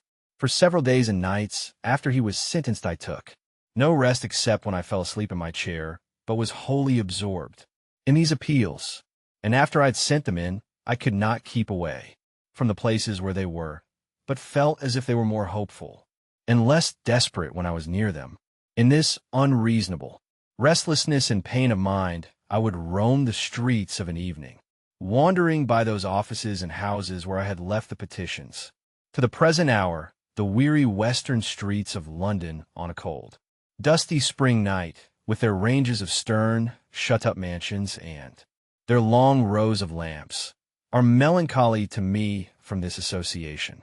The daily visits I could make him were shortened now, and he was more strictly kept, seeing or fancying that I was suspected of an intention of carrying poison to him. I asked to be searched before I sat down at his bedside, and told the officer who was always there that I was willing to do anything that would assure him of the singleness of my designs. Nobody was hard with him or with me. There was duty to be done, and it was done, but not harshly. The officer always gave me the assurance that he was worse, and some other sick prisoners in the room, and some other prisoners who attended on them as sick nurses, malefactors, but not incapable of kindness, God be thanked, always joined in the same report. As the days went on, I noticed more and more that he would lie placidly, looking at the white ceiling, with an absence of light in his face, until some word of mine brightened it for an instant, and then it would subside again. Sometimes he was almost or quite unable to speak. Then he would answer me with slight pressures on my hand, and I grew to understand his meaning very well. The number of the days had risen to 10 when I saw a greater change in him than I had seen yet. His eyes were turned towards the door and lighted up as I entered. "Dear boy," he said as I sat down by his bed, "I thought you was late, but I knowed you couldn't be that." "It is just the time," said I. "I waited for it at the gate." "You always waits at the gate, don't you, dear boy?" "Yes, not to lose a moment of the time." "Thank ye, dear boy, thank ye. God bless you. You've never deserted me, dear boy." I pressed his hand in silence, for I could not forget that I had once meant to desert him. "And what's the best of all," he said, "you've been more comfortable A longier me, since I was under a dark cloud, than when the sun shone. That's best of all. He lay on his back, breathing with great difficulty. Do what he would, and love me though he did, the light left his face ever and again, and a film came over the placid look at the white ceiling. Are you in much pain today? I don't complain of none, dear boy. You never do complain. He had spoken his last words. He smiled, and I understood his touch too, mean that he wished to lift my hand and lay it on his breast. I laid it there, and he smiled again and put both his hands upon it.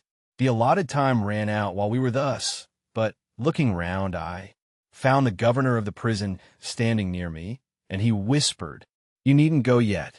I thanked him gratefully and asked, "Might I speak to him, if he can hear me?" The governor stepped aside and beckoned the officer away. The change, though it was made without noise, drew back the film from the placid. Look at the white ceiling, and he looked most affectionately at me. Dear Magwitch, I must tell you now at last. You understand what I say. A gentle pressure on my hand. You had a child once, whom you loved and lost. A stronger pressure on my hand. She lived and found powerful friends. She is living now. She is a lady and very beautiful, and I love her.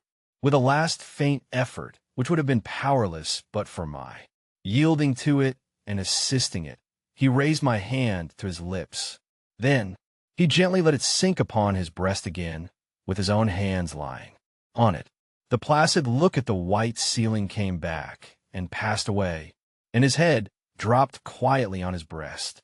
Mindful, then, of what we had read together, I thought of the two men who went up into the temple to pray, and I knew there were no better words that I could say beside his bed than, "O Lord, be merciful to him, a sinner." Chapter 57. Now that I was left wholly to myself, I gave notice of my intention to quit the chambers in the temple as soon as my tenancy could legally determine, and in the meanwhile to underlet them. And once I put bills up in the windows, for I was in debt and had scarcely any money, and began to be seriously alarmed by the state of my affairs. I ought rather to write that I should have been alarmed if I had had energy and concentration enough to help me to the clear perception of any truth. Beyond the fact that I was falling very ill, the late stress upon me had enabled me to put off illness, but not to put it away. I knew that it was coming on me now, and I knew very little else and was even careless as to that. For a day or two, I lay on the sofa or on the floor, anywhere, according as I happened to sink down, with a heavy head and aching limbs, and no purpose and no power. Then there came one night which appeared of great duration, and which teemed with anxiety and horror.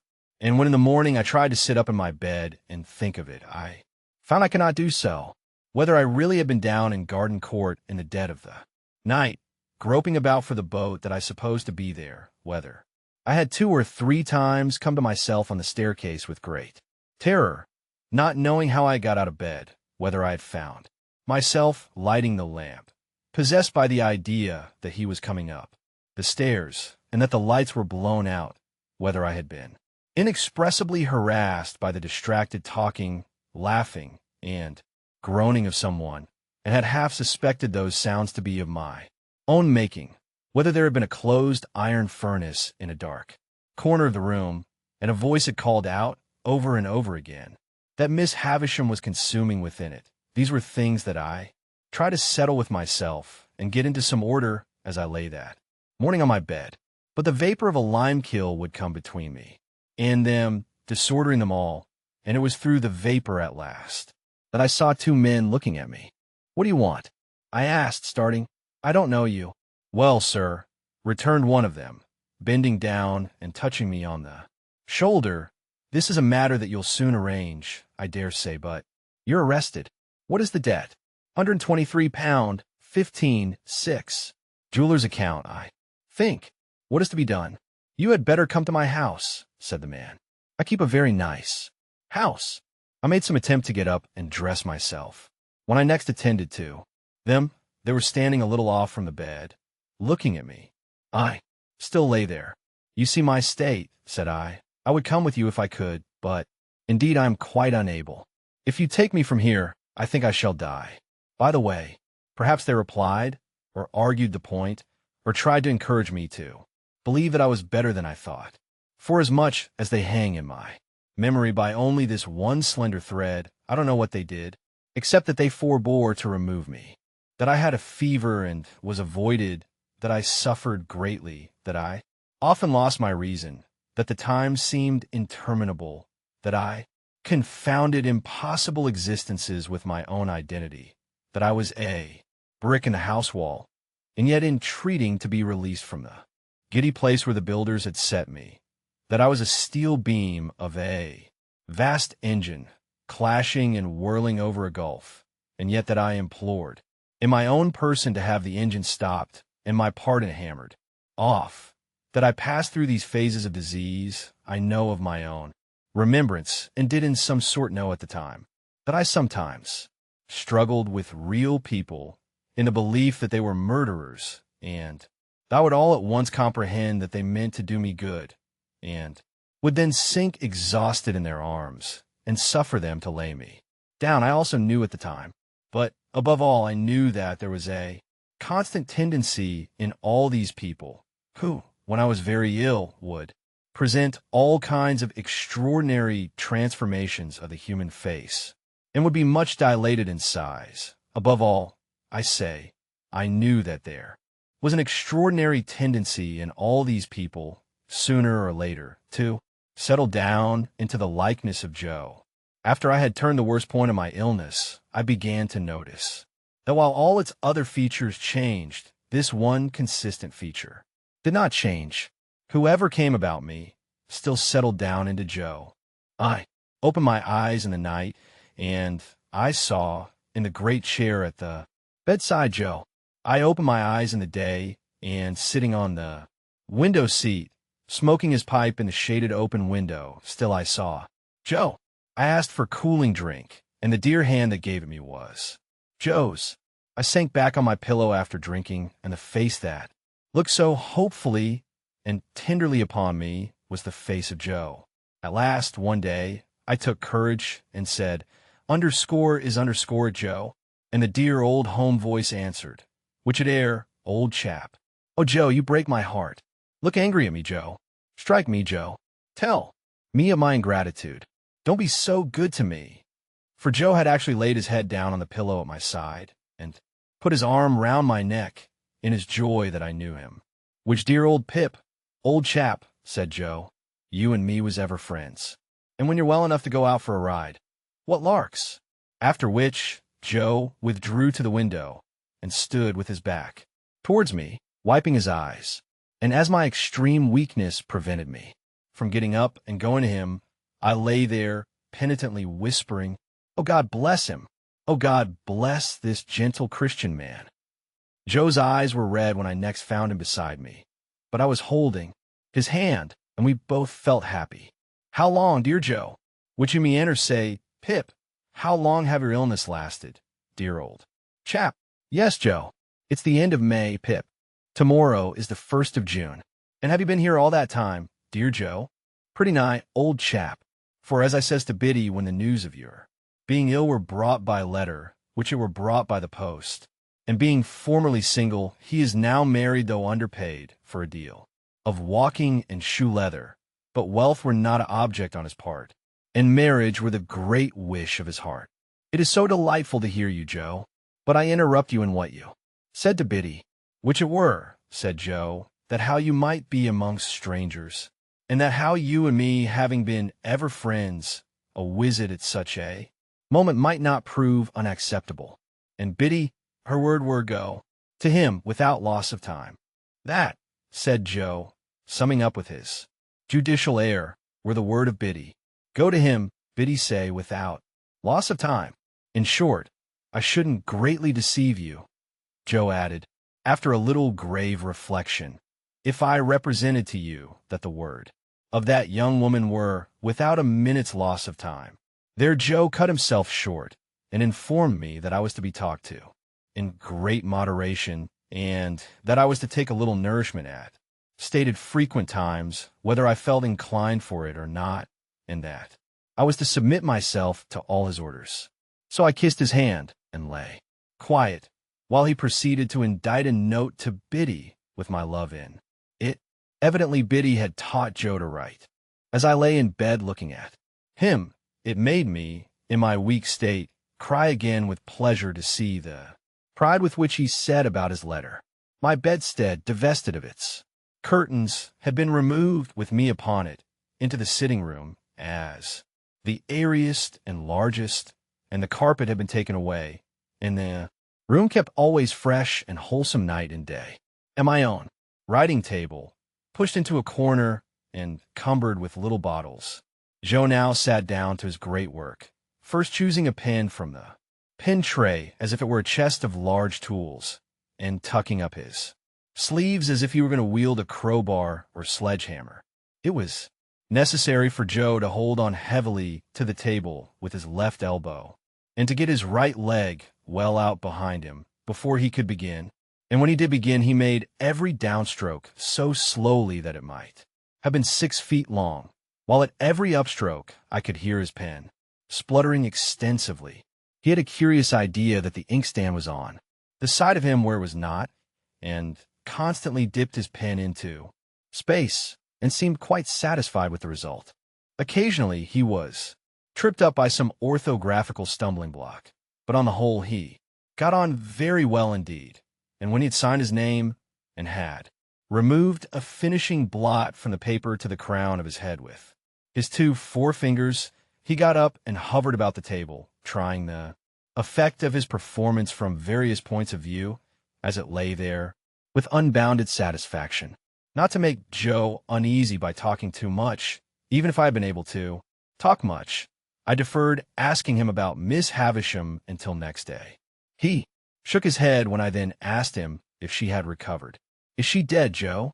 "Why, you see, old chap," said Joe, in a tone of remonstrance, and by way of getting at it by degrees, I wouldn't go so far as to say that, for that's a deal to say, but she ain't living, Joe.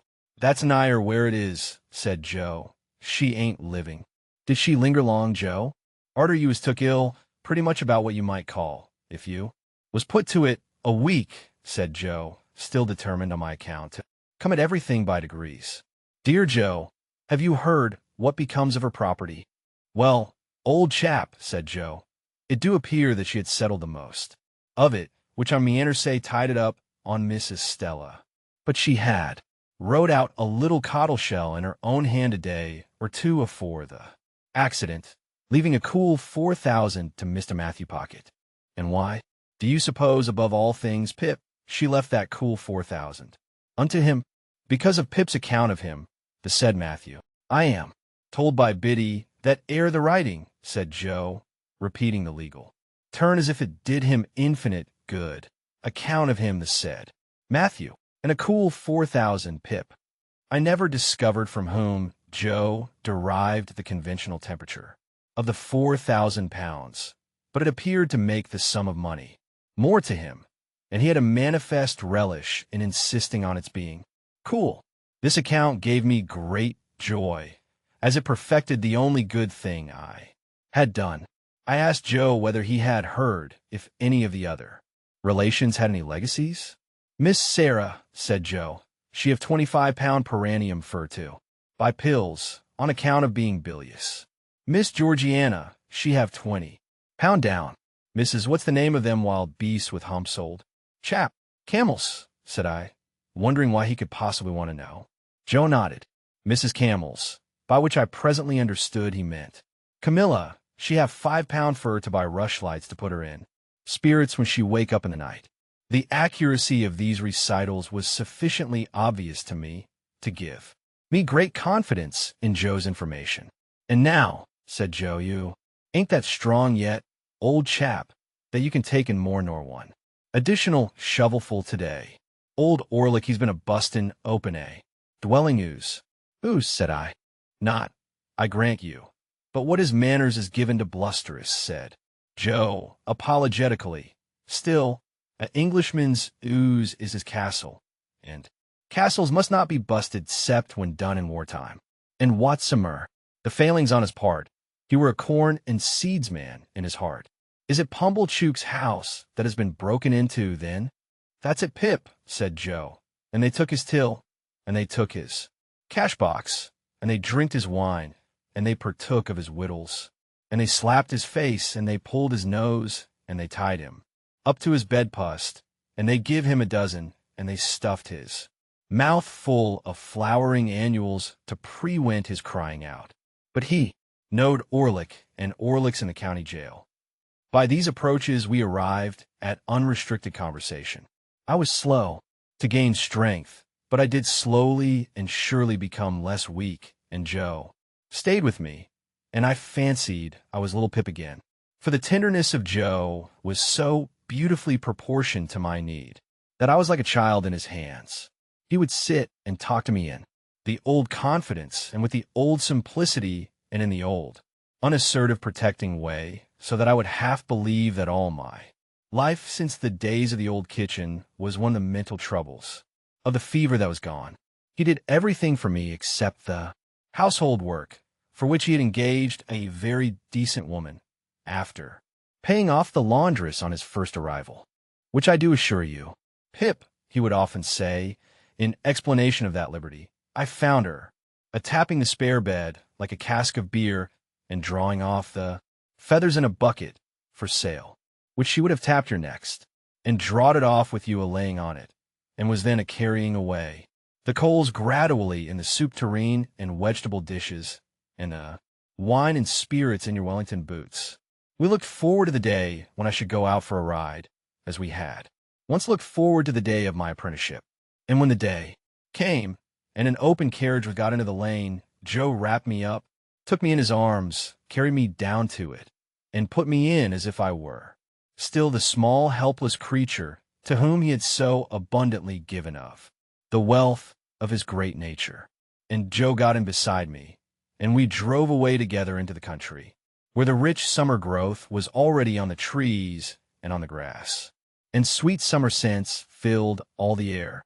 The day happened to be Sunday, and when I looked on the loveliness around me and thought how it had grown and changed, and how the little wildflowers had been forming, and the voices of the birds had been strengthening by day and by night, under the sun and under the stars, while poor I lay burning, and tossing on my bed, the mere remembrance of having burned and tossed, there came like a check upon my peace.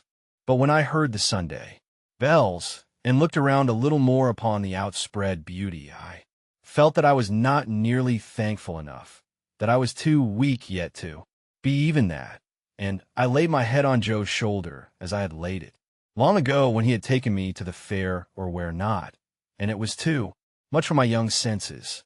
More composure came to me after a while, and we talked as we used to talk, lying on the grass at the old Battery. There was no change whatever in Joe.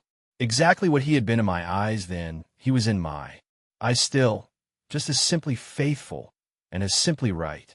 When we got back again, and he lifted me out and carried me so easily across the court and up the stairs, I thought of that eventful Christmas Day when he had carried me over the marshes. We had not yet made any allusion to my change of fortune, nor did I know how much of my late history he was acquainted with.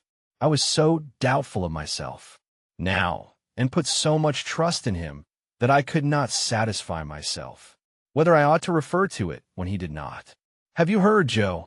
I asked him that evening, upon further consideration, as he smoked his pipe at the window, who my patron was.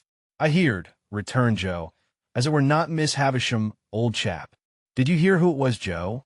Well, I heard as it were a person what sent the person what give you the banknotes at the Jolly Bargemen, Pip. So it was astonishing, said Joe, in the placidest way. Did you hear that he was dead, Joe? I presently asked with increasing diffidence. Which? Him has sent the banknotes, Pip? Yes, I think, said Joe, after meditating a long time, and looking rather evasively at the window seat, as I underscore here tell that how he were something or another in a general way in that direction. Did you hear anything of his circumstances, Joe? Not particular, Pip. If you like to hear, Joe, I was beginning when Joe got up and came to my sofa. Looky here, old chap, said Joe, bending over me. Ever the best of friends, ain't us, Pip? I was ashamed to answer him. Very good, then, said Joe, as if I had answered. That's all right. That's agreed upon. Then why go into subjects, old chap, which as betwixt two sec must be for ever unnecessary? There's subjects enough, as betwixt two sec, without unnecessary ones. Lord, to think of your poor sister and her rampages. And don't you remember Tickler? I do indeed, Joe. Looky here, old chap, said Joe. I done what I could to keep you and Tickler and sunders, but my power were not always fully equal to my inclinations. For when your poor sister had a mind to drop into you, it were not so much, said Joe, in his favorite argumentative way, that she dropped into me too, if I put myself in opposition to her, but that she dropped into you always heavier for it. I noticed that. It ain't a grab at a man's whisker, not yet a shake or two of a man, to which your sister was quite welcome, that you put a man off from getting a little child out of punishment. But when that little child is dropped into, heavier for that grab of whisker or shaking, then that man naturally up, and says to himself, where's the good as you are a-doing? I grant you. I see the arm, says the man, but I don't see the good. I call upon you, sir, therefore, to pine out the good. The man says, I observed, as Joe waited for me to speak. The man says, Joe assented. Is he right, that man? Dear Joe, he is always right. Well, old chap, said Joe, then abide by your words. If he's always right, which in general he's more likely wrong, he's right when he says this, supposing ever you kept any little matter to yourself when you was a little child, you kept it mostly because you knowed as J. Gargery's power to part you and Tickler and sunders were not fully equal to his inclinations. Therefore, think no more of it as betwixt two sec, and do not let us pass remarks upon unnecessary subjects. Biddy, give herself a deal o' trouble with me afore I left, for I am almost awful dull, as I should view it in this light, and viewing it in this light, as I should so put it.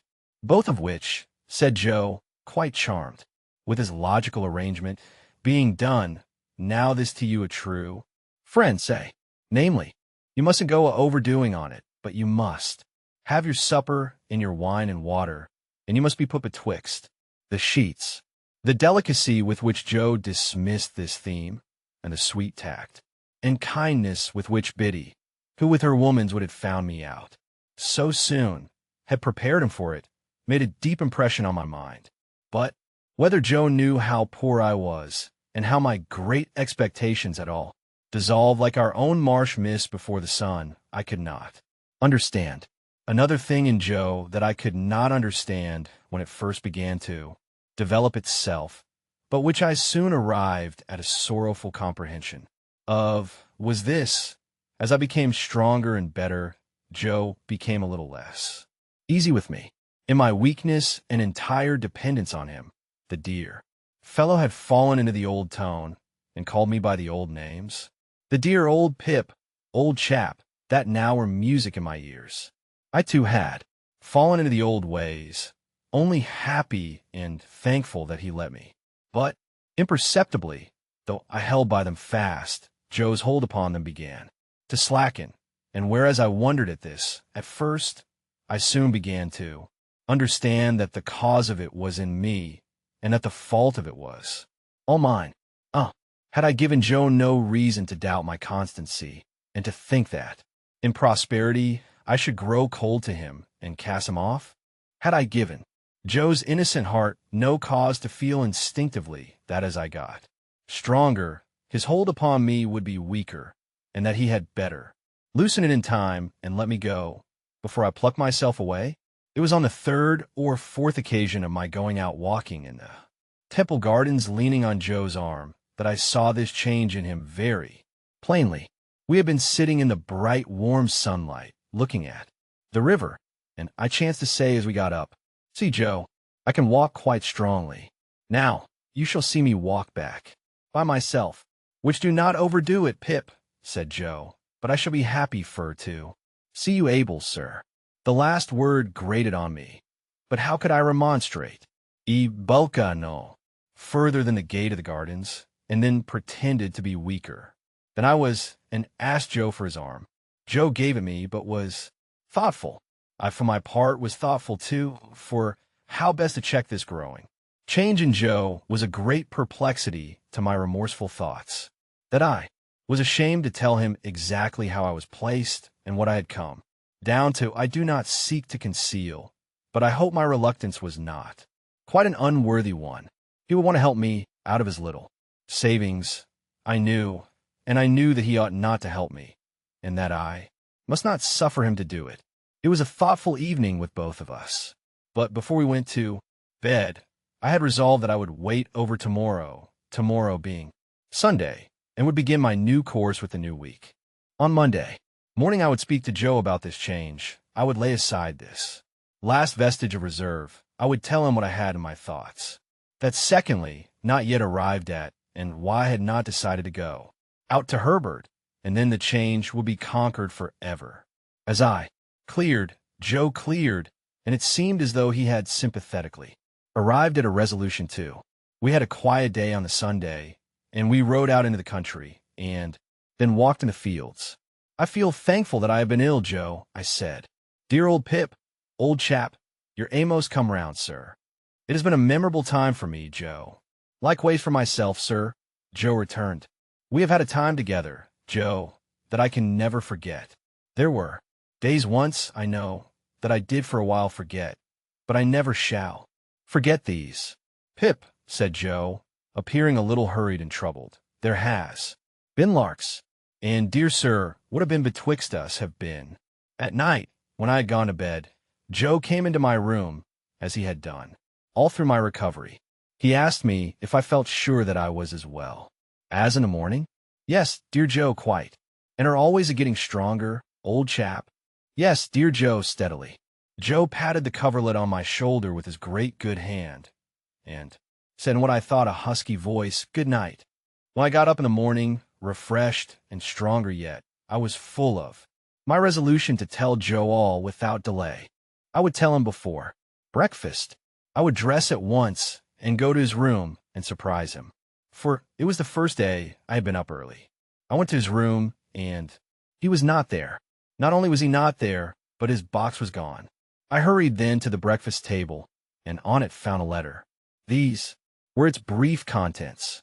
Not wishful to intrude, I have departed for you, are well again, dear Pip, and will do better without. Yo, P.S. Ever the best of friends. Enclosed in the letter was a receipt for the debt and costs on which I had been arrested. Down to that moment, I had vainly supposed that my creditor had withdrawn or suspended proceedings until I should be quite recovered. I had never dreamed of Joe's having paid the money, but Joe had paid it, and the receipt was in his name. What remained for me now but to follow him to the dear old forge, and there to have out my disclosure to him and my penitent remonstrance with him, and there to relieve my mind and heart of that reserved secondly, which had begun as a vague something lingering in my thoughts, and had formed into a settled purpose? The purpose was that I would go to Biddy, that I would show her how humbled and repentant I came back, that I would tell her how I had lost all I once hoped for, that I would remind her of our old confidences in my first unhappy time. Then I would say to her, Biddy, I thank you. Once liked me very well, when my errant heart, even while it strayed away from you, was quieter and better with you than it ever has been since. If you can like me only half as well once more, if you can take me with all my faults and disappointments on my head, if you can receive me like a forgiven child, and indeed I am as sorry, Biddy, and have as much need of a hushing voice and a soothing hand. I hope I am a little worthier of you than I was, not much, but a little. And, Biddy, it shall rest with you to say whether I shall work at the forge with Joe, or whether I shall try for any different occupation down in this country, or whether we shall go away to a distant place wherein opportunity awaits me, which I set aside when it was offered, until I knew your answer. And now, dear Biddy, if you can tell me that you will. Go through the world with me. You will surely make it a better world. For me, and me a better man for it, and I will try hard to make it a better world for you. Such was my purpose. After 3 days more of recovery, I went down to the old place to put it in execution, and how I sped in it is all I have left to tell. Chapter 58. The tidings of my high fortunes having had a heavy fall had got down to my native place and its neighborhood before I got there. I found the Blue Boar in possession of the intelligence, and I found that it made a great change in the boar's demeanor, whereas the boar had cultivated my good opinion with warm assiduity when I was coming into property. The boar was exceedingly cool on the subject now that I was going out of property. It was evening when I arrived, much fatigued by the journey I had so often made so easily. The boar could not put me into my usual bedroom, which was engaged probably by someone who had expectations, and could only assign me a very indifferent chamber among the pigeons and post-chaises up the yard. But I had as sound asleep in that lodging as in the most superior accommodation the boar could have given me, and the quality of my dreams was about the same as in the best bedroom. Early in the morning, while my breakfast was getting ready, I strolled round by Satis' house. There were printed bills on the gate and on bits of carpet hanging out of the windows, announcing a sale by auction of the household furniture and effects next week. The house itself was to be sold as old building materials and pulled down. Lot 1 was marked in whitewashed knock-knee letters on the brew house. Lot 2 on that part of the main building which had been so long shut up. Other lots were marked off on other parts of the structure, and the ivy had been torn down to make room for the inscriptions, and much of it trailed low in the dust and was withered already. Stepping in for a moment at the open gate, and looking around me with the uncomfortable air of a stranger who had no business there, I saw the auctioneer's clerk walking on the casks and telling them off for the information of a catalog compiler, pen in hand, who made a temporary desk of the wheeled chair I had so often pushed along to the tune of Old Clem. When I got back to my breakfast in the boar's coffee room, I found Mr. Pumblechook conversing with the landlord. Mr. Pumblechook, not improved in appearance by his late nocturnal adventure, was waiting for me and addressed me in the following terms. Young man, I am sorry to see you brought low, but what else could be expected? What else could be expected? As he extended his hand with a magnificently forgiving air, and as I was broken by illness and unfit to quarrel, I took it. William, said Mr. Pumblechook to the waiter, put a muffin on table. And has it come to this? Has it come to this? I frowningly sat down to my breakfast. Mr. Pumblechook stood over me and poured out my tea before I could touch the teapot with the air of a benefactor who was resolved to be true to the last. William, said Mr. Pumblechook, mournfully put the salt on. In happier times, addressing me, I think you took sugar? And did you take milk? You did. Sugar and milk. William, bring a watercress. Thank you, said I shortly, but I don't eat watercresses. You don't eat 'em, returned Mr. Pumblechook, sighing and nodding his head several times, as if he might have expected that, and as if abstinence from watercresses were consistent with my downfall. True, the simple fruits of the earth. No, you needn't bring any, William. I went on with my breakfast, and Mr. Pumblechook continued to stand over me, staring fishily and breathing noisily, as he always did. Little more than skin and bone, mused Mr. Pumblechook aloud. And yet when he went from here, I may say with my blessing, and I spread afore him my humble store, like the bee, he was as plump as a peach. This reminded me of the wonderful difference between the servile manner in which he had offered his hand in my new prosperity, saying, "May I?" and the ostentatious clemency with which he had just now exhibited the same fat 5 fingers. "Ah," he went on, handing me the bread and butter. "And there you, going to Joseph?" "In heaven's name," said I, firing in spite of myself, "what does it matter to you where I am going? Leave that teapot alone." It was the worst course I could have taken, because it gave Pumblechook the opportunity he wanted. "Yes, young man," said he, releasing the handle of the article in question, retiring a step or two from my table, and speaking for the behoof of the landlord and waiter at the door. "I understand, or leave that teapot alone. You are right, young man. For once you are right. I forget myself when I take such an interest in your breakfast, as to wish your frame, exhausted by the debilitating effects of prodigality, to be stimulated by the wholesome nourishment of your forefathers. And yet," said Pumblechook, turning to the landlord and waiter, and pointing me out at arm's length, "this is him as I ever sported with in his days of happy infancy. Tell me, not it cannot be. I tell you this is him." A low murmur from the two replied. The waiter appeared to be particularly affected. "This is him," said Pumblechook, "as I have rode in my shay-cart. This is him as I have seen brought up by hand. This is him unto the sister, of which I was uncle by marriage, as her name was Georgiana Maria from her own mother. Let him deny it if he can." The waiter seemed convinced that I could not deny it, and that it gave the case a black look. "Young man," said Pumblechook, screwing his head at me in the old fashion, "you air a-going to Joseph." "What does it matter to me, you ask me, where you air a-going? I say to you, sir, you air a-going to Joseph." The waiter coughed, as if he modestly invited me to get over that.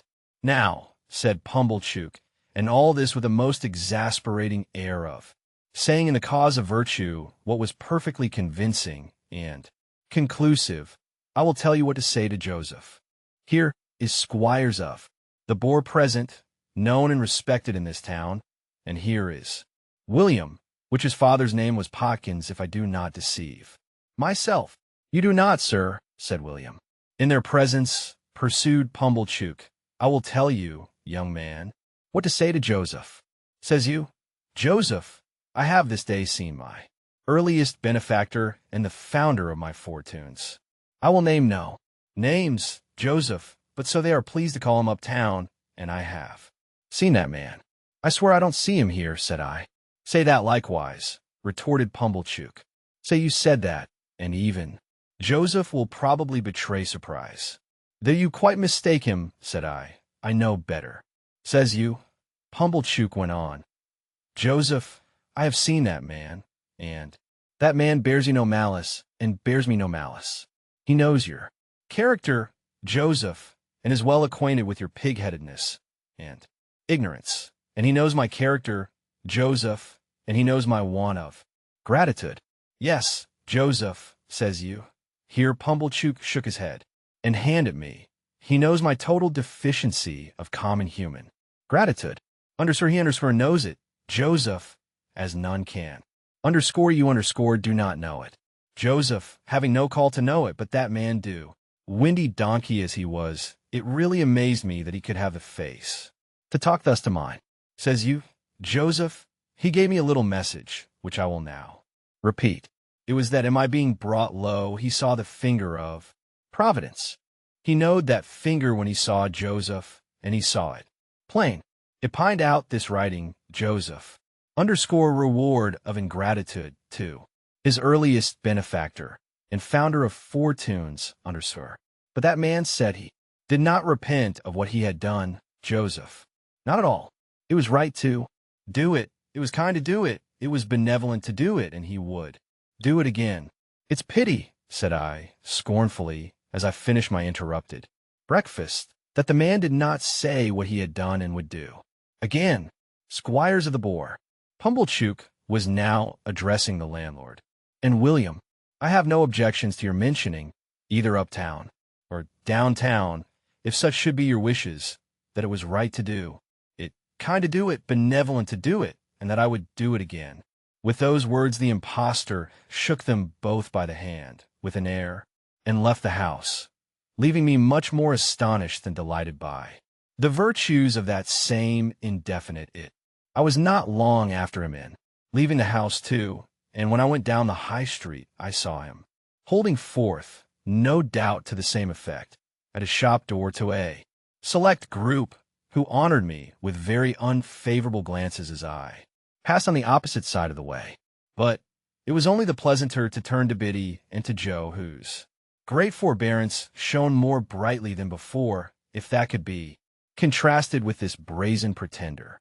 I went toward them slowly, for my limbs were weak, but with a sense of increasing relief as I drew nearer to them, and a sense of leaving arrogance and untruthfulness further and further behind. The June weather was delicious. The sky was blue. The larks were soaring high over the green corn. I thought all that countryside more beautiful and peaceful by far than I had ever known it to be yet. Many pleasant pictures of the life that I would lead there, and of the change for the better that would come over my character when I had a guiding spirit at my side, whose simple faith and clear home wisdom I had proved beguiled my way. They awakened a tender emotion in me, for my heart was softened by my return, and such a change had come to pass that I felt like one who was toiling home barefoot from distant travel, and whose wanderings had lasted many years.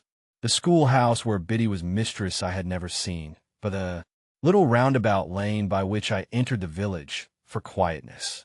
Sake took me past it. I was disappointed to find that the day was a holiday. No children were there, and Biddy's house was closed.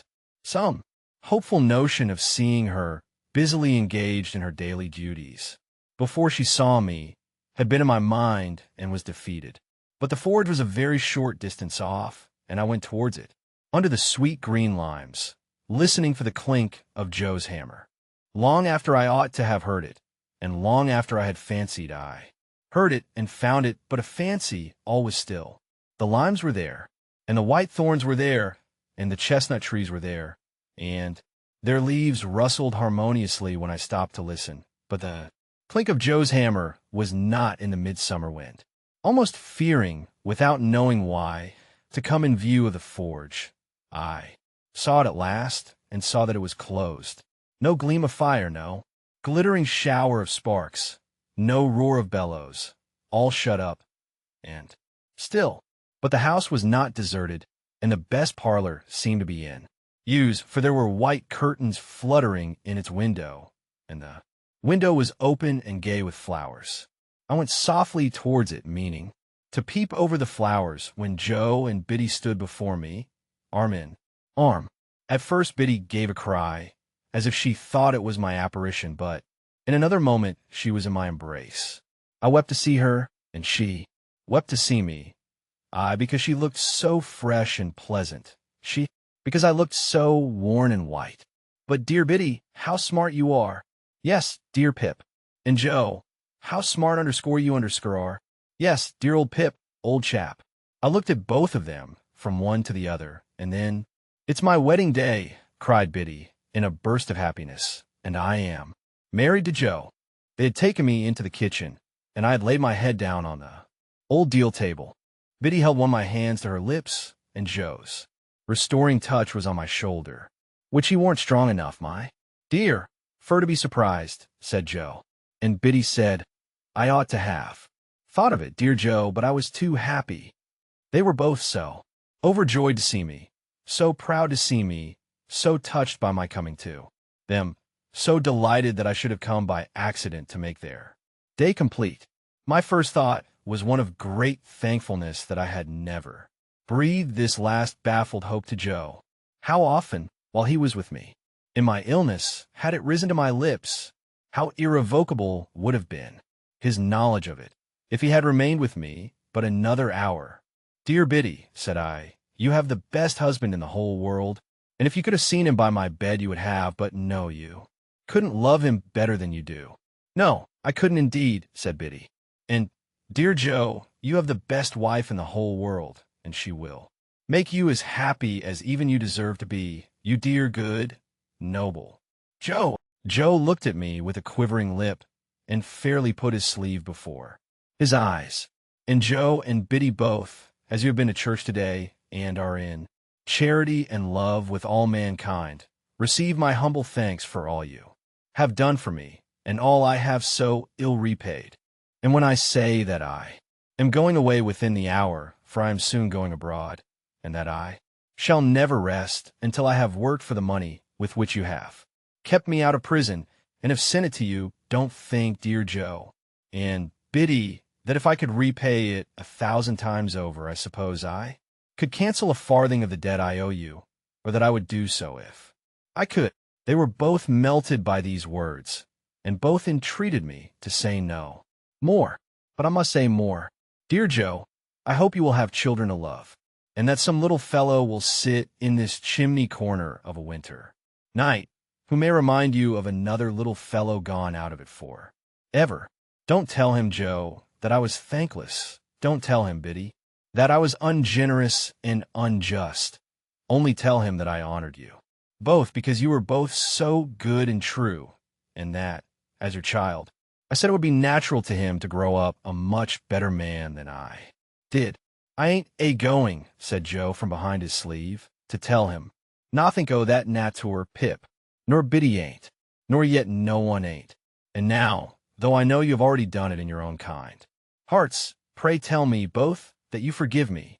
Pray let me hear you say the words, that I may carry the sound of them away with me, and then I shall be able to believe that you can trust me and think better of me in the time to come. Oh, dear old Pip, old chap, said Joe, God knows as I forgive you if I have anything to forgive.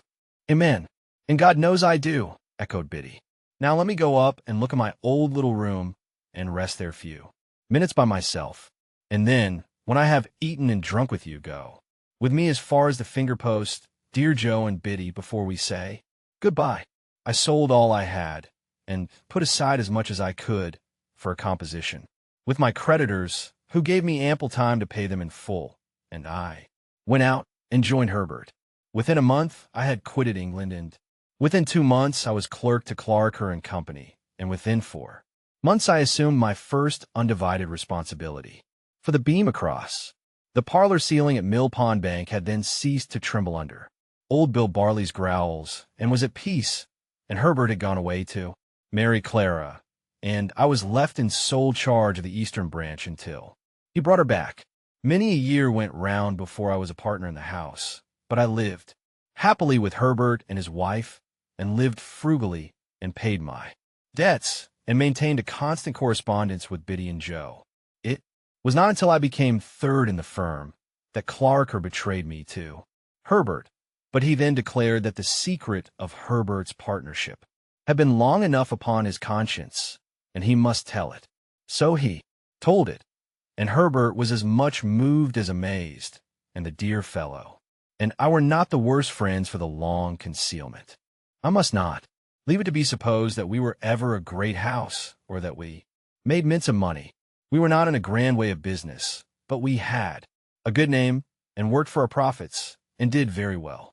We owed so much to Herbert's ever-cheerful industry and readiness, that I often wondered how I had conceived that old idea of his inaptitude, until I was one day enlightened by the reflection that perhaps the inaptitude had never been in him at all, but had been in me.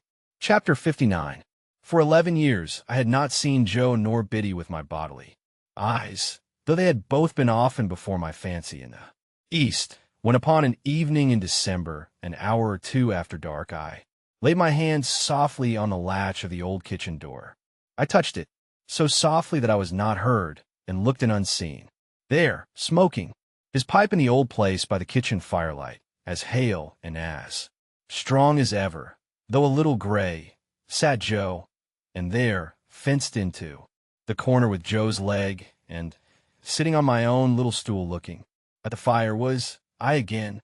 We give him the name of Pip for your sake, dear old chap, said Joe, delighted when I took another stool by the child's side, but I did, underscore not underscore, rumple his hair, and we hoped he might grow a little bit like you, and we think he do.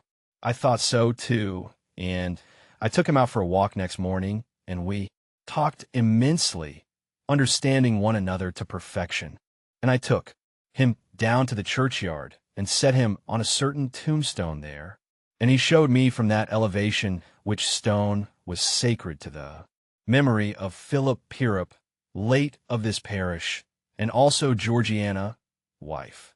Of the above. Biddy, said I, when I talked with her after dinner, as her little girl lay sleeping in her lap, you must give Pip to me one of these days, or lend him, at all events. No, no, said Biddy gently. You must marry. So Herbert and Clara say, but I don't think I shall, Biddy. I have so settled down in their home that it's not at all likely. I am already quite an old bachelor. Biddy looked down at her child, and put its little hand to her lips, and then put the good matronly hand with which she had touched it into mine. There was something in the action and in the light pressure of Biddy's wedding ring that had a very pretty eloquence in it. Dear Pip, said Biddy, you are sure you don't fret for her? Oh, no, I think not, Biddy.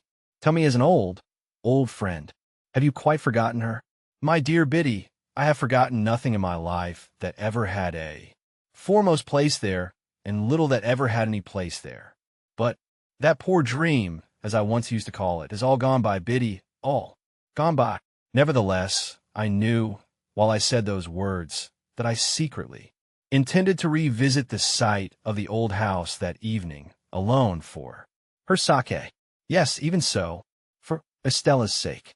I had heard of her as leading a most unhappy life, and as being separated from her husband, who had used her with great cruelty, and who had become quite renowned as a compound of pride, avarice, brutality, and meanness. And I had heard of the death of her husband, from an accident consequent on his ill treatment of a horse. This release had befallen her some 2 years before. For anything I knew, she was married again. The early dinner hour at Joe's left me abundance of time, without hurrying my talk with Biddy, to walk over to the old spot before dark. But what with loitering on the way to look at old objects and to think of old times, the day had quite declined when I came to the place. There was no house now, no brewery, no building whatever left but the wall of the old garden. The cleared space had been enclosed with a rough fence, and looking over it, I saw that some of the old ivy had struck root anew, and was growing green on low, quiet mounds of ruin. A gate in the fence standing ajar, I pushed it open and went in. A cold, silvery mist had veiled the afternoon, and the moon was not yet up to scatter it. But the stars were shining beyond the mist, and the moon was coming, and the evening was not dark. I could trace out where every part of the old house had been, and where the brewery had been, and where the gates, and where the casks. I had done so, and was looking along the desolate garden walk, when I beheld a solitary figure. In it, the figure showed itself aware of me as I advanced. It had been moving towards me, but it stood still. As I drew nearer, I saw it to be the figure of a woman. As I drew nearer, yet it was about to turn away, when it stopped and let me come up with it. Then it faltered as if much surprised, and uttered my name, and I cried out, Estella, I'm greatly changed. I wonder you know me. The freshness of her beauty was indeed gone, but its indescribable majesty and its indescribable charm remained. Those attractions in it I had seen before. What I had never seen before was the saddened, softened light of the once proud eyes. What I had never felt before was the friendly touch of the once insensible hand. We sat down on a bench that was near, and I said, after so many years, it is strange that we should thus meet again, Estella, here where our first meeting was. Do you often come back? I have never been here since. Nor I. The moon began to rise, and I thought of the placid look at the white ceiling, which had passed away. The moon began to rise, and I thought of the pressure on my hand when I had spoken the last words he had heard on earth. Estella was the next to break the silence that ensued between us. I have very often hoped and intended to come back, but have been prevented by many circumstances. Poor, poor old place. The silvery mist was touched with the first rays of the moonlight, and the same rays touched the tears that dropped from her eyes. Not knowing that I saw them, and setting herself to get the better of them, she said quietly, were you wondering, as you walked along, how it came to be left in this condition? Yes, Estella. The ground belongs to me. It is the only possession I have not relinquished. Everything else has gone from me, little by little, but I've kept this. It was the subject of the only determined resistance I made in all the wretched years. Is it to be built on? At last it is. I came here to take leave of it before its change. And you, she said, in a voice of touching interest to a wanderer, you live abroad still, and do well, I am sure. I work pretty hard for a sufficient living, and therefore, yes, I do. Well, I have often thought of you, said Estella. Have you? Of late, very often. There was a long, hard time when I kept far from me the remembrance of what I had thrown away when I was quite ignorant of its worth. But since my duty has not been incompatible with the admission of that remembrance, I have given it a place in my heart. You have always held your place in my heart, I answered, and we were silent again until she spoke. I little thought, said Estella, that I should take leave of you taking leave of this spot. I am very glad to do so. Glad to part again, Estella. To me, parting is a painful thing. To me, the remembrance of our last parting has been ever mournful and painful. But you said to me, returned Estella, very earnestly, God bless you, God forgive you. And if you could say that to me then, you will not hesitate to say that to me now, when suffering has been stronger than all other teaching and has taught me to understand what your heart used to be.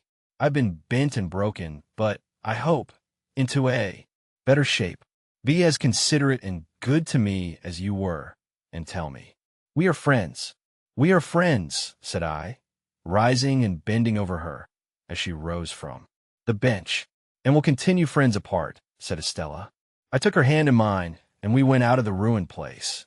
And as the morning mists had risen long ago when I first left the forge, so the evening mists were rising now, and in all the broad expanse of tranquil light they showed to me, I saw no shadow of another parting from her.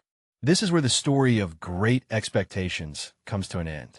Let us know in the comments how you liked the story. Subscribe to the channel for more stories. Thank you for listening.